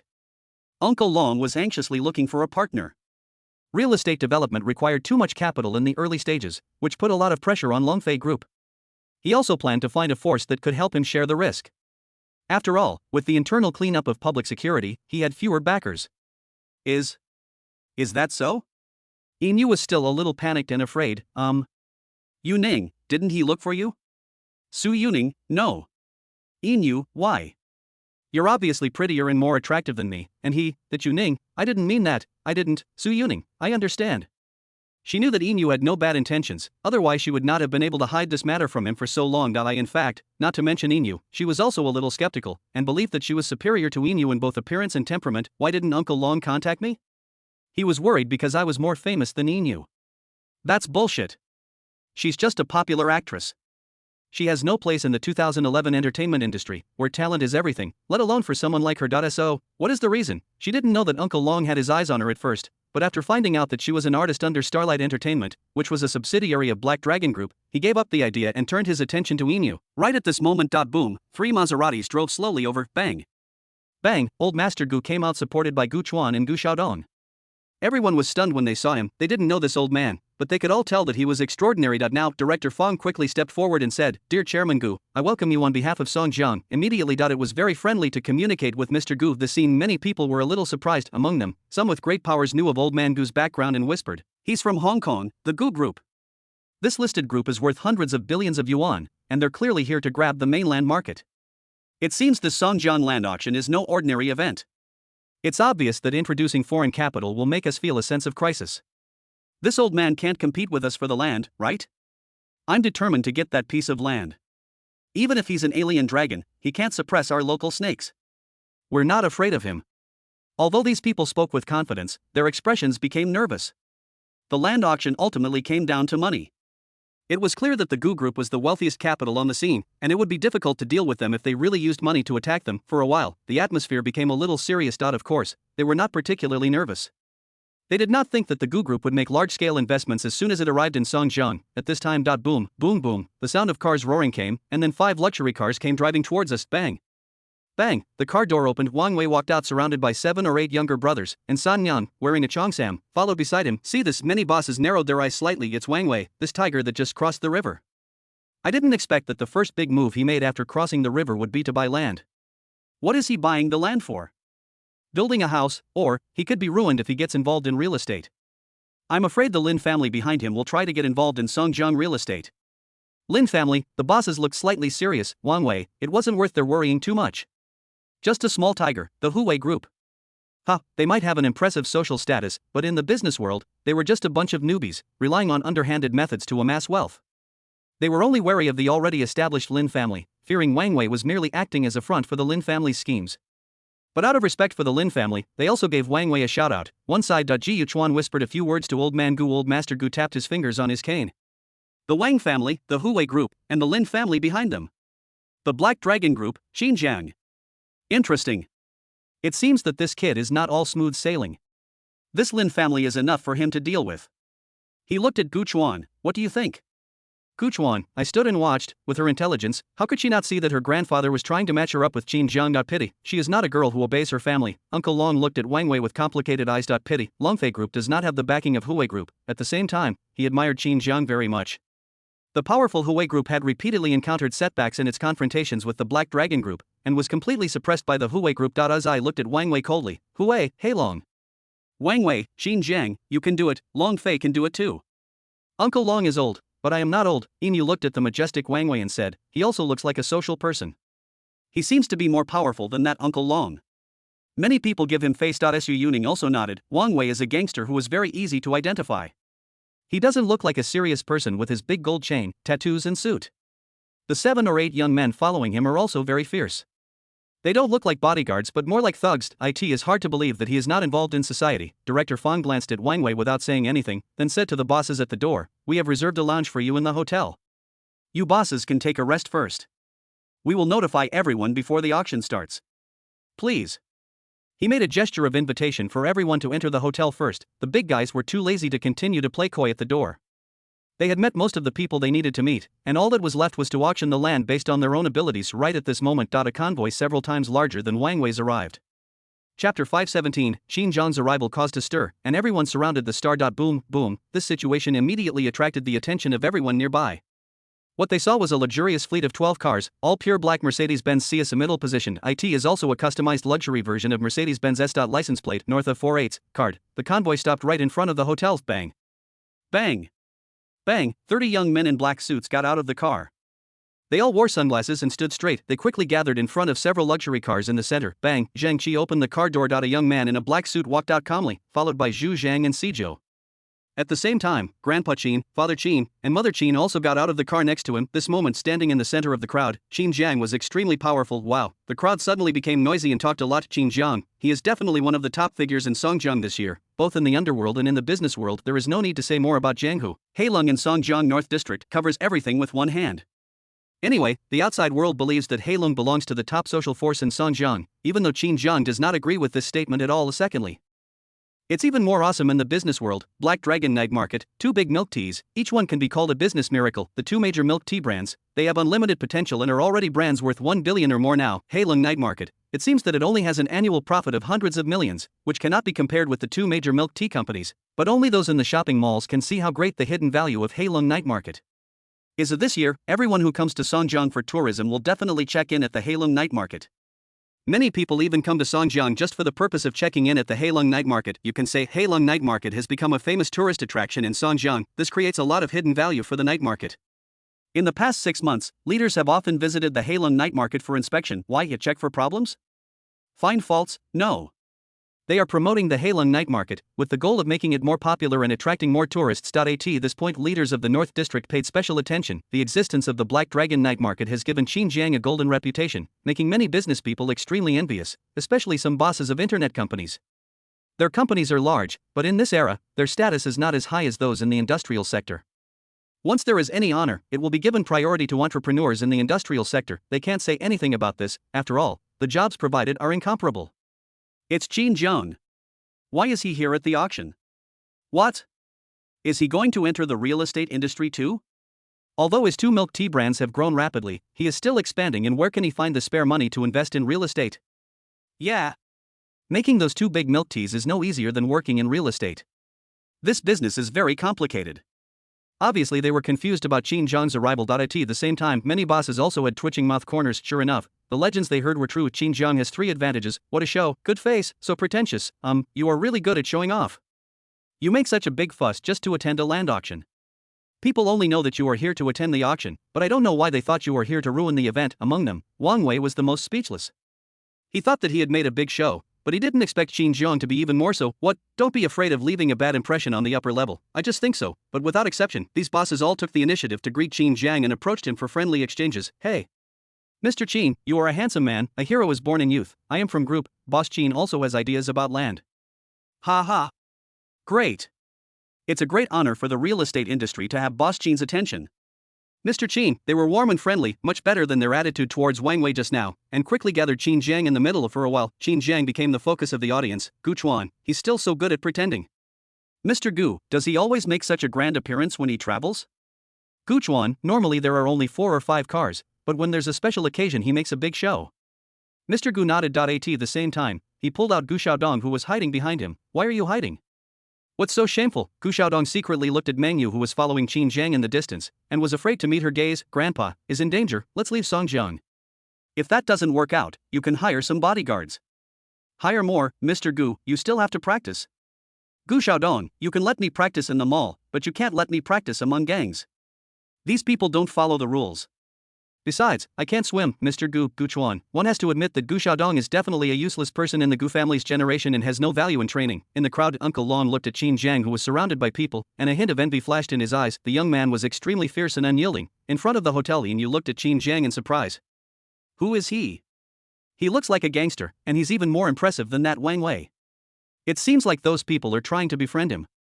Anyone can see that Qin Jiang is more popular than Wang Wei just now. After all, everyone knows that Qin Jiang has a backer, and Qin Jiang is a business genius. What these real estate bosses are really afraid of is not Mr. Gu. After all, it is difficult for the other party, a strong dragon, to defeat a local snake, but Qin Jiang himself is a local snake. The most important thing is that Qin Jiang is different from Wang Wei. His rise was too rapid, and no one could predict what he would do next. Su Yuning, Qin Jiang. Yin Yu, you know him. Su Yuning nodded. Chairman of the Black Dragon Group. Starlight Entertainment is a subsidiary of the Black Dragon Group. Theoretically, I am his contracted artist. What? Yin Yu looked at Su Yuning in shock. You mean he's your boss? Wait. I remember there were rumors about you in the industry, saying that there was a boss protecting you. Could it be him? Su Yuning looked hesitant. She really wanted to say that she had nothing to do with Qin Jiang, but those rumors were indeed about her and Qin Jiang. All I could say was, yes and no? Yin Yu, no wonder that Uncle Long came to me instead of you. It's obviously because of your old relationship. Boss. Su Yuning was stunned. He also realized why Uncle Long didn't look for him. It was obviously related to Qin Jiang. Her scandal was not a big secret. Looking at Qin Jiang, who was gathered in the center by everyone, and then looking at Uncle Long, who was standing in the corner silently, Su Yuning felt Qin Jiang's power even more at this moment. Uncle Long scared her best friend Yin Yu to death. So, how much more powerful would Qin Jiang be than him? Just a little scandal can protect him. Grass. Wang Wei cursed softly as he looked at Qin Jiang, who was surrounded by people. This moment, Qin Jiang's appearance stirred up the whole crowd. Chapter 518, Parents reassured. Wang Wei's plan. Wang Mengmeng attacks Yin Yu. Yuning, what kind of person is Qin Jiang? Can he? Although she didn't finish her words, her meaning was very obvious. She wanted to use Qin Jiang to get rid of Uncle Long. Su Yuning, Qin Jiang, her tone was a little hesitant, not because she didn't want to help Yin Yu, but because she had very little friendship with Qin Jiang. Although there were a lot of rumors outside, she knew clearly that Qin Jiang didn't take her seriously at all. To put it nicely, the two of them are in a superior-subordinate relationship. The one who was unhappy about it was an employee of Qin Jiang's company, and she was afraid that she would lose face, but looking at her best friend's pleading eyes, she knew she had to help. She knew Yin Yu's temper and character, and she would never ask her for help unless she was forced to do so. Su Yuning, okay, I'll help you think of a solution. Yin Yu, then you and him. Su Yuning, that's not the case. Yin Yu, she looked like she was asking, guess whether I believe it or not. No wind, no waves. Besides, Qin Jiang is so young and domineering, how could he leave a celebrity like Su Yuning alone? If she had no relationship with Qin Jiang, how could Uncle Long let her go? Su Yuning stopped explaining. No matter how much she explained, Yin Yu would not believe it. Not only Yin Yu, but even the people in the company, including her agent, did not believe it. Yin Yu changed the subject. Well, yours should be able to intimidate Uncle Long. She sounded a little worried. Su Yuning, oh, it's not mine. Yin Yu, okay, it's not yours. Su Yuning, it should be possible. As far as I know, the Black Dragon Group has a high social status in Songjiang. Qin Jiang is a very powerful person, and many people give him face. Now Director Fong looked at Qin Jiang and walked forward with a smile. Mr. Qin, welcome. I heard that Mr. Qin is planning to get involved in real estate and has already found a piece of land he's interested in. Mr. Qin, don't worry, that piece of land has been added to the auction. You won't go home empty-handed. Last time, Qin Jiang specifically asked the Public Security Department for a favor for this piece of land, so the Land Bureau took the opportunity to put this unwanted land up for auction again. There is nothing wrong with it, but these words had a different meaning in the ears of other bosses. They looked at Qin Jiang and then at Director Fong. What's going on? What did they hear? What does it mean to add a plot of land to the auction specifically for Qin Jiang? Inside information. It's the inside information. Do you have to explain it so clearly? Well, for a moment, the boss's eyes on Qin Jiang changed again. It seemed that they still underestimated Qin Jiang's background. He also had connections in the land area. Qin Jiang smiled and said, that's good. Qin Jiang chatted with Director Fong for a while and introduced his parents and grandfather to Director Fong, and then it was Director Fong who praised Qin Jiang in front of Qin Jiang's parents and grandfather, calling Qin Jiang a genius. Originally, Mr. Qin and his parents were tired of hearing these words, but now it was different because this sentence was not spoken by an ordinary person, but by a leader, and the meaning it represented was completely different. Grandpa Qin and Qin's parents could no longer hide the smiles on their faces, and looked at Qin Jiang with much more relief. This is also the reason why Qin Jiang asked his parents and grandfather to come with him, so that they could meet the government leaders and feel completely at ease about his business. Qin Wei's wife said in a low voice, this person seems to be a leader in the city. He praises Qin Jiang so much. If the leader approves, then the business must be legitimate. It's normal to have some enemies in such a big business. We must seize this opportunity. Qinwei nodded woodenly. City leaders, for someone like Qinwei, this was something he could only see on TV. Now, seeing a leader of this caliber being friendly to Xinjiang, what else could he think? He could only sigh, I'm old, I can't keep up with the times, please. Director Fong waved his hand and signaled everyone to enter the hotel while the bosses entered the hotel without hesitation. Under the arrangement of the reception staff, they went to their respective rooms in groups of 3 or 4 to rest and wait for the auction time to arrive. Qin Jiang also took Qin's parents and others upstairs. Of course, the bodyguards did not follow them upstairs. They were all arranged in the rest area downstairs. Su Yuning, let's go too. And quickly pulled Inu into the hotel. Inu, why don't you go up and say hello? Su Yuning, what's my greeting? Inu, I understand. This is a secret relationship that can't be made public, right? Don't worry, as your best friend, I will cover for you from now on. Su Yuning, shut up. Marriott Hotel, a 5th floor. Qin Jiang was assigned to this floor. Similarly, Huawei Group and Longfei Group were also arranged on this level, as well as several other engineering groups. I don't know whether it was intentional or unintentional that all the forces on this level were connected to society. What a coincidence, Inu and Su Yuning were also on this floor. Inu did not return to her room, but followed Su Yuning to her room. The two of them were whispering to each other inside. In a room, Uncle Long said, Azzy, go get some gifts and come with me to visit Qin Jiang. Since he's also going to be involved in real estate, we can probably work together in the future. Good. Zai nodded, lowered his head and looked speechless. It was you who said that you had to transform yourself because you couldn't survive in society, and now it is also you who wants to cooperate with Qin Jiang, a social man. Before he left, he looked back at Uncle Long with a fierce, hawk-like gaze, his eyes old and cloudy. Uncle Long is really old. 509. Wang Wei sat on the sofa and looked at his younger brother Ningjia and asked, is Wang Mengmeng here? San Yang said delicately, brother who, can't I satisfy you? You're still looking for Wang Mengmeng at this time, brother who?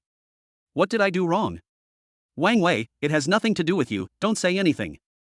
San Yang, shut up. Ningjia said, they're here. Wang Wei, where's Qin Jiang? Ningjia, arranged in residence 501. Wang Wei, by himself? Ningjia, currently, he and Zhu are inside, and the others are in another room. Wang Wei, did you get the stuff? Ningjia, don't worry, brother who, the front desk has already taken care of it and we have the room card. I guarantee there will be no problem. Wang Wei, let Wang Mengmeng seize the opportunity, and also let the paparazzi downstairs not waste it, yes. Ningjia nodded and left. Downstairs of the hotel. Boom, a car was parked secretly at the back door, and Wang Mengmeng, wearing a baseball cap and a mask, sneaked out. Ningjia waved at her from the back door and took out the room card from his pocket and handed it to her. 501. The rest is up to you. Brother who said that as long as you do well, he will not treat you unfairly. Wang Mengmeng nodded, I understand. Led by Ningjia, she quickly ran into the stairs. At the same time Ningjia came outside the hotel, there were quite a few paparazzi squatting there, trying to take photos of celebrities like Su Yuning and Inu. He walked over and took out a folded red envelope. Brothers, come and live. Chapter 519. Ningjia was tricked. Wang Wei, the good show is about to begin. Brush. The paparazzi's eyes lit up when they saw the red envelope in Ningjia's hand, and they all gathered around. What kind of work?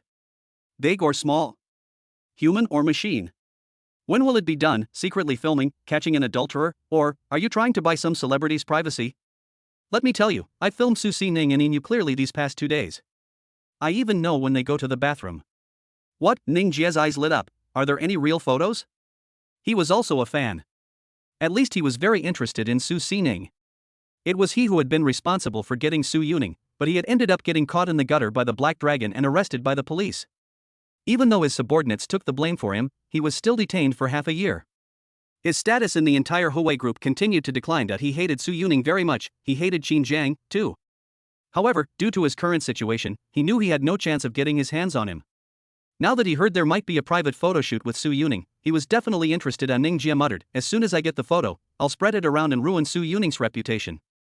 Let him know the consequences of offending me. You're not a star, you're not noble. I'll make sure you can never film again and become the biggest laughingstock. The paparazzi laughed and said, no problem. 200 per photo. How many do you want? They'll definitely be private photos. Toilet photos, bath photos, bed photos, everything is available. I guarantee that none of them are available on the market. Ningjia, 1,000 yuan, he handed 2 red envelopes to the other party. Bang, the paparazzi took the red envelope and saw the red banknotes inside. He took out a stack of photos from his pocket without hesitation and said, I am a very kind person. There are not only Su Yunings but also Inu's in here.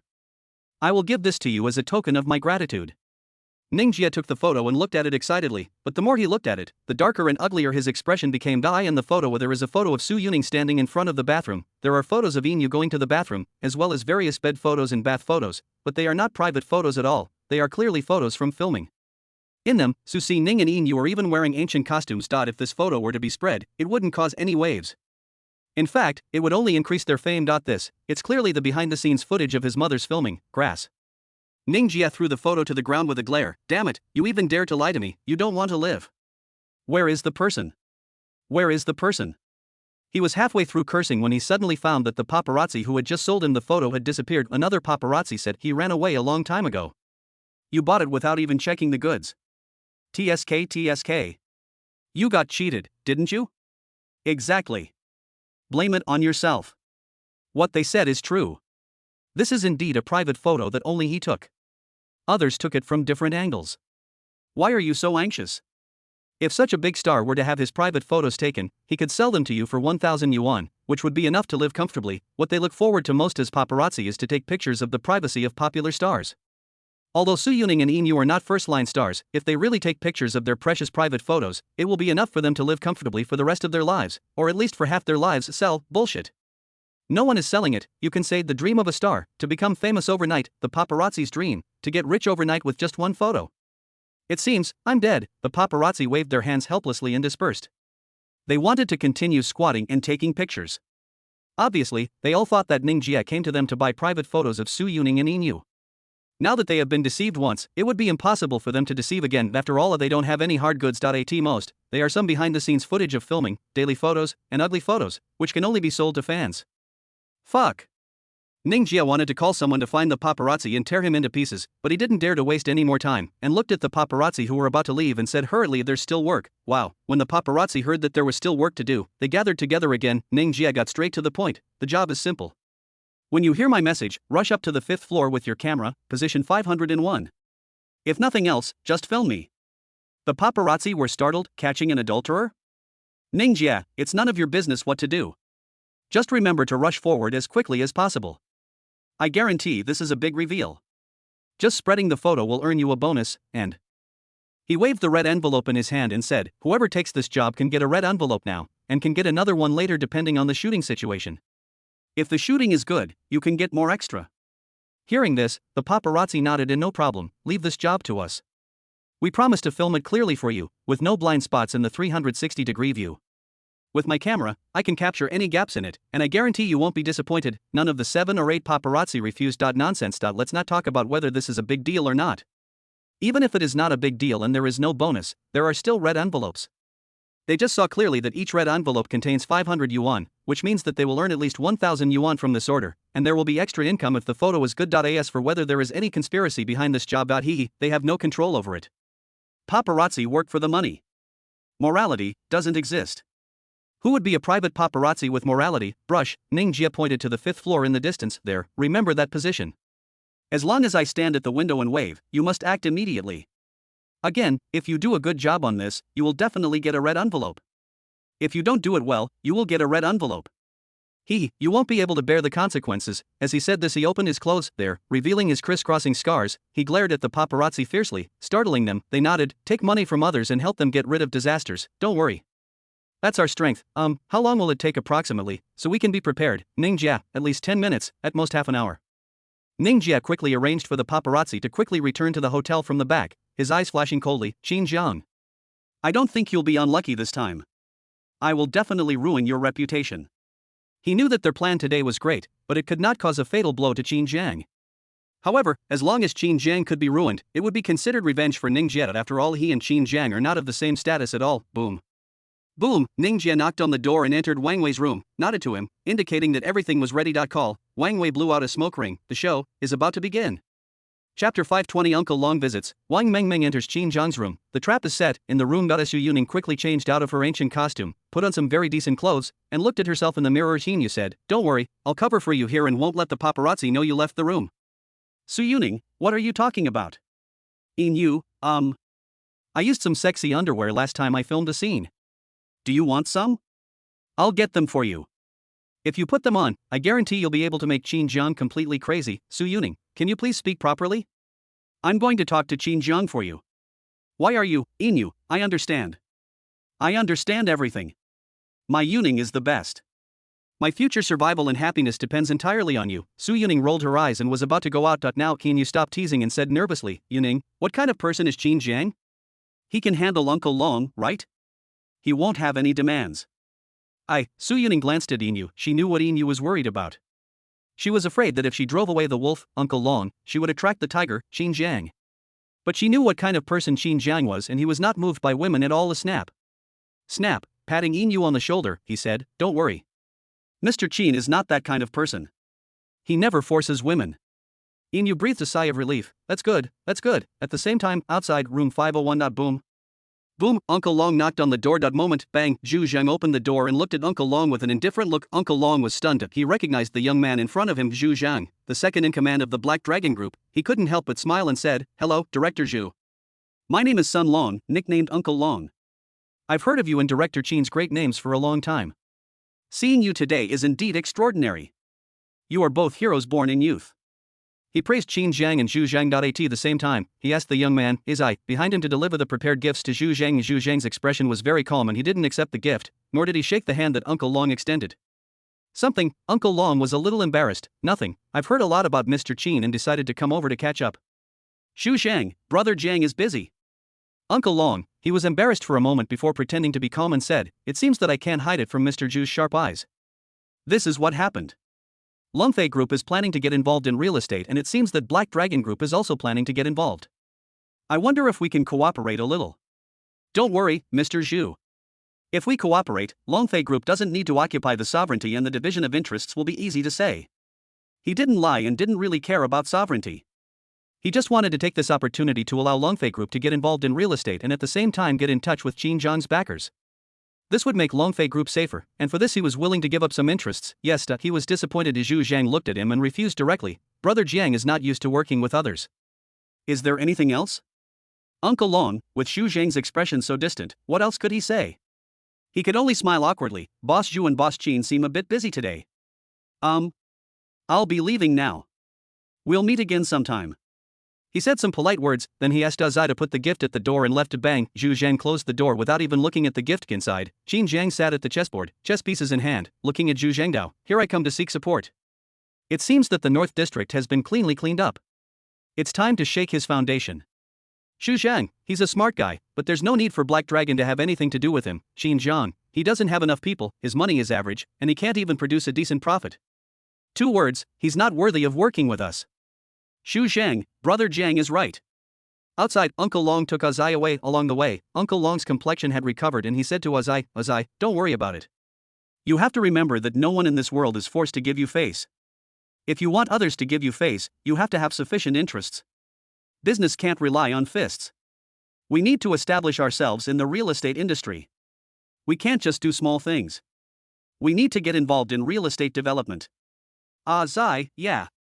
His eyes kept flickering and he looked left and right from time to time. His intuition told him that the people in the rooms on both sides had seen what had just happened. It made him feel very embarrassed. The mighty Longfei Group, it used to be a huge social group in the North District. Who would dare to disrespect it wherever it went? But today, he took the initiative to visit Qin Jiang and was expelled without even meeting him. Who is Zhu Zhang? He thinks he's so awesome, just with a pigtail and a fan. Uncle Long doesn't care. He is old, but Azai cares, just as he thought. The big guys in the rooms on both sides all saw this scene, and they looked at Uncle Long with different eyes. There is praise, there is indifference, there is contempt. Room 510. Ningjia also saw the scene. He said to Wang Wei, brother who, that old man Long from the North District just went to look for Qin Jiang but didn't get in. Zhu Zhang opened the door. Zhu Zhang and Qin Jiang are in the room now. Do you want to wait a little longer? Wang Wei shook his head. Delay will lead to trouble. Besides, as far as I know, Qin Jiang, Zhu Zhang and at 49 have been inseparable for years. Now that there are only 2 people, they have calculated the timing perfectly. They can drag Zhu Zhang into this mess and plunge the Black Dragon Group into chaos. Ning Jia nodded, yes. He sent a notice to Wang Mengmeng in the corridor. Wang Mengmeng received the reminder and took out a small mirror to touch up her makeup, tidied her clothes and walked out. Immediately walking towards 501 in high heels, opposite. Su Yuning and Inu's rooms were diagonally opposite room 501, so they naturally saw what had just happened through the peephole. Inu grabbed Su Yuning and said excitedly, Yuning, did you see that Uncle Long went to visit Qin Jiang in person but was stopped outside the door and didn't even get to see him? Shin John's status is very high.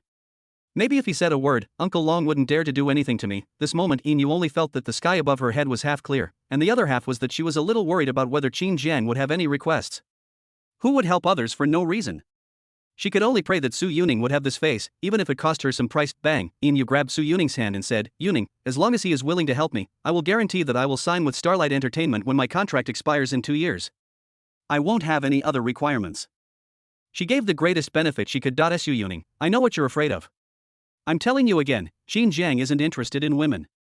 After saying that, he was about to leave without caring about Inu's expression. Right at this moment, trample. Trample.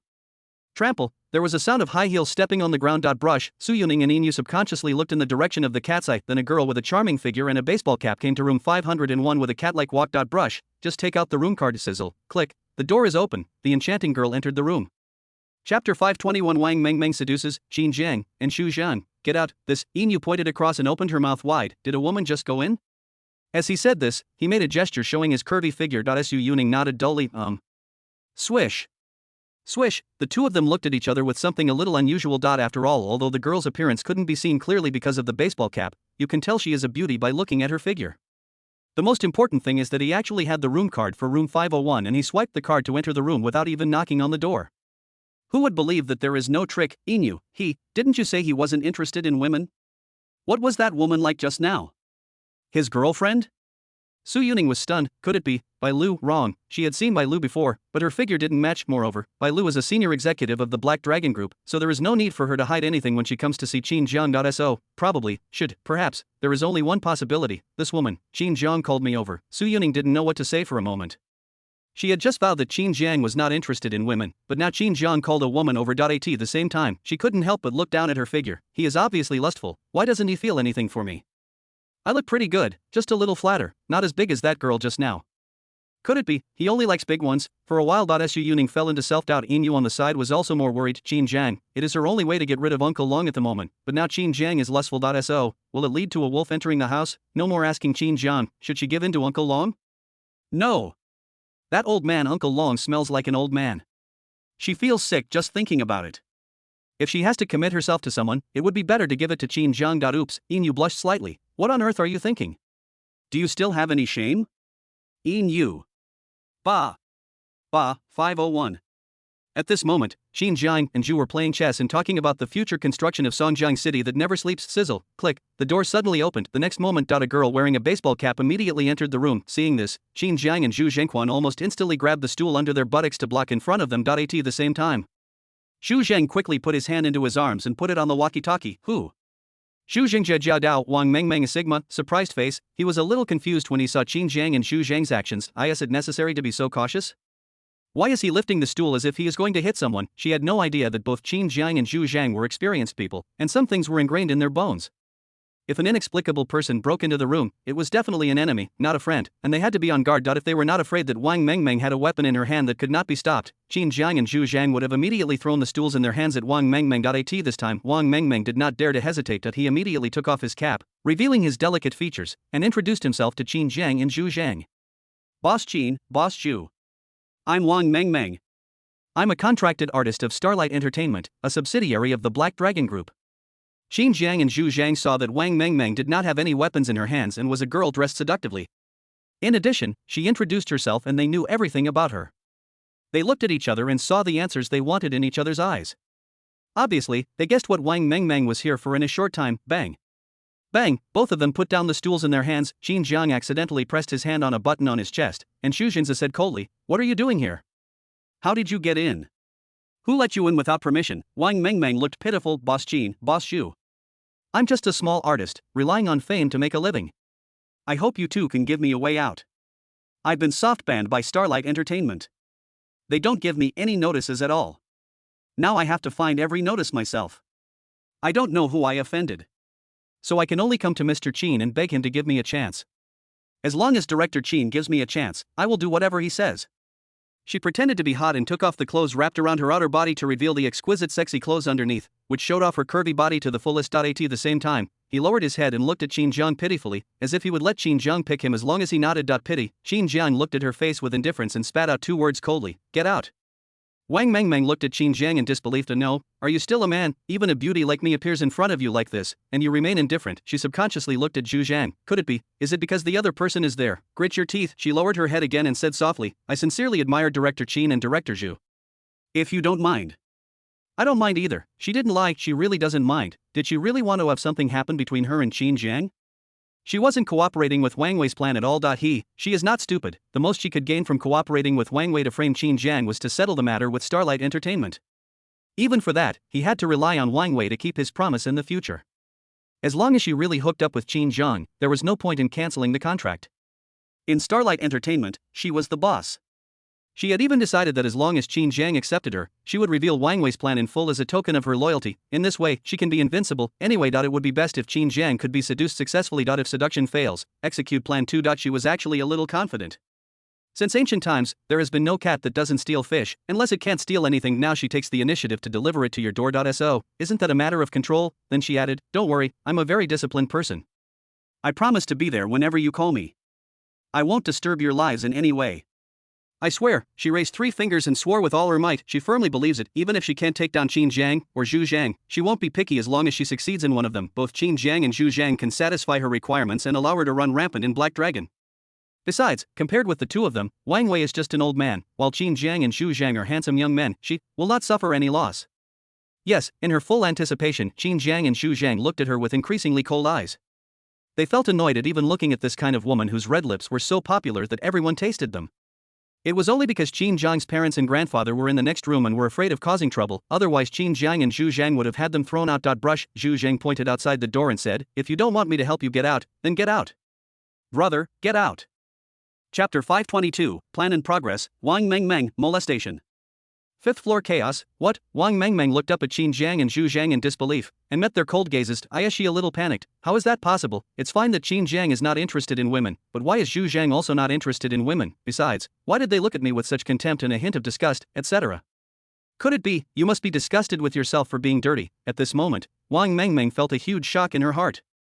Her childhood sweetheart broke up with her because he disliked her because she was dirty. Is she dirty? Isn't it just that you're with a lot of men? Just wash it and it will be clean. These men are more extravagant than each other when they play outside, but now they think she is dirty. How can this be? Her expression suddenly turned cold, and she looked at Qin Jiang and Zhu Zhang with red eyes and shouted, you guys forced me to do this. I want to be your dog, but you don't want me to.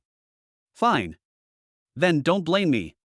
I'm going to make you, pay the price. She looked crazy as she tore her clothes and then untied her hairband, leaving her hair disheveled. Then she smeared her lipstick on her face to make it look messy. At the same time, he took out a pair of miniature handcuffs from his pocket and handcuffed himself.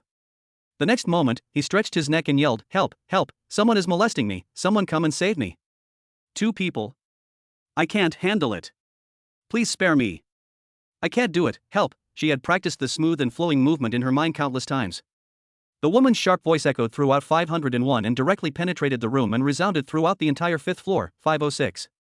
Su Yuning and Yin Yu continued to look at each other in bewilderment. Yin Yuning, this, Su Yuning, don't panic, I remember Qin Jiang wasn't that kind of person, there must be some misunderstanding. Let's not think too much. By the way, remember Zhu Zhang was in that room just now. If there was something fishy going on, he would definitely avoid others. How could they both be in the room together? Before Yin Yu could say anything, suddenly, a shrill scream came from outside 501. It's indecent assault. Help me, someone please save me, swish. Swish, Su Yuning and Yin Yu looked towards room 501 in disbelief. Bang, just open the door. At the same time, the doors of all the rooms on the 5th floor of the hotel were opened, and the big guys came out from their respective rooms.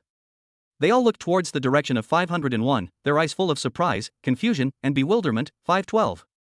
Wang Wei looked anxious and impatient. What's going on? Didn't you just say he went in? Why hasn't there been any movement yet? Ning Jia was stunned. Brother who? I don't know either.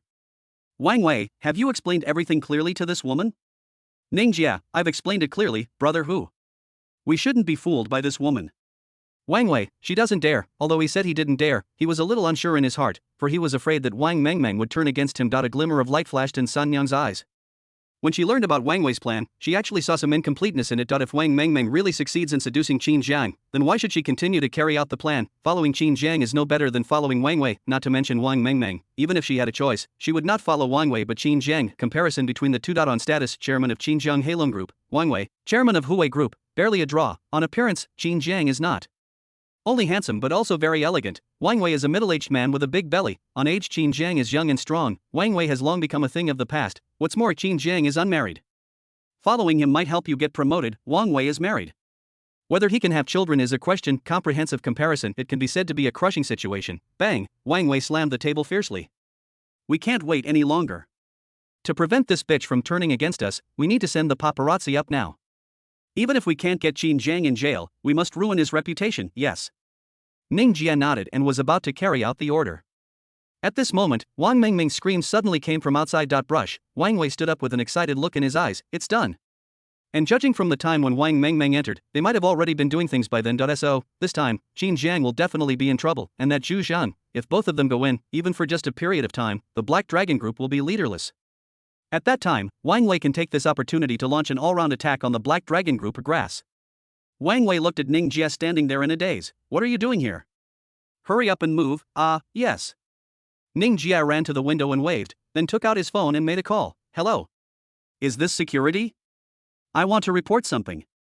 A vicious incident is happening in room 501 of the Marriott Hotel. Wow. Wang Wei led his men out of the room. He saw many other big bosses coming out of the room, and he couldn't help but feel even more excited. Really, my plan is perfect. With so many bosses witnessing today, Qin Jiang is going to be arrested. So it is almost certain that he will win the auction of the land. It can also make Qin Jiang completely lose face in the upper echelons of Songjiang, so that he will have no chance to fight against himself in the future. Think of this. He could not help but shout, "What's going on?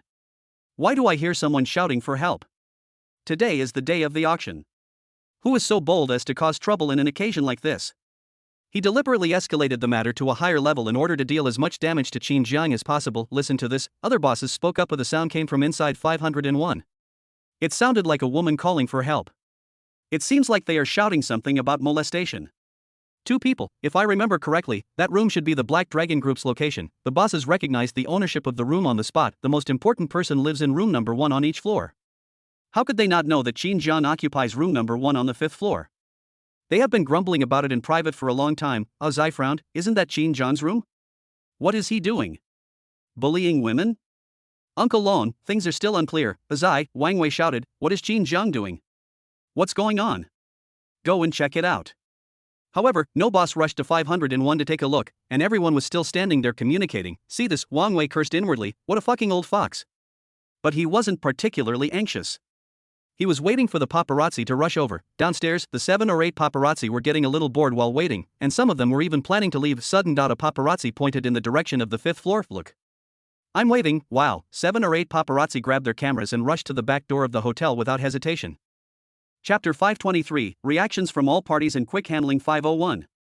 Wang Mengmeng is still shouting madly, help, help, it's indecent. Opposite, Qin Jiang and Zhu Zhan witnessed the whole scene. There was no panic on their faces, only indifference. That's right, it's the ultimate indifference. Brush. Qin Jiang and Zhu Zhang looked at each other. Qin Jiang, it seems that someone is behind this and is planning to set up a trap.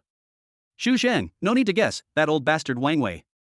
The two of them immediately guessed the cause and effect. If Wang Mengmeng just came to seduce them, it would be normal. She just wanted to use this opportunity to get promoted and win over a backer. But what now? Wang Mengmeng actually dared to take off her clothes in front of them and pretend to be molested. What was her purpose? Drag 2 people into the water? Would dragging them down with her benefit Wang Mengmeng? No. Instead, she would face retaliation from the entire Black Dragon Group. Would a mere celebrity have the guts to do that? It's impossible. Obviously, there is someone behind him, and the most likely person who wants to drag Black Dragon into the water at this critical moment is Wang Wei. The two parties in this auction are in a competitive relationship. Moreover, the situation between the two sides was already tense. If Qin Jiang and others were arrested this time and could not participate in the afternoon auction, they would naturally not be able to bid for the land. Even if Qin Jiang and Zhu Zhang could prove their innocence afterwards, they would most likely be tarnished by the overwhelming public opinion. In fact, Qin Jiang and Zhu Zhang had already guessed this possibility when Wang Mengmeng swiped her card to enter the room. Not everyone can get a Marriott room card. At the same time, Zhu Zhang took out his intercom and calmly ordered, Zhao Shanhe, immediately seal off the Marriott hotel. Don't let anyone in, especially those with cameras. Since it is a bureau.so, he believed that Wang Wei was not stupid and would exaggerate the matter, thereby causing Qin Jiang and Zhu Zhang to fall into trouble. What could be more suitable than having paparazzi squatting downstairs in this Marriott hotel? If it were him, the paparazzi downstairs would definitely rush up at this time, as long as they took the miserable photos of Wang Mengmeng and Qin Jiang's room and spread them. Afterwards, even if it can be clarified, there will be a big uproar. Therefore, no matter whether Wang Wei wanted to or not, this danger must be nipped in the bud. Downstairs, Zhao Shanhe was playing cards with the Black Dragon. Members suddenly the walkie-talkie in his hand rang. Without thinking too much, he shouted, "Everyone, seal off the hotel immediately. Only exits are allowed. Especially those with cameras. Block all the front and back entrances, quick." Wow, a large number of Black Dragon personnel rushed out of the lounge and quickly came to the front and back passages of the Marriott Hotel to block them. See this, the hotel security was scared. What's going on? What are you doing? Put down the weapon, Black Umbrella. There's something going on at the corridor entrance, requesting support, stop. The response they received was the cold voice of a Black Dragon agent. Black Dragon, stand back, Jiang Ji's order. Only leaving the hotel but not entering. The security guards were stunned. No, who was the person in charge of the hotel? Why did you, the Black Dragon Group, block our Marriott Hotel? This is too outrageous. But looking at the solemn expressions of the Black Dragon members, they didn't dare to say anything more. I can only report to my superiors quickly before they could get a reply from above. They saw many paparazzi rushing down the corridor with cameras in hand. Wow. The paparazzi were also stunned when they saw the Black Dragon personnel blocking the entrance, and subconsciously said, can you lend me a hand? We're going up, Zhang Qi, I can't. Paparazzi, why can't we get in? Zhang Qi, you can't get up there. Paparazzi, don't tell me. They looked at the many Black Dragon members, their cold expressions and the black umbrellas in their hands, and dared not rush forward. Although I don't know what the situation is, I won't risk my life for 500 yuan. These people, you can tell at first glance that he's not someone to be trifled with. Besides, the Marriott Hotel doesn't just have one passage. Swish.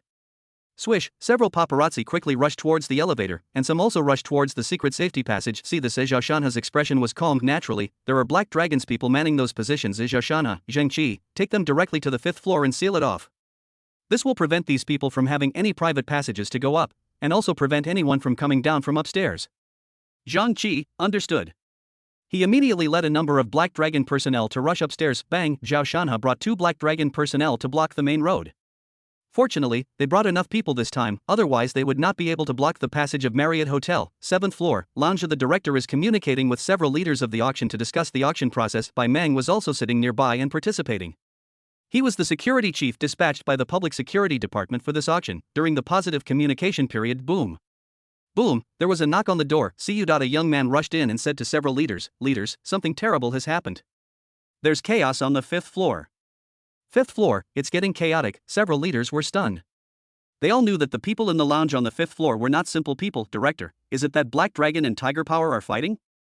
I'm saying that these two groups shouldn't be placed on the same floor. Humph, another leader snorted. They dare to cause trouble in a meeting like this. They seem truly insane. They must be severely punished, no matter who is involved. As soon as these words were spoken, the other leaders also nodded. Normally they wouldn't bother with minor fights, but making a scene like today is a slap in their faces and a challenge to their bottom line, so anyone who does it will be severely punished. Otherwise, what's the point of talking about rules and regulations in the future? Qin Jiang, Black Dragon. Bai Meng was stunned and his mouth twitched. No way. Why does he always cause trouble wherever he goes? Can't you just calm down? Making a scene at an auction like this is going to make it difficult for the higher-ups. Jingle, his phone rang and he answered it immediately. What? Someone reported a serious crime on the 5th floor. Okay. I got it. I'll handle it. Bang, he hung up the phone. One side, the director asked, has anyone called the police yet? Bai Meng nodded. A director, everyone attending an event like this is a well-known figure in Songjiang. No matter what happens, we must resolve it quickly and not drag it out. Especially since there are people from Hong Kong. The way this matter is handled represents the business environment of Songjiang. How could Bai Meng not hear that the director was warning him? He was obviously afraid that he would not be decisive enough. Nodded immediately. Good. He took out his intercom and ordered, security team, go to the 5th floor immediately, control the situation, and seal off the scene. Chapter 524, framed in progress. Wang Mengmeng cries 5th floor, bang. Bang, Su Yuning and Yin also came out of the room. A Grandpa Qin, Father Qin, Mother Qin, Qinwei and others on the opposite side also came out of the room, and Sijou followed them out. The reason why he was not in Qin Zhang's room just now was because he had been talking to Qin's father and mother. After all, in the eyes of Qin's parents, Sijou was more reliable than Qin Zhang, and what he said would be more true. After inquiring for a long time, he found out that the Black Dragon Group was indeed doing legitimate business, and Qin Zhang never did anything that violated the rules. Just as the conversation was about to end, screams and pleas for mercy were heard outside, so I immediately came out to watch. Mother Qin just came out to see the people coming out of other rooms, and was stunned by the faces of Su Yuning and Yin Yu in front of her. They were 2 very beautiful girls. Then she looked at the only room whose door was not open, 501. Waves of begging for mercy came from this room. Mother Qin, this room seems to be Xiao Zhang's room. Sijou nodded, yes. It's Brother Zhang's. Mother Qin, why is there a woman inside asking for help? Sijou, maybe the TV is too loud. As soon as these words were spoken, not to mention Sheen's father and mother, the other bosses couldn't help but curl their lips. Damn, the TV volume was so loud. Could it be the TV sound? Bullshit. Now Wang Wei frowned slightly and looked towards the stairs. What's going on? Why haven't the paparazzi come up yet? He looked at Ning Jia. Damn. Did this little brother withhold the red envelope? He can't even do this little thing. Ning Jia was sweating profusely, at a loss for what to do. Could it be that those paparazzi took the money but didn't do the job? They really didn't care about the big news, nor did they care about the remaining 500 yuan. Brother Tiger, Wang Wei, waste. He shouted loudly, someone in that room is crying for help. Who is committing a crime in broad daylight? You may ignore this matter, but I, Wang Wei, must intervene. I will not tolerate anyone doing evil under my nose. He waved his hand. Ning Jia, save them quickly. Ning Jia was stunned. He didn't want to go up and confront Qin Zhang directly because he didn't have the courage. But looking at Wang Wei's expression, he knew that if he didn't go up, he would be finished, so he could only grit his teeth and rush forward. At the same time, Wang Wei winked at Sanyang. Record the video quickly. Sanyang took out her cell phone and prepared to start recording. Wang Wei, recorded with a camera. Sanyang, I didn't bring a camera. Wang Wei, Ning Jiagang quickly stepped forward and rushed to room 501. It's getting dark. Wrong, it was Sizhou who stood in front of him, making Ning Jia feel as if the world was dark. Sizhou, where are you going, little bastard? Ning Jia, he opened his mouth for a long time but couldn't utter a word. Nonsense. He was really scared. Waste, pure trash. Wang Wei cursed in his heart when he saw Ning Jia being stopped, and then he looked around and found that there were no other brothers, which made him even angrier. As for himself, he didn't even think about it. He is so old. If he really goes up to Sizhou and gets dragged around like a chicken, he will lose all his dignity. How will you survive in society in the future? I could only ask the other bosses, what are you all looking at here? Didn't you hear someone inside shouting for help? Are we going to let Qin Zhang do whatever he wants in there? He keeps outputting to other bosses, you can do it, you go ahead. 501. Wang Mengmeng shouted for a long time and found that no one was knocking on the door as planned, and no paparazzi came in to take pictures. That's not right, there's clearly movement outside, the door won't open? Or is there something else going on? Wang Mengmeng was a little panicked, especially when he saw Qin Zhang and Zhu Zhang in front of him were very calm. He even vaguely heard the conversation between the two when he was shouting just now, as if they had guessed his plan. How can these two be so smart? It's so quick to guess the problem. Wang Mengmeng looked at Qin Zhang and Zhu Zhang. What's that expression? What's that look? You look down on me. Why do you look down on me? Am I a bitch? I'm also forced to make a living. Why do you decide my fate from a high position?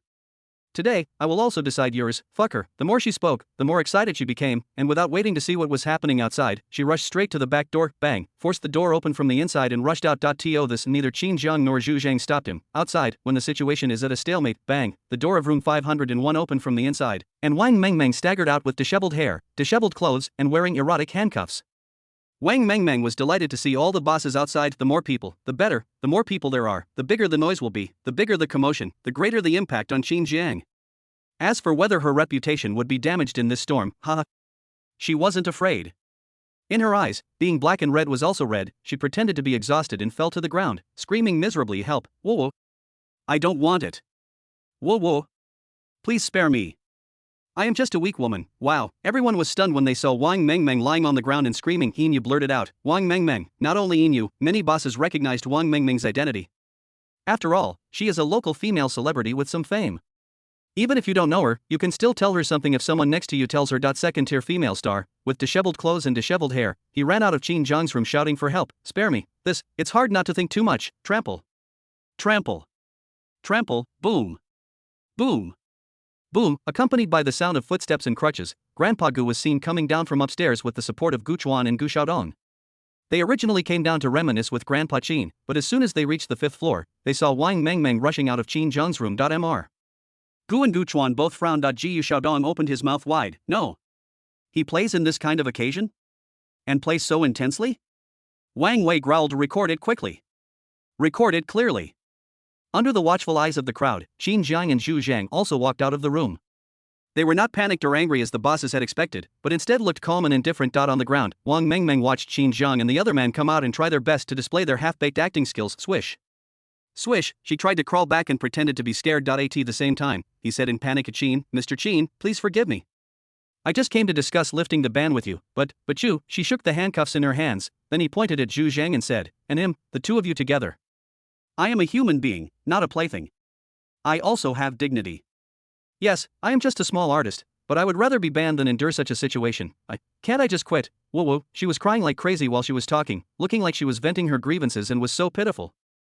Chapter 525, the game is set. Wang Wei outputs as soon as these words were spoken the whole audience was silent, with confused faces. Qin's parents, Su Yuning and Inu, sigma degree, wow, asterisk others, W, degree, W sigma, surprised face. For a while they kept moving around Qin Jiang, Zhu Zhang, and Wang Mengmeng. From what Wang Mengmeng had just said, we could conclude Wang Mengmeng is an employee of Heilong Group, blocked by Qin Jiang. Then, she came to Qin Jiang to see if she could talk about resolving the issue, and then the current scene happened. From the scene, this Wang Mengmeng may not be a simple-minded person. After all, they didn't believe that Wang Mengmeng couldn't guess what would happen if a man and a woman came to the hotel to negotiate. But the fact that Wang Mengmeng still chose to come proved that she was mentally prepared, but she didn't expect that there was not only Qin Jiang in the bedroom, but also Zhu Zhang. Is there anything wrong with having a relationship with Qin Jiang? The ban can be lifted smoothly, and Qin Jiang doesn't have a girlfriend, so she might have a chance to get promoted. Even if nothing is achieved in the end, it can be regarded as a breakup. But with Zhu Zhang, the situation will completely change, and Wang Mengmeng will completely become a plaything, so Wang Mengmeng chose to make a fuss and struggle desperately. All of a sudden, the bosses subconsciously determined that this speculation was the most likely. This is also part of Wang Wei's plan. The bosses whispered to each other, I didn't expect that Qin Jiang, who was rumored to have no girlfriend, would end up like this. How could a young man like him not have a girlfriend? He just couldn't have a steady girlfriend. The handcuffs are on. What, is cosplay? They were all joking. Emu looked at Su Yuning with eyes flashing wildly. As if to say, Yuning, that's what you said about not being interested in women. Now they've been tortured, and 2 of them? Isn't it too much fun? She subconsciously grabbed Su Yuning's hand and shook her head. She didn't want to ask Qin Jiang for help anymore because she was afraid that she would face the same fate, which she couldn't accept. Su Yuning didn't say anything. She really didn't know what to say, and she was also confused by the scene in front of her. Grandpa Qin and Qin's parents looked the most panicked. What's going on? Did they misunderstand their son again? My son is not a good person at all. He is a villain who bullies girls as soon as he becomes a little capable, and he is so bad. Qinwei, I told you to wait. You see, you can only judge a person by his appearance, not his heart. Qinwei's wife, at most his lifestyle is problematic. As long as his business is legitimate, that's fine. Besides, he has so much money. Even the wealthy families in our town don't spend it on entertainment. Qinwei's wife said, the purpose of our visit this time is to see if the Black Dragon Group is legitimate, not to see if Qin Jiang is legitimate. Don't you know what kind of person he is? He's been a gangster since he was a child. As long as the company is legitimate and can arrange a job for our son that is not illegal, and then he can make some money to marry a wife, that's fine. Qinwei, he didn't have time to retort. At the stairs, when Mr. Gu and the other 2 who had just come down heard this, their expressions changed and they looked at Qin Jiang with strange eyes. Ji Xiaodong, sister, must move. He thought it was dangerous for his sister to live in the same villa area with Qin Jiang. Mr. Gu and Gu Chuan ignored him. Mr. Gu, did you see it? Gu Chuan, Bureau. Mr. Gu nodded. That's right. The first moment they saw this scene, they realized it was a trap. They had both conducted a detailed analysis of Qin Jiang's past information and knew what kind of person he was. Are you lustful? Perhaps, but it would never lead to the situation of forcing a female star at today's important auction occasion. It's totally unnecessary to walk on a tightrope with Qin Jiang's current status. If he really wanted a female star, there would be 10,000 ways to do it. Why would he choose today's situation? Very bad. It is inconsistent with Qin Jiang's previous behavior. If it were really so stupid, the Black Dragon Group would not have been able to grow to this point in such a short period of time. What happens is self-explanatory. Bureau, this was a setup for Qin Jiang, a setup that aimed to kick Qin Jiang out of the auction and even ruin his reputation. Ji Yuchuan, how despicable. Grandpa Gu, business is like a battlefield. You can't expect everyone to follow the rules and play by the rules. Some people just like to use these dirty tricks. They're effortless and effective. Gu Chuan, I'm not afraid of backlash, Mr. Gu, that's something for the future. When the 2 analyzed. Ji Xiaodong was listening at the side, completely bewildered. Now Wang Wei saw Wang Mengmeng's crazy output and immediately played the supporting role. See you. He came out and shouted, don't be afraid, girl. In broad daylight, Qin Jiang did something so outrageous that it's unacceptable. Everyone present here can make the decision for you. Even if they don't take charge of your case, I, Wang Wei, will. I will never let the bad guys get away with it. He watched Qin Jiang begin to output. Qin Jiang, I mistakenly thought you were a young talent and a gentleman. I never thought you would do such a filthy thing. Do you really think your Black Dragon Group can completely control everything in Songjiang? What do you think this place is? I tell you, your hands cannot cover the sky. Today, no matter how capable you are, you will pay the price for what you have done. The more he spoke, the more excited he became. At this moment, he finally understood why Qin Jiang always had to use the law when doing things. It turned out that the feeling of being on the moral high ground was so good because it was a blessing. It seems he will have to use it frequently in the future. Seeing Wang Wei's crazy output. Gu Chuan curled his lips. The hand behind me is reaching out, Mr. Gu said. Wang Wei of Huawei Group, according to the information, is in competition with Qin Jiang and has suffered losses at Qin Jiang's hands many times. It's normal for him to retaliate like this. Now, not to mention Mr. Gu and Gu Chuan, many other bigwigs also vaguely noticed something fishy. No one is a fool. The female star shouted, and Wang Wei took advantage of the situation. The coincidence is quite high and it is likely a setup, but they didn't react at all, and not to mention that the game is already over. Just say that this is a struggle between Qin Jiang and Wang Wei, and it has nothing to do with them, so why should they get involved? Only something that makes them a little confused. Qin Jiang and Zhu Zhang, who should have been in the whirlpool, stood there calmly from beginning to end. It was as if what was happening in front of them had nothing to do with them, as if they were watching someone else's farce of the scene. Wang Wei was very angry. Damn it, I'm madly attacking here, and you guys have this expression? He couldn't help but think of what he did with Wang Mengmeng last night, when she also had a very calm expression, as if nothing had happened. Insult, the ultimate insult. Chapter 526, Wang Mengmeng is arrested and the leader explains to Qin Jiang, Zhu Zhang, you too, Wang Wei is outputting again. Tread, Sijio looked at Wang Wei, who was carrying Ning Jie and was about to come towards him, and backed away in fear. What are you going to do? Well, you guys are so brave, you're causing trouble in this place and you're even resorting to violence, right at this moment. Wow, give way, give way. A large number of security officers, led by Mang, rushed into the 5th floor from the stairs, and the Black Dragon personnel guarding outside did not stop them. At this point, Zhu Zhang had explained this at the same time as he gave the order. At the same time, the director and several leaders also came down, and they all looked unhappy. You see them coming, the bosses all nodded in agreement. Wang Wei shouted as if he had seized the opportunity. Leaders, public security. You're finally here. If you don't come here, something big will happen. It's this Qin Jiang, don't you know? He's so crazy that he actually forced a female star to. He exaggerated the matter and took the initiative to bring up the fact that Qin Jiang was deliberately causing trouble and not taking the auction seriously. Really, when the leaders heard Wang Wei's words, their faces turned ugly. Director, that's outrageous. Bai Meng. Follow the rules. Bai Meng frowned and didn't answer at first. He is not under the director's supervision at all, and the two of them are not part of the same system. Second, he didn't believe Qin Jiang would do such a thing. If he really wanted to, he would have had the opportunity before. His eyes couldn't help but fall on Wang Wei. Bureau, he vaguely guessed that this was a trap, and Wang Wei planned to use the power of public security to defeat Qin Jiang's trap. Didn't those leaders actually guess what was going on? They did. They just had to follow the rules. For a while, Bai Meng looked a little unhappy. Even though they knew that this was a trap, there was nothing they could do. According to the procedure, they had to take the person back for questioning. Even if the matter was false, as long as Wang Mengmeng insisted on her words, Qin Jiang and Zhu Zhang would be in big trouble. The most important thing was that as long as the person was in there, all kinds of public opinion would come down, and the Black Dragon Group would inevitably be affected. Wang Wei, public security. What are you waiting for? Bring this murderer to justice. Bai Meng frowned, but still led the team to the front of Qin Jiang and asked, what's going on? Now, Qin Jiang and Zhu Zhang looked at Bai Meng and smiled. That's right, just laughed. The smile made everyone else laugh for no apparent reason, and Wang Mengmeng on the ground laughed so hard that her eyelids twitched. Qin Jiang waved to Bai Meng. Bai Meng stepped forward again without any hesitation, and Qin Jiang handed the phone to him. Above, the screen is playing. The content is exactly the scene where Wang Mengmeng asked Qin Jiang to take advantage of her but failed, and then she took the initiative to take off her clothes and yelled, until Wang Mengmeng slammed the door and ran out. Bai Meng looked at Qin Jiang in surprise. Qin Jiang smiled and said, this is just a preview. I'll have someone make a high-definition copy for you later. Bai Meng was even more surprised that after all, judging from today's scene, it is obvious that this is a trap set against Qin Jiang, but in this trap, Qin Jiang actually recorded the entire scene, and even a high-definition version. What's going on? Had he guessed that this would happen? Or is Qin Jiang so cautious that he is ready to start recording as soon as he discovers anything? And where did he record it? Wang Mengmeng didn't notice. He has no idea at all. Qin Jiang is too aware of frame-ups due to his experiences in 2 lifetimes, and some things must be proven by himself. If you fail to prove yourself, even if it is not illegal, you will be ruined and fall into the abyss. Qin Jiang had a large number of precious small special button recording devices customized in advance. These devices were only equipped by the top executives.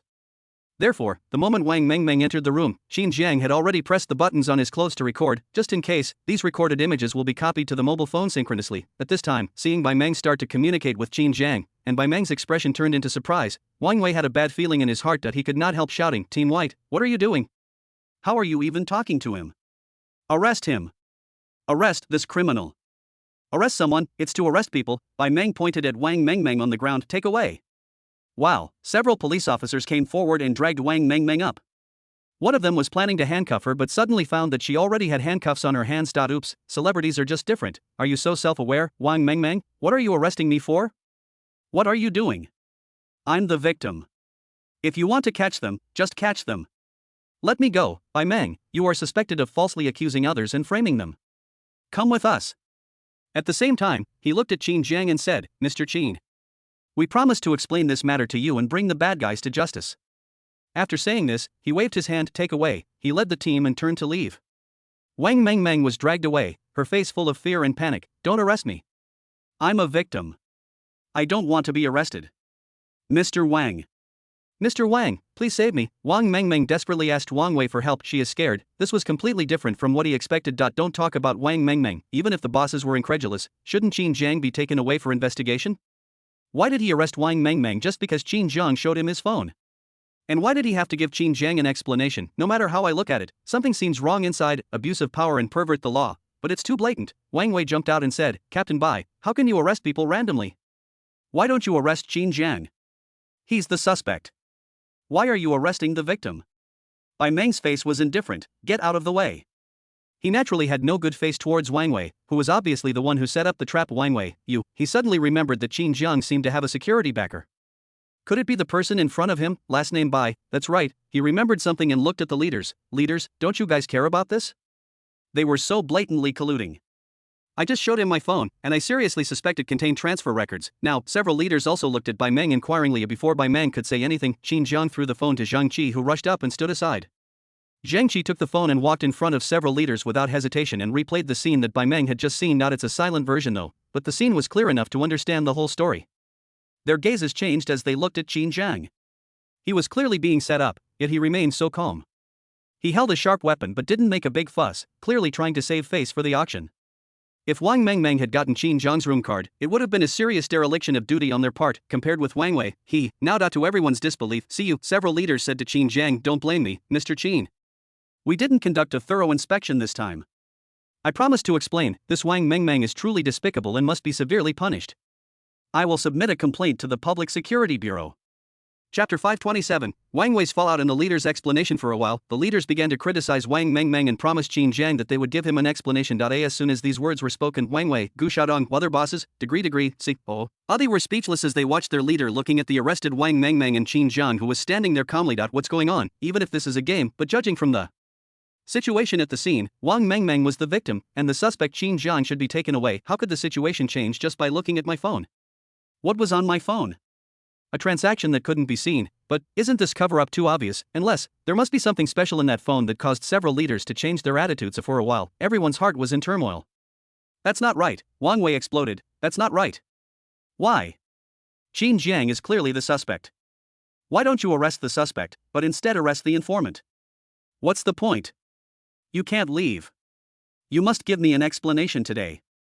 Otherwise, I will. The director frowned and looked slightly cold. What do you want? They could guess that this was a setup, and the person who set it up was 80% likely the one in front of them who was shouting at Wang Wei. Others may be wary of Wang Wei's identity and the power behind him, but they don't care. If you really dare to continue causing trouble in such an important occasion, don't blame them for not giving you face. Wang Wei said angrily, just report it to the higher authorities. I don't believe that there is no reason in China. If you can't reason with Song Jian, go to Bei Province. He said this with absolute certainty. He wouldn't count today's matter if a few people didn't give him an explanation. He had gone through so much trouble to set up this plan, how could he abandon it halfway just because of these few people? What's more, several leaders are not afraid of him, and he is not afraid of several leaders. Humph. Who doesn't have some connections? He really dares to cheat for personal gain. When he gets the chance, he just starts a team fight and freely matches teammates to join. Humph. Director Fong snorted coldly. He knew that if he didn't give the other party an explanation, it would be embarrassing for both parties. He took Wang Tao's phone and handed it to Wang Wei. See for yourself, just look. Wang Wei looked furious and said to the extremely panicked Wang Mengmeng, don't be afraid. I'm here. No one can abuse their power for personal gain or commit fraud. Those who make mistakes should be punished. I want to see what's in his phone that could scare them like this. He looked down at the screen on his phone. Call. Wang Mengmeng breathed a sigh of relief. How terrifying. Qin Jiang's power is so great that he can actually confuse right and wrong in broad daylight. Luckily, Brother Tiger is here, otherwise I would have been arrested and have nowhere to complain. Of course. When she was imagining that Wang Wei would speak up to save her, Wang Wei's expression became increasingly ugly as he looked at the contents of his phone. Bang. He put down his phone and looked at Qin Jiang in surprise and speechlessness. Damn it, are you fucking sick? Where did the video content come from? Whose good people always have cameras recording everything when they are in the house? What's the matter? What's their hobby? He had never expected that Qin Jiang would start recording the moment Wang Mengmeng entered the room. It can't be said to be cautious. Damn, you might as well publish a book. I've already thought of a title for you. The social leader is overly cautious and familiar with the law, no? Wang Wei muttered, with the contents of the phone, there's no way to convict Qin Jiang. And Wang Mengmeng will also be arrested for framing others. Her arrest isn't a big deal, but I'm afraid she'll expose me. That's going to be tough. I have to distance myself from Wang Mengmeng. All of a sudden Wang Wei has already made the decision. He looked at Wang Mengmeng in disbelief and said, I didn't expect that you can only judge a person by their appearance. You are a pretty girl, but I didn't expect you to be a femme fatale. You framed Mr. Qin in broad daylight. Mr. Qin is a well-known entrepreneur in Songjiang. How could you frame him? People like this should be severely punished, yes. Not only you, but your family should also be severely punished. Otherwise, it would be unacceptable to heaven, and even more unacceptable to me. Bai Meng suddenly looked at Wang Wei, shut up. At the same time, he shouted to the other security guards, take the person away. Immediately several security guards took Wang Mengmeng away. What? Wang Mengmeng panicked and was scared. She struggled frantically. Don't catch me, I'm a victim. Brother Hu, please save me. Brother Hu, you promised me. Wang Weisan looked at her coldly. What did I promise you? I promised you that I would seek justice for you, but you are not just now. Remember that you will be responsible for what you say. As soon as these words were spoken, Wang Mengmeng also reacted. Since he could become a star, he was certainly not a naive person. How could he not understand the meaning of Wang Wei's words just now? He was clearly threatening him with his family. If he really dared to report the other party, his guilt might be reduced, but his family would definitely suffer. No, what happened? Why, with such a perfect plan, did Qin Jiang just pull out his phone and arrest him? Why did Brother Tiger, who had just promised to rescue him, not rescue him after looking at his phone? Why didn't he even have the courage to drag him down with him? Panicked, scared, desperate, at this moment, Wang Mengmeng regretted getting involved in the fight between Qin Jiang and Wang Wei. She was just a pawn at the mercy of others. No matter who won or lost, it seemed like she would suffer, and she seemed to have no right to resist. Bang! Wang Mengmeng couldn't help but look up. I just feel that the sky in Songjiang is so dark. Brush! She fainted. Bai Meng ignored the unconscious Bai Mengmeng and asked the security guard to take her away. Now the director glanced at Wang Wei first, then he said to the other bosses, you've been treated to a farce. This is due to our lax supervision as organizers. Bosses, please go away first. I'll give you an explanation afterward.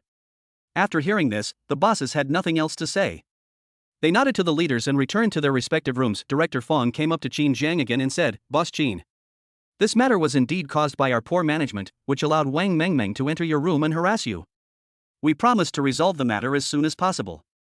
At the same time, he very sensibly explained to Qin's parents and grandfather, don't worry, everyone. Everything that just happened was just a farce. Mr. Qin is a well-known entrepreneur in Songjiang. He has done nothing shady, let alone committed a crime. I can guarantee that. Qin's parents, Grandpa Qin, they want to believe it. But everything that just happened, they don't want to believe it. But now everything, it really is, what is Wada doing? Chapter 528, Surprise from all sides, Wang Wei's remedy. Qin Jiang's attack. The leader left after a few minutes. Qin Jiang looked at his parents and grandfather and said, you saw what happened just now. When doing business, it is inevitable that some enemies will frame me.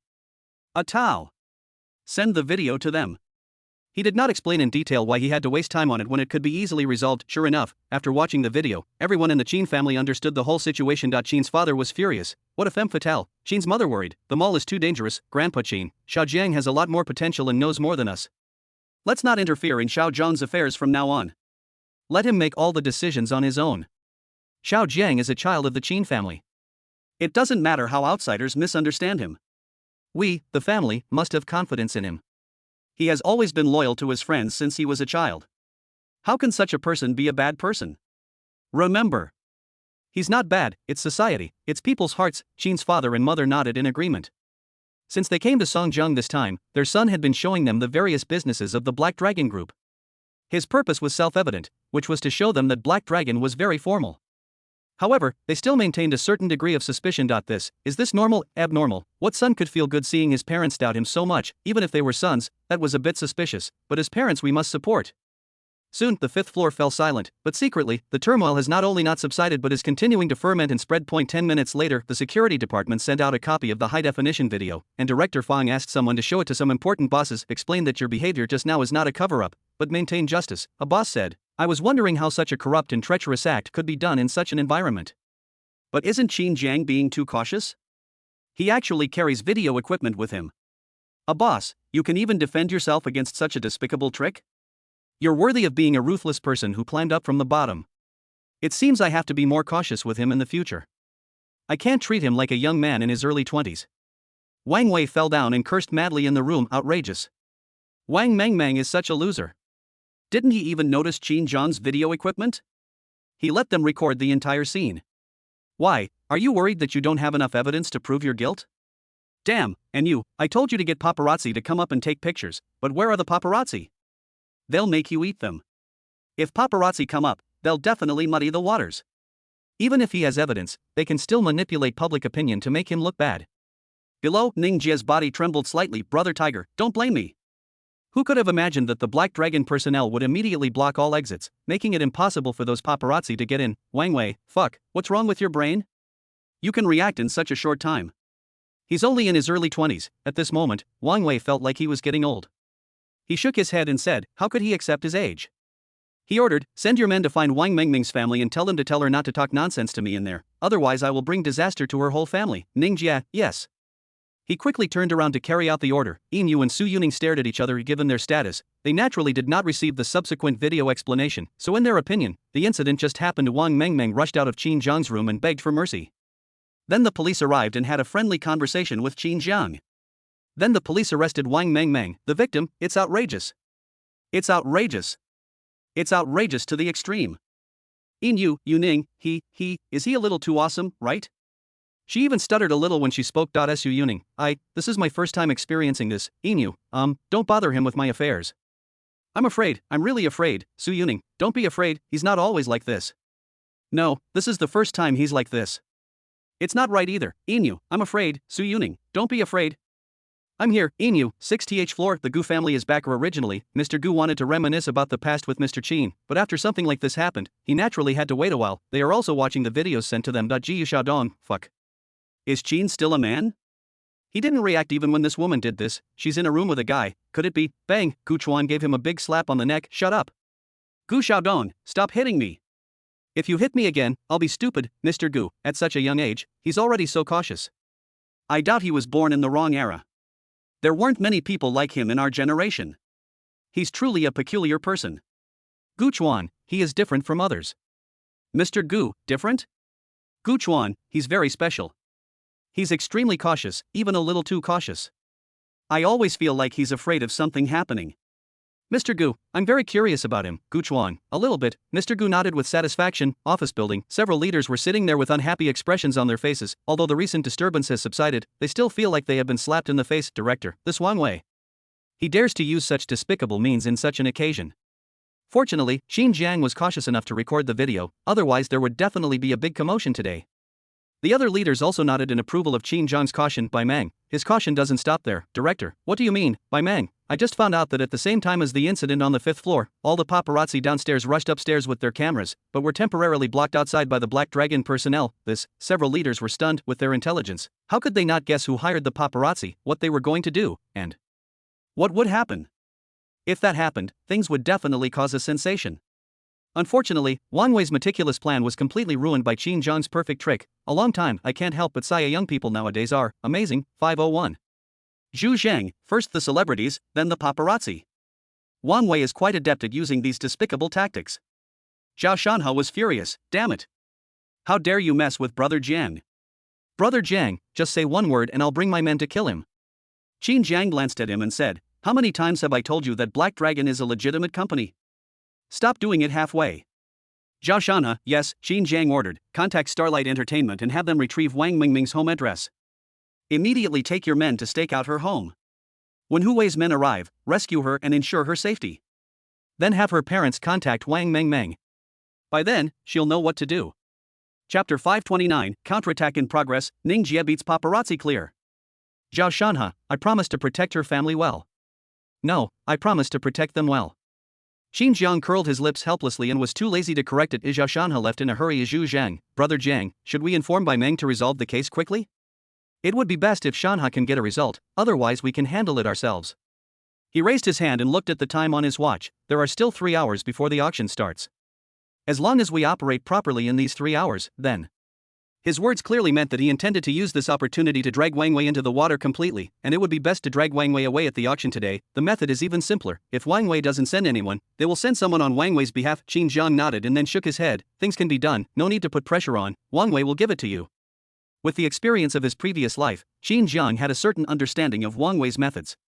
He was impulsive and good at solving problems as soon as they occurred, and he was proud of it. As long as he followed the other party's pace, there would be no problem. Qin Jiang took out his phone and called Bai Meng. Bai Meng, what are you doing? Qin Jiang, let me ask you, how was the interrogation? Bai Meng, listen to yourself, are you speaking the truth? The person hasn't even been arrested yet, so why are you trying him? How are you trying him? Qin Jiang, I'm naturally worried about this kind of insult to my reputation. If rumors about me really spread, it won't be good. Those who framed me must pay the price immediately. Bai Meng understood. Okay. I have instructed my subordinates to go back and interrogate him as soon as possible. I guarantee that there will be results immediately, but everything must abide by the law. We will handle the case truthfully based on the criminal suspect's confession record. He could naturally hear the meaning of Qin Jiang's words, that he intended to use this incident to drag Wang Wei into the water. He was happy to help even if Qin Jiang didn't make this call. Such a serious case occurring in such circumstances would definitely be handled strictly, severely, and quickly. The higher-ups have already given notice of this, but he also told Qin Jiang that Wang Mengmeng was the key, and there was no way to maintain public security if the other party didn't bite Qin Jiang. I'll take care of this myself. Bai Meng, okay. The two of them exchanged a few words and then hung up the phone. Outside. As the situation escalated, many security personnel gathered in the room to discuss during their shift changes. Something big just happened on the 5th floor, did you know? Something serious happened. I heard a commotion on the 5th floor. It sounded like someone was shouting for help or something. Yeah. Many leaders and security officials rushed to the 5th floor. What happened? Who knows? The security guards kept gossiping about the inside story. For ordinary people like them, going to work is boring enough. What could be more exciting than listening to gossip, let alone gossip about top bosses and celebrities? Finally, they all looked at a young security guard sitting in the corner. If they remembered correctly, he had just been on patrol on the 5th floor. Xiao Sun. You were on the 5th floor just now. I don't know what happened. Tell me. Did you see? Xiao Sun nodded with a smug look on his face. Of course.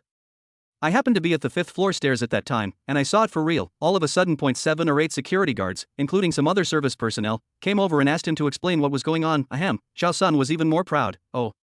I heard that the lunch you made today was delicious, but I have work at noon. There was an older brother. Just tell me, can't I cover the lunch shift for you? Xiao Sun, my mouth has no taste. Bang.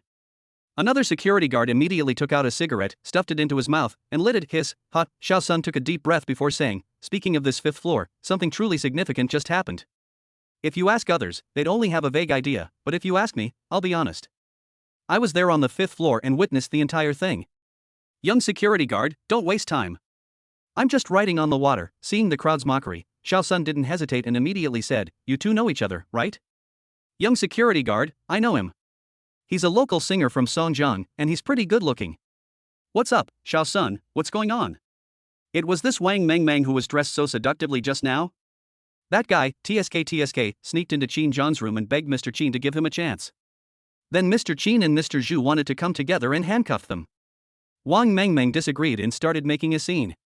So you guys heard the cry for help. He quickly recounted the entire incident on the 5th floor, leaving the security personnel stunned. They were especially shocked to hear that Wang Mengmeng was the victim, but she was the one who was arrested in the end. A long time, they couldn't help but sigh, oh my god, this is too awesome. They can even capture Wang. Your circle is so messed up. 2 people, handcuffed. TSK. Wang Mengmeng is so pitiful, what's there to be pitted about? If he didn't mean to be so charming and enter Mr. Qin's room, he wouldn't be a good person. For a time, they criticized Wang Mengmeng and Qin Jiang, with no sympathy, only gossip. At the same time, they were even more shocked by the prestige of Qin Jiang, a big shot in the world. Downstairs, Ningjie just came out. Wow, a large number of paparazzi suddenly surrounded him, looking at Ningjie and shouting, boss, just now we were all rushing up but were stopped by someone, it's not our fault. Just wait and see when we can settle the balance. Ningjie looked at them with a cold expression. The final payment? Paparazzi, yes. The balance. Ningjie, okay. Come on. I have red envelopes in my car, I'll give them to you now. He led the paparazzi to the outside where the convoy was parked and growled, catch them all, wow. 7 or 8 young men rushed out of the convoy, forcibly dragged several paparazzi into the car and started beating them. The paparazzi screamed and begged for mercy frantically in Ningjie, balance. I'm going to fucking beat you up into paying the balance because you guys are more trouble than good. Otherwise, brother Tiger would. Fuck me, beat me hard. 10 minutes later, several paparazzi were beaten so badly that they could hardly scream. Ning Jie waved his hand to stop, then looked at the paparazzi and said coldly, "Do you still want the balance?" Paparazzi, no more. No more. Ning Jie, do you want to be beaten? Paparazzi, I don't want to. Ning Jie, I'll give you a chance. Within 10 minutes, I want Wang Mingming's home address and the addresses of his family. If you can't produce it, you will continue to be beaten here. Paparazzi. Chapter 530, auction begins. Qin Jiang and Wang Wei raised their hands. 10 minutes later, Ning Jiejie and her younger brothers drove 3 cars and quickly headed towards Wang Momu's home address. Only a few scarred paparazzi were left there, looking speechless at no, what is this? Didn't he just want to take some useful pictures? Why did he get beaten like a grandson? At the same time, Zhao Shanha also led his men straight to Wang Mingming's home address. Zhao Shanha picked up the intercom. Where are the people? Sizzle, voice from the intercom. Brother Shan, Ning Jie and his men have already arrived at road, less than half an hour away from Wang Mingming's hometown. Zhao Shanha, follow them from a distance so they don't notice us. We'll let them go up first, clear. The incident is fermenting, time flies by, and before I know it, it's 2:40 in the afternoon and the auction is about to begin. Boom. Boom, a staff member knocked on the door outside. Boss, the time is up, you can enter the auction venue. Top floor, auction venue. The entire venue is very large and can accommodate hundreds of people for normal activities in this room. In the venue, many people wearing cheongsams were placing tea, fruits, etc. on the auction seats, and they all looked very beautiful. A cheongsam woman is Xiao Shui. Yang Shui, the woman who had witnessed Qin Zhang's power in Tianjin Square and had a fight with Zhang Wei. Qin Jiang. Yang Shui watched Qin Jiang enter the venue as if he was surrounded by friendly smiles from many bosses, and sat in the front row of the auction venue. He remembered the manager saying, "Those are seats that only the top bosses in Songjiang can sit in." A girl on the side said, "Xiaoxue, what are you doing in a daze? If the manager sees us, we'll be fined. It's hard to find a job that pays 200 yuan a day."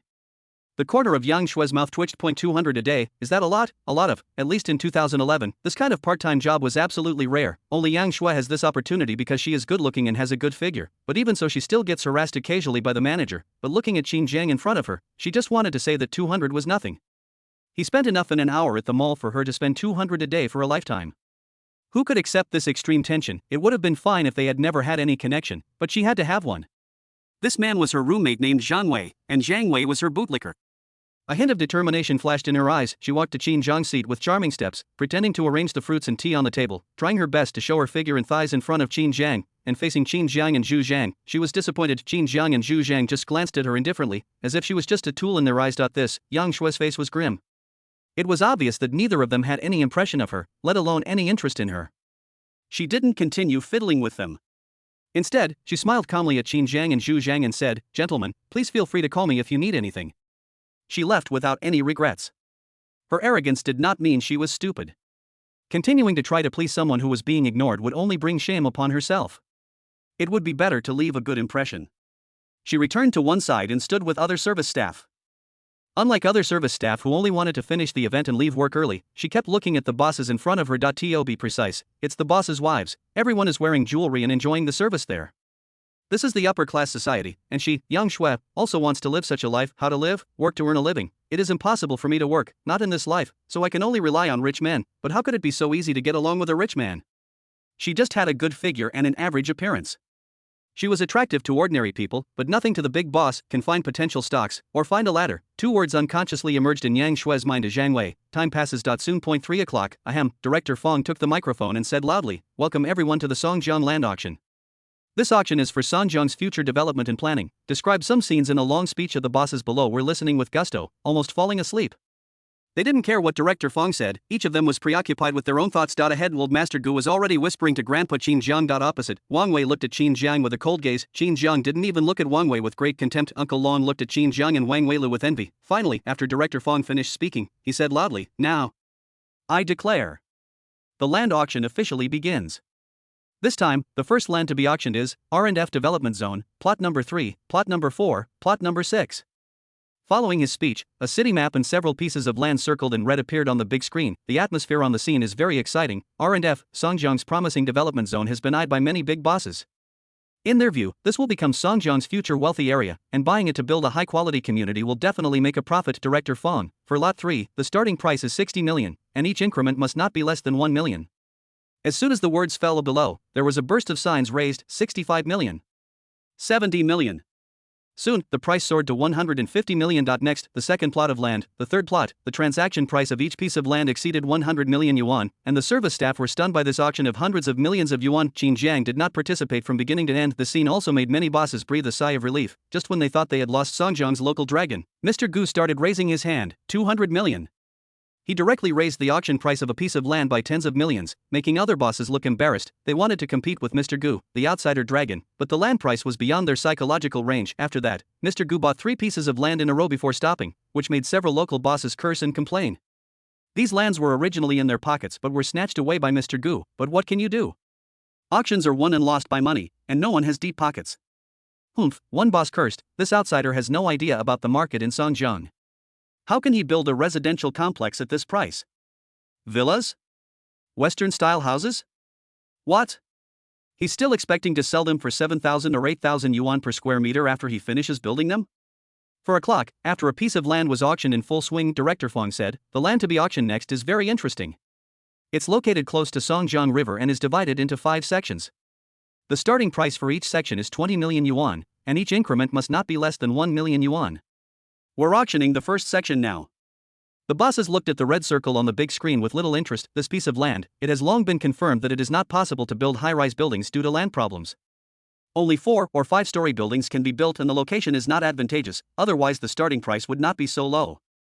It has failed to sell at auction many times in the past 2 years, but it was unexpectedly put up for auction again, just when everyone thought it would still fail to sell. Siyu, Qin Jiang and Wang Wei raised their signs simultaneously. Chapter 531, bidding continues. Qin Jiang determined to win 25 million. 40 million.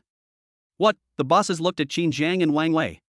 They never expected that the two would auction the land. What will this land be auctioned for? Build a villa. This location is barely suitable for building a villa area, but unfortunately the sales cycle will be very long. For the real estate industry, which requires quick entry and exit, this is simply the worst choice. Moreover, with the current housing prices in Songjiang, buying a villa is too expensive and no one wants to buy it. If it is too low, there is no benefit at all not building a villa. What else can be built? Brush. In an instant, 2 words appeared in their minds: shopping mall. Mr. Gu said calmly, based on this geographical location, only a shopping mall is suitable. Fortunately, the government divided this land into 5 plots. If it were auctioned as one piece and used to build a shopping mall, it would be completely unprofitable. But if it's divided into 5 parts, there's plenty of room for maneuver if we only buy one part and use it to build a shopping mall. Gu Chuan, there is room for maneuver, but the land cost cannot exceed 40 million. But does he really want to build a shopping mall? She looked in the direction of Qin Jiang. The shopping mall return cycle is very long. Normally, the returns of a shopping mall depend on rental income or the sale of shops. This kind of shopping mall business is basically only done by some big international brands. Even if ordinary real estate companies want to enter the market, they will choose the prosperous areas in the city. The land in front of them is not suitable for that. If they don't build a shopping mall, they can only go the mid to high-end route, quite famous. It's Wanda, which is quite popular across the country. However, it is not easy to replicate the success of others, and a lot of funds are required in the early stages. Mr. Gu analyzed, a good shopping mall can boost the economy of an entire area. It will become an important place in the region, elevating the status of local merchants. Xinjiang's 2 major milk tea brands are thriving and need to expand their political status locally.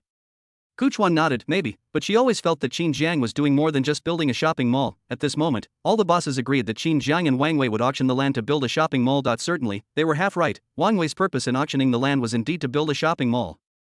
Just as Mr. Gu said, he wanted to use this to improve his political status in Songjiang. Political status may seem useless, but it can save his life at critical moments. As for the Songjiang Never Sleeping City plan, it is a top secret of the Black Dragon Group, and so far only the top leaders know about it. Brush. Wang Wei looked at Qin Jiang in astonishment. 40 million. The other party had actually raised the price by 15 million, which was basically the maximum value of this piece of land. Crunch. He gritted his teeth and continued to hold up the sign. 41 million. Qin Jiang holds up his sign. 50 million. What? Wang Wei, equal smiley face. No, are you sick? They say 11 million is enough, but if you had 10 million or 10 million, what's the big deal? We have money to burn. Call. Wang Wei was breathing heavily and looked grim. Continue adding, bullshit, add a fart. 50 million already exceeded his assessed value of the land, so there was no need to add more. Besides, there are 5 locations of land along the river. His shopping mall only needs to be built on this piece of land. He is not particularly picky about the location, so why bother to pay more money? Moreover, he had reason to suspect that Qin Jiang was deliberately arguing with him and was trying to trick him. He won't be fooled. Bang! He put the sign down to indicate that he was not raising the price. Above, Director Fong said, 50 million once, 50 million twice. Bang! Director Fong dropped the hammer and said, "Congratulations, Mr. Qin, on auctioning the next piece of land. Please submit the contract and sign it later. Any breach of contract will result in a high penalty." At the same time, other bosses congratulated Boss Qin is so bold. He just entered the real estate industry and bought such a piece of land. Is he planning to open a shopping mall? Does Mr. Qin's company have experience in building factories? We have experience and we can cooperate. Mr. Qin will not be a rising star in Songjiang, but a role model for our generation. They congratulated and inquired about the situation and whether there was any opportunity for cooperation. To this, Qin Jiang just nodded calmly and responded with a few words. Wang Wei on the opposite side sneered, "Hee, why are you pretending to be so high and mighty? Don't be fooled by your cheerfulness now. I'll buy another piece of land and spend 20 or 30 million to piss you off to death, you big bastard," Director Fong said again. "Next, we will be bidding on location 2 of this plot of land. The starting price remains 20 million, and each bid must be no less than 1 million. Let's start now." Swish. Swish, Wang Wei and Qin Jiang raised their signs again at the same time, 21 million. 30 million. The familiar scene and extremely familiar prices were repeated in front of everyone. All of a sudden, the bosses looked at the two of them strangely. Fuck. Qin Jianggan Shopping Mall only needs a piece of land, why is he still participating in the auction? Isn't it obvious? He's obviously going against Wang Wei and deliberately raising the price. Revenge. TSK. Something interesting is about to happen. They had a playful expression on their faces. After all, they all knew more or less about what had just happened on the 5th floor, and it was not difficult for these bosses to guess the general cause and effect of the matter. Wang Wei framed Qin Jiang. Pity. Qin Jiang blocked it with his superior skills. Now, Qin Jiang is going to retaliate publicly. Is this normal? Very normal, considering that Qin Jiang is only in his early 20s, which is when he is young and energetic. It makes more sense. Wang Wei looked at Qin Jiang with a cold gaze and raised his sign, 35 million. Qin Jiang, 40 million. Wang Wei, 45 million. Qin Jiang, 50 million. Wang Wei, he didn't dare add anymore. It's not that I don't have money. Instead, he believed that Qin Jiang would definitely not raise the price any further, which meant that he would spend more than 50 million to purchase land number 2, which was completely in line with Qin Jiang's pace. Wouldn't that make others laugh at you? So, why should he follow Qin Jiang's route? There are only 2 pieces of land. There are still 3 pieces left. What, could Qin Jiang buy them all? He wouldn't be afraid of losing everything. And he would definitely become a laughingstock. Think of this. He sneered under Qin Jiang's gaze. Boss Qin is really rich and powerful. He bought a piece of land worth 30 million for 50 million. He is rich, awesome. He put down his sign again. Bang, Director Fong dropped the hammer, 50 million 3 times. Congratulations to Mr. Qin for another successful auction and winning the auction of site number 2. Please, for a while everyone looked at Qin Jiang with strange eyes. You lose more than you gain. After all, we are young and full of energy. In fact, we should have stopped when Wang Wei increased the amount to 40 million, spending 50 million to save face is nothing. Chapter 532, Wang Wei shouts and is arrested for a while. They have mixed opinions about Qin Jiang. Some people think that Qin Jiang is too confident and suffers in silence, while others think that Qin Jiang is decisive. But generally speaking, everyone thinks that Qin Jiang chose the wrong time. But after all, there are 5 locations on the land, and building a shopping mall at each location will not have a particularly big impact. Unless Qin Jiang buys all 5 positions, he will only waste money and become a laughingstock. Next up is the 3rd piece of land for auction. Director Fong's words had just fallen. Swish. Swish, Qin Jiang and Wang Wei raised their signs again at the same time, 25 million. 30 million. The scene and price were still repeated, but everyone present was slightly stunned. Still coming. Could it be, if Qin Jiang really wanted to fight Wang Wei to the end and buy all 5 pieces of land, they would feel that they could not see through Qin Jiang's operation and that he was just young and impulsive? Wang Wei was also stunned. What's going on? Could it be that he had guessed wrong and Qin Jiang was not angry with him? He had other motives, otherwise he would not continue to participate in the situation just now when he was clearly at a disadvantage. Suddenly, he vaguely saw Zhu Zhang tugging at Qin Jiang's clothes and shaking his head slightly. See this, Wang Wei muttered. It seems I'm overthinking it. From Zhu Zhang's expression, I can tell they didn't intend to auction off so much land. It's just Qin Jiang's arguing, or perhaps they're trying to save face by dragging me down to buy expensive land. Who am I? How could the chairman of Huawei Group be fooled by such a trick? You want to buy it, right? Here you go. He stopped when the price reached 40 million, and Qin Jiang still spent 50 million to buy the 3rd piece of land. He vaguely saw that Qin Jiang's expression was a little ugly, and Xu Zhang was whispering something to Qin Jiang. Wang Wei sneered. Qin Jiang. Today, I'll make you suffer a loss. I'll auction off 2 pieces of redundant and used land for 100 million. I want to see how much money you have to withstand the construction. Wang Wei, Boss Qin is so young and energetic. Qin Jiang, aren't you angry enough to call me a young man? Above, Director Fong also looked at Qin Jiang with a hint of doubt. He remembered Bai Meng saying that Qin Jiang was very scheming, so why did he look so childish now, spending an extra 100 million just for the sake of face? What, I have money to burn. The most important thing is that spending more money doesn't make you look great, but it will make it easy for people to treat you as a victim. Shake your head. He continued without thinking. Next is the fourth piece of land. 21 million. Qin Jiang still raised the bid, but this time he didn't raise it to 10 million, he only raised it by 1 million. Haha, Wang Wei laughed and raised his sign, 30 million. Qin Jiang did not continue to add money as usual, but began to hesitate with his hand holding the cards. The situation is reversed. See this? The bosses saw Qin Jiang shaking his head and sighing. Director Fang also shook his head and asked loudly, anyone else want to raise the price further? 30 million once, 30 million twice. Qin Jiang raised his sign, 31 million, snort. Wang Wei looked at Qin Jiang with a mocking expression. Why is Mr. Qin asking for millions more? How cowardly. He held up a sign, 35 million. Then, Qin Jiang hesitated again, waiting until Director Fang's hammer was about to fall before raising his hand again, 36 million. Wang Wei, then a strange scene happened. Although Qin Jiang hesitated every time, he would add another million before the hammer fell.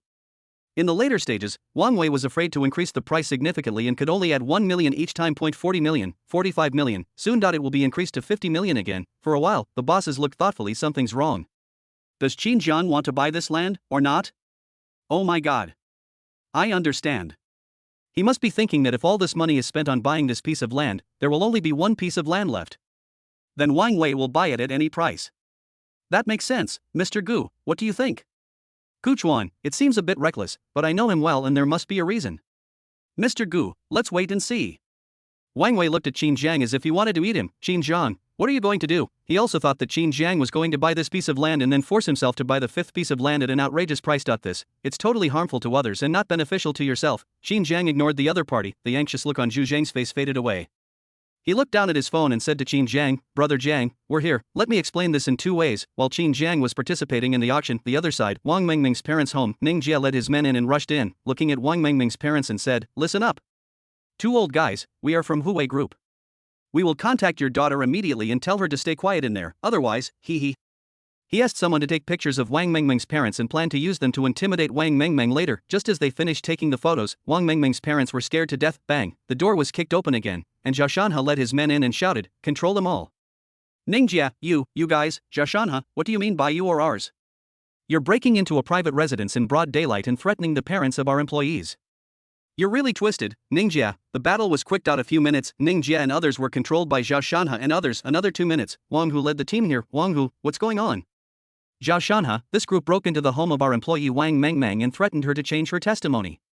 Wang Mengming's parents also reacted and immediately nodded and told her what had just happened to Wang Hu. Lawless, take away, Ningjia, no.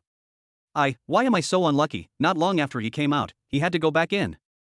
It went without saying that he would have to take the blame again. Could it be that? Does he dare to give Wang Wei away? I can only say sadly, Black Dragon really fucking defeats me. Wang Mengming soon learned about family changes. When she got the news that Black Dragon would protect her family, she gave Wang Wei away without hesitation. 2 hours later, the Public Security Department decided to issue a summons to Wang Wei. Auction house, Qin Jiang and Wang Wei are confronting each other. Bang! Wang Wei's eyes were cold and he suddenly slammed the table and stood up. He was really angry. Damn it, I really don't treat him as a big boss. Wang Wei, Qin Jiang. Good. You're so nice. Do you think you're the only one with a lot of money? If you have the guts, then you can fight me to the bitter end today. Today, I'm telling you, I, Wang Wei, will take possession of this piece of land, and no one can stop me. I have my word, brush. Qin Jiang looked at Wang Wei and sneered, you can't buy this land, I say that. As soon as the words fell a bang, the door of the venue was pushed open from the outside. Immediately, under the incredulous gaze of the crowd, Bai Mang led the security team directly to Wang Wei and said, Wang Wei, you are suspected of framing others and organizing people to threaten their lives. Please come with us. Chapter 533, The Grief-Stricken Wang Wei and Qin Jiang's Methods. What? All the bosses were stunned when they saw the scene. No one expected that the police would suddenly come and arrest Wang Wei at such an auction. You have to understand that this was a large-scale auction, and city leaders were present. So, the fact that public security has arrived means there are a lot of problems.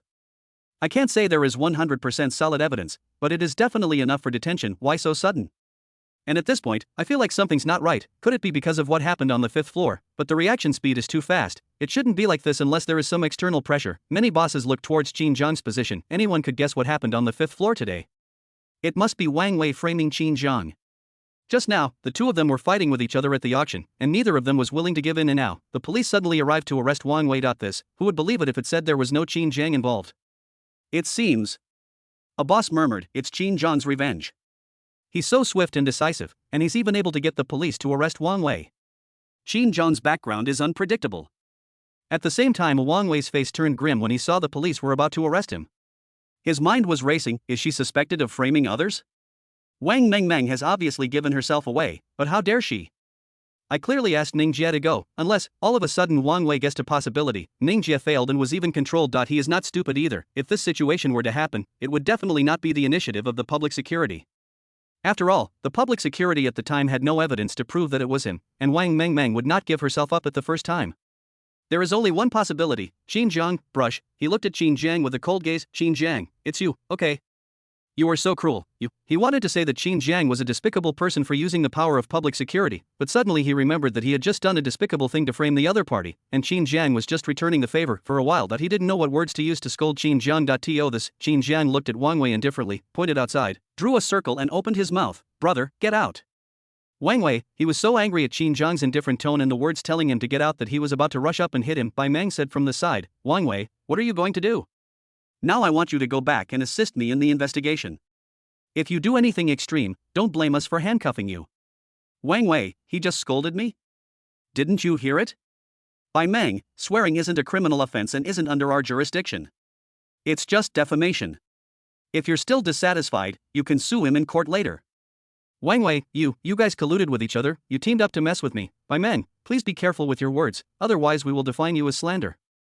Wang Wei, seeing that Bai Meng was intending to have his men handcuff him, he realized that he could no longer confront him. I lost today, a complete loss, but he refused to accept. He thought his plan was perfect, and it was all because Wang Mengmeng didn't notice that Qin Jiang was recording the video, and his useless little brother Ning Jie couldn't even handle such a small matter. Anyway, it's all the fault of the people below and has nothing to do with him. Call, he exhaled and said, I'll go. With you. He wasn't afraid of being taken away, because he knew that it didn't matter if Wang Mengmeng gave him up. The other party didn't have any substantial evidence. At most, the other party could produce evidence of entering the villa, but these things could not constitute solid evidence. As4, Ning Jie's side, maybe some of the younger brothers would give him up, but he had no contact with those younger brothers. Ning Jie would never dare to give himself up and take all the responsibility, so he was only there to cooperate with the investigation and would be detained for a while at most. He said to San Yang, pass my words back to the Huawei board of directors and have Lin Yu return to the group to take control of the situation. During my absence, everything at Huawei group will remain normal. He emphasized the word maintain. He warned San Yang to ask Huawei Group to reduce its illegal business first, fearing that the police would catch them while he was away. Most importantly, it would be easy for Qin Jiang to target him. He did not think Qin Jiang was a good person and would definitely take his life while he was sick. Then, under Bai Meng's urging, Wang Wei stopped struggling and followed the other party out of the auction venue. Before leaving, Wang Wei turned around and looked at Qin Jiang. Under everyone's gaze, he angrily said, Qin Jiang, this matter will not end until one side is dead. Wow, the whole audience was in an uproar. In the past, Qin Jiang and Wang Wei were just fighting each other for interests. Although they fought fiercely, there were actually no heavy casualties on both sides. Once they were reconciled due to interests and external interference, it was possible to reach a settlement. However, Wang Wei said in public that they would fight to the death, and they really became mortal enemies. The struggle between the two sides would not stop until one side fell, but after just a moment of hesitation, the bosses returned to normal. In their eyes, both Black Dragon and Tiger Power belong to social forces, and these business groups are fundamentally different. Shopping mall, maybe they value interests more, society, they will pay more attention to face. Today, Qin Jiang and Wang Wei have been fighting to this extent, and Wang Wei is about to be taken away by the police, which is a complete loss of face. It is reasonable to fight to the death. Walk. Bai Meng pulled Wang Wei out of the venue. Bang, the door to the venue was closed immediately. Everyone inside still focused their attention on Qin Jiang. Today, they witnessed Qin Jiang crushing Wang Wei and suppressing him. This boy is no ordinary person. Gu Chuan looked at Qin Jiang, who was sitting at the center of the vortex. He said, he's still like that, he always looks confident that he can win and that everything is under control. Mr. Gu, it's rare to have this kind of mentality at this age. Anyone who can build something from scratch should not be underestimated. You never know how many hidden cards he has. Gu Chuan, it's not easy for Wang Mengmeng to bite Wang Wei out, and she did it so quickly. There's something.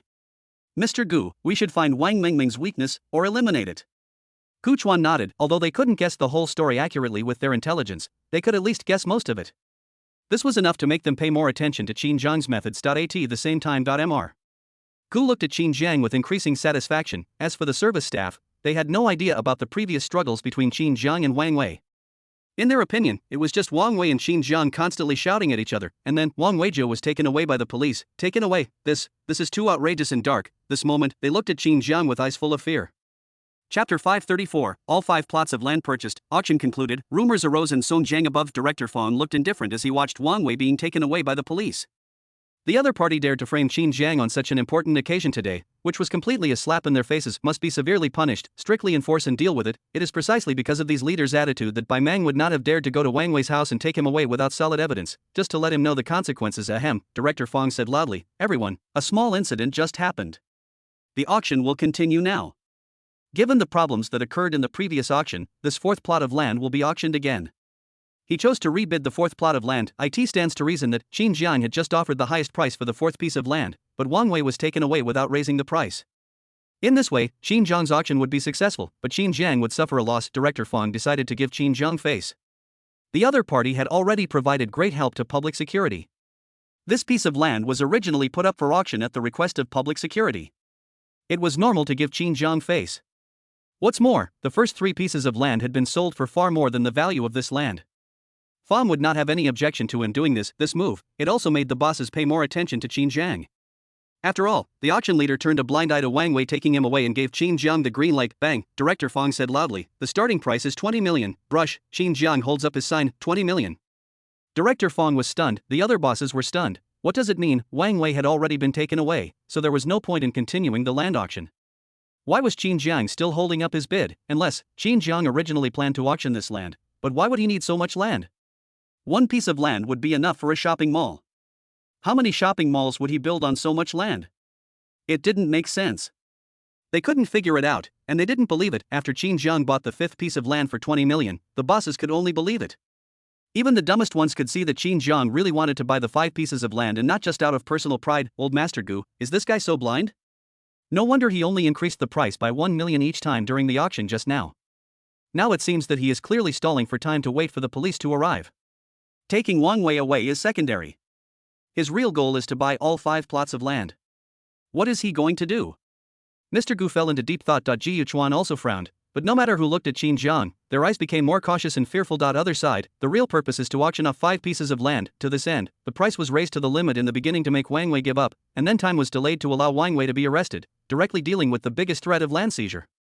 It seemed that the first 3 pieces of land cost tens of millions more, but the last 2 pieces of land were sold at the starting price. Overall, Qin Jiang bought 5 pieces of land at a price of 190 million, which was within a reasonable range. If Wang Wei had participated, the price would have increased by at least tens of millions, and it might even have been impossible to successfully auction them. That is to say, everything Qin Jiang did just now was just a means. Is it a good strategy? Not high. They can figure it out later. It can be used to such perfection that it seems scary for outsiders to not be able to understand it in a short time. Soon. The auction is over. The prices of many land auctions were very high, and land worth 300 or 500 million was not uncommon, but what the audience remembered most were the 5 pieces of land purchased by Qin Jiang. It can be said that to spend the least money, be the most handsome boy. Qin Jiang asked Zhu Zhang to sort out the auction contract. Looking at Qin's parents, Grandpa Qin, and others, he said, the auction is over. Let's go back. Qin's parents and Grandpa Qin stood there in a daze, while Qin Wei and Qin He opened their mouths wide from the beginning of the auction. Especially after Qin Jiang joined in bidding, their dull expressions didn't change much. They know Qin Jiang is rich, but knowing is one thing and seeing is another. Watching Qin Jiang constantly raising the plate and spending 100 or 200 million in a short period of time made them feel that their concept of money was completely shaken up. That's 100 or 200 million, not millions. Even if he won 5 million in lottery every day, it would take several months, but now Qin Jiang spends it in less than an hour. Grandpa Qin, grandson, are you really going to spend 200 million to buy land? What are you going to grow? How much corn can you grow to earn back the money? Even the annual harvest of Lianhua Township might not be enough. Qin Jiang, we can't grow crops on the land we bought, and a mere 100 or 200 million is nothing. You will know later. Grandpa Qin. Qin's parents opened their mouths but said nothing. They followed Qin Jiang outside woodenly, their minds still shocked by the scene just now. Qin Wei's wife, Xiao Jiang, is too rich.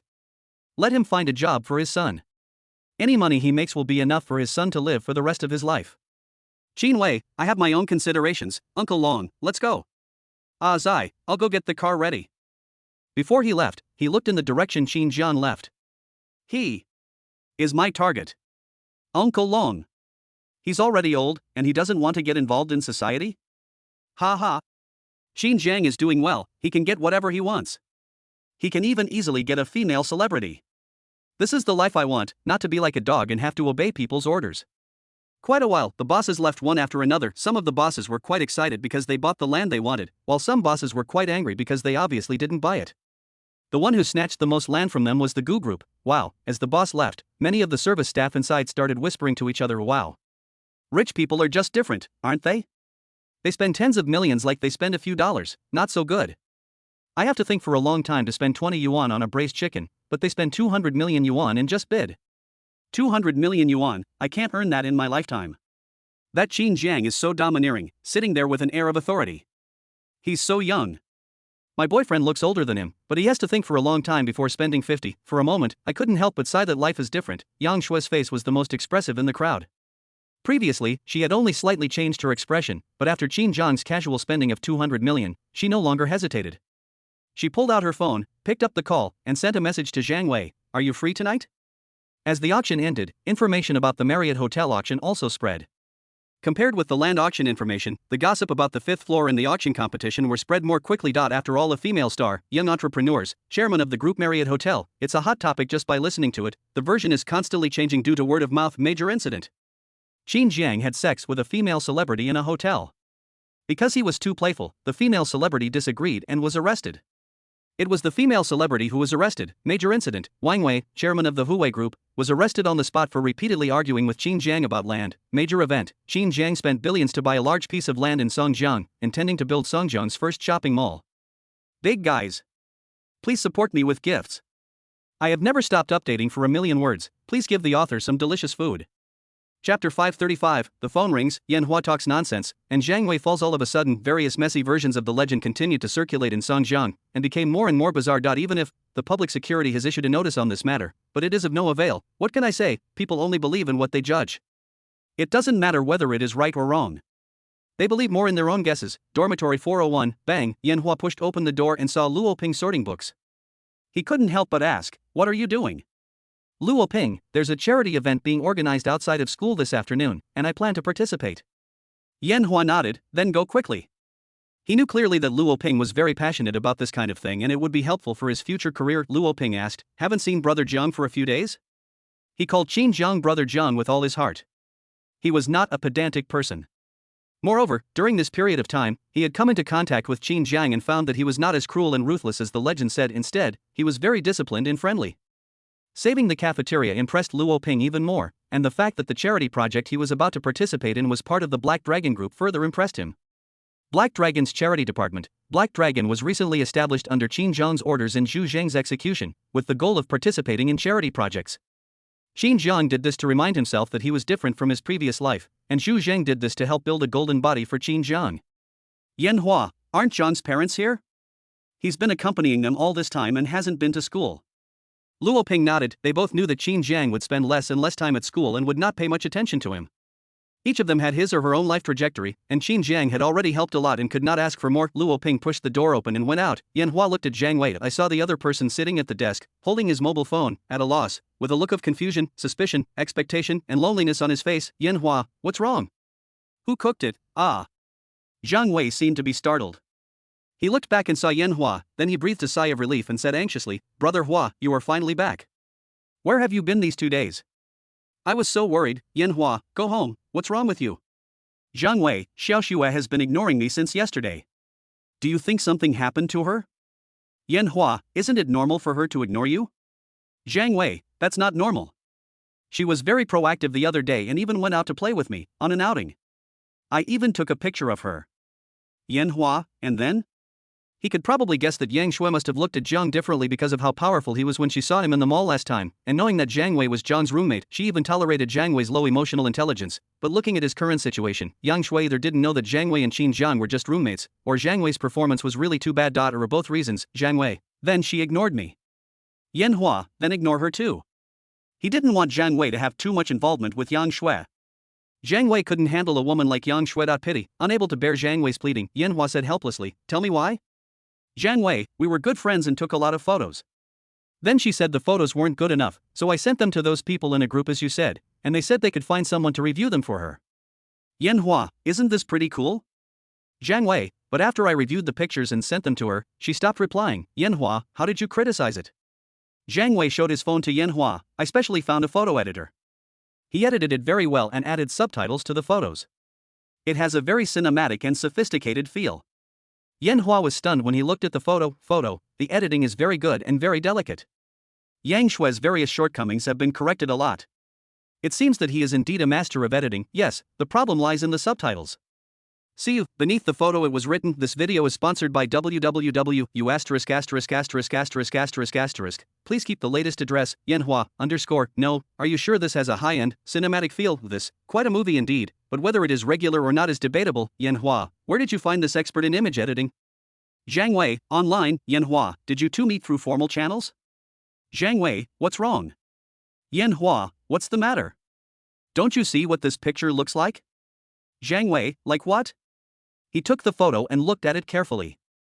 It seemed familiar, but he couldn't tell where it was familiar. Yanhua, have you never seen a porn movie? Zhang Wei, movies? Are there big and small movies? Yanhua, why are you pretending to be serious? I'm asking you if you've ever seen a movie?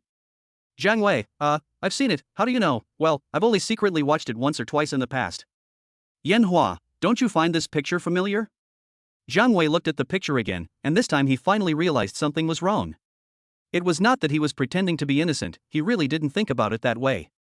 When looking at the picture, he was only paying attention to Yang Shui's face. Fuck. Zhang Wei, no, that guy in the map group tricked me. I even gave him a lot of equipment in the dungeon. Isn't that useless?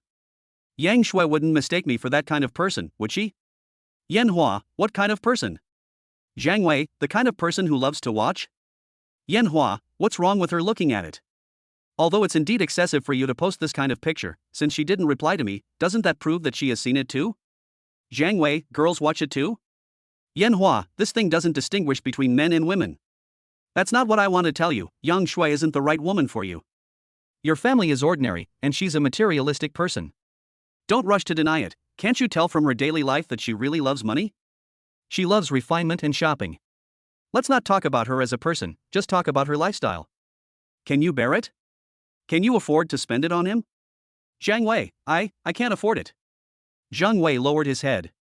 His family was very ordinary and the pocket money he had was limited. Yanhua, you and he are not the same kind of people. I'm telling you the truth, right? She contacted you because you were Qin Zhang's roommate. It's that simple. I don't think you're stupid enough to see that. Zhang Wei didn't reply. Didn't he really see that? No, he saw it, but he still has illusions, just in case. Yang Shui likes herself. A long time. Zhang Wei nodded. Brother Hua, I understand.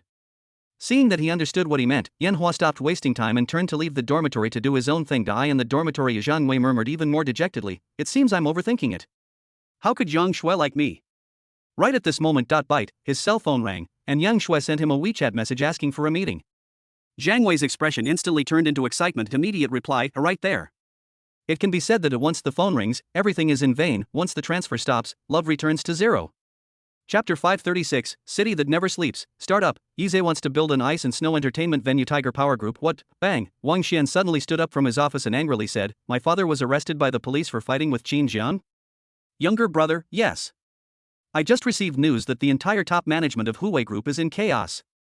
Wang Xian looked grim. Point one is, he was angry that Qin Jiang had humiliated his Wang family in such a way, first targeting him and then his father, and completely ignoring them. Second, he was angry that his father was a bastard and could be toyed with by Qin Jiang like this. Wang Xian, Dad. You always look down on me, but I was just cheated out of some money by Qin Jiang. You were also cheated by Qin Jiang, you are also a complete waste. Wang Wei, reverse Tian Gang. Walk, Wang Xian growled, come with me and take charge of the situation. Even if he's not at Huawei Group, I'm still here. Huawei Group General Office. The senior executives watched Wang Xian enter, especially hearing him say with such force, rest assured, everyone, even without my father, the Tiger Power Group still has me. It won't fail. All of a sudden, the bosses are even more panicked. Nonsense, it would be better if Wang Xian was not involved.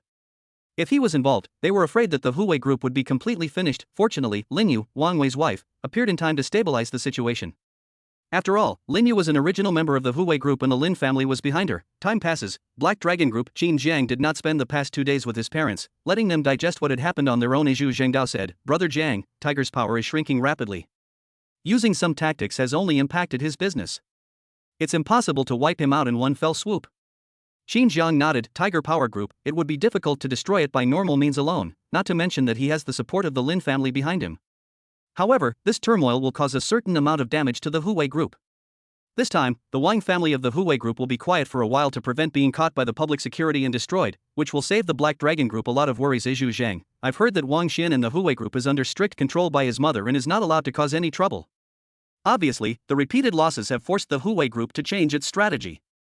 He will not conflict with Black Dragon again without absolute certainty, or even control the young man Wang Xian. Qin Jiang, have you finalized the land contract?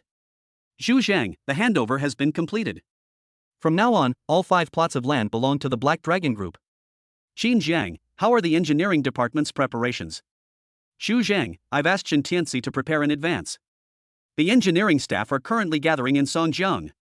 It will take at least 2 days, and at most 3 days, for all the major equipment to be on site. Qin Jiang slowly stood up, walked to the French window, looked down and gave an order. 3 days later. Songjiang Never Sleeping City project start up. Xu Zhang's eyes also shone. Songjiang Never Sleep City. This project, which Brother Jiang had planned a year ago, is finally about to be launched. It fast, soon. It's only been a little over a year since Black Dragon's rise, and they're already working on a multi-billion-dollar project. Is it slow? It's difficult.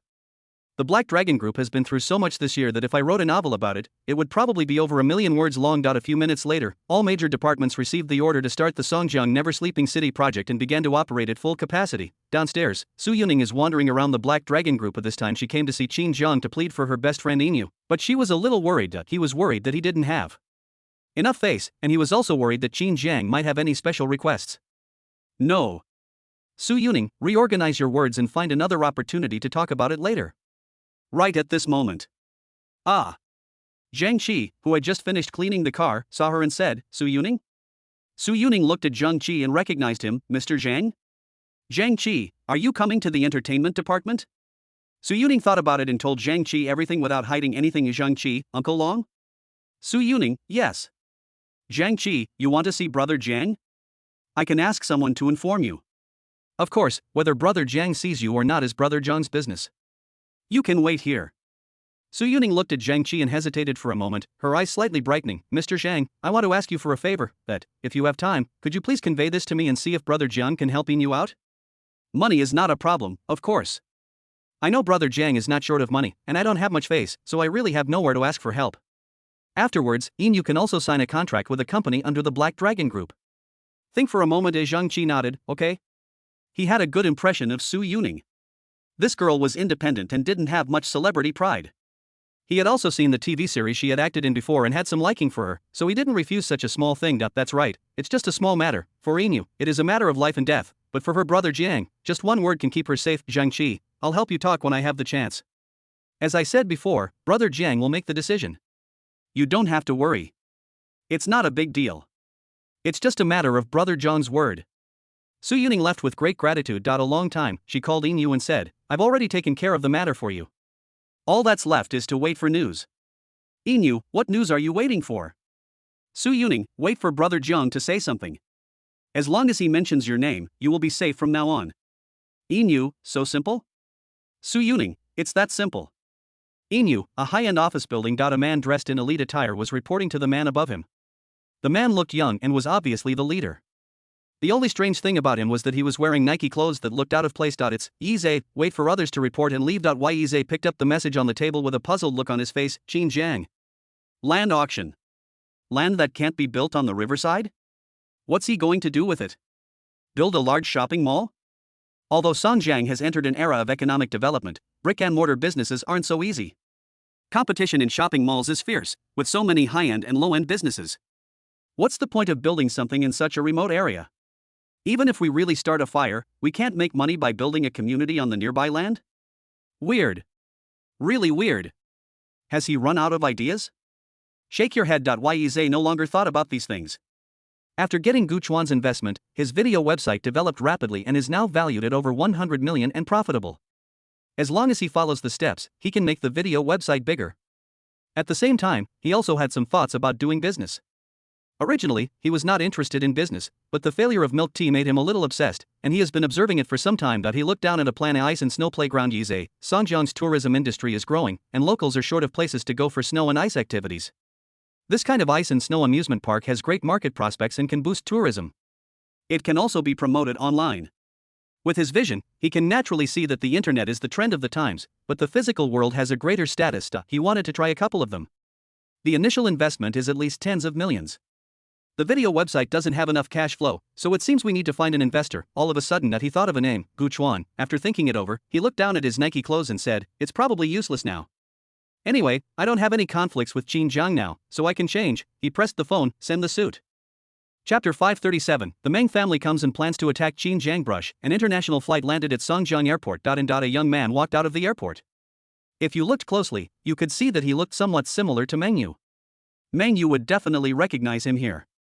He was none other than his sixth brother, who had originally been his grandfather and grandmother, but was now his grandfather but not his grandmother, Meng Lan. He was once the best of the three generations of the Meng family. Unlike Meng Yu, the playboy, Meng Lan joined the Meng group and took charge of the real power right after graduation. According to normal logic, Meng Lan will definitely be the backbone of the Meng group in the future. Pity, an incident during the paternity test forced Meng Lan to leave the Meng group. Although he received a certain amount of assets, it was not proportional to what he should have received. And Mr. Meng constantly blocked them, causing the business of those who left the Meng group to plummet. To this end, they are overwhelmed and unable to cope. In the end, you can only choose to take an unconventional approach. They plan to join forces with Mr. Meng's daughter to help her son obtain the qualification to inherit the Meng group, and the other party would have to distribute certain benefits to them after taking charge of the Meng group. The cooperation was quickly reached. After all, Miss Meng is not stupid either. He also knew that the old man might only want to pass the position to his grandson Meng Yu and was not interested in his grandsons, so that crappy 3-year agreement was complete nonsense. The two sides negotiated for a long time. The result was that Meng Lan was sent to Songjiang to stir up trouble. Boss Lan. Boss Lan. Someone holding a sign saw Meng Lan waving it continuously. Meng Lan walked over and followed the other party to the luxury car that had been prepared long ago and sat in the back. Although they had been removed from the Meng group, it did not mean that they were completely finished. As the saying goes, a lean camel is bigger than a horse, and they must have the style they deserve. A head driver, assistant at the airport, Mr. Lan, I've booked the best hotel for you. You can take a rest first. He is also an elder of the Meng family and was also affected by this incident and expelled from the group. Currently following Meng Lan's team, he respected Meng Lan very much. In terms of wisdom, the other party was definitely the top figure in the three generations of the Meng family. Pity, his grandmother made a mistake back then. Meng Lan waved his hands. No rest. There's no time to rest. If we don't make some noise in Songjiang, the pressure from abroad will be too great. We can't delay any longer. How's the investigation going on for you? Assistant, we've almost finished the investigation. Currently, President Yu. Meng Yu is still managing the investment group. He has invested in a hotel project, which is already open and doing well. Meng Lan, is the hotel business so good? When has doing business in the mainland ever been so easy? Hotel, especially high-end hotel, it is not easy to open a business anywhere, and it is very complicated to manage the relationships between people. Assistant, this involves the backer behind him, the Black Dragon Group. It is said that Meng Yu became a disciple of the Black Dragon Group's boss, Mato, and even served as the chairman's assistant in the Black Dragon Group. Therefore, his hotel business was so smooth and there were no setbacks because someone was protecting him. He briefly talked about the relationship between Meng Yu and Qin Jiang, the situation of Meng Yu's current hotel, and some deeds of the Black Dragon Group. Said even took out the documents prepared in advance and handed them over. Brush, Meng Lan looked at the document. Above, it clearly records the rise of the Black Dragon Group and its current status in the underworld, very detailed. Even including what happened at the Marriott Hotel not long ago and various rumors. Black Dragon. Meng Lan frowned in envy and thought, social group, top boss, protect Meng Yu, it's really a bit difficult to do. He carefully examined the contents of the document and said, it seems that if we want to deal with Meng Yu, we must first deal with Qin Jiang. At least make him too busy to deal with himself before we can deal with Meng Yu. Huawei Group, interesting. Go check Qin Jiang's network of connections for me. Does he have anyone worth his attention? Assistant, yes. Meng Lan, please help me check the social relations in Songjiang South District and find out what kind of invisible forces there are. Assistant, yes. The next day, Meng Lan sat in the hotel and watched his assistant deliver the investigation report, which was still quite detailed. After all, investigating a small-time figure can be difficult, but it is not difficult to investigate a big shot like Qin Jiang. There is a lot of information about him. All the assistant has to do is to summarize it and remove some obviously false information. Assistant, these are some of the people who are important to Qin Jiang. In addition, Qin Jiang's parents and family have recently come to Songjiang and are living in Qin Jiang's villa. Mr. Lan, are you planning to start with Qin Jiang's family? Meng Lan, it wasn't me. It was the Huawei Group.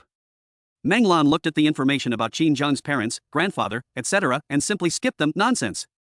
These people live in Qin Jiang Villa. Countless Black Dragon personnel follow them around every day. Attacking them is simply courting death. Brush, Meng Lan looked at Qin Jiang's women. Bai Lu, no. He has a strong background and high status, so don't touch him. Lu Yao, no. Your identity is special and should not be touched. Su Yuning, no. A star. If you mess with her, it will cause a huge commotion. Lu Ruyan, no. An ex-girlfriend. That's not enough. Gu Chuan, no way. He kept eliminating them one by one, and finally fixed his sights on a girl's name, Qin Cheng, Sister Qin Jian. Currently serving as vice president of Baoan Tea Company, Limited, Songjiang branch, bang, Meng Lan directly pointed at the other person's name. This is her. She's heavy enough and easy to move. Plus, her parents and grandfather are in Songjiang, which makes it even easier to cause trouble. The assistant looked at Qin Sheng and guessed, Boss Lan, you're planning to use the Tiger Power Group to get Qin Sheng, and then let the Tiger Power Group and the Black Dragon Group fight to the death. By then, the Black Dragon Group will naturally not be able to worry about Meng Yu anymore. Good. I'll contact Huawei Group right now. Meng Lan, stop. Assistant, anything else? Meng Lan, are you stupid, or do you think the Huawei Group is stupid? They will let us manipulate them and end up hurting both sides. Assistant, but Qin Jiang just took the chairman of Huawei Group into custody. Isn't this a good opportunity for them to get revenge? Meng Lan, according to the information, the chairman of Huawei Group will be released soon. If they wanted revenge, they should have done it long ago. Why delay it until now? Besides, after this incident, they will definitely be targeted by the public security. They will not dare to take action anytime soon. Assistant, what should we do?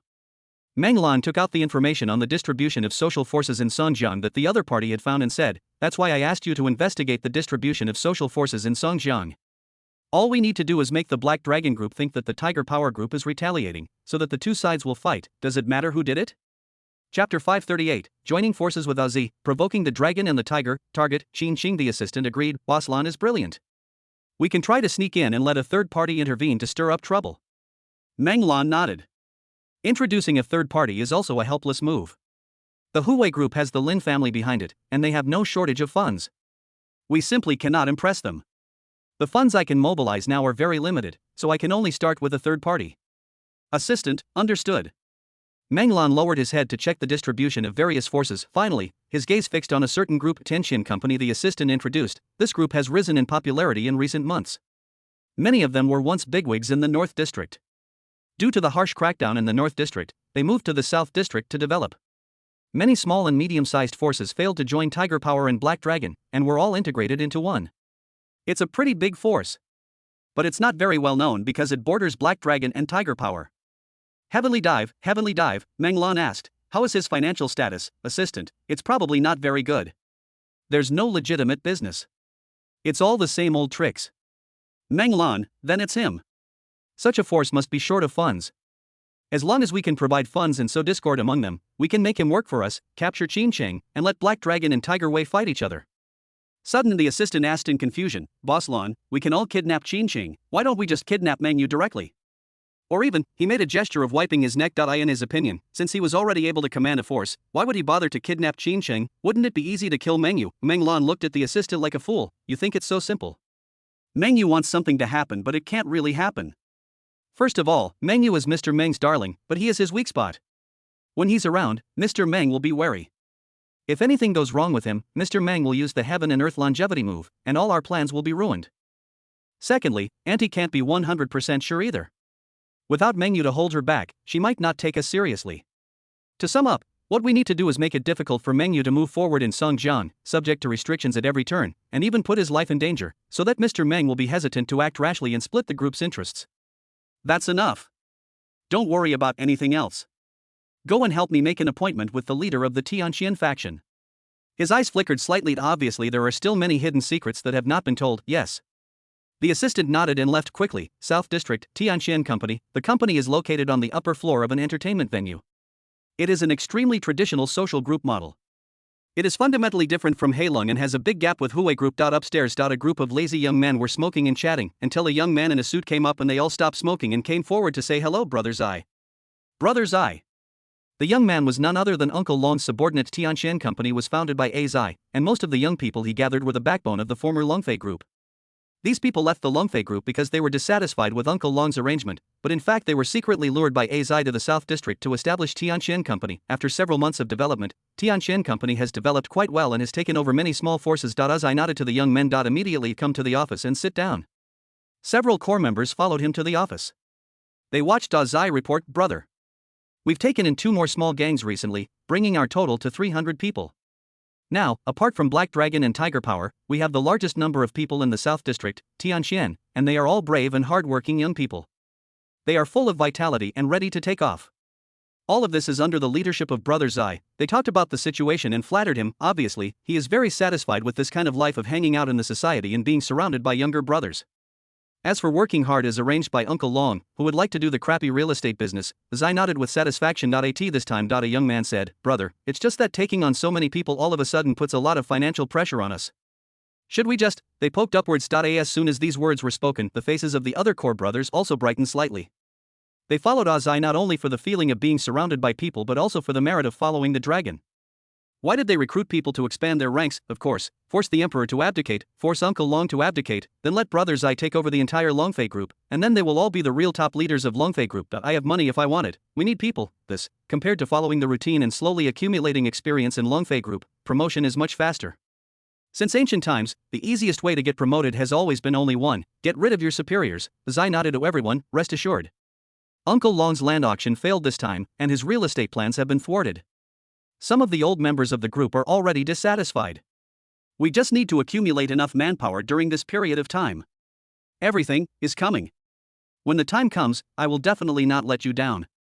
As soon as these words were spoken, the young people looked even more excited and shouted, "Go and put out the fire for my brother. I'll go through fire and water for you. Brother Zai, awesome crass." Zai is also looking forward to it. He often fantasized in his mind that he could raise his arm and call on the entire Longfei group to force the emperor to abdicate. Then I said to Uncle Long, "You are old. Just thinking about him makes me extremely excited. Pity, he has not accumulated enough strength.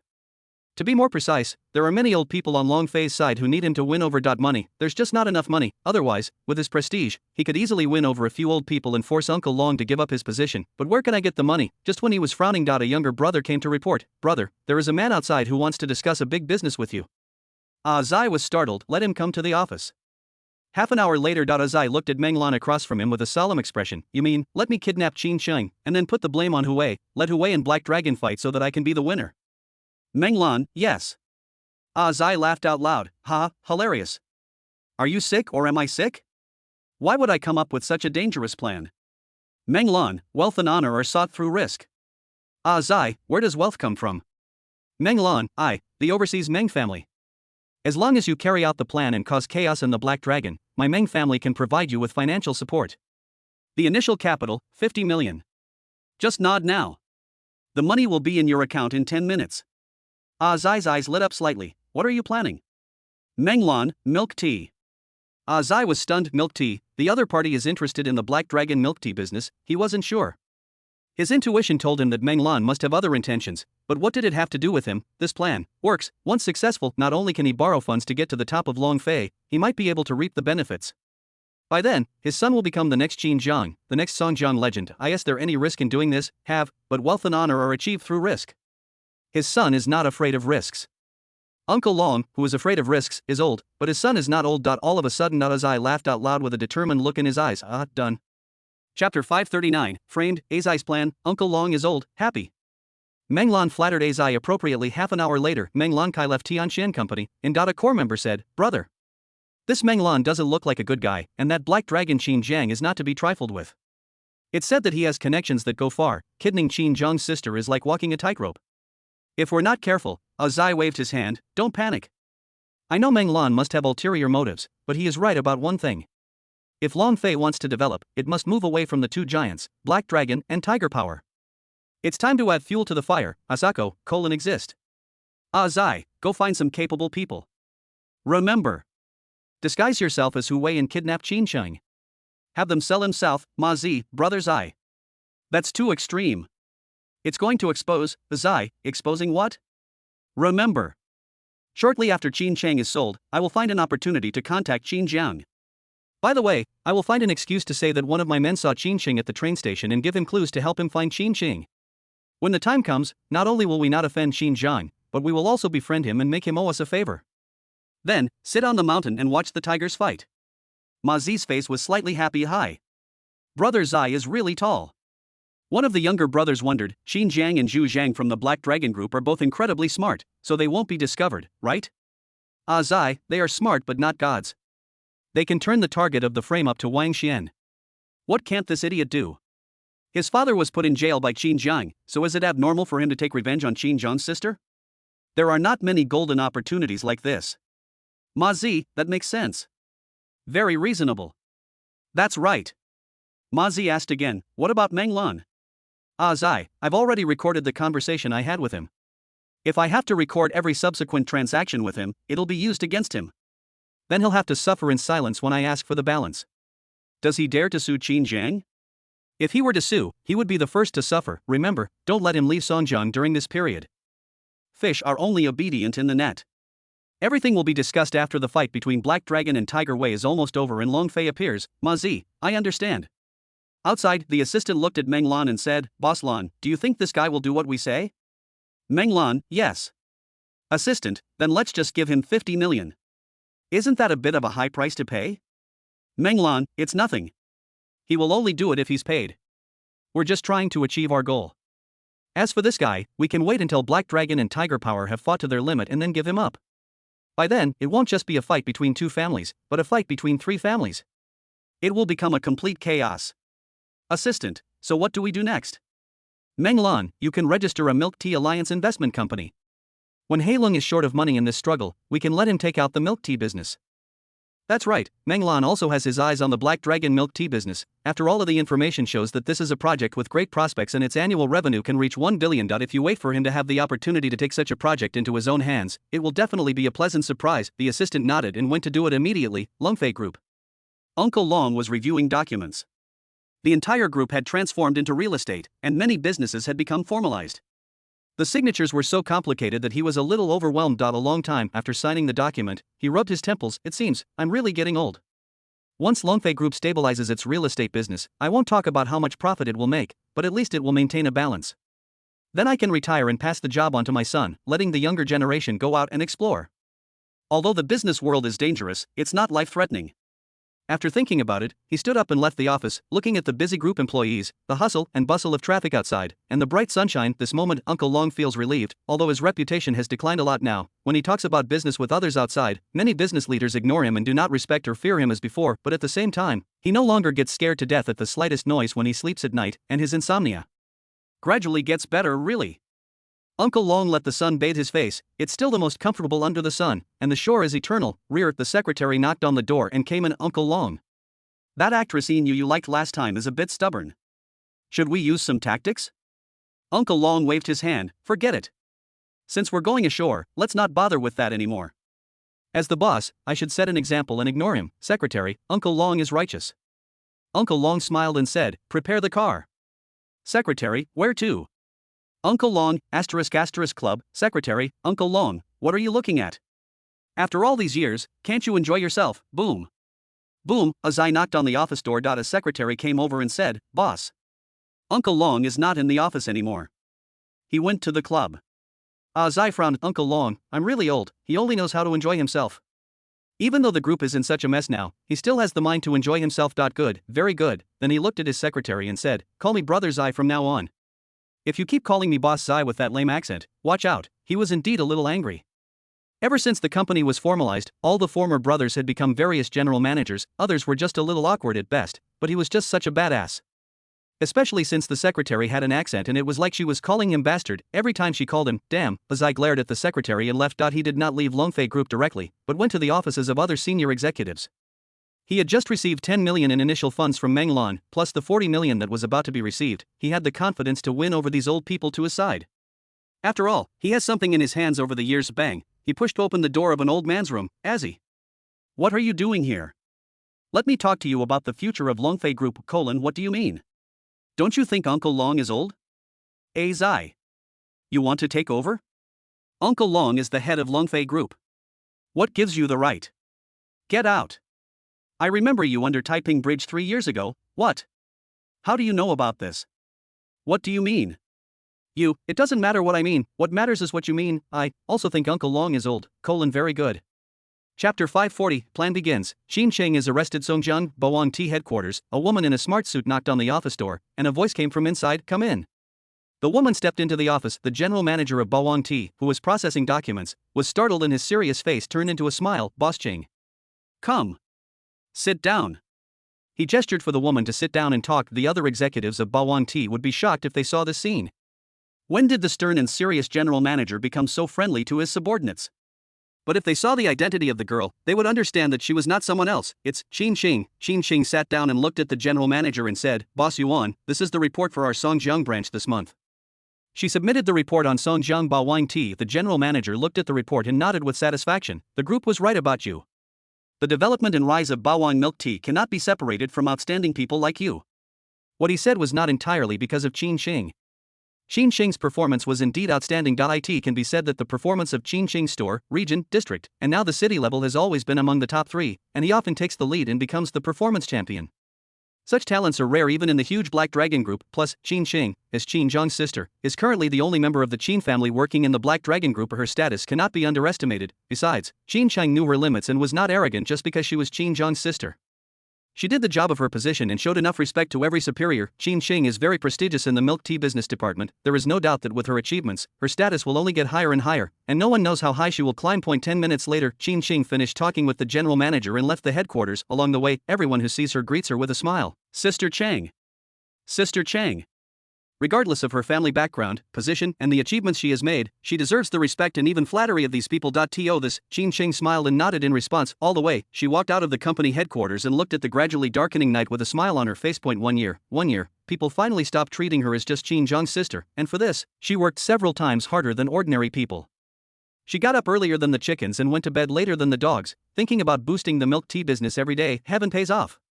She led the team to the top of the group, and even many of her suggestions for improvement were adopted by the group, even though her status might have been a factor, but the results are there and no one can say anything.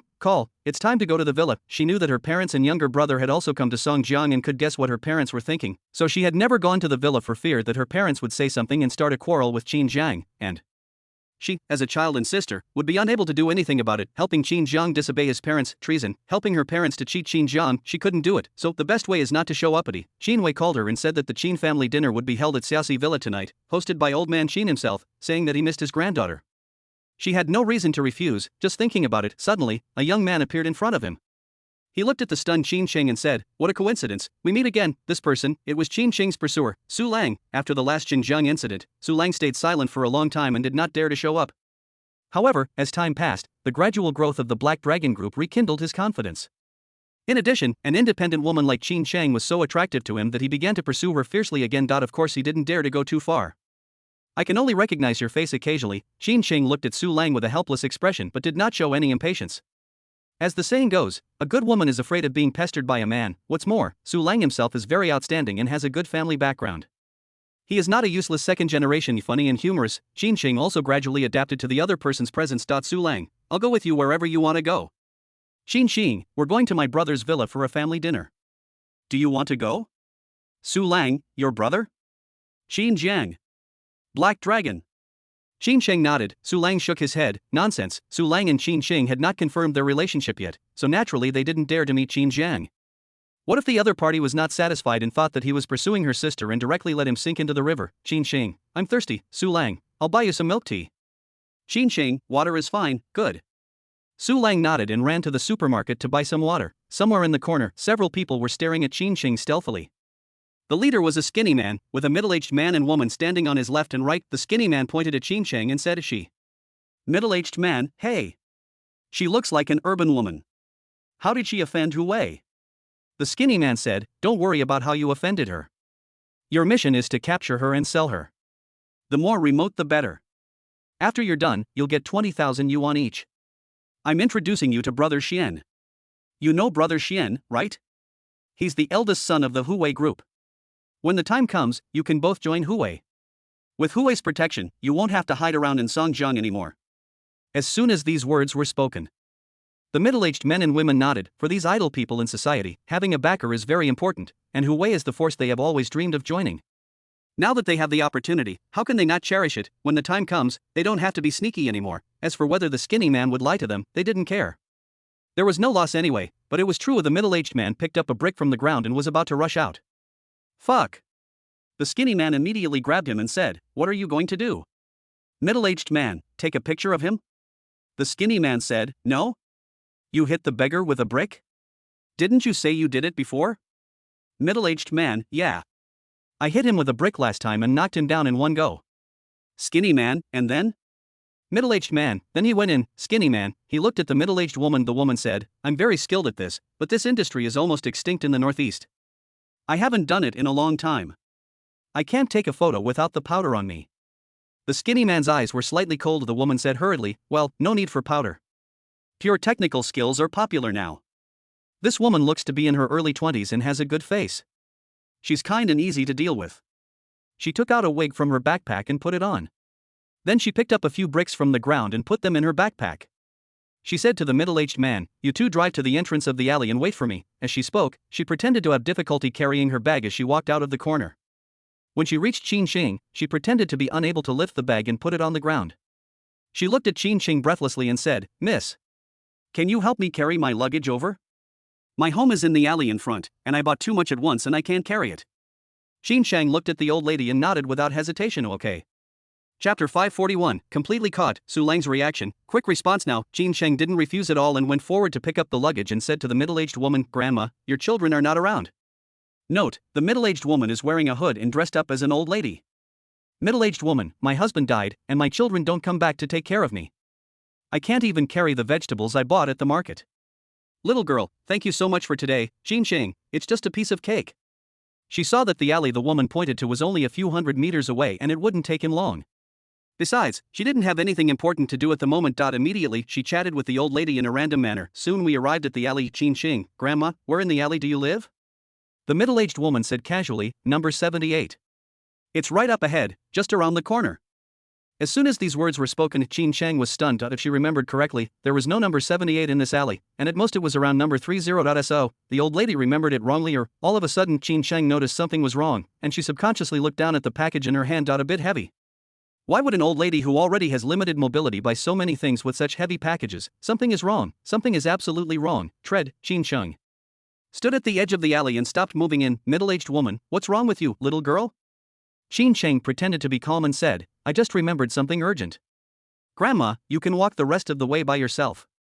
After saying that, she put her luggage on the ground and turned to exit the alley. Yes, right at this moment. Brush. The middle-aged woman quickly grabbed Qin Shang's hand and covered Qin Shang's mouth with her other hand. Woo-woo. Qin Shang struggled frantically to get out of the alley. Oh my god, the old lady said angrily, what a great force. Where are you two? Why don't you come over here quickly? Qin Shang had already rushed out of the alley. A swish. Swish, two men rushed out of the alley and quickly stepped forward to help. Qin Shang, who had just struggled out of the alley, was pulled back again. At this time, Qin Shang even saw Su Lang running back from outside to buy some water. She wanted to shout but was stopped by three people. Woohoo, disappeared in the darkness. At the same time, the skinny man took out a towel from his pocket, dropped some medicine on the towel and covered Qin Shang's face with it. Soon, Qin Shang stopped struggling. Middle-aged man, what the hell? Don't you have the medicine? Why didn't you take it out in advance? Why didn't we bother with this? Skinny man, I'm using this to pick up girls? Middle-aged man, middle-aged woman, let's go. 1 minute later. A van quickly left the alley. At the same time, Su Lang came back panting and cursing, oh my god, there's no supermarket nearby. Life is so inconvenient. Qin. Shit. Where's he? He looked around but couldn't find Qin Shang and was slightly stunned. No? You just sent me away on purpose, didn't you? I look okay, right? Is that what disgusts you so much?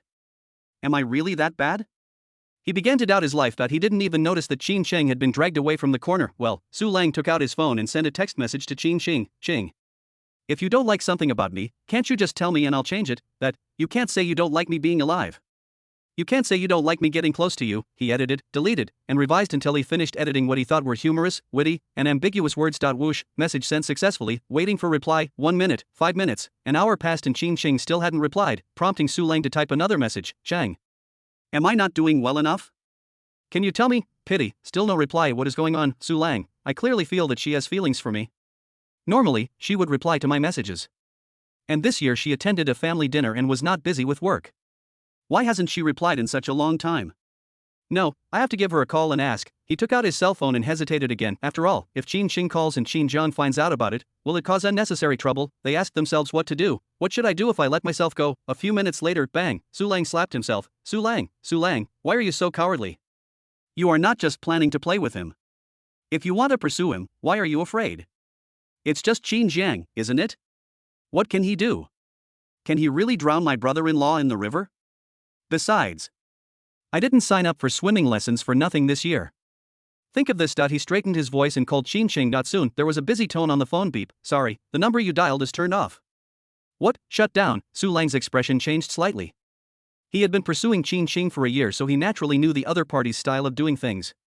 In order to ensure that he could deal with various situations that might arise with milk tea, the other party's mobile phone was always turned on 24 hours a day, and he even carried 2 spare batteries with him at all times in case they ran out of power. The phone can't be turned off, so what happened to her phone being turned off? He suddenly remembered the scene when he went to buy water for Qin Ching, but the other party suddenly disappeared. Not good. Su Lang panicked. Could something have happened? He immediately rushed downstairs and called Chengyu at the same time. Chengyu, why did Qin Ching's phone suddenly turn off? Can you contact the Qin family? Ask her if she went to the Qin family dinner. Also, can you tell me the address of Qin Ching's brother's house? On the other end of the phone, Chengyu was slightly stunned. She also knew that Qin Chang would never turn off his phone under normal circumstances, so the current shutdown was definitely abnormal. Plus, the social attributes of the Black Dragon, she didn't dare to delay. Contact his family right away. Director Qin's villa is in Xiaoxi Villa Mansion. She was not worried about exposing the location of Qin Zhang's villa. It was not a secret in the first place. Everyone with some status in Songjiang knew about it anyway. No one could do anything to Qin Zhang. Instead, I am even more worried about Qin Ching's current situation. Swipe. After she ended the call, she called Qin Ching first, but of course her phone was still turned off. Without hesitation, she picked up her phone and called home. Mom, hurry up and give me the phone number of Uncle Qin Wei's house. Quick. Don't ask so many questions. I have something important, okay?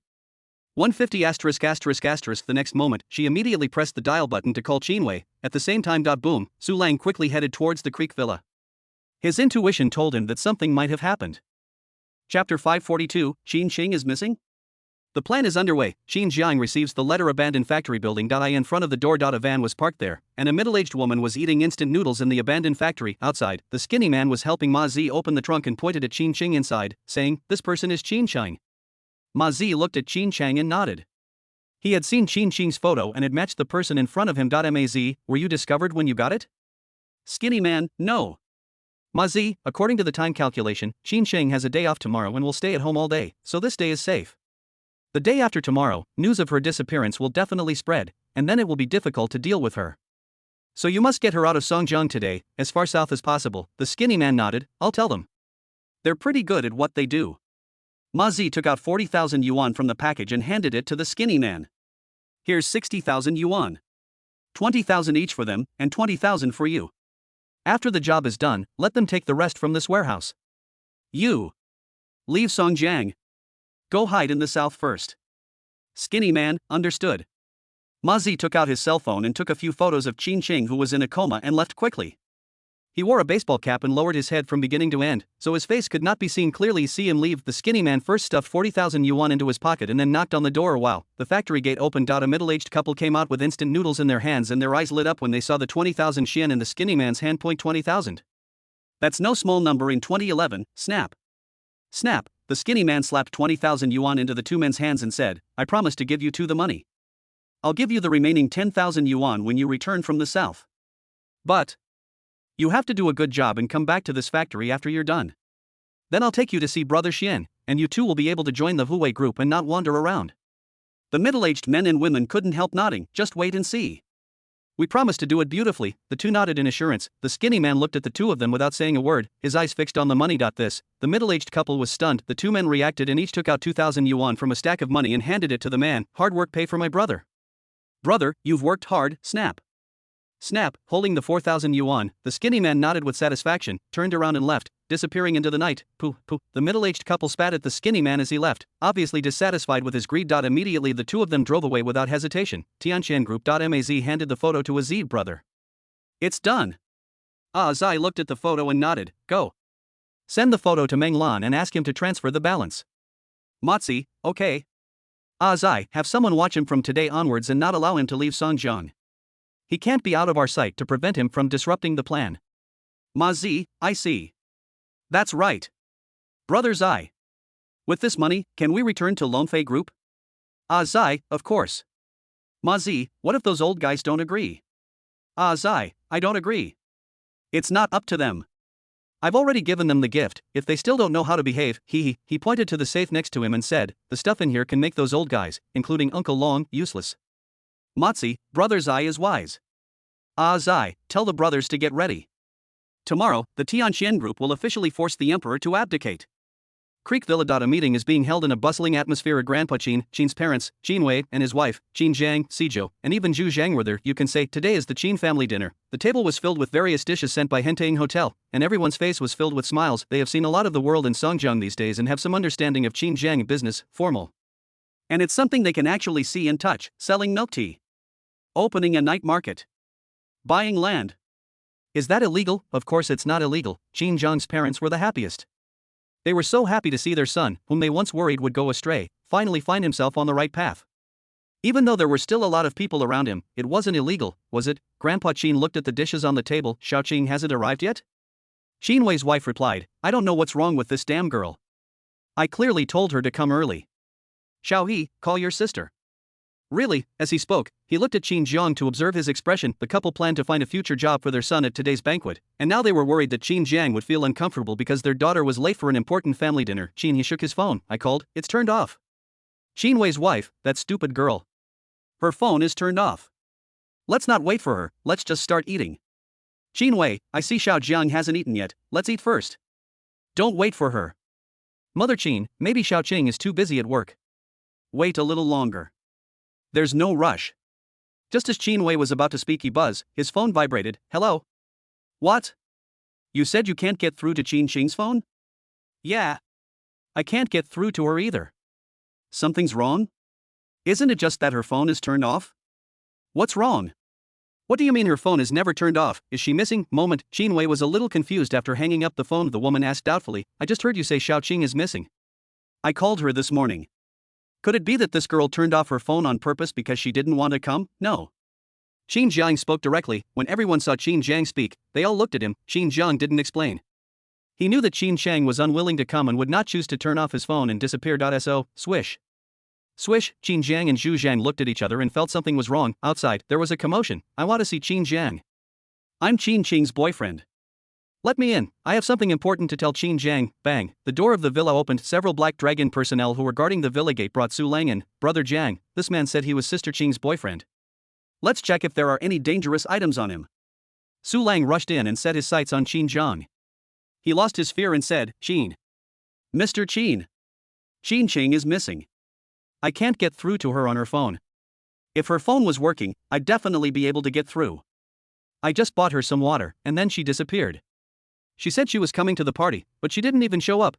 Something's just not right. He spoke incoherently and didn't know where to begin. Qin Qing, the disappearance of a person in his 20s, who had only been missing for a few hours, was not enough to warrant a public security report. Upon hearing this, Grandpa Qin and others, including Qin Wei and his wife, were a little confused and didn't react much. But Qin Jiang and Zhu Zhang looked extremely ugly. Qin Jiang looked at Su Lang, where was the last time you saw her? When was it? Su Lang, *** Avenue, more than 2 hours ago. While Qin Jiang was questioning, Zhu Zhang had already pulled out his phone and dialed. As soon as Su Lang finished speaking, he gave an order to the other end of the phone, Zha Shanha. Immediately send someone to Avenue to retrieve the surveillance footage from 2 hours ago and check Qin Qing's movements. Quick! Chapter 543. Who are you to check the surveillance? Black Dragon Silver Metal Red Stick, yes. Zha Shanha on the other end of the phone responded immediately. Obviously, he also heard the seriousness of the matter from Zhu Zhang's tone on the phone, and bursts of shouts came out. Send a notice. Look at the brother under your command on road and immediately retrieve the surveillance footage from 2 hours ago. Quick! Prepare a car for me. I'll go there myself, looking for Qin Qing, Creek Villa, Qin Jiang, call Lunan. Seijio, okay. Lunan, Zhu Zhang nodded when he heard the name. If he remembered correctly, this man was a core brother from Qin Jiangzhou's hometown. It was this man who carried out the plan to harm Wang Xian. This person, there is a unique skill, Sky Eye, it's really weird. Actually, his eyes can clearly distinguish each person. He will never forget them after just one look. Even with just a vague glance, he can roughly draw a person's original appearance. Such a person. He is definitely gifted. When you first witness his ability, you will be amazed. Yes, such people were actually working as screwdrivers in Guangdong and Guangxi before Qin Jiang returned to his hometown and brought them here. It's really the fate. Now, Qin Jiang and Zhu Zhang's series of actions stunned everyone in the villa, and they were a little confused about what was going on. This, Qin Jiang and Zhu Zhang didn't explain either. After all, it's just a guess now. Qin Jiang and Zhu Zhang chose to sit down in tacit. Understanding, Qin Zhang frowned in confusion. Zhu Zhang was also confused. Once, this was exactly what they expected. So who was behind it? Target, Qin Xing. Who would be so despicable? Tiger power. It shouldn't be Wang Xian, that idiot second generation. It's a bit possible, but not very likely. If he really wanted to do it, he wouldn't have waited until now. Not taking action now proves that he's already been taken care of by Hu Wei. Who could it be? Oh, for a moment, Qin Zhang and Zhu Zhang both fell into deep thought for a long time, but Qin Wei's wife looked at Su Lang and asked, "What did you just say? Are you Qin Qing's boyfriend? When did it happen? How far have you two progressed? What's your name? What does your family do? What's your education level? What's your current job? How long has it been since you last?" She rattled off questions like a machine gun. Su Lang?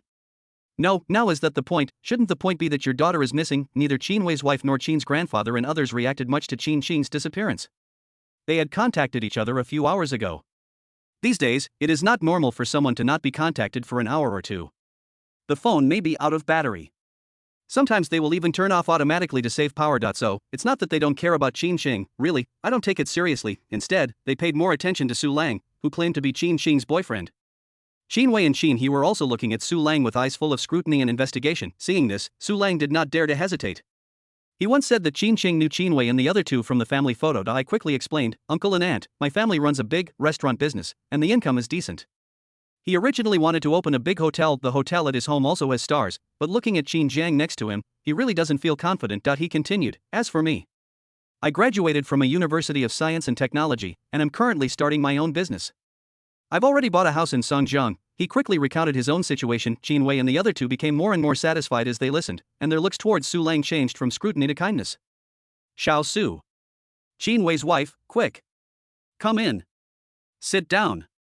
We are not outsiders." Su Lang, he breathed a sigh of relief, feeling that he had dealt with Qin Qing's parents, but at the same time he couldn't help but look at Qin Zhang. He knew that the only one who could really make the decision in his villa was Qin Zhang. The others, he doesn't dare to get off the donkey on the pond. Besides, he is more concerned about what happened to Qin Chang and why he disappeared for no reason. He only explained to Qin Wei and others, I am just pursuing Qin Chang now, and we are not in a boyfriend-girlfriend relationship yet." The smiles of Qin Wei and the other two froze. Qin Wei's wife, Xiaohe, call your sister a few more times. What's going on? Xiao Su came to see her because he's worried about her. Hurry up and call. Qin hurriedly called Qin Chung again. Of course, still no one answered. Qin Wei's wife, don't worry. How could she get lost when she's this old? It must be that her phone ran out of battery. Xiao Jiang. Just send 2 people to look for her where she lives. This girl is really a worry. Qin's parents were attracted by the noise made by Qin Wei and the other two and fell into a daze. This, Qin Jiang naturally ignored it. Instead, I am very satisfied with this interruption, as it saves me a lot of trouble in explaining. Only old Master Qin's eyes were complicated. People become more cunning as they get older. Having lived through that era, he was naturally not stupid.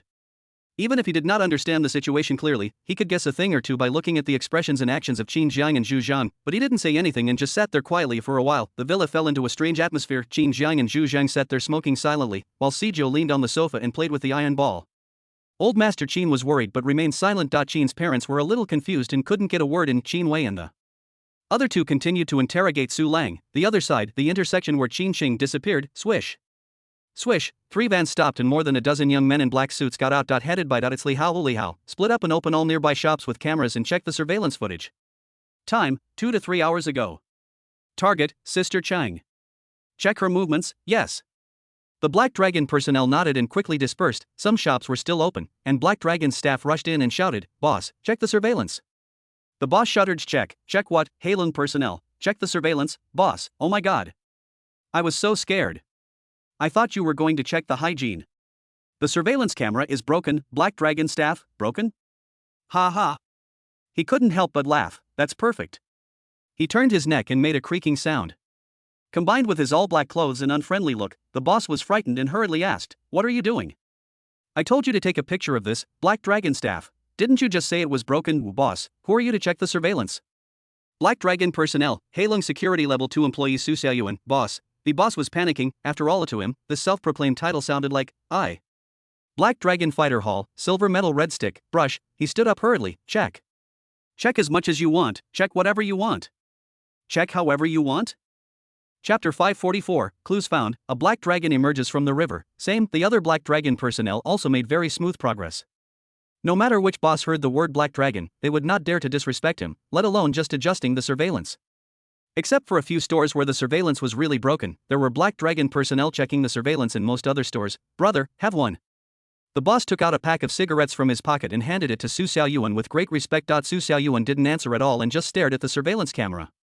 He quickly pulled the surveillance camera forward. It took about 3 hours. Shockingly, he saw Qin Sheng appear on the screen and was talking to a boy. Without saying anything, he quickly scrolled back half an hour. Brush, Qin Sheng has disappeared from the screen. Brush, Su Xiaoyuan pulled forward again. In just a few minutes, Su Xiaoyuan pulled Qin Sheng to help the old lady pick up her luggage and enter the alley. I in the picture. Not long after Qin Sheng followed the old lady into the alley, he quickly rushed out half of his body and then seemed to be dragged back by 2 people, and he never appeared again. Fuck. Su Xiaoyuan's face turned pale and he shouted to the outside, "Brother Hao. Something's happening. Sister Qing has been arrested." What? Li Hao heard the shouting and quickly ran into the store with 2 people from outside. Su Xiaoyuan pointed at the surveillance footage and said, "Brother Hao, look, Sister Qing helped an old lady carry her luggage into the alley. She tried to run out, but someone forcibly pulled her back." He doesn't need to say it. Li Hao and others also saw the surveillance footage. It can be seen from the picture that Qin Sheng was not in an accident, but was abducted. Damn it. Li Hao looked extremely ugly. Who is Qin Sheng, Brother Zhang's sister? Now someone dared to kidnap Brother Zhang's sister. How absurd. Who on earth could be so bold? How could these younger brothers not be furious? When did the Black Dragon allow outsiders to humiliate him like this, even using such despicable means? Su Xiaoyuan, damn. The surveillance video is so unclear. One of those 2 people is wearing a baseball cap and the other has such long hair that I can't see the picture clearly. Etc. It seems the old lady's hood fell off once. In the surveillance footage, as Qin Sheng struggled, the hood that she was pulling back on the old lady fell off once, but was quickly put on again. Su Xiaoyuan, it's obvious that these 2 people deliberately wore hoods and hats to block the surveillance camera's view. The picture is really unclear. I can only make out that the old lady is probably in her 40s or 50s, a bit plump. Brother Hao, what should I do? Li Hao, let's see if there are any other surveillance cameras with clearer footage to see his specific appearance. Hurry. Run through the alley and check the surveillance outside the alley. Yes. The Black Dragon personnel acted quickly. Li Hao quickly called Zhao Shanha, Brother Shan, we've retrieved the surveillance footage and it shows Sister Qing being abducted. The footage is a bit blurry, and we can't clearly see the specific faces of the arrestees. We can only tell there are at least 2 people, one of whom is a middle-aged woman. Zhao Shanha, fuck. Pull up all the nearby surveillance cameras and send me screenshots. The clearer the better. Report any progress immediately. Li Hao, yes. Bang, hang up the phone. Boom, Zhao Shan has steered the ship in a different direction. Since there had been progress, there was no need for him to go. Li Hao was there. He believed that the other party could figure it out. All he had to do was quickly sort out the details and report to Brother Jiang. Bang, Zhao Shan has slammed the steering wheel hard. Don't let me know who did it, I'll kill him. Buzz, vibrate your phone and send a video. No hesitation. Zhao Shanha forwarded the video to Lunan, Anan. Look at the people in the video. Can you see them clearly? They've kidnapped Sister Qing. Hurry. Buzz, Lunan, I'm already rushing to Brother John's villa. I took a quick look at this video and it's too blurry. Even if I were to draw a portrait, it wouldn't be very realistic. Please send me all the videos from other angles nearby so I can combine them. Zhao Shanha, okay. Creek Villa. As they chatted, everyone fell silent, and Qin Wei and the other 2 who had been questioning Su Lang stopped talking. They also noticed that the atmosphere was not right. Qin Sheng hasn't answered the phone for such a long time. Even if his phone is turned off, he should find a place to charge it. Qin Wei's wife, no. Is something really wrong? Qin Wei glared at the woman and said, what nonsense are you talking about? Shut your stinky mouth. Although he said this, he couldn't help but look at Qin Jiang, wanting to say something but stopping himself right at this moment. Boom, boom, boom, the sound of a car roared outside the Creek Villa. Bang. Bang. Bang, 7 or 8 figures got out of the car and quickly rushed into the villa, accompanied by greetings as Sister Lu. Brother Shan. Brother Tao. Brother Shen. Bang, the villa door opened. Wang Tao and other senior executives rushed in. They originally lived nearby and rushed over after learning about Qin Sheng's situation. Brother Jiang. Brother Jiang. Among them, Zhao Shanha couldn't help but look at Mr. Qin and others, wanting to say something but stopping himself. Qin Zhang, tell me the situation. He had no intention of hiding this matter. Hiding some things might be the best solution, but Qin Sheng's disappearance had been exposed, and there was a high probability that he would not be found immediately. Hide, it will only make these people think too much. Besides, he also wanted to take this opportunity to convey a message to everyone in the Qin family. Any of Qin Zhang's relatives who had anything to do with him would be in danger. Cheap, it's not that easy to get. This was a good opportunity to make those relatives at home give up. The idea of coming over, although he didn't care what his parents thought. Really, Qin Wei and the others saw this situation and combined it with what Su Lang had just said. Even if they were stupid, they could guess something. Qin Wei looked a little panicked. Xiao Jiang, your sister, Xiao Qiang, what happened to her? Grandpa Qin's parents, they all looked at Qin Jiang with panicked expressions. What's wrong with Qin Qiang? Car accident. Suddenly they thought of many possibilities. Now Zhao Shanha immediately said, 10 minutes ago, it was confirmed that Sister Qiang was abducted in Hudong. 2 minutes ago, it was confirmed that they left the alley in a van with the license plate number. I've had people constantly adjust the surveillance routes. We're sure we can find the van in the shortest possible time. At the same time, bang, Lunan rushed into the villa from outside, holding a sketchpad in his hand and quickly came to Qin Jiang. Brother Jiang, I have already drawn the faces of the two Qing sisters. The male ones may not be accurate, but I guarantee that the female ones are more than 80% similar. Qin Jiang and Zhu Zhang looked calm as they listened to the report and the portrait in front of them. It was not that they were indifferent to Qin Qingzhen's arrest, but that they had already guessed the result and now it was just a matter of confirmation. Qin Jiang's eyes flashed with a cold light. Just because I don't get involved in society doesn't mean I'm not a member of society. It seems many people have forgotten what it means to be a black dragon from the river. Chapter 545 Qin Jiang, issue a wanted order. Now, the other members of the Qin family in the villa were in a panic, and all kinds of words kept popping up in their minds. Kidnapping, murder, trafficking. Zhao Shanha and Lu Nan had made things very clear. It was definitely not a good situation for Qin Qing to be forcibly dragged into a car and taken away. Qin Wei's wife, oh my god, my Qing. What the hell is going on? How am I going to live if anything happens to you? Why did someone kidnap you? Qin He was so anxious that his face turned red and he was at a loss. Even Qin Wei lost his composure and looked panicked. He looked at Qin Jiang and pleaded, Xiao Jiang. Do you have any ideas? Qin Qing can't be in any danger. You must save her, uncle, I beg you, this is my only daughter, she is my life. Jiang. It's all because of my uncle's past mistakes, but it has nothing to do with Qin Qing. Please find a way. His language is somewhat unsystematic, but the tone was sincere and even pleading. Obviously, Qin Qing's kidnapping was too much of a blow to him. There is less of a preference for boys over girls in northeast China. Qin Qing has never been a tool for Qin Wei's family. You can say that Qin Wei always makes decisions for Qin Qing and even somewhat restricts her life, but their starting point is good. They just wanted Qin Qing to live a good life. As for repeating the same mistakes as them, how could they not be anxious now that they knew Qin Qing was arrested? Even if Qin Wei cared about his face and for the sake of his daughter, how could he not bow his head, beg, and plead? Seeing Qin Jiang didn't say anything, Qin Wei was even more anxious and wanted to say something else. Qin's parents spoke hurriedly. Son. Xiao Qing is your biological sister. You absolutely cannot ignore her if anything happens to her. Yes. I'm still working for your company. You must take full responsibility for this matter. As parents, they can say a lot, and they can say things that others cannot. Only Grandpa Qin didn't say anything. The others were caught in the situation and became confused due to their concerns, but Grandpa Qin was not so confused at his age. Although he was still anxious, he knew that his grandson was a person who valued friendship very much. The other members of the Qin family may not have much affection for Qin Jiang, but Qin Qing has a good relationship with him, otherwise he would not have let Qin Qing work in his company. In the past 6 months, many relatives have tried to find ways to join Qin Jiang, but unfortunately they all returned empty-handed. Qin Jiang was too lazy to even meet those relatives.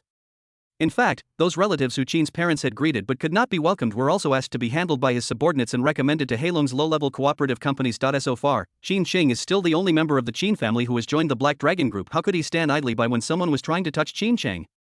As a grandfather, he was also extremely anxious, so why should he urge him? Just as Grandpa Qin guessed, although Qin Jiang looked calm, he was very angry inside. The dragon has a reverse scale, touch it and you will die. Qin Qing, it's a Black Dragon member. She is not only Qin Jiang's sister, but also Qin Jiang's brother.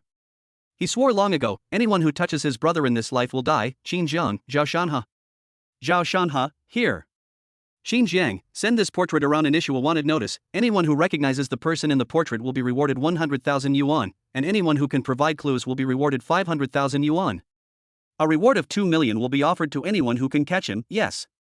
Zhao Shanha quickly executed the order. At the same time, Qin Jiang pulled out his phone and dialed a number, turning on the speaker. A moment later, Bai Meng's voice called out, "What's going on?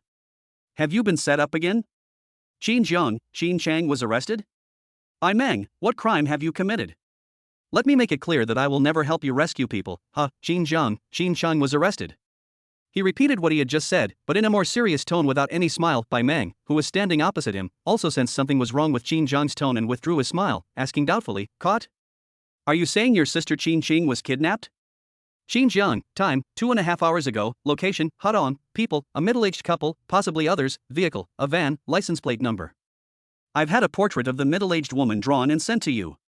Immediately send someone to retrieve the surrounding surveillance footage to determine the whereabouts of this car. If necessary, block the Songjiang exit and conduct a vehicle inspection. This time, I owe you a favor. Silence, long silence. There was no answer from the phone. See this, Qin Wei and others were all panicked. They could all tell that the person Qin Jiang had just called must be very capable, and could even mobilize personnel to check road surveillance or even block the entire Songjiang River. However, they could also hear that Qin Jiang's tone was too calm, and it didn't sound like he was asking for help from anyone. Instead, it seems more like assigning tasks. The other party didn't even reply? Could it be that Qin Jiang's tone made him angry, that you shouldn't not help them? For a while, Qin Wei, Qin He and others became even more anxious. Qin's father looked at Qin Jiang and opened his mouth to say something, but was pulled back by Qin's mother and did not speak. Yes, just when they were at a loss. But listen, Bai Meng's voice came from the phone again. No? Qin Jiang. You spoke too quickly just now. Where did that van's license plate number come from? I didn't even write it down. Don't worry, I'll have someone retrieve the surrounding surveillance footage right away. I'll also apply to the higher authorities to block off the area. Qin Jiang, license plate number Bai Meng. Do you have a goal now? Qin Jiang, not sure. Bai Meng, is it the Huawei group? Qin Jiang, it's somewhat possible. Bai Meng, okay. I have some news here and I'll let you know right away. Don't rush into anything impulsive. Be sure to wait for my news. I guarantee that the higher-ups will take this matter seriously. He was very afraid that Qin Jiang would do something impulsive because of his sister's kidnapping.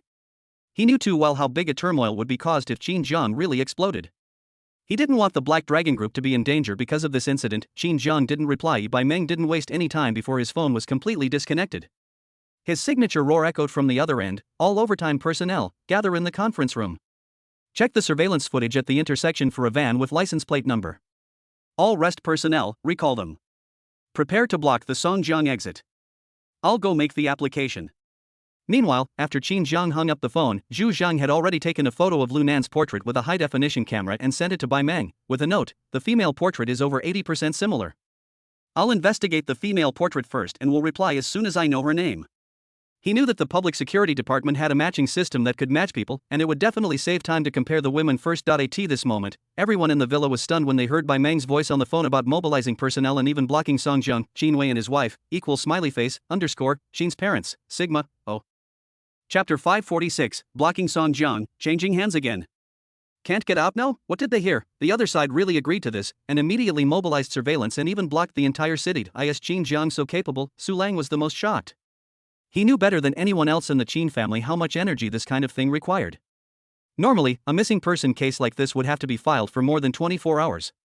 Even if there was solid evidence, the public security would only conduct a normal investigation. However, Qin Jiang only received the news of Qin Qing's disappearance more than 20 minutes ago.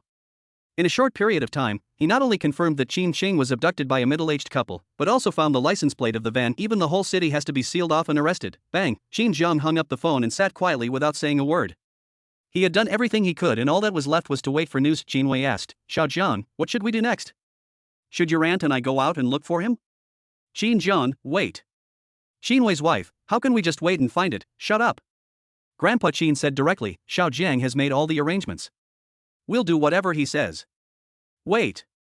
After Mr. Qin spoke, the others naturally didn't dare to say anything else and waited anxiously. One side, Zhao Shanha, Wang Tao and others were contacting their own people to search for the missing van. Buzz, Bai Lu took out her phone and sent a message to Bai Meng, brother. Please. You must do your best. Sister Qing can't get into trouble. Consider this as a plea from me. If you don't have the authority, then I'll go find him. Bai Meng's mouth twitched twice as he looked at the information. It really is women's great Nanshu. It seemed that his sister had been completely abducted, and she was even willing to ask her father for Qin Jiang. However, he knew the conflict between his sister and his father, and it was not a good thing to let Qin Jiang participate in the complicated incident as a bridge. He immediately replied, wait for my news. Then go to Wang Feng's office. What? Wang Feng's eyes widened. You said Qin Jiang's sister, Qin Xing, was kidnapped, and you have solid evidence. Bai Meng, yes.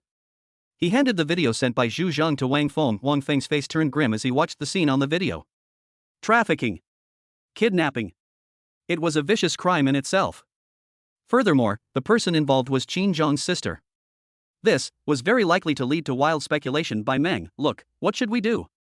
Judging from the time now, they shouldn't have escaped Songjiang yet. Should we apply to the higher-ups to block the intersection? I'm afraid it will be too late. Bang! Wang Feng slammed the table hard. Bai Meng was startled. Well, this matter involves Wang Feng. What are you wasting time on? You know how urgent the situation is. Why don't you just go and do it? Bai Meng, what are you going to do? Wang Feng, block the entrances and exits of Songjiang. All vehicles entering and leaving must be inspected to determine their routes. If necessary, contact other places in northern province to assist in the blockade. This van, or Qin Xing, must be found for me. Remember what I said, it is a must.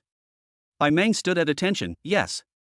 But before leaving, he couldn't help but ask, don't we need to apply to higher authorities for this kind of thing? Wang Feng, I'll take care of the formalities later.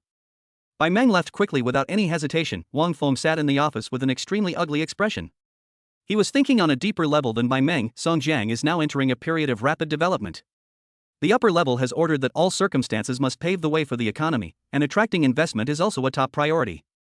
Otherwise, Mr. Gu's coming to Songjiang would not have attracted the attention of many leaders and invited him to participate in the auction.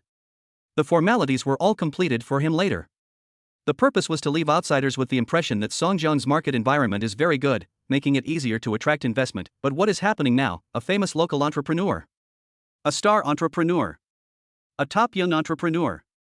His sister was kidnapped. If the safety of relatives of local entrepreneurs cannot be guaranteed, the investment environment in Songjiang will be very bad. He didn't even need to report to his superiors. He believed that the information they received would be more radical than his own.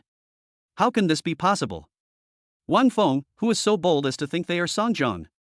They are breaking the rules like this. Business fight, social fight, everything is under control. Kidnapping, especially of the sister of a celebrity entrepreneur, is definitely a huge scandal. He immediately picked up the phone to report to his leader. Compared with the public security, the social streets of Songjiang were collectively shaken.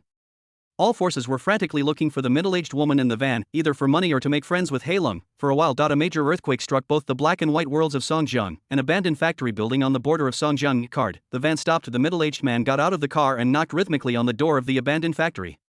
After a while, a small door of the factory opened. In 4 or 5 men and women were playing cards. 2 girls wearing hoods were tied to the ground in the corner. The middle-aged man came in and greeted the oldest woman playing cards, Sister Hong. Sister Hong glanced at the middle-aged man while holding a cigarette in her mouth. Old sweet potato, weren't you in jail a few years ago? You're out now. Are you in stock? The middle-aged man nodded, we have the goods. Sister Hong, what quality? Middle-aged man, grade A. Grade A. Sister Hong put down the cards in her hand and looked at the man. Are you kidding me?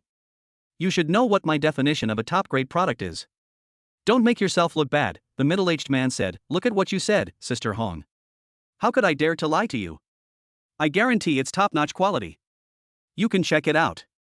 Sister Hong waved her hand. A younger brother followed the middle-aged man out to inspect the goods. Soon, the two came back again. The younger brother nodded to Sister Hong. Sister Hong looked at the middle-aged man and said, Great. I didn't expect you could get top-notch goods now. Where did you get them? What's your family background? Middle-aged man, is it important? Sister Hong, it doesn't matter. Once they're in my hands, they're like fish on the chopping board. I want them. 20 is 000, 20,000? The middle-aged man said, this is too little, how can it be more than 40,000? This is a top-grade product. Sister Hong, what's the market like now? The controls are so strict, it's hard to find a buyer. Just ask around and see if anyone can outbid me. If you want to sell, sell it. If not, walk away. The middle-aged man nodded, sell. He had no intention of selling Qin Xing to the south by himself. That would take too long, and other problems might arise along the way. Selling him to a middleman was the best way. Middle-aged man, that's right. You have to stay in the south and don't let her appear in the north. Sister Hong said, don't worry about that. I can't get my first-class goods out of the north either. There's no market. Third brother. Go trade with him. She put down her cards and said to the others, all right. Stop playing around. 3 pieces of goods are enough for 1 trip. The longer the night, the more trouble. Pack up and leave tonight. Old 5. Contact the buyer first. Okay. Several people nodded and took action. Qin Shang was soon brought into the factory, and the middle-aged man received 20,000 yuan and left quickly. 10 minutes later, bang. A young man suddenly ran in from outside the factory, his face panicking. Sister Hong. This is bad. We can't get out of Songjiang. Every intersection is full of police and streetwalkers. They're all frantically checking cars and people. Chapter 547 Analysis of Qin Xing's identity. Qin Zhang and Xu Zhengwat. Sister Hong's expression changed slightly. Are you saying that all the entrances and exits to Songjiang are blocked? The younger brother nodded, yes. I contacted a few brothers on the road, and all other exits are blocked. Sister Hong, has anything major happened in the past 2 days? Or did a major case just happen? Younger brother, I don't know, But it looks like they are looking for someone, Sister Hong's eyes sparkled. He subconsciously looked at the 3 tied-up girls. 2 of them were the ones he had received 2 days ago. If these 2 were the real cause of the incident, it would not have dragged on until now. Moreover, he had gotten to know the general situation of these 2 people over the past 2 days. They were from ordinary families and they simply could not afford to make such a big scene. Brush, her eyes fell on Qin Sheng. Could it be because of her? That's not right. Although this woman is dressed like a white-collar worker, her clothes are not particularly valuable. How could she really cause such a big commotion? Sister Hong pointed at Qin Sheng and said, check her. A woman went up to Qin Sheng and searched him. Qin Sheng's cell phone, necklace, and wallet had already been taken away by the middle-aged woman, but his ID card was still there. Soon, the woman handed Qin Sheng's ID card to Sister Hong. Brush, Sister Hong looked at Qin Sheng's ID card. Name, Qin Sheng, date of birth, March 9, 1986, address, Lianhua Village, Lianhua Township, Mu County, Songjiang City, Northern Taiwan. Call, Sister Hong couldn't help but breathe a sigh of relief. She's from Lianhua Village, Lianhua Township. She scared me so much. I thought she was the one who caused such a big scene. It seems I was overthinking it. The woman next to her said, her name is Qin Sheng. I don't know what kind of medicine those people used. It looks like she won't wake up anytime soon. Sister Hong, that's good. It saves us from having to make it ourselves. These things are not cheap these days. Sister Hong looked at her men and ordered, 3rd brother, 4th brother, the 2 of you go out and continue investigating the situation. Try to find out what caused the blockade. The 2 of you stay in the factory with me and don't go out. Wait for news and continue to contact the buyer. Yes. Everyone nodded and continued to do their own job. None of them took the city blockade seriously. It was not because they were brave, but because they really did not connect this matter with their business. After all, in all these years of working in this industry, the biggest battle they had encountered was a few security pursuits. The whole city is on lockdown, just to find a woman. That's bullshit. Besides, theoretically, this kind of missing case can only be filed for investigation after 48 hours, and the investigation will take at least 1 or 2 days. By the time any clues are found, they would have already left for other cities. Anyway, as long as they are not caught on the spot or there is an accident during transportation, there will be no problem. Although Sister Hong was cautious, she did not take it seriously. She believed that there was probably a serious murder case in Songjiang and the public security had found clues, which led to the current situation. It's not that they are too careless. No matter how they thought about it, they could not imagine that someone would dare to kidnap the sister of Songjiang gangster Qin Jiang. It's not logical at all. Bang. She lit a cigarette and calculated how much money she could earn from this order. She had no idea, this order. It was terrible. Let me explain this in 2 ways. Creek Villa, the atmosphere inside was extremely depressing. No one spoke. There was only the sound of Qin Jiang smoking and Zhu Zhang shaking his folding fan. Everyone's attention was focused on the 2 of them. The Qin family is now at a loss as to what to do. Even though Grandpa Qin is old and experienced, he is still limited by his vision and the current environment. Without a summary of various information, he cannot make a rational analysis. As for Wang Tao and others, they have long been accustomed to listening to Brother Zhang's words. Brother Jiang can handle everything, and besides, with the wise man Zheng Gu here, they can just wait quietly for the arrangements from the 2 above. Grass. Meng Yu angrily said, it must have been Hu Wei and his gang who did it. That Wang Xian is a jerk. Brother Jiang, if you give me 100 men instead of 80, I'll go and fucking kill him. I promise to bring Sister Qing back alive. Xu Zhang, shut up. Brush, Meng Yu didn't dare to speak anymore. Qin Jiang and Xu Zhang fell into deep thought again. Could it be Hu Wei? Possible, but the probability is very small. On the contrary, other small and medium-sized social forces are more likely to, or at least they can, gain more benefits. Qin Jiang, are there any newly rising forces in the South District? Or are there any ambitious people in Songjiang? Xu Zhang, there's a Tianqian company in the South District. It was founded by someone who used to be from Longfei in the North District. They're following the old path of the North District. They appear grand and powerful, but they're actually quite hollow. And with so many people mingling in such a short period of time, the situation inside must be quite chaotic. Even if they really wanted to do something bad, they should have been able to control it first, unless, what's hidden inside? Qin Jiang, that old man Long. Xu Zhang, he's pretending to be building a plank road while secretly attacking Qinsong, giving the impression that he's retired from the underworld. But is he actually secretly escaping the system again in the South District? Is he using Sister Qing to get us to fight Hu Wei? It's possible, but his recent behavior doesn't seem to be the case. Qin Jiang, these are despicable tactics. Old man Long wouldn't be so tasteless. A desperate dog? Or, is there someone else? Xu Zhang, it's all possible. This matter must be done well, and public opinion should be stirred up afterwards. Black Dragon and Tiger Power are bound to clash.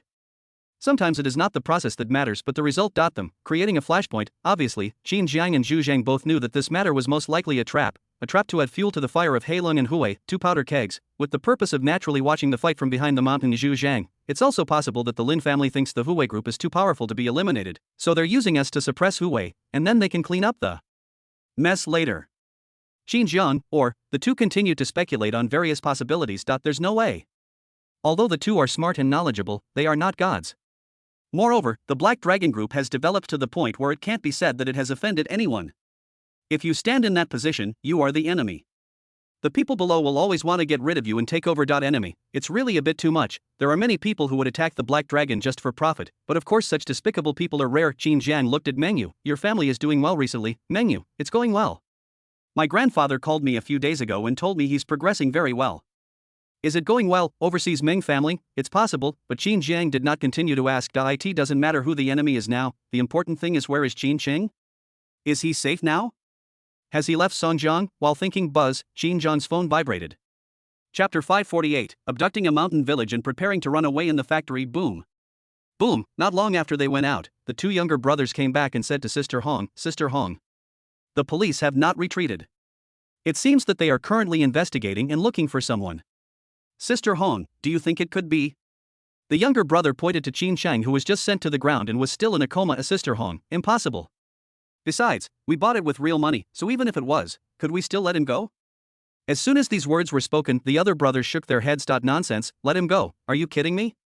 They're all counting on making money, so wouldn't the 20,000 yuan they spent up front be wasted? 20,000, this is not a small number for their small group, one of the younger brothers said. It's not a good idea to just wait like this. Who knows how long the blockade will last? This factory isn't too secretive. If they're looking for someone, they shouldn't be able to find it here, right? People in their line of work are always afraid of problems in transporting goods, so they don't have any rest stops along the way. Stay in the hotel, it's totally courting death. Sister Hong frowned. Lao Wu said, Sister, why don't we just ship this batch of goods locally? Local, Sister Hong looked at him. Lao Wu, I know there's a mountain village nearby. It's very remote, nestled in a mountain crevices. They have a good supply of goods there, and I've heard that someone wants to buy it at a high price. Sister Hong, can you play all three? Lao Wu, not necessarily. But that place can allow us to hide for a few days, and then move on later. It's safer than in Songjiang. If we get caught by the security guards, we'll be finished. Sister Hong couldn't help but nodded. Since ancient times, countless small groups like theirs have been destroyed tragically, completely being caught off guard. Or Sister Hong, okay? You make the call. Tonight, the goods will be shipped. She had no idea that she was the grass that was about to be uprooted. Creek Villa. Qin Jiang looked at the caller ID. Yanhua, bang. Yanhua's voice came from the other end of the line. Brother Jiang, I heard you're looking for a middle-aged woman. Jiang Wei said he'd met that middle-aged woman before? He said he saw her in the bathroom of the hotel yesterday. He also heard the woman addressing the middle-aged man as Lao Li, and the man addressing the woman as Aing. They seemed to be discussing selling something worth tens of thousands. Yanhua didn't tell MOG the information he got. It turned out that Yanhua was usually close to the Black Dragon personnel, and it was a foregone conclusion that he would join the Black Dragon Group after graduation. Many senior executives valued him because he was roommates with Brother Jiang and was usually smart and clever. He has now entered many group chats of Black Dragon. Therefore, today, I saw a wanted photo posted in a group chat. Zhang Wei, who happened to be in the dormitory, recognized it immediately. It's not that Zhang Wei has a good memory, but the middle-aged woman in the public restroom was so excited about stuffing toilet paper into her bag, and even scolded Zhang Wei for looking at her twice, that I remember it so vividly. Qin Jiang, Uncle Li, Aing. I know. Tell Zhang Wei that he deserves a lot of reward. Bang, Qin Jiang hung up the phone and looked at Zhao Shanha. Add this information to the wanted poster. The man is called Uncle Li, and the woman is called Aing. Focus on finding the people who kidnapped and trafficked people. Zhao Shanha immediately took out his cell phone to update the information. Silence, another long wait. Half an hour later, buzz, Zhao Shanha's phone rang. He hung up the phone and looked at Qin Jiang and said, Brother Jiang. There's news. Someone recognized the names and photos of the two people. They are human traffickers. They just got out of there not long ago. They are two lone rangers without any organization. However, these two people rarely ship goods themselves. They always use third-party intermediaries to do the shipping. Human trafficker? You said Xiaoqing was abducted by human traffickers. Xinwei's wife was so frightened that she lost her voice. Oh my god, what should I do? She must be abducted and sold to a mountain village to be a wife. My poor Qing. How would I live if anything happened to you, Qin Jiang? Contact the people involved in human trafficking and investigate. Tell them, I'm Qin Jiang. If Qin Sheng is fine, then nothing else matters. If my sister is in trouble, you'll all be buried with her. As soon as 4 words came out, the temperature in the villa dropped a few degrees, yes. Zhao Shanha and others hurriedly nodded to convey Qin Zhang's order. All large, medium, and small gray forces in Songjiang and even the northern province received a call from Black Dragon. Many small forces were scared to death, even medium-sized forces are terrified. At the same time, many forces not involved in the human trafficking business breathed a sigh of relief, while some in the entertainment industry were anxiously asking, check for me quickly. Have there been any new people in the place recently? Did they just come here randomly, call all the newcomers to the venue? No. Please come, go quickly, thank God. We haven't sold any goods recently. Qin Zhang's order caused a major earthquake in Songjiang society, and countless bigwigs were unable to sleep all night, damn it. Who's crazy? They dared to take Sister Qin Zhang away? They're asking for death. I think it was Hu Wei who did it. He and Black Dragon have a life and death feud. Boss Hu Wei is still imprisoned in there. Songjiang, I'm afraid it's going to be completely chaotic. For a while, the entire Songjiang and even the northern province are undercurrents, and many bigwigs can't sleep. Yoichi, the office of a certain force, bang! A man rushed into the room in a panic. The big man sitting inside smoking was startled and cursed. Pai Si. What the hell are you so impatient for? Pai Si, something big happened, brother. Big man, what happened? Pai Si, Qin Zhang's sister was arrested. The big man, Qin Jiang? That Qin Jiang? Pai Si, there are several Qin Jiangs in Bei province, the Qin Jiang in Songjiang and the one in Xinjiang. The big man was stunned. Oh shit. Who is so bold as to dare to touch him? It is indeed a big deal, but what does it have to do with me? Pai Si, Hong Hong isn't answering the phone anymore. The big man, if you don't answer, then. Wait, what did you say? The big man suddenly jumped up from the stool. Qin Zhang's sister was arrested. Hong Hong doesn't answer the phone. Pai Si's panicked look, grass, fuck. Fuck. Fuck, could it be? He looked at Pai Si and asked, did Hong Hong sell the goods? Pai Si, it should be, I'm not sure. I can't contact them right now, I'm afraid, although she wasn't sure, she was just afraid. Heilung had just called him, and there really was someone under his command who did this, and now he couldn't be contacted. How could he not be afraid? Pai Si, brother. What should we do?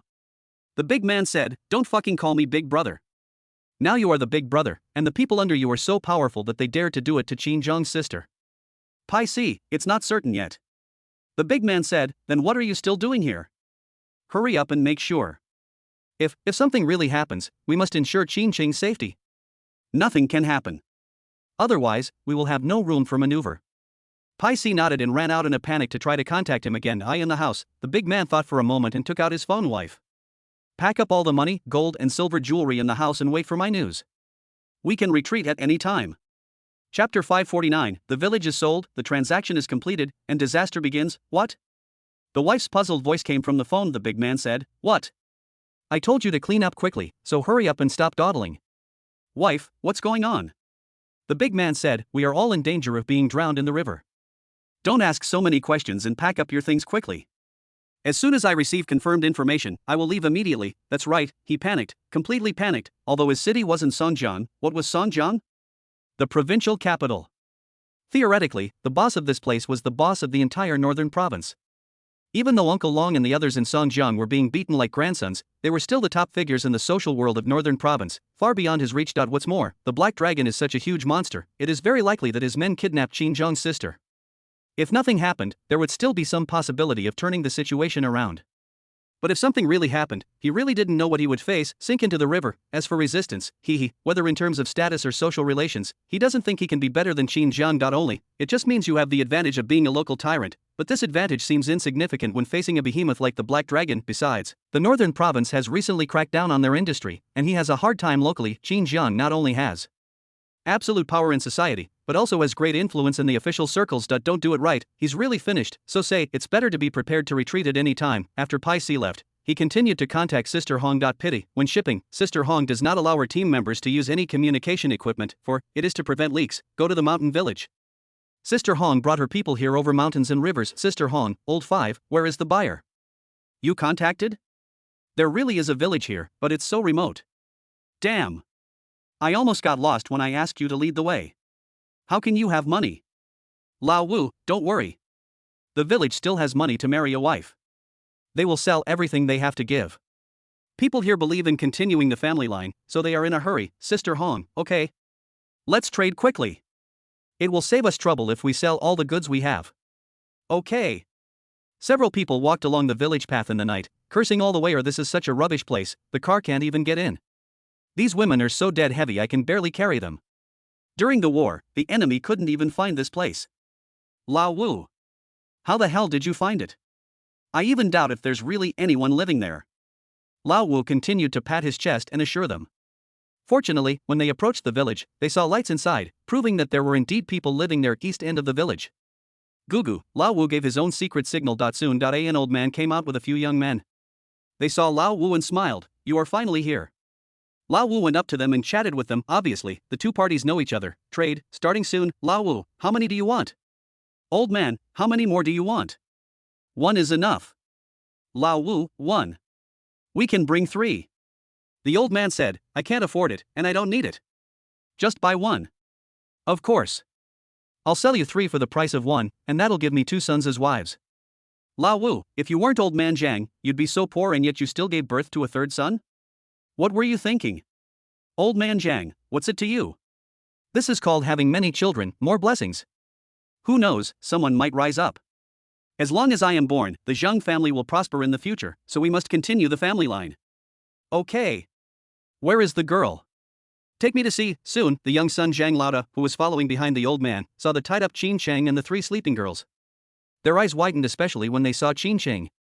That urban elite white-collar worker looked just like the Qin Cheng on TV, and he had no resistance at all. Dad. I want him. Old man Zhang, how much is this? Lao Wu, your son is really good at choosing. This is the best product in recent years. If it weren't for... Never mind, it's destined to be with you. 80,000, you can take it away. Old man Zhang, what? 80,000? Are you kidding? She's made of gold and worth 80,000? I'll only prepare 20,000. Lao Wu, 20,000? Are you kidding? Impossible. Then you choose the remaining 2 and I'll give you a discount of 30,000. Zhang Lauda, Dad. I want him. I feel like he is my lucky star. She and I will definitely give birth to great offspring. Our Zhang family will be awesome in the future. Dad. Think about it. Our Zhang family hasn't produced any outstanding people in recent years. It must be because of bad genes. This guy's genes are obviously good. Otherwise, wouldn't the 20,000 yuan be wasted? Old man Zhang also nodded seriously, pointing at Qin Cheng. It's him. Lao Wu, Lao Zhang, we are old acquaintances. To be honest, it is definitely not possible to sell it for 20,000 yuan. Old man Zhang looked at Sister Hong. With his age and experience, he could tell that Sister Hong was the leader. Well, could you please be flexible? My child is so pitiful, almost 30. He still hasn't found a wife. Just have some pity on us. How about this, I'll find you another 8,000, 28,000, okay? Sister Hong, Lao Wu. This is the buyer you are looking for. If there are no more 2 people left, just pick one. If you can't pick one, let's leave. As she said that, she was about to take people away. The old man said, wait here. I'll go back and get it for you. He looked at his second son and said, go. Take out the treasure from the compartment of our Kong cabinet, brush. The second son ran back quickly. I brought back a box quickly, bang. Old man Zhang opened the box and it was a huge silver ingot. Old man Zhang handed the silver ingot to Lao Wu and said, this is an heirloom from my family. I'll give you this and 20,000 yuan. Take it. Do you like it? Lao Wu, no. No. Old man. Are you thinking this is ancient times? Do you know what the price of silver is now? 1 gram is only a few fucking dollars. This is worth at most 18,000? If you can't afford it, we'll leave. Old man, don't. While pulling, Sister Hong stared at the silver ingot in a trance and said, all right. Stop arguing. I think you're honest enough, so let's just leave it at that. Pick up the things and take the people away. All right. Find us a room, too. We'll stay here today, okay? The old man was ecstatic, no problem. No, I can't, Qin Cheng's weak voice rang out. After traveling for so long, she could barely speak. You can't sell me, send me back to Songjiang, my brother will reward you. Old man Zhang asked his wife to cover Qin Cheng's mouth and then forcibly carried her away. To this, Sister Hong and the others didn't care at all. Yes, old man Zhang and his companions had no idea that a great disaster had befallen his family and even the entire village. Chapter 550 Locking the location, Xinjiang, send me some people up the mountain, Creek Villa buzz, Xinjiang's phone rang, caller, by Meng, Xinjiang. We found the van was traveling on National Highway 2, but it turned off halfway down the county road. There's no surveillance there, so we can't track its exact route. However, based on the time, we can be sure they're currently in Northern Province. We've requested an expanded blockade of important thoroughfares in Northern Province, and have assigned people to track them along that highway. We'll ensure they're recaptured as quickly as possible and can't escape. Don't worry. I promise to find your sister for you. The higher-ups take this matter very seriously. Qin Zhang's face was as gloomy as water. He knew that the public security would definitely take this matter seriously because of his identity and ability, but the golden period for kidnapping is only 24 hours. Especially for human traffickers, unpleasant things are likely to happen over a long period of time. Life is important, and innocence is equally important. Qin Zhang, what's the exact time they left National Highway? I Meng, around 12 o'clock, why are you asking this? Qin Zhang didn't reply and fell into deep thought. The whole city is on lockdown, North Province border, human trafficker, and so on. The information is quickly connected together, Zhu Zhang said. With such a big disturbance in public security, it's impossible that the person who kidnapped Qin Qing didn't know about it. Qin Zhang, it's impossible that the people behind the wanted notice were completely unaware of it after such a long time. Zhu Zhang, if there is any information, it must have come back. If there is no information, there are probably two possibilities. Qin Zhang, tear up the ticket or ship it out. Zhu Zhang, the second possibility is more likely. Since they're human traffickers, they shouldn't be considered desperate criminals. There are two possibilities when encountering such a dangerous incident. The first is that they don't know the whole story and don't know Sister Qing's identity. So, fearing that the police will raid them, they will hide or sell their goods. Qin Zhang, since no one has replied in such a long time, it's very likely that they are blocking all kinds of information from outside. Trample. Qin Zhang and Zhu Zhang stood up at the same time. The two of them quickly came to the wall on one side of the villa, where a detailed map of Northern Province was hung. They looked around along the location of the National Highway that Bai Meng had just mentioned. Zhu Zhang drew a circle near the National Highway. Whether they're leaving Northern Province or taking another route, they'll definitely be within this area. We can first have someone check nearby for abandoned factories or look for remote areas with tire tracks. At the same time, Qin Zhang drew a wider circle again. Another possibility, they could just find a secluded place within this area to sell the goods. It's simple and convenient. Zhu Zhang frowned. The area is a bit too large. Even if this place is remote and not far away, if there are people, they can be in any direction. A blanket search is too troublesome and difficult to distinguish. Brush. Qin Zhang took out his phone and dialed an unfamiliar number. At the same time, a farm stay. A man in his early 30s was drinking with a group of people. He had a broad face and gave people the impression of being righteous. He seemed to be very popular, and people came to greet him from time to time. Merchants, people on the road, peddlers, it seemed that they could all say a few words to him. Exactly, six-faced Buddha Peng Tao. He is a righteous man who is good at making friends. Although he is not the eldest brother, many people in the local area respect him. Buzz. Peng Tao's phone suddenly rang. He looked at the unfamiliar number and answered, "Who is it?" The next moment, the other party's call number made him stunned. Song Jiang. Black Dragon. Qin Zhang. Qin Zhang. Peng Tao was stunned. With his networking and friendship model, how could he not have heard of Qin Zhang? After all, he was half a gangster, but he had nothing to do with the other party. Why did Qin Zhang call him, Peng Tao, Mr. Qin? You, Qin Zhang, can you do me a favor? Peng Tao, Omega, me? He stayed where he was. Although he thought he had some ability in this area, he was not at the same level as Qin Zhang. What can the other party do to help you? Do you have such great ability? How come he doesn't know? But without hesitation, he said, Boss Qin, is there anything I can help you with? Please tell me, Qin Zhang, help me find someone. A kidnapped woman named Qin Chang. Height, weight, appearance. Check if there's any information about her in any of the remote mountain villages near you. I'll send you a picture via MMS later. I need you to mobilize your maximum energy in the shortest possible time. I, Qin Zhang, owe you a favor for this matter. Call. Peng Tao's breathing became much heavier. Nonsense, Qin Zhang's favor. For someone of his level, it is an opportunity. It is no exaggeration to say that with this favor, he can move freely not only in his own small area, but also in the northern province. How can we not take it seriously? Peng Tao nodded without hesitation. Don't worry, Director Qin. I'll check it out right away. I can't say anything else, but as long as he's within 100 kilometers of me, I'll definitely know the news immediately. Qin Zhang, I'll wait for your news here. Call. Peng Tao could hear the sense of urgency in Qin Zhang's words. A female, Qin Chang. Also surnamed Qin, could it be? Shit, who the hell is crazy? How dare you mess with Tai Sui and offend this crazy dragon? Bang, hang up the phone. Peng Tao looked at everyone and said, brothers. Use your connections to help me find out if there are any new women in the nearby villages, especially those villages on the mountain. Remember to approach this matter like gossip, be discreet. Several young men who had been drinking with him nodded, and one by one they pulled out their phones to start making calls. Peng Tao also pulled out his phone to contact his own connections, and not surprisingly, on his fifth call, he made a call to a villager in Shangshan Village, Creek Villa. Silence, still so quiet.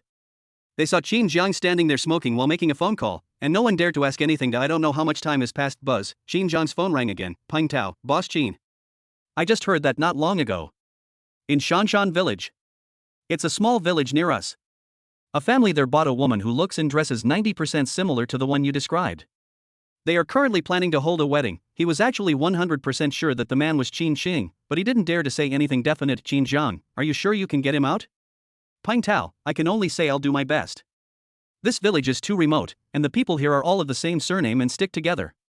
I'm one of the few people in the area who uses underhanded means to marry a wife, so I'm quite xenophobic. I'll do my best. Qin Jiang, I'll ask the local police to assist you. Peng Tao, Mr. Qin, although Shangshan Village is closer to our county and can be under the jurisdiction of Lin County does not belong to the Northern Province system. Not from the Northern Province. Qin Jiang was stunned when he looked at the map. No wonder he didn't find the name of Shangshan Village just now. Just think for a moment. Qin Jiang, just make sure Qin Chang is safe for an hour, and I'll take care of the rest. Can you do that? Peng Tao said firmly, yes. Qin Jiang, I believe you. Bang, before Peng Tao hung up the phone, he vaguely heard Qin Jiang's cold voice from the other side. Send me some people, up the mountain. Who is still writing a book in Cuckoo instead of taking a break on May Day? It's me, seeking support and gifts. Free electricity for Xiaobadiandian really needs the motivation. Chapter 551, transferring personnel and helicopters from various locations in the villa. Wang Tao and the others came over and listened attentively as Qin Jiang answered the phone. They were able to analyze a lot of situations from a few words. In addition, they could basically hear what Peng Tao said on the other side. They were all stunned. Sister Qing was sell to the mountain village. Besides, that mountain village sounds very chaotic and difficult to manage, soon to be married. For a while, Wang Tao, Jia Shanha, and others were extremely angry. How outrageous. A high-ranking member of the Black Dragon clan, Zheng's sister, was sold to a mountain village to be someone else's wife. Are you kidding me? All of a sudden, their anger rushed straight to their heads. They had already been furious all night over Qing's disappearance, and since they had been unable to do anything from the beginning to the end and could only wait in the villa, their anger continued to rise. Now that they knew the specific situation and location, their anger climbed to a point where they could no longer suppress it. Ah fuck. They're so bold. If they dare to touch Sister Qing, I'll bury their entire family with them. Set your sights on Hailong too. What a crap village. What a crap surname. Level him up. Damn, where is this crappy village, on the map? Why isn't it on the map? They clamored to attack, and at the same time, they all looked at Qin Jiang, waiting for his order. Black Dragon. They couldn't act on their own without Qin Jiang's order for such a major event as Zhu Zhang, Brother Jiang. The message on the phone said that the mountain village is not under the jurisdiction of the Northern Province. If Bai Mang wants to mobilize the security forces, he will definitely need to coordinate with the local authorities and won't be able to arrive in time. Sister Qing, can't wait. These people in the mountains don't follow the rules, and if we delay, things will get out of hand. The meaning of his words was very clear. This matter has caused such a big stir that it stands to reason that Bai Mang, after getting accurate information, can coordinate with local security to deal with the problem even if the village is not under the jurisdiction of the Northern Province. However, he is afraid that the coordination time will be too long, and the people in the mountain village do not follow the rules. Once the die is cast, how could Qin Jiang not understand the truth? Otherwise, he would not have let Peng Tao delay for an hour. This hour was the time he left for himself. Qin Jiang's eyes fell on the map. Go to the mountain village. According to what Peng Tao just said, it is on the edge of the map of Northern Province, at least 400 kilometers away from Songjiang. Immediately, Qin Jiang's face was cold as he spat out a few words. Frowny face, send me someone, go up the mountain. As soon as these words were spoken, Jia Shanha and others nodded in unison. Right, must go up the mountain, but will it be in time to transfer people from Songjiang? One side Zhu Zhang nodded directly, okay. Qin Jiang, spend money to hire and follow the formal procedures. Zhu Zhang, understood. He went to the bookshelf and took out a booklet, writing down many names and phone numbers on it. Each of the names belonged to a well-known big shot in the Northern Province. He found the phone numbers of several counties near Shangshan Village. Just call directly. Who is it? Songjiang Black Dragon. Zhu Zhang. What Black Dragon, White Dragon? Wait, what did you say? Black Dragon? The Black Dragon from Songjiang? Zhu Zhang. You can't be that little Zhuge, it's me. Brother Zhang, give me. The voice on the other end of the phone became panicked and obviously a little nervous. I want to hire your people to go to Shangshan Village to find a man named Xincheng. They must arrive within an hour. Can you do it? The person on the other side was stunned. Looking for someone, go to the mountain village, Xincheng? Xinjiang, relatives of Qin Jiang who were abducted and trafficked. How could a boss be so stupid? He guessed the general possibility in an instant, his face changed slightly and he nodded immediately. Okay. Okay. I promised to complete the task. He was a little flustered, worried that Hei Long would suspect that he was involved in the trafficking, so how could he not express his position to distance himself from it? The more people, the better. Okay. That's it. Xu Zhang hung up the phone, called the next person again. Finally, he called the head of the nearby Black Dragon group and asked him to gather people immediately. Outsider, it's never as useful as your own people. At the same time, we must ensure Brother Zhang's safety. At the same time, Qin Zhang pulled out his phone and called Wu Yu. I need 3 medium-sized helicopters, take off immediately. Wu Yu, what happened? Qin Zhang, I'll come back and tell you. Wu Yu, okay. I'll do it. Give me 20 minutes. That's right, Qin Zhang plans to go there by helicopter. Only the speed of the helicopter could allow him to reach Shangshan village in the shortest time possible, and he could not delay any further. Sky, it's already lit. Every minute of delay would increase the danger for Qin Qing. As for why he called Wu Yu, it was actually not difficult for Qin Zhang to get a helicopter given his current status, but helicopters were not as common as they were in later generations. Just applying for a flight route was a hassle. Without any preparation, it would be much faster for Hei Long to apply than for Wu Yu to apply. This further strengthened Qin Zhang's determination to build a city that never sleeps. With the establishment of Songjiang City that never sleeps, his status will naturally rise, and it will be convenient to do many things. Qin Zhang, find 20 elite security personnel and have them come here immediately. Zhao Shanha, yes.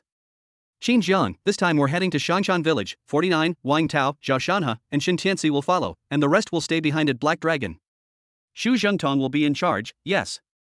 Although Feng Lin and others wanted to go, they did not dare to disobey Zhang Ji's orders. Qin Zhang looked at Zhu Zhang. Keep an eye on Black Dragon. Keep an eye on the villa. Xu Zhang nodded. He knew that Brother Zhang was worried that this was still a trap and someone would take advantage of their absence to strike again. This time, Qin Wei and others also reacted. Qin Wei, Xiao Zhang. Has your sister been sold? Are you going to rescue her? I'll go with you. Qin Wei's wife's eyes were filled with tears. Xiao Jiang, I beg you, I was wrong before, you must bring Xiaoqing back. I will repay you like a slave in the future, my Xiaoqing, my poor child. At this moment, she no longer cared about blaming Qin Zhang, she only wanted her daughter to be safe. Qin He, brother, I'm going too. His eyes were red as he clutched the wine bottle on the table. Whoever dares to touch my sister, I will kill him. Mom. Don't worry. I will definitely bring my sister back. Qin Wei's wife, He. Can you please stop causing trouble? Qin He. Qin's parents also wanted to speak. Qin Zhang, Qin Wei, Qin He, come with me. The others are waiting in the villa. Don't worry. The worst is over. I promise to bring Qin Qing back safely. As soon as these words were spoken, Qin Wei also nodded. Yes. You just wait at home. Don't worry. I didn't receive any news just now, at least the person is fine. Qin Wei's wife, no, look at what you said, is this human language? Is she going to be married to someone else? How can it be alright? If something really happens, I'll never get married again. Grandpa Qin, listen to Xiao Zhang's arrangements. You must trust Xiao Jiang. After saying that, he looked at Qin Zhang and said, Xiao Jiang. Be sure to bring your sister back safely. We will be waiting for you at home. Qin Zhang waved his hand, let's go. Before leaving, Qin Zhang stared at the door in a daze. Su Lang said, you go too. Chapter 552, set off at high speed, thousands of people rushed to the mountain. Ah, okay. I'll go too. Su Lang came back to his senses and nodded hurriedly, following Qin Zhang. However, his mind was full of thoughts about what he had just heard. Qin Qing was sold, mountain village, want to get married. This made him think negatively, and he couldn't help but wonder what he would do if the worst happened.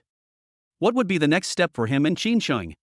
Thinking about it, bang, Su Lang slapped himself in the face. Su Lang, Qin Qing's life or death is unknown, and you are still thinking about this, are you still human? Qin Zhang was not surprised at all, he could guess what Su Lang was thinking just now, which was why he followed him. Some things can only be felt at ease when seen with one's own eyes. Otherwise, if he were to make random assumptions, who knows what he would think of, and various problems would arise in the future. Don't say that only boys who have passed the test are good boys. Some things cannot stand the test and cannot be tested. No matter who knows, the girl he is pursuing has married someone else, or even, it would probably be difficult to continue. White moonlight. It doesn't matter if you were white before you know yourself, but after you know yourself, you must be white. Outside, the security personnel have gathered at the entrance of the community. Xiaoxi Villa is not far from the Black Dragon base camp. Bang, Qin Zhang just got in the car. Buzz, Wu Yu called immediately, the helicopter has been arranged and is at the location. Qin Zhang, okay. Wu Yu, whatever you do, be sensible. Qin Zhang, yeah. Bang, after hanging up the phone, Qin Zhang called by Meng. In the office, Wang Feng put out the cigarette in the already full ashtray, his eyes filled with bloodshot. Bang, the door was pushed open. Bai Meng saluted Wang Feng. Wang Feng asked anxiously, have you found the person? Bai Meng shook his head. No. A team has found some tire tracks in the abandoned factory. They can confirm that they are the group that kidnapped Qin Sheng. They have also confirmed that there were at least 5 people at the scene, but they were relocated early and are currently conducting a scouting investigation. 5 hours at most. No. We can definitely find the person in 2 hours based on the current clues. Bang, Wang Feng slammed the table. 2 more hours? Adding the 10 hours of disappearance before, that's 12 hours. Do you know what 12 hours means? I have left the province by car, already heading north by train. I've already left the country by plane. By Meng, all major exits have been blocked. They can't leave northern province at all. Even taking the mountain roads would take time. Wang Feng, what's the point of arguing with me about these things? Can't you see that it's almost dawn outside? Bai Meng opened his mouth but no words came out. See this, Wang Feng didn't say anything else. He knew that Bai Meng had tried his best. It was difficult to investigate such a premeditated kidnapping and trafficking in a short period of time. It would be a great achievement to find clues in just a few hours. Moreover, he knew that Bai Meng had a good relationship with Qin Jiang and it was impossible for him not to be concerned. Wang Feng, call Qin Jiang and tell him the latest situation. Tell him to be anxious. He will definitely be given an explanation for this matter. No matter who is behind this, anyone who dares to break the rules will be punished. Okay. Bai Meng was about to call Qin Jiang, but the first person to ring was Qin Jiang. Hey! Qin Jiang. I really want to give you, Qin Jiang interrupted him. Listen to me, Qin Qing's people have been found. They've been trafficked to Shanshan village, in Yunhai County, on Mount. I've already taken people there by helicopter. I'll leave the local security to you. No more. I'm getting on the plane. I can't hear you because of the noise. Bang, Qin Jiang hung up the phone. Bai Meng hung up the phone and was stunned. Wang Feng asked from the other side, what? I vaguely heard Qin Jiang say he found someone. Where is he? Bai Meng, in Shanshan village. It's under the jurisdiction of Yunhai County. I heard that she was abducted and sold there? Wang Feng was stunned. Trafficking, sold so quickly, he didn't expect that Qin Sheng would be sold so soon. Logically, the goods from the north would be shipped to the south in this situation. He quickly realized that there was a high probability that the city would be blocked and put pressure on the group, so he sold him in a hurry. Wang Feng couldn't help but say, look at Qin Jiang? And then look at you guys? We're still strong. What happened? Qin Jiang has already found the exact address, and you're still scratching your head? Bai Meng was also a little embarrassed. After all, what Wang Feng said was completely true. Their public security can mobilize surveillance throughout the city, and they haven't found the person yet based on the clues of the other party's departure route, but Qin Jiang found them first. I don't know if Qin Jiang is capable or just a novice. Wang Feng, don't just stand there like an idiot. Send someone to that. What county? Wait, is there such a county in northern province? Bai Meng, no. This county is under the jurisdiction of the neighboring province, but Shangqian village is closer to county in the northern province. Qin Jiang has already taken a helicopter to the rescue. Let us coordinate with local security. Helicopter, already going, coordinate public security. Wang Feng, no wonder. Qin Jiang wanted to go there by helicopter. Obviously, he was worried that it would take too long for us to coordinate. Mountain villages like this are quite complicated and involve many situations. I have the authority to mobilize a small helicopter. You must take it immediately to Shanshan village. I will have the nearby county send personnel to assist you in handling the case. As for the neighboring province, I will immediately coordinate. You go first. Get the situation under control. Bai Meng, I understand. How could he not understand the meaning behind Wang Feng's words? He was not only worried about Qin Qing's problem, but also worried that Qin Jiang would go crazy because of Qin Qing's matter. If it really got out of hand, it would not be a good thing for Qin Jiang, the Black Dragon Group, or even the entire northern province. Wang Feng, I understand, why don't you go, quickly, run. Bai Meng turned around and left without hesitation. At the same time, Wang Feng took up his plane to coordinate with the helicopter, local security, and the local security of the neighboring province, the other side. Pang Tao hung up the phone and looked towards Shangshan village, his mouth twitching. Damn it. How could you get into such a big trouble? You have to do such shameful things. This time it's over. You kicked the supreme invincible steel plate. You better pray that Qin Qing is okay, otherwise, TSK, I don't even dare to think about it. He shuddered at the thought of Qin Zhang's cold voice on the phone, shook his head and didn't think about it anymore. He rode his motorcycle alone and headed straight for Shangshan village. At the same time, several county bosses near Shangshan village went crazy and issued orders one after another. Shangshan village is so close to us, Black Dragon must have misunderstood when he called me. Damn it. Get the car ready. No. Get the motorcycle ready. All brothers, gather together, get on the motorcycles and get ready to go up the mountain.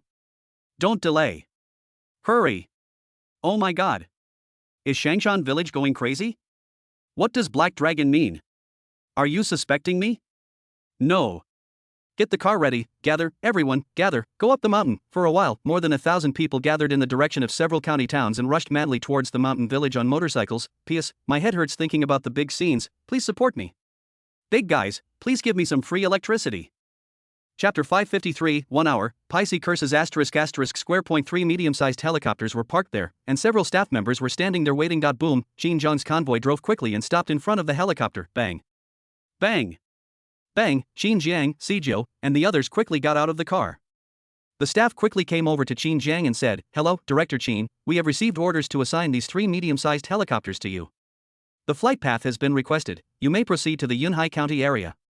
Qin Jiang looked at the 3 helicopters and asked, "How many people can each helicopter hold?" Staff, normally, each helicopter can carry 10 people, but considering this gentleman's physique. His eyes fell on Sijou, we need to cut that number in half. Qin Jiang, okay. Get on the plane. Wow, Qin Jiang took the lead and quickly got into the helicopter. The captain inside looked at Qin Jiang and the others and said, "Everyone, please fasten your seatbelts. We are about to depart. This trip to our destination, Yunhai County, is approximately 450 kilometers long and will take about an hour." Mr. Qin, is there a specific landing location? If not, we can land on top of the building in Yunhai County. There is a landing spot there. Qin Jiang, no need. Let's go directly to Shangshan village. Wang Tao showed him the specific address. Wang Tao immediately showed the captain the location of Shangshan village. Captain, is it a mountain village? Are there landing conditions here? We can't guarantee it. If the landing conditions don't allow, it would be very dangerous to force a landing. Qin Jiang, don't worry about that. My people will go look for a landing spot in advance. If they can't find a specific landing spot, they will land on the building according to your plan. Captain, understood. Obviously, the captain is also a clean and efficient person, and nowadays, there are no simple people who can fly airplanes, especially helicopters. A sizzle. The captain took out the intercom and spoke, 2, 3, I'll send you the location. Follow my route. Destination, Yunhai County, departure, yes, yes. A reply came from the intercom. Boom, boom, boom. The propellers above the 3 helicopters roared violently and quickly rose diagonally. The entire Songjiang River was shrinking in everyone's sight, and countless tall buildings turned into a light curtain under their feet. Brush. 3 helicopters cut through the sky and headed straight for Shangshan village. Shangshan village of the whole mountain village was in an uproar. Everything. This is because old man Zhang's eldest son is getting married. Get married, it is definitely a big deal for the entire mountain village. After all, it was very difficult for boys in mountain villages to marry in that era, and no one wanted to marry into the mountains. Of course, the whole village knew that old man Zhang's wife was bought, but no one took it seriously. It's normal in the mountain village. Is it illegal? Of course it's illegal, but for them, finding a wife to continue the family line is more important than abiding by the law. Besides, many of them came here in this way in the past, exchanged brides, and were sold. On the contrary, normal marriages were very rare. It was only in recent years that the control was strict and many people left the village that the phenomenon gradually became less common. Early in the morning, many villagers have gathered at old man Zhang's house to help. In this village, everyone has the surname Zhang, and if you count up the ancestors, they are all relatives. Go to the mountain village. Although the location is remote and relatively poor, the area it covers is not small and the population is not small. All in all, there are at least 200 to 300 people, and young and middle-aged people still account for half of the population. This is normal in 2011. Today, information is still not developed enough. Once the internet explodes and smartphones become popular, these mountain villages will become dilapidated and sparsely populated like normal villages, with all the young and middle-aged people moving in. In just a few years, these villages will become desolate and sparsely populated. Old man Zhang's house, there were several large adobe houses, which were considered good conditions in the mountain village. A large number of people had gathered in the yard. Some were killing chickens and ducks, some were putting up paper stickers, and some were playing musical instruments. It looked like a wedding banquet was about to be held. Grass. Are you making such a fuss so early in the morning that I can't sleep? In the side room, Hong Jia and the others were woken up by the noise, and Lao Wu started cursing. Damn it sounds like a funeral. Those who know him would think he's getting married, and those who don't would think he's having a funeral. Others also cursed. I was already exhausted after walking on the mountain road for an hour or two, but I was woken up before I had slept for long. Sister Hong scolded. That's enough. Stop talking on someone else's turf, or they'll beat you up. Lao Wu, beat me? He dares? How can he get married without me? That girl is so pretty, it's a waste for him. Damn, if I wasn't in a hurry to sell the goods, maybe I would be happy. Damn it.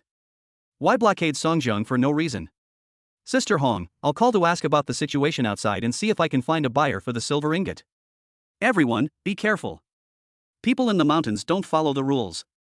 We still have two goods on hand, so don't overturn them. Especially the silver ingot, nothing can happen to it. Lao Wu patted his chest and said, "Don't worry. They won't dare to do that while I'm here. I have a lot of face here." He didn't lie. He had sold goods to this place several times before, otherwise he wouldn't have been able to contact Zhang Laosun's family in advance. But there was one thing he didn't say correctly, which was that his face was only useful occasionally here, and it was useless when it came to real things. "Oh, Sister Hong," Lao Wu asked, "is this silver really as valuable as you say? I heard that the price of silver is very cheap now. My grandma's big silver bracelet was sold for just over 200 yuan when I stole it, which is not enough for me to have a few good meals." "Sister Hong, you know nothing. This silver is an antique. Do you know what antiques are?" "I once met an antique dealer who had a silver ingot like this. He said it was worth at least 100,000 yuan. Rich people regard this kind of silver ingots as collectibles." 100,000, Lao Wu curled his lips as he looked at the silver ingot. It is obviously incomprehensible that an item that is not valuable in itself becomes valuable just because of its age. What is the point of collecting this thing? You can't eat or drink it. But since it can be sold for 100,000 yuan, they will make at least 100,000 yuan from this order.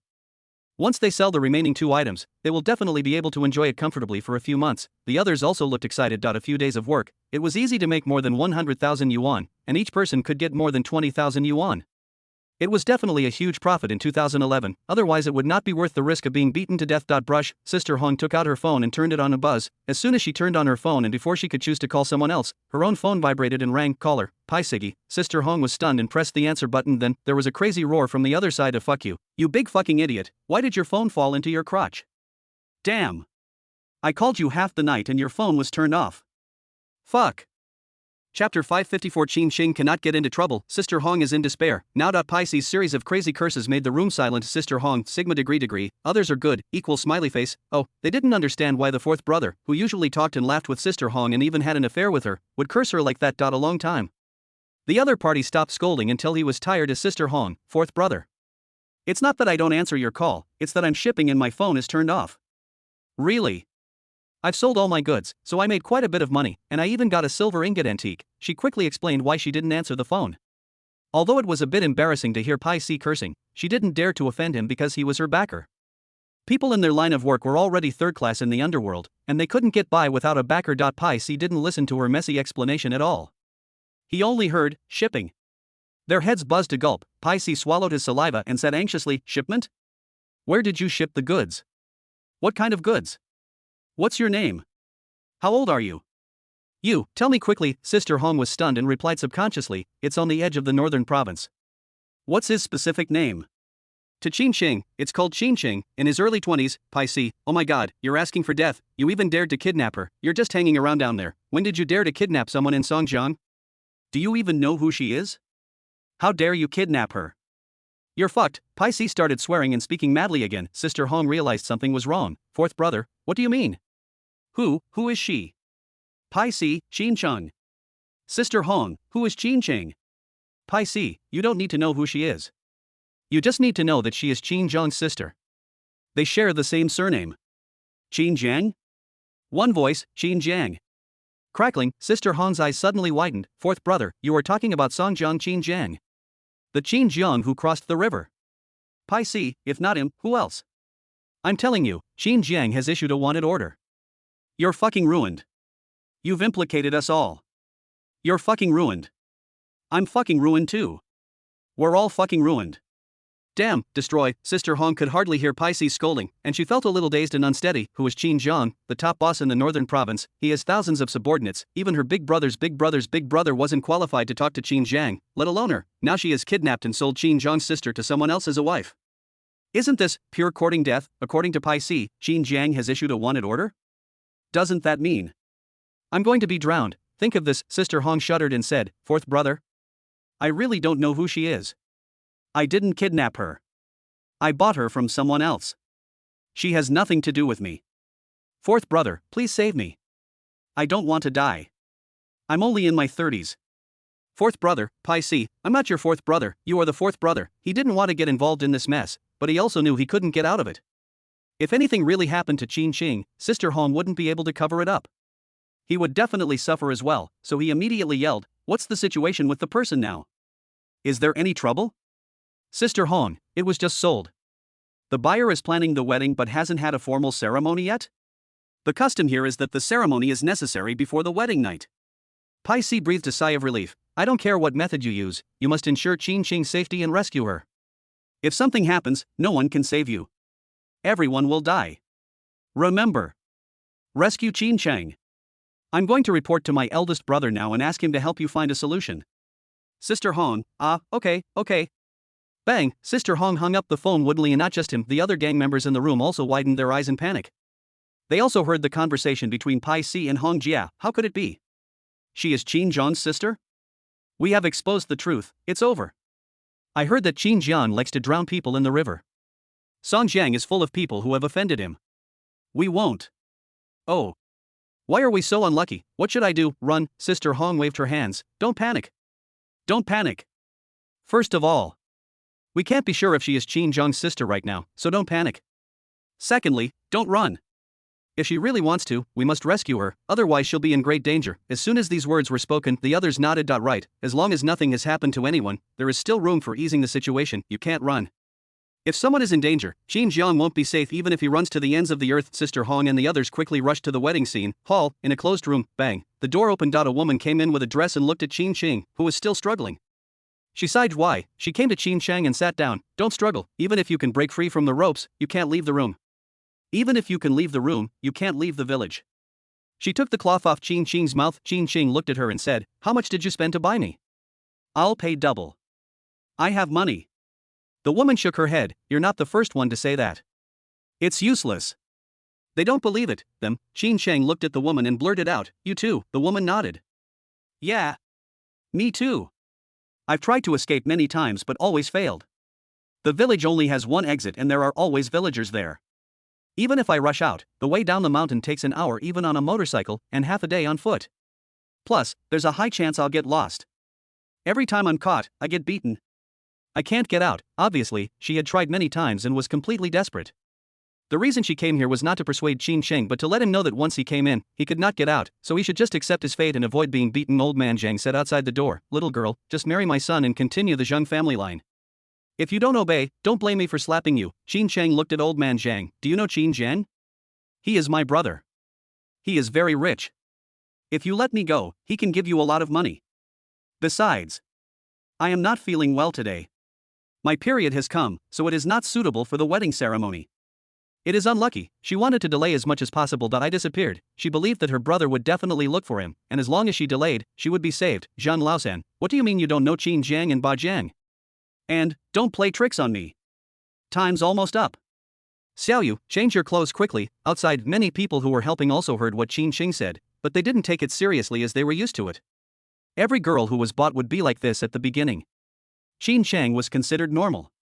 He went crazy and yelled on the spot, shouting about public security and the law. Instead, he reported his younger brother's name first, Qin Jian. Who knows, when Sister Hong, who had just entered the door, heard Qin Qing's name, she felt like she was struck by lightning. Finished, it's completely over, my heart is completely broken. Chapter 555, Sister Hong comes to rescue, but the rescue fails. Click, Sister Hong and the others staggered and almost fell. This moment, there was no need to verify anything. The woman they abducted was obviously Qin Zhang's sister. All of a sudden, a few people are left with nothing but luck. There was only endless panic and fear.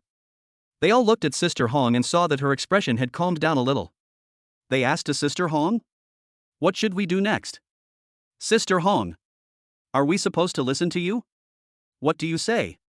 Sister Hong didn't reply. In my eyes, she was thinking about what to do, but no one knew that she was completely confused. At a loss, questioning life. What the hell does she understand? She wanted to turn around and run but knew she couldn't, so she looked at old man Zhang in front of her. Now old man Zhang also saw Sister Hong and the others coming over and said, "You're here just in time for the banquet to start soon. You can sit down and have a drink then. You're important guests." Sister Hong, "No. We can't afford it, old man Zhang." Sister Hong, "Old Zhang, we can't have this banquet. We can't afford it, and neither can you. You have to let this woman go." Zhang Laosan's eyes turned cold. "Release him? So what? You want to rob me? I tell you, this is Shanshan village.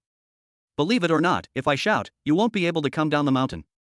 His eyes were cold and without the slightest worry. These people are no match for them outside, but no one can do anything about them in the mountains. Lao Wu quickly pulled a few times and Sister Hong whispered, "You can't use force. People here are very united." He knew that what old man Zhang said was not a lie. Not to mention the 3 or 4 little ones here, even if the police came, it might not be a good thing. They might not be able to leave the mountain village. Sister Hong also reacted, "Brother Zhang, don't misunderstand me. What I mean is that I will return the money to you, and you release that woman. We won't sell it anymore." Zhang Laosan, refund? Impossible. We've cleared the deal and you said you don't want to sell it, so what? The banquet is ready, but I'm gone. What am I going to do? I'll be laughed at by the other villagers. I can't retreat. He flatly refused. What is most lacking in Shangshan village is not money but women. In addition, there are fewer and fewer human trafficking cases these days, so how can you let go of one when you finally get one? I don't know what you are up to. If you want to stay and have a good drink, then stay. If you don't want to stay, then leave quickly. If you are up to something, don't blame me for being rude to you. After saying this, old man Zhan was about to leave, etc. Sister Hong grabbed him, gritting her teeth and looking stern. "If you let them go, you can pick one of the 2 remaining ones in our hands to marry your son, and I'll also give you the 20,000 yuan I took from you." Old man Zhan was stunned. This, definitely a good deal, but after hesitating for a long time, he still shook his head. "No. I have asked a half immortal to look at this woman, and he said that she is destined to be with my family and can bring great fortune to my family. How can I change her just like that? No. No." He waved his hand and turned to leave. Sister Hong hurriedly stopped him. "Don't worry. Let's discuss it. I'll return the money to you. Wouldn't it be like you got a daughter-in-law for free? You won't even do this, alright. Can't I give you the remaining 2? As long as you release the person, I'll give them all, so that both of your sons can get married." As soon as these words were spoken, old man Zhang hasn't spoken yet. Zhang Lauer's eyes lit up slightly. He knew that the family's financial resources were already limited to buying him one, and it would take forever to save enough money to buy him another. He couldn't help but come over and say, "Dad, let me see." "Old man Zhang, look at you, this marriage has been reported to the half-immortal. It is a match made in heaven that will bring fortune to the Zhang family. How can it be changed for a few dollars? This is the hope of our Zhang family's rise." "Shut up," Zhang Lauer pouted unwillingly but didn't dare to say anything. At home, old man Zhang always had the final say. Old man Zhang said, "Go out and wait for the drinks." At the same time, he said to the others, "Everything is almost ready. Prepare to invite the bride out of the house and hold the ceremony." "Sister Hong, I can't do that." She shouted to stop him. "Old man Zhang, I'll let you out." "Sister Hong, you can't afford to marry this woman. She's not just any ordinary person, she has a strong background. Her brother is a top boss in Northern Province, with thousands of people under him, and all of them are rich. If you try to touch her, his brother won't let you go." "I'm not kidding," the second son said worriedly. "Dad. According to what he said, that woman's brother is really not an ordinary person. Otherwise, let's switch." He must want to switch. No matter how good Qin Sheng is, it has nothing to do with him. If he switches, he can also have a wife, Pa. Old man Zhang slapped him. "You believe everything she says? Isn't it obvious that she's trying to trick us?" Then he looked at Sister Hong and said, "I know what your purpose is, but can you at least be more convincing when making up stories? We've already seen this woman's ID card. She's from a rural area in Northern Province. How could anyone so powerful be there? Not to mention her brother. She doesn't even look 25, how old can her brother be?" "That's nonsense, second brother, see you off." He asked his second son to see the guests off. Sister Hong, "No. Why don't I believe it? If he really touches you, not only will he blame you, but your entire village will be ruined." "Really? Isn't it enough for me to compensate you? Let go of me." "Fuck," her face turned fierce. "Brothers, move." Before he could finish his words, he turned around and found that several of his brothers had already been controlled by the Zhang family. Outside were all the Zhang family members, many of them young men. They pointed sticks and even sickles at Sister Hong and others. "Zhang Lauer, get out." Although Sister Hong and the others looked unwilling, they had no choice but to leave the house with unhappy expressions. "Lao Wu, Sister Hong. What should we do? Should we save the person or not?" "Sister Hong, save. Let's do this. We'll sneak in from the back and rescue Qin Sheng through the window. Then get down the mountain immediately." "Lao Wu, what about the remaining 2 guys in the room?" "Sister Hong, why are you still caring about this guy? Right now, we need to ensure Qin Sheng's safety. As long as she's fine and we hide, Qin Jiang won't bother to send troops to catch us. We can hide for a year or 2 and we'll be fine." Although these people were concerned about the money, they were more afraid of being hunted down by Qin Jiang. "Good. Okay. Let's do it this way. Several people sneaked in from the back door to rescue Qin Sheng, and the plan went very fast. 2 minutes, find the back door of the room. 3 minutes, find the window. 4 minutes, open the window and prepare to rescue Qin Sheng. 5 minutes, all of them were caught by the Zhang family and tied up in the lobby. Chapter 556, Wedding? Qin Sheng blocks the door. Qin Zhang, go up the mountain. Bang. Bang. Bang, Sister Hong and a few others were tied up like dumplings. Not their dish. Well, that's their dish. These few people are originally the lowest level human trafficking gang. They don't even dare to make a name for themselves in society. They can be asked to cheat and deceive people, but they have no means to do it by force. In addition, the Zhang family was on guard against Qin Sheng's escape, and had arranged people to guard him from all sides. Moreover, the windows of the room where Qin Sheng was locked up were half sealed and could not be opened at all. Therefore, they were caught red-handed as soon as they made a move. Old man Zhang looked at Sister Hong and the others and said, "You guys really don't follow the rules. You want to take away the goods you sold. Alright. You guys were the ones who broke the rules first, so it's normal for an old man like me to have you as my daughter-in-law. Just stay here quietly until our wedding banquet is over, leave a girl behind, and then you can go down the mountain. You're causing trouble, your legs are broken. Sister Hong, let us go. I'm telling you, you really can't afford to offend her brother, or you'll die. Shut up." Old man Zhang, on such a happy day, they say something unlucky. Shut their mouths. Wow, Zhang Lauer shut up several people with a look of joy on his face, thinking that he could also get married tomorrow. Woo-woo. Sister Hong and the others exchanged glances with extremely unpleasant expressions. Lao woo, woo-woo. What should I do, Sister Hong? Woo, woo, woo. No, we can't wait for this village to end. We have to run away immediately. Old man Zhang looked at the sun outside. When the time is almost up, he shouts, "Have you finished putting on your wedding dress? Let the bride come out to the hall, the banquet is ready." As they were talking, several middle-aged women came into the house carrying all kinds of wedding supplies and were about to enter to invite the bride. In the house, Qin Sheng and the woman were both a little confused. I just saw Sister Hong and others open the window to save people, but unfortunately they were captured by the Zhang family again. Not what's going on? The woman pointed at the window and said, "Just now, didn't those people buy you? Why are they saving you again?" Qin Sheng's eyes lit up slightly. He's my brother. Surely he was the one who started the fight? These people didn't know my identity when they abducted me, and now that they know my identity, they're saving me. Do you know what that proves? Woman, prove what? Qin Sheng, it proves that my brother already knows about my existence. My brother is a big boss, very powerful in society, and can easily mobilize hundreds of thousands of people. He is extremely rich, over $1 billion, and he has come to rescue me. He will be here soon. You have to help me. No, you have to help yourself too. As long as my brother comes, you can get out too. Women's Weibo. Go out. Can I really get out? She was numb and a little bit unconvinced, but the scene just now made her doubt again. This time, several women's voices came from outside. Have you finished dressing? We're coming in, please invite the bride. Qin Sheng's face changed slightly. She absolutely could not get married here with anyone. It was not that she cared about this, but the girl had told her that the rule here was to go to the bridal chamber immediately after the wedding ceremony, for fear of a long night and many dreams. Qin Sheng closed the door quickly. The girl's body trembled. As if possessed by a ghost, he ran to the door, picked up a wooden stick, and propped it up. He looked at Qin Sheng with hope in his eyes. You didn't lie to me, Qin Sheng. Why would I lie to you? My brother is the top young entrepreneur in Northern Province. He's been on TV and in newspapers. His name is Qin Zhang, and he owns thousands of chain stores. As soon as these words were spoken, the girl nodded firmly. She came from outside and knew the situation outside differently from those in the mountain village. She also understood the capabilities of a billionaire boss and was definitely capable of saving people. Hope, rekindle again. Bang, the person outside was stunned when he pushed the door, but it didn't open. Why can't I open the door? The girl shouted to the outside. The bride is changing clothes and you can't come in. I'm blocking the door. No one outside took it seriously. The entire room was surrounded by people from the Zhang family. If there was any trouble inside, they would just run away and wait outside for a while. 1 minute, 5 minutes, 10 minutes passed and there was still no movement from inside. Several women outside noticed something was wrong. Open the door, bang. Bang, they pushed the door from outside but couldn't open it. What's going on? Old man Zhang looked at the situation and shouted, "Second brother, go outside and take a look." Zhang Lao ran outside and looked inside through the window. I saw a wooden stake propped against the door. Qin Sheng, who was supposed to change clothes inside, not only did not change his clothes, but was tied up with ropes and disappeared. He was also lifting various furniture to prop up the door with the girls. Fuck. Zhang Lauer yelled, "Dad, she didn't even change her clothes." The two of them were holding the door with something. Old man Zhang's face was grim. Come on, young men, kick the door open. You are shameless, little girl. You have to bow today, whether you want to or not. Immediately, several young men ran in, including the groom, Zhang Laoda.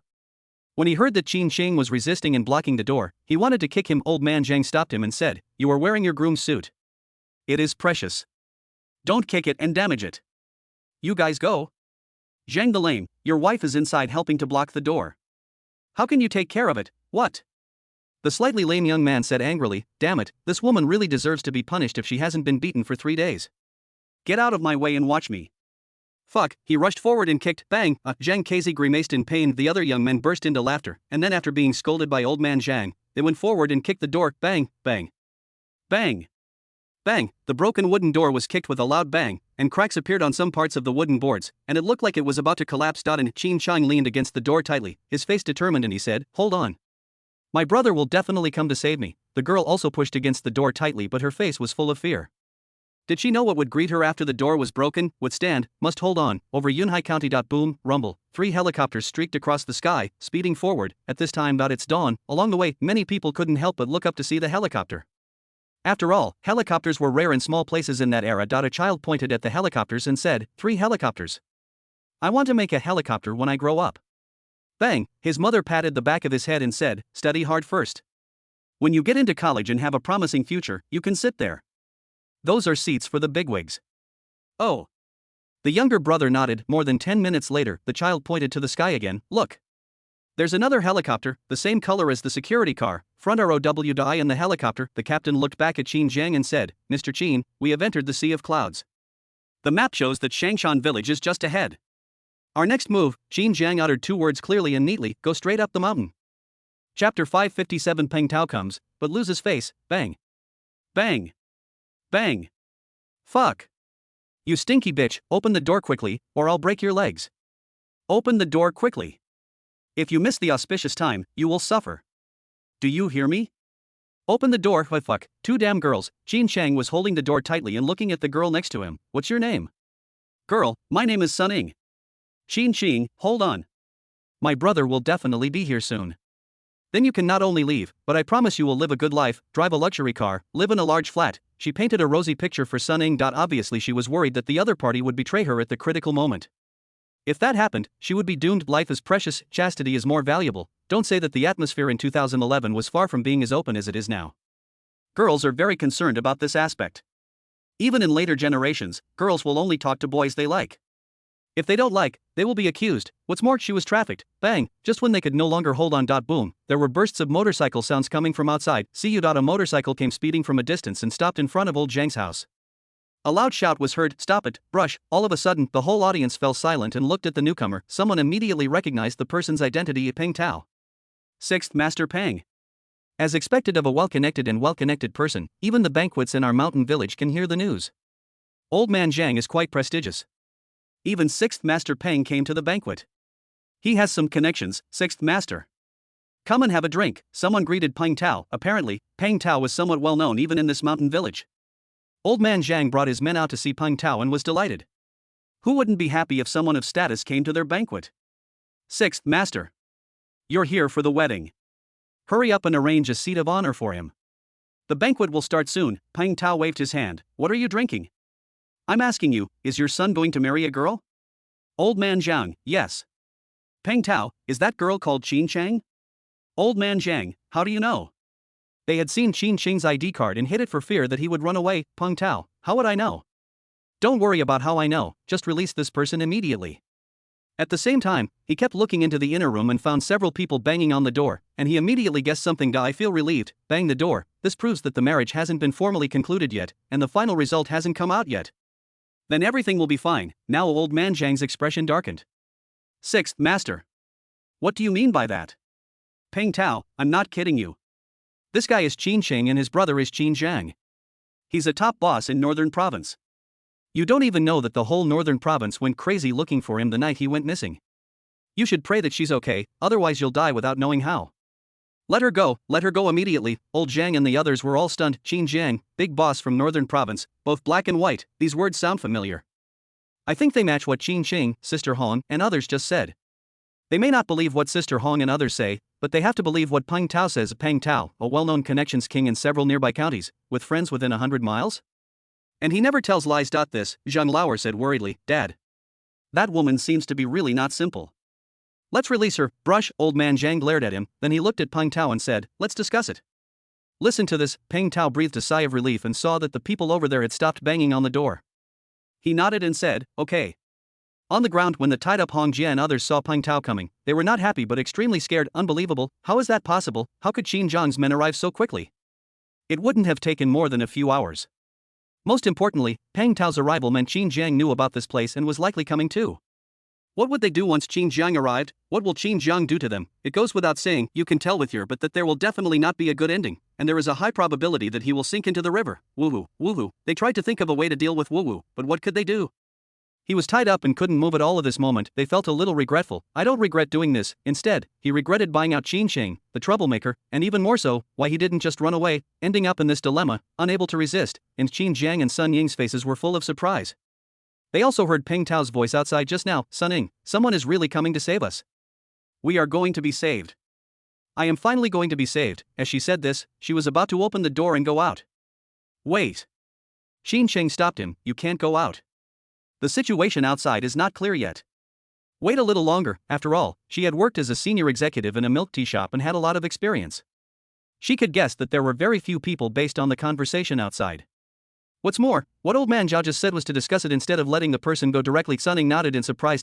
Finally I see hope of getting out. Inner hall. Old man Zhang, old master Zhang, and old master Zhang were gathered inside a Zhang Lauer. Dad. What are you thinking? That guy must be very powerful since he can make Peng Tao come to us. He's a big boss with a lot of money and we can't afford to offend him. Let him go. Don't those traffickers still have 2 girls? It's just right for my brother and I to each take one, which will save us a lot of trouble. He was still thinking about his marriage. Boss Zhang retorted, Dad. I don't think so. On the contrary, I think this is an opportunity. Zhang Lauer, opportunity? What opportunity? Boss Zhang, Qin Cheng's status is extraordinary. If I really marry her and confirm our relationship, then our Zhang family will be able to get close to that top figure. Zhang Lauer, will they agree? You can't come and snatch people away. Boss Zhang, rob people? This is Shingshan village, our territory, how can he snatch people away? As long as we delay for a while, we can make the matter fait accompli, and even let Qin Qing get pregnant with our Zhang family's child. By then, the big boss will have to acknowledge it even if I am reluctant. I think what Zhang Banxian said is right. Qin Sheng is the fortune of our Zhang family. She can bring us luck. This is a once-in-a-lifetime opportunity for our Zhang family to rise to prominence. As soon as these words were spoken, Zhang Lauer didn't say anything. Old man Zhang's eyes flickered, obviously considering the possibility of such a thing. Once successful, the Zhang family will really be able to rise to prominence and become the rich and powerful. If we fail, the worst that can happen is that we can just return Qin Qing to them. What else can we do to them? Think of this. Old Zhang puffed on his pipe and said, Boss is right. We must not let this opportunity go by. Let's continue with the wedding banquet. As for Peng Tao, it's embarrassing. Chapter 558, Delaying Time, the front team, and Qin Zhang's arrival. Good. Done. Zhang Lauda and Zhang Lauer nodded firmly. The 3 people's eyes were full of longing. It was a longing to completely climb up to Qin Zhang. In their minds, they were already imagining that with the help of Qin Zhang, they could leave the mountain village and live a life like the people on TV. They even imagined that the next generation of the Zhang family would become successful and completely transform into the upper class. Is that outrageous? It's outrageous. It's completely illogical. Any normal person would curse at this. Are you sick? You offended a gangster like Qin Zhang, forced yourself to marry his sister, and even borrowed his power to leave the mountains and have children with him? And Qin Zhang is going to let you climb up. Are you going to play hardball with that top boss? How could he not have some way to deal with you and wipe out your entire Zhang family? It's totally a foolish dream. Seeking death, but is it really outrageous? Not far-fetched. At least that's what the Zhang family thought. That's all they knew. Not leaving the mountain village for many years made them think that as long as they had a child, Qin Shang would compromise and would completely become a stepping stone for their Zhang family to climb up to Qin Zhang. What can I say? Logic may often be required in novels, but the real world is often illogical. That's how outrageous the real world is. Ahem. Old man Zhang brought his 2 sons out and looked at Peng Tao and said, Sixth Master, I would agree to anything else, but this matter concerns the future of our Zhang family? I'm sorry, I can't do it. I'm sorry. Peng Tao was stunned. Old man Zhang, what do you mean? Are you short of money? How much did you buy it for? I'll give you some. Old man Zhang, it's not about the money. If you want to stay and have a drink, we welcome you. If you don't want to drink, please leave. We will be busy soon. Go. Break the door open. As soon as these words were spoken, several young men rushed forward and banged on the door again. Fuck. No. Peng Tao rushed to the door to block it. See this? Several young people stopped. Peng Tao is somewhat famous in the mountain village. It was just remote but not isolated from the world. To them, even the social boss Qin Jiang was not as intimidating as Peng Tao in front of them. After all, they would occasionally go down the mountain to buy various things. Knowing that Peng Tao was very prestigious down the mountain, old man Jiang pull him away. Zhang Lauer gritted his teeth and went forward to pull Peng Tao, and the young men had no choice but to follow, although Peng Tao has prestige. But people with the same surname will definitely help. This is the ancestral motto of the Zhang family in Shangshan village. You, spread out. Peng Tao struggled frantically but was futile in the face of 7 or 8 guys who forcibly dragged him out of the room. Of course, no one dared to attack Peng Tao. 6th Master, go outside and take a rest. 6th Master, have some wedding candy. Peng Tao, fuck your mother. He saw several people banging on the door again and said angrily, Old man Zhang, you are courting death. I tell you that Director Qin is about to arrive. If anything happens to Qin Qing, your entire village will suffer, and all of you will be finished. He pointed at the many busy Zhang family members and cursed and threatened them. Some members of the Zhang family were a little panicked and scared. Humph. Old man Zhang shouted, I don't care about Mr. Qin. This is Shangshan village, not down there. Even if he comes, he has to drink the wedding wine honestly. Here, my Zhang family's words have the final say. Peng Laolu, I call you 6th Master, but don't really think you are the master. Send him down the mountain, grass. Seeing that old man Zhang was serious, Peng Tao knew that he had to find a way, and he couldn't help but look towards the center of the wedding banquet. There is a tripod furnace there. According to the rules of the mountain village, one must burn incense and pray to God when worshipping in the hall, and it is very important to ask God to witness and bless. Brush, he struggled out and quickly came to the cauldron. Without hesitation, he kicked it, bang, he kicked the cauldron over, and many of the incense sticks inside fell and broke, and all kinds of old ashes kept scattering. Fuck, cough cough, damn. How dare you kick the Shilu, Peng Laolu? Many members of the Zhang family looked unhappy and started to curse Peng Tao without caring about his identity. At the same time, several of them chased Peng Tao. Peng Tao turned around and ran around the room, obviously trying to delay time. Swish. He looked down at his watch. There are still 30 minutes left until the hour. Director Qin, come quickly. For a while, Peng Tao had made a mess of the wedding banquet. People were chasing each other, people were trying to fix the wedding incense burner, and no one had time to bang on the door. Old man Zhang was so angry that he cursed, stop chasing him. Fix the wedding incense burner first. If anyone has any good incense, bring them quickly. We've already wasted time, we can't delay any longer. Hurry. More than 30 minutes later, Peng Tao was caught again because he couldn't run anymore. At the same time, the wedding incense burner was straightened again and a few long incense sticks were placed inside. Several young men went to knock on the door again. This time, there was no Peng Tao to cause trouble, and the door was already broken from being kicked in a snap. A door panel was kicked off of the faces of Qin Cheng and Sun Ing could be seen inside, and a young man stretched out his arm to grab someone. Sun Ing screamed in fright. I hit. Qin Chang went up and kicked him. The young man couldn't help but scream as he put his hand in, and quickly withdrew his hand. My hand, hiss, it hurt so much. Someone shouted, kick the door. Kick it open completely. I want to see what those 2 little girls can do. Sun Ing inside looked desperate. What should I do? They will beat me to death. I will be beaten to death. Qin Qing's expression was firm. My brother will definitely come back. Hold on. Even so, I was still extremely panicked inside. Just as he was about to kick the door again, boom, boom, the sound of motorcycles came from outside. Under the shocked gaze of old man Zheng, 20 to 30 motorcycles quickly appeared in front of the Zheng family. On the motorcycles were more than 20 young men in black suits. The leader was Chen Kai. Chen Kai appeared in chapter 276, Qin Zhang's hometown brother. He happened to be in charge of the renovation of several milk tea shops in the nearby county. After receiving the news from above, he immediately brought his engineering staff and rushed here without stopping. Now, Chen Kai looked at the messy wedding banquet in front of him with an extremely ugly face and yelled, what the hell? Where did you take Sister Qing? Where is Sister Qing? The Zhang family was collectively stunned to Sister Qing, Qin Cheng. Could these people also be looking for Qin Cheng? They definitely are. Could they be looking for someone else? This, Zhang Lauer subconsciously pulled old man Zhang's arm. Old man Zhang glared at him and said calmly, what are you afraid of? They're just over 20 little fools. Peng Tao recognized Chen Kai and the others by their attire and shouted, Qin Qing is in the house. She's safe and nothing happened to her. Chen Kai looked at Peng Tao. Peng Tao, I'm Peng Tao. Chairman Qin called me to ask for help. Chen Kai couldn't help but breathe a sigh of relief. Buzz, his phone suddenly vibrated. Looking at the message on it, Chen Kai immediately glanced at the large open space in front of the Zhang family's property. He pointed at the open space and shouted, right here, raise the flag, swish. Swish, several Black Dragon personnel quickly ran to the open space, took out 2 red flags, and waved them vigorously across each other. Wow, this, be it the Zhang family, Peng Tao, or even the tied-up Hong Jia, they all looked puzzled. Yes, the next moment, there was a roar of helicopters in the sky. Chapter 559, Shocking.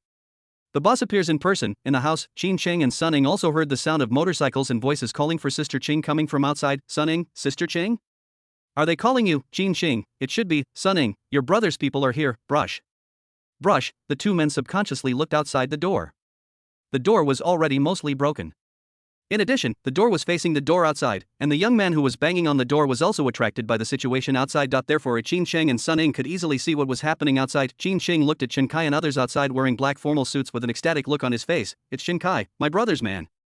He knows Chen Kai, the other person was also from Lianhua Township. He had always followed Qin Zhang around, and she had seen him several times. There might not be any special feeling when seeing each other normally, but at this moment, Qin Sheng felt like seeing a relative. Sun Ing said worriedly, it seems that only more than 20 people have come. I'm afraid it's not enough. Can your brother get more people? There are many young and middle-aged people in this village, and they are very united. More than 20 people will not be enough. She didn't lie. She once witnessed with her own eyes that more than 20 people came to rescue a trafficked girl, but they were beaten out by the mountain people and returned empty-handed. In the end, she didn't know what happened to the girl, who now lives in the mountain village and has 2 or 3 children. Mountain village, not following the rules. There are so many people, sometimes it's just the rules. Qin Sheng nodded, don't worry. This must be the vanguard, there will be more people behind. Although she said this, she was not sure in her heart. Although she had been in a coma, she asked about the approximate location of Shangshan village after she woke up. It was hundreds of miles away from Songjiang. The fact that Chen Kai and others dared to come obviously meant that they were nearby. She had no idea when her brother would arrive. There must be a support team, but I can't be sure when it will come. But Qin Zhang had already found herself in the mountain village and Chen Kai and others had arrived, so she was basically half safe. Seeing her so calm, Sun Ing also calmed down a lot. Qin Xing, what kind of person is your brother? My brother. Qin Xing's eyes flashed with pride. He is a godlike man, standing tall and proud. No matter what difficulties he encounters, they are nothing. Don't look at the remoteness of Shangshan village, but my brother will definitely come down from the sky and save you and me. Sun Ing was about to say something sudden. She pointed outside and exclaimed, look, in the sky, your brother. Outside, countless members of the Zheng family, Peng Tao, Sister Hong, and others also looked up at the sky and saw 3 helicopters appear in the sky, and they quickly expanded in their field of vision. At the same time, the roar is getting louder. And louder, this, Zheng Lauer exclaimed, what is that? A helicopter? Are the troops coming? The other members of the Zheng family were also panicked. Their main channel for understanding the outside world comes from television, and they have only seen helicopters on TV. Now that they see helicopters, how can they not be panicked? Moreover, the oppressive feeling of facing helicopters directly is indescribable. Peng Tao also opened his mouth wide as he watched the 3 helicopters quickly land. Although he didn't want to believe this possibility, he knew there was only one possibility, which was, Qin Jiang is here. Oh my goodness, is he really that awesome? I told him to just hold on for an hour, but Song Jiang wouldn't be able to get here in an hour. Turns out he was using cheats. It's just a small village. Is it necessary to make such a grand ceremony? Sister Hong and the others watched the 3 helicopters landing and felt as if 3 huge mountains were pressing down quickly. Woohoo, they struggled madly and desperately. Finished. Is this completely over? Qin Jiang is here, or he came here by fucking helicopter. You know, they sold their sister so badly that they had to shoot themselves with a machine gun in a helicopter. Dead. This moment, everyone was a little panicked, even the most stable. Old man Zhang was suffocated by the 3 swooping helicopters. Immediately die in their panic and fear. Rumble, rumble, 3 helicopters landed in the open space in front of Zhang's house. The strong winds brought by the propellers blew the banquet in front of them into pieces and made a mess. The wedding incense burner was also blown over, and the incense and ashes inside were scattered everywhere, making it look dilapidated. You can say, at the same time, 3 helicopters landed. Wedding banquet, it has completely disappeared. Bang. Bang, the doors of the 2 helicopters at the back opened, and 20 young men in black suits with cold faces rushed out. They quickly came to the front helicopter. Bang, the helicopter door opens. Qin Jiang walked out with a cold face, followed by Sijio, Wang Tao, Zhao Shanhe, Qin Wei and his son, etc. Chen Kai, along with more than 20 people and the 20 Black Dragon personnel who had just come down, shouted in unison, Brother Jiang. Brother Jiang. This sound startled everyone present. At this moment, everyone's eyes were focused on Qin Jiang, who was at the front of the crowd. They couldn't stop swallowing their saliva. The appearance of 3 helicopters and the scene in front of them were too stressful. Is this the northern province boss Qin Jiang? He's so young and so domineering. Peng Tao couldn't help but mutter, although I've heard that he can show off, this is too much. No. This shouldn't be called showing off, it can only be said that he has the aura of a boss. So damn handsome. A boss is a boss. Sister Hong and the others struggled even more frantically. Looking at Qin Jiang and the others, they felt a chill running from the soles of their feet to the back of their heads. Even though their feet were rubbed and bleeding by the ropes, they didn't care. They just wanted to get out as soon as possible. Life and death are just a matter of a moment. At this time, they wished they could find a crack in the ground to crawl into. Qin Xing looked at Qin Zhang's figure outside with his eyes moist. Although he knew that his brother would come to save him, it was very strange to see it with his own eyes, especially to see his brother coming in a helicopter. At this moment, she didn't know how to express her feelings, she could only say, she wanted to cry. Sun Ying was completely stunned by the sight of the helicopter, her mind boggling. People in Shangshan village might have been shocked by the sight of the helicopter, but Sun Ying, having seen the outside world, had a clearer understanding of the concept of being able to mobilize a helicopter for extreme rescue. It can no longer be described with the word awesome. Simply that's awesome. Klaus. What can I say? The Zhang family members are most likely to be. A frog in a well sees the sun and moon outside the well. Sun Ying's meeting with Qin Jiang is completely a mayfly sees the blue sky. Everyone in the Zhang family looked at Qin Jiang and the others who subconsciously gathered together, and their faces looked very flustered, obviously a little overwhelmed. It can be said that at this moment, the four words "Big Boss" appears are embodied in Qin Jiang. Chapter 560 Qin Jiang, I want you, the whole village, to tell me, who has more people? Brother Jiang. Chen Kai said loudly to Qin Jiang, Sister Qing is in that house. She is safe now. Yes. It's safe. Pang Tao also broke free from the Zhang family youths and came out, looking at Qin Jiang and saying, I am Pang Tao. They asked old man Zhang's son to marry Qin Qing, but the ceremony hasn't even taken place yet. Qin Shang is blocking the door in the room and no one can get in. She hasn't even changed into her wedding clothes. He immediately said what happened quickly. For some things, it is very important whether they are started or not. Qin Qing, it is equally important whether something happens or not. Now, Qin Qing inside the house also shouted loudly, I'm here, I'm fine, I'm safe. As soon as these words were spoken, although Qin Jiang's face was still cold, it was much more relaxed. Later, Wang Tao, Zhao Shanha, and others also breathed a sigh of relief. Qin Wei staggered and muttered continuously, God bless, God bless. My daughter is fine. God has eyes. He felt that his body was much lighter. When he came here just now, he had made a very bad plan and only hoped that his daughter's life would be safe. Now he found that it was much better than the best expected result. Qin he was retching next to me, I feel airsick. Su Lang, he was staring at Qin Sheng in the room. Seeing that Qin Qing was safe and sound, he felt that the sky had brightened up. It's okay. It's okay. That's great, this way he is regretting it to death. Why didn't he find Qin Qing immediately instead of sending a message first? If he had called directly, wouldn't it have wasted less time and maybe Qin Shang wouldn't have been abducted. If something happens to Qin Shang and he can't get over it, he may regret it for the rest of his life. Damn it, Zhao Shanha pointed at the Zhang family without hesitation. Who? Stand up right here. Who brought my sister Qing here? The one in the red robe, you're looking for death. He strode forward. The other Black Dragon members also came forward with angry expressions. One reason was to get Qin Qing out of the room, and the other was to vent their anger on the Zhang family. Old man Zhang shouted, what are you doing? Do you know? This is Shangshan village. Stop. Stop right there. Where are the men and women of Zhangjia village? Come out. Someone is causing trouble in the village. Come on. Wow, he didn't even need to shout, as the commotion here had already gathered most of the people in Zhangjia village. Although they were a little scared by the 3 helicopters and Qin Zhang's might, the Zhang family's ancestral teachings were to unite against the enemy.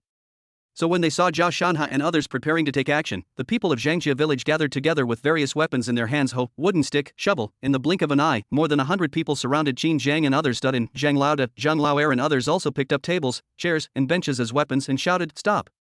Don't come over here. Our Zhang family is not to be trifled with. Qin Zhang's eyes were cold. Go to the mountain village. It seems that although they are located in the northeast, they have the same surname and the remote location makes them similar to many clans in the south. No wonder Pang Tao said that this is tricky. My mud horse, Zhao Shanha saw more than 100 people gathered outside and immediately sent half of them back to guard Qin Jiang. Although Sijou was there, multiple guarantees were still needed. The remaining people continued to confront Boss Zhang. Even though there was a big difference in numbers, they were not afraid at all. Instead, they clenched their fists and prepared to attack. To them, the Zhang family's arrest of Sister Qin and continued resistance after Brother Jiang arrived was a disrespect to Brother Jiang. Don't give Brother Jiang face, kidnapping Sister Qing to get married, this, he has to fight to the death. They were also worried that if a conflict broke out, the more than 100 people outside would easily hurt Brother Jiang. Otherwise, they would have rushed forward roaring and let the Zhang family know what a black dragon was. Sun Ying inside said worriedly, your brother seems to have fewer people, I'm worried. Qin Xing, my brother has always been a fierce dragon.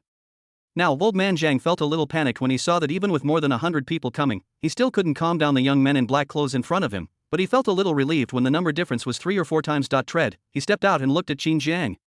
He knew the young man in front of him was the backbone, Qin Xing's younger brother, Qin Jiang. They had been trying to cling to him. You are Qin Jiang. I heard you're a big boss and very powerful outside, but you have to know that this is Shangshan village, not the outside world. Here, only we, the Zhang family, have the final say. You can't brush, he pointed at Qin Qing in the room and said, we bought your sister openly with real money. We've already lit the wedding stove and sent out the wedding invitations. According to the rules of Shangshan village, she's already my daughter-in-law. If you want to take her away, you must give an explanation to the Zhang family. He also knew that there was a high probability that he would not be able to keep Qin Qing today. Just because he couldn't keep him didn't mean he had to let him go. Now that he had someone in his hands, he could just take advantage of it. Money, he wants a lot of money. Old man Zhang winked at his two sons and other villagers, who understood and shouted, yes. Give us an explanation. This is the rule of Shangshan village. If you don't give an explanation, all the hundreds of people in our Zhang family will disagree. You must give an explanation. For a while, the Zhang family was outraged as if they were the victims. This scene, Peng Tao's mouth twitched and he couldn't help but whisper to Qin Zhang, Boss Qin, these villagers don't follow the rules. If you really can't do anything, spend some money to settle them first, and then you can use your tricks later. Obviously, he was telling the Qinjiang warriors not to suffer a loss right now. After all, the number of people in Zhangjia village was an absolute advantage. They could use some means to deal with Shangshan village after they got down the mountain. Qin Zhang ignored Peng Tao's words. He looked at Old Man Zhang with an extremely cold gaze and said, what do you want to explain? Old Man Zhang was ecstatic. I want money. 100,000, no. 500,000. I'll give you 500,000. Take the person away. 500,000, people from the mountains usually don't dare to think about numbers. Yes, Qin Zhang smiled, ha ha. His laughter was wild at first, but then turned cold as he looked at the Zhang family members in front of him. Give me an explanation. Just because of your Zhang family, you are not worthy of giving me, Qin Zhang, an explanation, okay? Very good. Today, I want everyone in your entire Zhang family to give me, Qin Zhang, an explanation. Old man Zhang, what do you mean? I told you that a strong dragon cannot defeat a local snake. We, the Zhang family, are not afraid of you, Qin Zhang. A powerful dragon can't defeat a local snake? Ha ha. Today I'll show you what it means to be a fierce dragon crossing the river. He glanced at the Zhang family's 100 or 200 people with disdain, comparing numbers, huh? Then let's see who has the most people. Before anyone could react, they heard the sound of motorcycles coming from the foot of the mountain. At the same time, several loud shouts were heard. Yunhai County Leopard 3, following the Black Dragon's order, report. Li Datu of Shi County has received the order from the Black Dragon. Report for duty. Chapter 561, Say hello to Brother Jiang. New shock, boom boom, boom boom boom. The deafening sound of motorcycles came one after another, and at a glance you couldn't tell how many motorcycles there were. The bursts of cheering also attracted the attention of everyone in the Zhang family, and they subconsciously looked back. See you, everywhere you look, you see a large number of motorcycles rushing down the mountain, each carrying 2 or 3 people. Boom, in their shocked eyes, the motorcycles rushed to the front of Old Man Zhang's house without hesitation. After all, this is the only place in the village where a large number of people gather, so it shouldn't be too easy to identify them. Boom, hundreds of motorcycles stopped and thousands of sloppy thugs got off. Ahead, leading the way, were 7 or 8 men with fierce looks. Seeing this, Peng Tao blurted out subconsciously, Zheng Dadu, Baosan, Waibatzi. He immediately recognized the identities of 7 or 8 people, all of whom were well-known figures in several nearby counties. These people usually stayed in their own territories, but today they all gathered in this mountain village. Why? It goes without saying. Brush, he looked directly at Qin Zhang. If he had heard correctly, these people who came here were all following the Black Dragon order. Wow, the Zhang family members who were surrounding Qin Zhang and others were also a little panicked when they saw so many people from society suddenly rushing over. They stopped surrounding Qin Zhang and others and started to retreat together. Now Old Man Zhang felt a pang in his heart when he saw the thousands of people who were obviously gangsters rushing up on motorcycles. His intuition told him something was very wrong. One side, Zhang Lauer, Dad.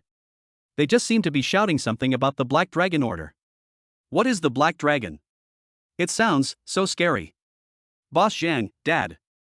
Why do I feel like these people are related to this Qin Zhang? Could it be, although he didn't say it explicitly, his meaning was very clear.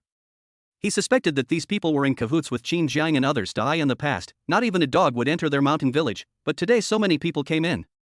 It would be hard to say that it has nothing to do with Qin Cheng and Qin Zhang. Is Qin Zhang really that awesome, etc.? A young man from the Zhang family who often came down the mountain said to Old Man Zhang and his 2 companions, Uncle Zhang. Something's wrong. The one wearing the leather jacket is Leopard 3, the big brother from Yunhai County, ruthless and merciless. The others are all big brothers from Lin County as well. What? The big brother on the road nearby, bang. Bang, Zhang Laoda and Zhang Laoer were a little unsteady on their feet. Old Man Zhang pretended to be calm. Don't panic. Maybe it's not what we expected. These people came for other purposes. He froze in his place before he could finish his words. Just see, in the house, Sun Ying was shocked to see thousands of young men on motorcycles pouring in again. Are they all the people your brother has sent? Is he here to save you? Or is he here to massacre the whole village? Qin Shang was stunned because she was in the house and the noise of the motorcycle was quite loud. She did not hear clearly what the others had just shouted. Follow the Black Dragon order. Also, he couldn't be sure because the people in front of him were obviously not wearing the standard black dragon clothes. I can only say, probably, should, maybe, yes. Sunning, she was about to ask something when she suddenly looked at the situation outside and her eyes widened with shock. Then Bao San, Zhang Datu, and others led their men down from the motorcycles. Because the Zhang family members were frightened and gathered together, they could see the specific situation in the center. What a messy wedding banquet. A group of Zhang family members from the mountain village. They just skipped it. Immediately they couldn't help but see straight ahead 3 helicopters. Gulp, several people swallowed subconsciously. I noticed 3 helicopters when I was going up the mountain just now. Although I had some guesses at that time, it was still a bit unbelievable to see 3 helicopters appear in the mountain village and in front of my eyes. Brush, they looked again at the crowd below the plane. A black formal suit, stand up straight, black umbrella, well, definitely the Black Dragon standard. The last few people looked collectively at the figure in front of them with a cold face and who gave them endless pressure. At the same time, they also saw Sijo, a 2-meter-tall brown bear, standing next to them. With this situation, no need to guess, they all know their identities. Qin Jiang, the top social boss in Songjiang and even the northern province, he has tens of thousands of younger brothers under his command, a net worth of over 10 billion, and a stomp of his feet that can shake the entire northern province. They could only look up to such an existence, and now they feel quite pressured when they see him. Immediately, without hesitation, several people bowed to Qin Jiang and shouted, "See Leopard 3 in the Sea of Clouds. Lead data from Shi County. Anlai County Crooked Handle. Say hello to Brother Jiang." At the same time, they all waved to their younger brothers behind them. Brush, thousands of younger brothers behind him also shouted, "Hello, Brother Jiang. Hello, Brother Jiang." This seemed extremely shocking and visually stunning. Combined with the 3 helicopters, Qin Jiang was projected in front of them in such a way that people could not bear to look directly at him. It was as if he was standing there, towering over the heavens and earth, which was terrifying. Gulp, gulp, bursts of swallowing sounds came one after another. Many members of the Zhang family were shaking in their hands as they held their weapons, especially those who knew Bao San and the others and whispered their identities, which made them even more frightened. Yes, they are a self-contained system in the mountain village. But that doesn't mean they are isolated from the world. Qin Jiang. They could not care less about the Songjiang and Bei province boss. After all, he was far away, but Leopard 3 is right in front of them and is much more intimidating than Peng Tao. After all, the Peng Tao is just a man of great integrity and has many friends. Leopard number 3 is ruthless and dares to do anything. Woohoo, Sister Hong and the others were even more frightened when they saw Bao San and the others. The Leopard 3 is their backer, so witnessing this scene is even more shocking. At the same time, and more desperate, what should I do? Zhang Lauer was so scared that he kept pulling at Zhang Lao's clothes. Old man Zhang, what to do? I don't know how to. Hand him over immediately. He was unwilling to give up. Xin Sheng was bought by them with money, not to mention that they had finally had the opportunity to climb up the social ladder. Don't hand him over. He looked at Bao San and the others. It was obvious that he was a little overwhelmed and he fell into a state of anxiety. Of course. He didn't know, even if he wanted to hand over the person, Xin Jiang would not let him do it easily. Yet now, Bao San and the others saw that the Zhang family also roughly understood the situation, and they were all ready to fight. Brother Jiang. The people here are not worth your effort, leave them to us. We guarantee that they will be beaten half to death. Damn it. You guys dared to buy Brother Zhang's sister, okay? Brothers, grab your weapons. Brother Jiang, please go back to the plane first. Don't get angry and insult your old man, or splash blood on you. Several leading bosses were shouting loudly. Obviously they were really afraid that Qin Jiang would suspect that they had connections with the mountain village. Trying to distance myself from the matter. Chapter 562, just do it. Rescue them all, take down anyone who dares to resist. Listen to this. Everyone in the Zhang family became even more panicked. Old man Zhang hesitated to speak. Qin Jiang gave the order without further ado, surround Shangshan village. No one is allowed to leave. Anyone outside who dares to take action will be apprehended. Leopard 3rd class nodded quickly and accepted the order. Don't worry, Brother Jiang. Brother Jiang, Xiaobao promises to complete the task. Brother Jiang, just wait and see. If I can let any of them escape, I'll behead you. The 3 of them patted their chests and made assurances. Although Qin Jiang is much younger than them, they call him Brother Jiang very well. Qin Jiang ignored their assurances. Brush, he pointed inside Jiang's house and shouted a rush. Received this order. Izhao Shanha and the others didn't hesitate at all, and rushed towards the Zhang family without hesitation. Fuck the Zhang family, die for me, fuck. Anyone who dares to touch the Black Dragon, today I'll show you how powerful I am. Fuck, they rushed forward wildly, their eyes filled with anger. No one noticed that they were unarmed and only went in with their bare hands. Several Black Dragon personnel behind them were recording the situation with miniature cameras. Wow, old man Zhang was completely dumbfounded. Zhang Lauer, what should I do? Dad. It's over. He's really coming to beat me. Boss Zhang, oh my god, they look like they want to eat people. Many young men from the Zhang family watched helplessly as the Black Dragons rushed towards them. The red eyes and the inexplicable sense of oppression frightened them, and they subconsciously raised their weapons to attack. Seeing this, Zhao Shanha, Wang Tao and others were not afraid but became even more excited. They are not afraid of your resistance. They are afraid of you not resisting. The more you resist me, the more excited I get. Grass. Zhao Shanhe lunged forward to avoid the incoming shovel and kicked the young man from the Zhang family in the chest. Bang. The young man was kicked to the ground on the spot. Zhao Shanhe ignored him and rushed forward again, targeting Old Man Zhang and his two companions. Old Man Zhang, big boss, second boss. The second son heard his father calling for help and picked up a shovel to smash it. Bang. Zhao Shanhe raised his hand, grabbed the shovel and yanked hard. Brush. Zhang Lauer was dragged in front of him. Zhao Shanhe punched him in the chest.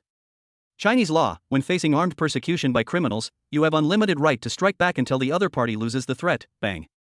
You're allowed to kidnap Sister Qing. Bang. I'll never let you show your teeth to Brother Jiang. Bang. You'll be able to challenge the Black Dragon. Bang. Explanation, this is the explanation. Bang. Bang. Bang. Zhang Lauer, his face was distorted with pain.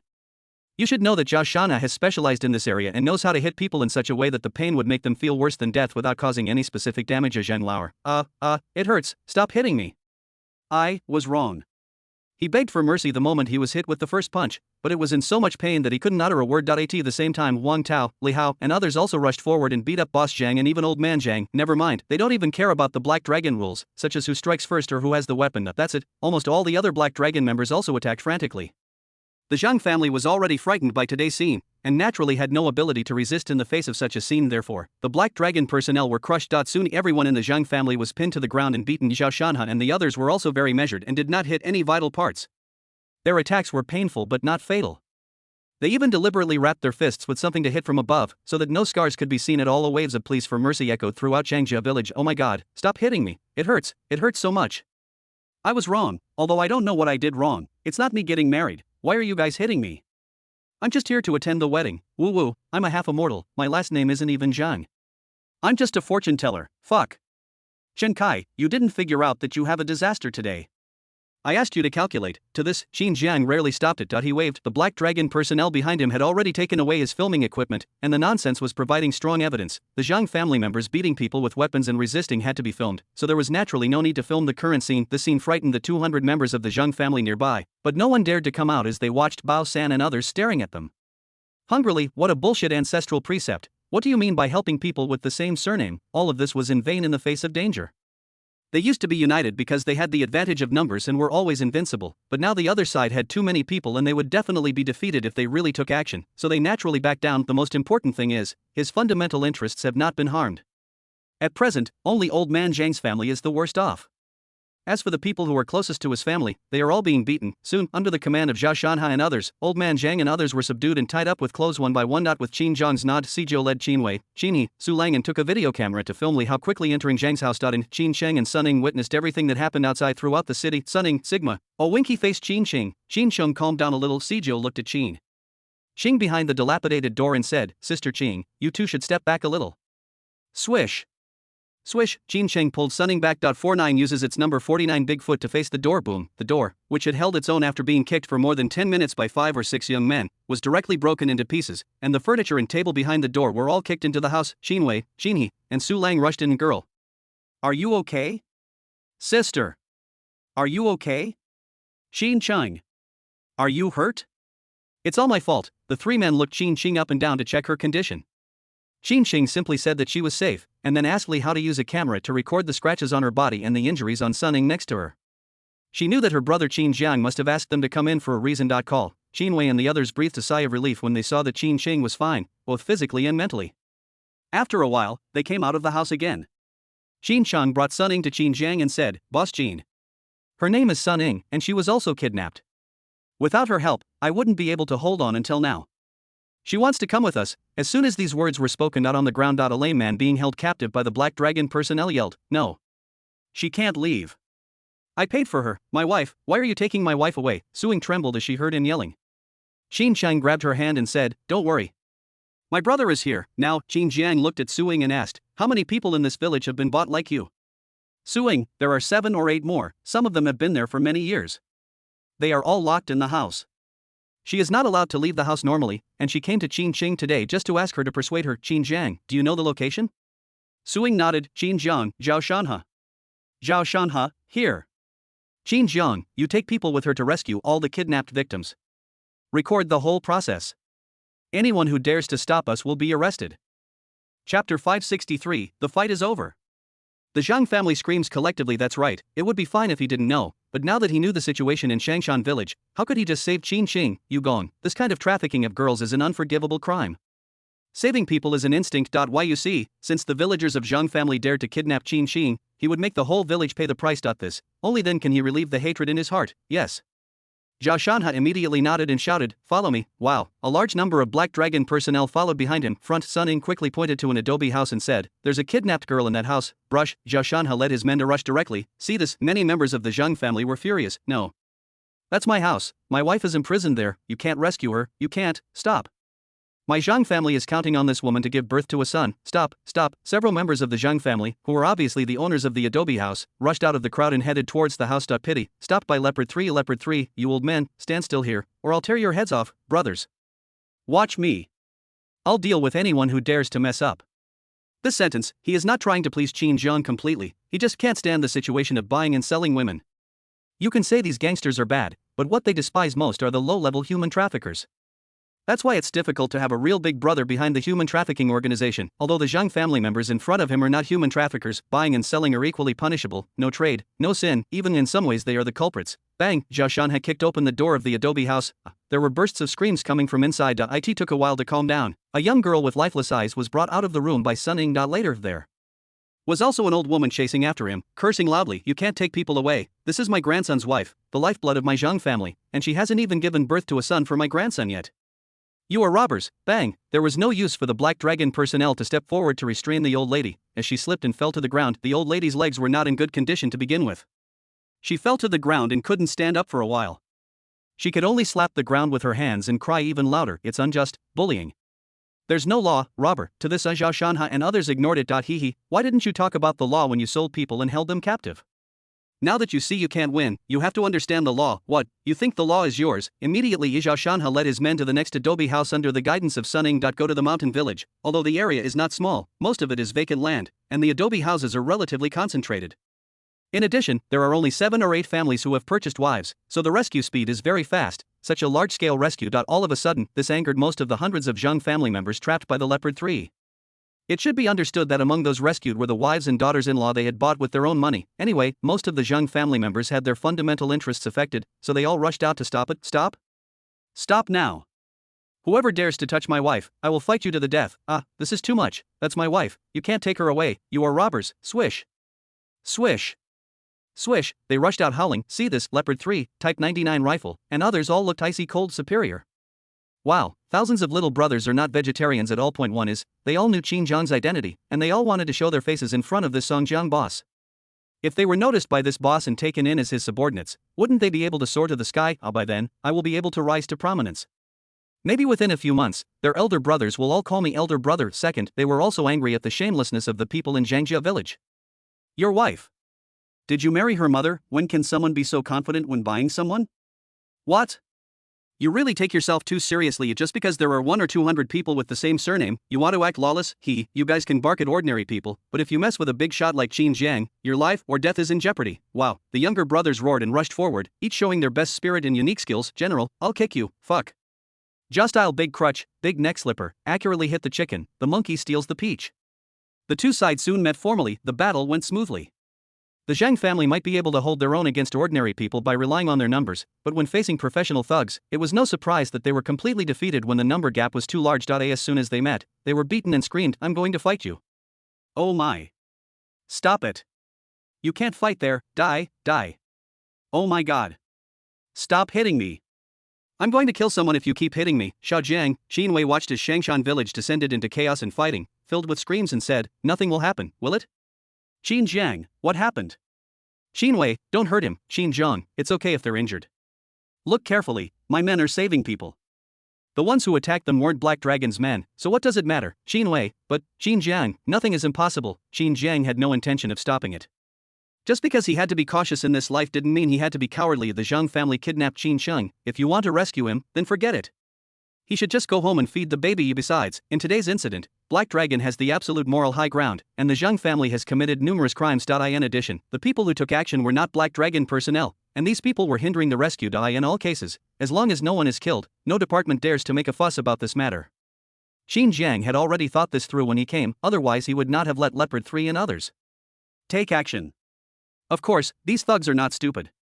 Although their beating methods are tricky, they are not fatal. So, why not let these scum suffer a little? Snap. Zhang Qi lit a cigar for Qin Jiang. Call. Qin Jiang calmly exhaled a smoke ring which slowly dispersed. In the smoke ring, Zhao Shanha led his men to kick down doors one by one. A member of Zhang's family was being beaten and screaming madly. Peng Tao and Qin Wei looked horrified. There are also desperate and frightened Sister Hong and others. This moment, the picture seems to be frozen. Chapter 564, Qin Jiang is strong, beats up the traffickers, and by Meng arrive soon many girls were rescued. Most of these girls had dull expressions and were extremely nervous and scared, with only one or two showing some energy. Several girls were holding children in their arms and were in a panic when faced with the rescue efforts of the Black Dragon personnel. Fuck. Damn. He's not a human being. Fuck. Zhao Shanha's angry curses were heard from a yard there, Pigpen. There was a girl with disheveled hair, tied up like an animal with iron chains, and she was filthy beyond recognition. Even seeing Zhao Shanha and the others rushing towards him, he was extremely frightened and bared his teeth and claws. Woo, you, woo. There were bursts of loud screams, and the language system had lost its logic and could not utter complete sentences. See this? Zhao Shanha was so angry that he started cursing beasts, and the rest of the Black Dragon members followed suit. Some people don't have tools, therefore, they just pulled out the iron chain by force. When Zhao Shanha and others came back with the girl tied up with the iron chain, everyone was shocked. Even Bao San and other gang members who were often in the underworld couldn't help cursing when they saw such a miserable scene of fuck. Not a human. Not a human. Who the hell did this? Whose house is that? Is it yours, F***CK? I'll beat you to death, damn. She's a human being, not an animal. You fucking tied her up with chains, and even tied her up in a pig pen. A large number of thugs were angry and indiscriminately beat up the Zhang family. Some of them could not bear the beating and pointed out the family member who tied the woman in the pigpen. Then the family faced a beating. The scene of people being tied up and thrown into the pigpen like animals is really shocking and impactful. 2011. A society ruled by law, not a primitive society. It's simply beyond the human level. Oh my, stop hitting her.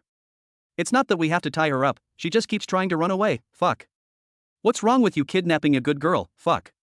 She deserves to be your wife. Fuck. Oh my god, I also bought it with real money. I spent money. If she runs away, I will be extinct. Fuck your mother. Fuck. I will exterminate you now, brother Jiang. Zhao Shan has said to Qin Jiang, there were 10 abducted girls in total, and all of them have been rescued. Now the numb eyes of the rescued girls, including the girl tied up with iron chains, barely regained consciousness. Although they had been trapped for a long time and their wills had worn down a bit, they had all lived outside before, so they could probably guess at some possibility. So, although they couldn't express it, their eyes subconsciously looked at Qin Jiang in the crowd of this moment. The cigar in Qin Jiang's hand emitted bursts of smoke, and the sun set in the sky, shining on him. Mystery, great and majestic, unpredictable, just a glance, it is deeply engraved in my mind and cannot be erased. At this time, Qin Jiang also looked at the women in front of him, but his eyes were much calmer. Having lived 2 lives and having experienced the era of information explosion in short videos in his previous life, he had seen too many tragic scenes in the world and had become immune to them. But immunity does not mean the absence of emotions. He has to go to the mountain village to pay the price. Fuck. Meng Yu's voice came from not far away. Did we tie these people up? They tied them up quite tightly. He pointed at Sister Hong and others and asked questions. Li how? No way. It seems like we were tied up here before we even got here. Chen Kai, yes. We didn't tie them up. The Zhang family members who were being beaten outside yelled, stop hitting us. They are human traffickers. They are the ones who sell people here, yes. It's all their fault. We didn't do anything wrong in buying it. If they don't sell it, we can't buy it. Please stop hitting me. I feel like I'm dying. Old man Zhang pointed at Sister Hong and the others and said, they sold it to me. I spent 20,000 yuan plus the ingots passed down from my ancestors. I'm also a victim. I still have losses. He wanted to say that Qin Xing could not be taken away, but seeing the cold eyes of the Black Dragon personnel nearby, he didn't dare to say it out loud. Grass, human trafficker, Zhao Shanha, Meng Yu, all turned their eyes to Sister Hong and the others. If we were to say who the most angry target was, it would be the real culprit of the trafficking, the human traffickers, Red Sister, others, Winky Face, Grass. Zhao Shan has stepped forward and dragged Sister Hong out. The other Black Dragon members also dragged Lao Wu and the others out and threw them in front of Qin Jiang. Kneel down, bang. Bang. Bang, several people knelt there. Boo. The gags in their mouths were removed and they frantically begged for mercy from Qin Jiang's boss Qin, Master Jiang. Grandpa Jiang, we really didn't know she was your sister, otherwise how would we dare? We didn't get the person here. Old Sweet Potato sold him to us. We deserve to die. Please spare his life, brother Jiang, give me a chance to live. They were trembling all over. The third and fourth oldest were so scared that they peed immediately, leaving a yellow puddle on the ground. They are bad guys, but Qin Jiang is the ancestor of bad guys, and they can't stop imagining all kinds of torture and scenes worse than death in their minds. Wow, Qin Wei and Qin He looked at Sister Hong and the others and rushed forward without hesitation to vent their anger. A fuck. You kidnapped my sister. I'll beat you to death. You dare to sell my daughter? Do you really think I dare not kill people? I will beat you to death today. Fuck, the two men punched and kicked Sister Hong and the others. Sister Hong and the other people who were tied up could not and dared not hide, and could only scream and beg for mercy. For a moment, the Zhang family was collectively controlled and the fight stopped, but Sister Hong's screams continued. Qin Jiang didn't even stop him. It is only natural for the victims to beat the human traffickers, the same old saying. No one would dare to make a fuss about such things unless they were beaten to death or crippled. Boom, the security helicopter entered the territory of Shangshan village. Inside, the Yunhai County security captain, the local security officer Bai Meng had first gone to see, said to Bai Meng, Captain Bai, are you saying that Qin Jiang has already taken people up the mountain by helicopter? How many people? Only 20 or 30? That's ridiculous. The local mountain folk are tough and capable of anything, Bai Meng said to the pilot, faster. The security captain said, don't panic. Although the mountain villagers are tough, they dare not really kill anyone. Mr. Qin will not be safe. Bai Meng, who's worried about Qin Jiang? I'm worried about the villagers. I'm afraid they. Even if I tell you, you won't understand. The security captain was slightly stunned. He was a bit unfamiliar with Qin Jiang. Yunhai County was under the jurisdiction of a neighboring province, and he had only vaguely heard of Qin Jiang, the big boss from northern province. He didn't know much about him. He figured that no matter how powerful Qin Jiang was, he was still in Songjiang. This was a mountain village. Bringing dozens of people here on short notice was sheer arrogance. Sudden, the captain's voice came from the front. How many people are there in Shangshan village? Security captain, more than 200 people. Captain, more than 200? That's not right. I think there are probably thousands of people down there. Thousands of people. Bai Meng and the security captain looked forward together. Just see. Chapter 565, Bai Meng arrives, everyone seeks help. Just see, what I saw was that the village, which should have been very desolate, was actually densely packed with people. A quick look, there were no less than 1,000 people, and they surrounded the entire Shangshan village, making it impossible to escape. This, Bai Meng, equals smiley face security captain? They both felt a collective jolt of emotion. The security captain said, no? What's going on? Why are there so many people in Shangshan village? Bai Meng, isn't it obvious? Qin Jiang called, although he knew that Qin Jiang would definitely transfer people from nearby to the mountain. According to his understanding, they would most likely transfer local Black Dragon people, which would be no more than 100 or 200 people, but now there are at least thousands of people. What does it mean? This means that Qin Jiang must be mobilizing people from other forces nearby. The security captain asked, why did he mobilize so many people up the mountain? To rescue people? Or to massacre the entire village? Bai Meng, he didn't know how to answer. Now he had no idea what was going on down there. Although Qin Jiang usually knew how to handle things properly, today's incident was a bit serious. If something happened to Qin Jiang's sister, Qin Xing, in this village, Qin Jiang would inevitably not be careless. Therefore, he couldn't help but roar, quick! Land! Okay. The captain nodded and landed directly. He saw 3 helicopters parked below, which obviously met the landing standards, and there was no problem. At the same time, the local security captain pulled out his communication device. Quick! Where are you now? Get up the mountain. Quick!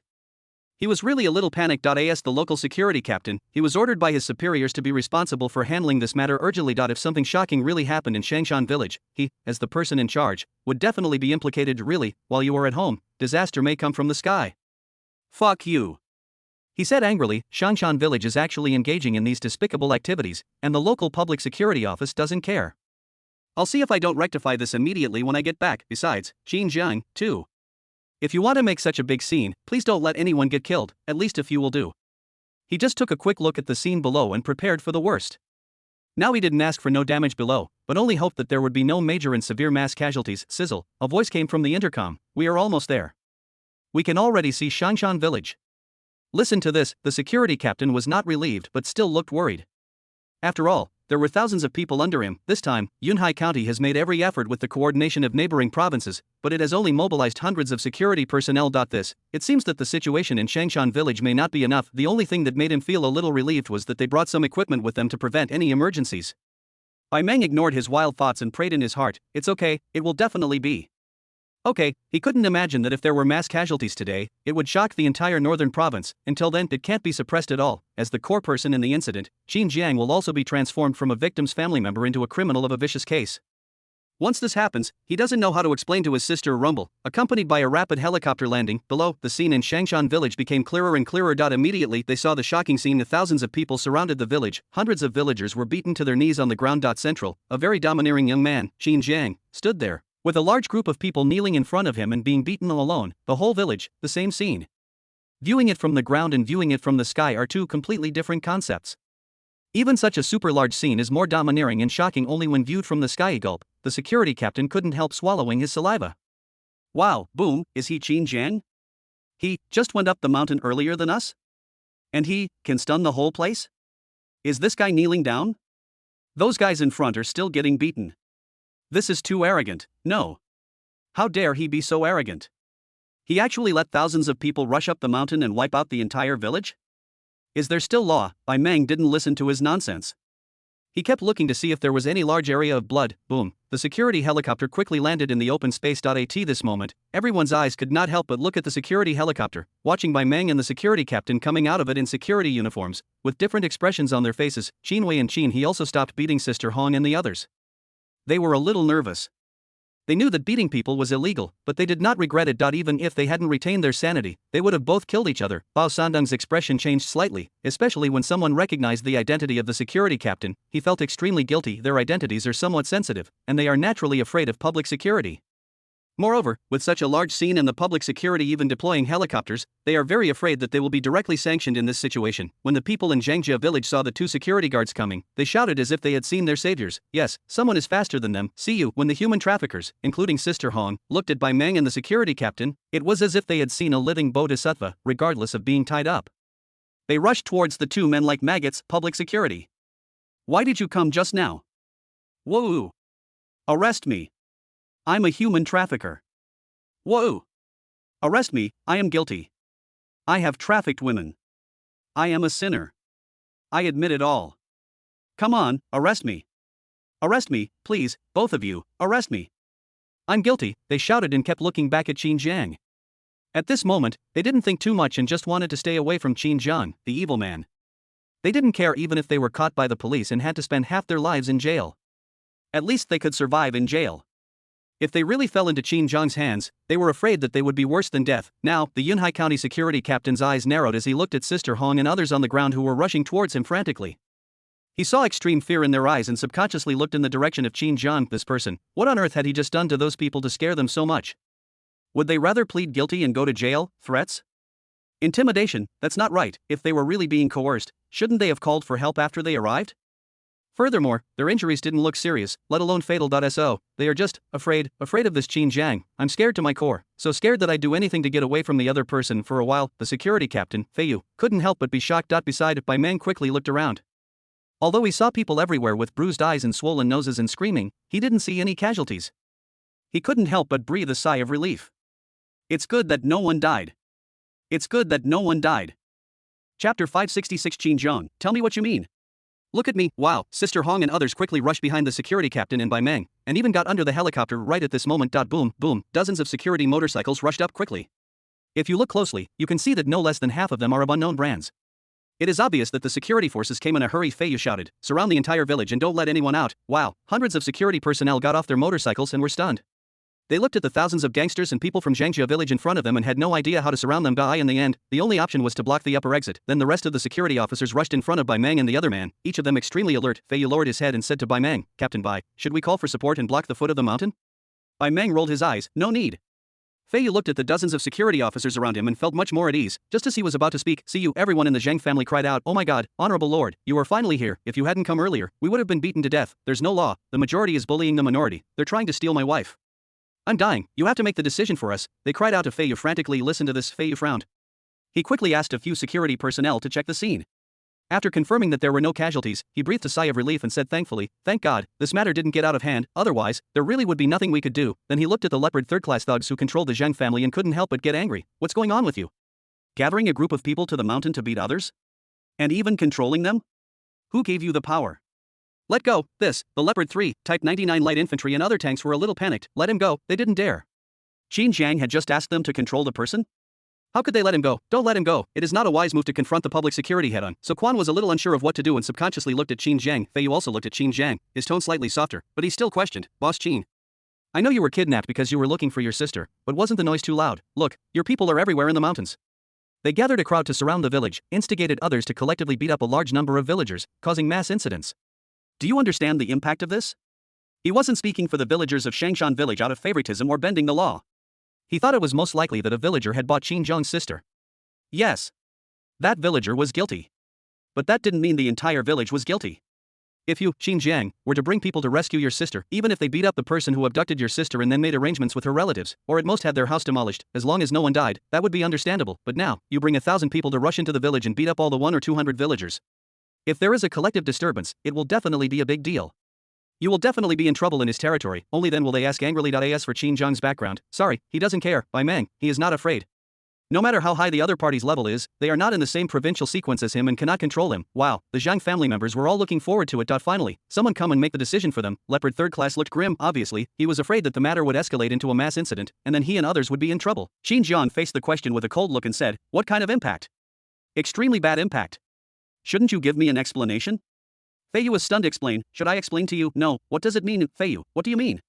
Qin Zhang, the villagers of Shangshan village participated in the trafficking of my sister, Qin Xing, and used violence to imprison her. They also extorted and violently assaulted me. Are they guilty of a crime? Fei Yu nodded, yes. They committed a crime. But you can't let people beat people like this. Qin Zhang, hit someone? No. We were acting in self-defense. He asked Wang Tao to pass the footage he had just shot to Fei Yu. Fei Yu witnessed the entire scene. Old man Zhang extorted 500,000 yuan from Qin Zhang and attacked the Black Dragon personnel who came to rescue him. Only when faced with the armed Zhang family members did the Black Dragon personnel choose to defend themselves. This, Fei Yu's eyes were filled with surprise. No, he didn't expect things to turn out like this, and he didn't expect Qin Zhang to have a complete video. Some things are completely different with or without a video, and the efficiency of handling the case is also different. He looked at Qin Zhang with complicated eyes, and was surprised that he could record the evidence under such circumstances. Qin Zhang, this action can be considered as self-defense. Fei Yu hesitated for a moment and nodded, okay. Does it count? It should count. In 2011, the boundaries of self-defense were rather vague.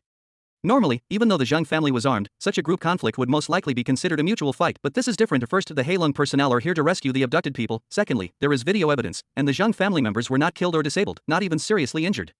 Many people even screamed in pain but had no injuries on their bodies. The most important thing today involves an important person, a young entrepreneur from the 3 northern provinces, Xinjiang. Therefore, self-defense must be considered. Not to mention him, even if the people above come, they will also rule it as self-defense. Fei Yu looked at Bao Sandeng. Qin Zhang pointed at Bao San and the others and said, these people are hired by my Black Dragon group to go up the mountain to look for people. It's normal to have so many people looking for people in this desolate wilderness. Who knows if there are any wild animals in this mountain? It's normal to bring some sticks. As for these people who are controlling the Zhang family. Ha ha. You'd better take a look at what these people are saying first. Zhao Shanha brought back the abducted women he had rescued. The most striking of them was the one tied up with iron chains. Fei Yu only then noticed these people. It was a bit chaotic just now and he didn't pay much attention to them. In addition, except for the woman tied up with chains, the others seemed normal on the surface, but when he shifted his attention to these women, he immediately discovered something was wrong. These women were not in the right spirits, especially the women who were tied up with chains. So, considering the situation where Qin Qing was abducted, could it be? He immediately guessed something possible and his face changed drastically. Really, Qin Zhang continued, they were also abducted people rescued from this village.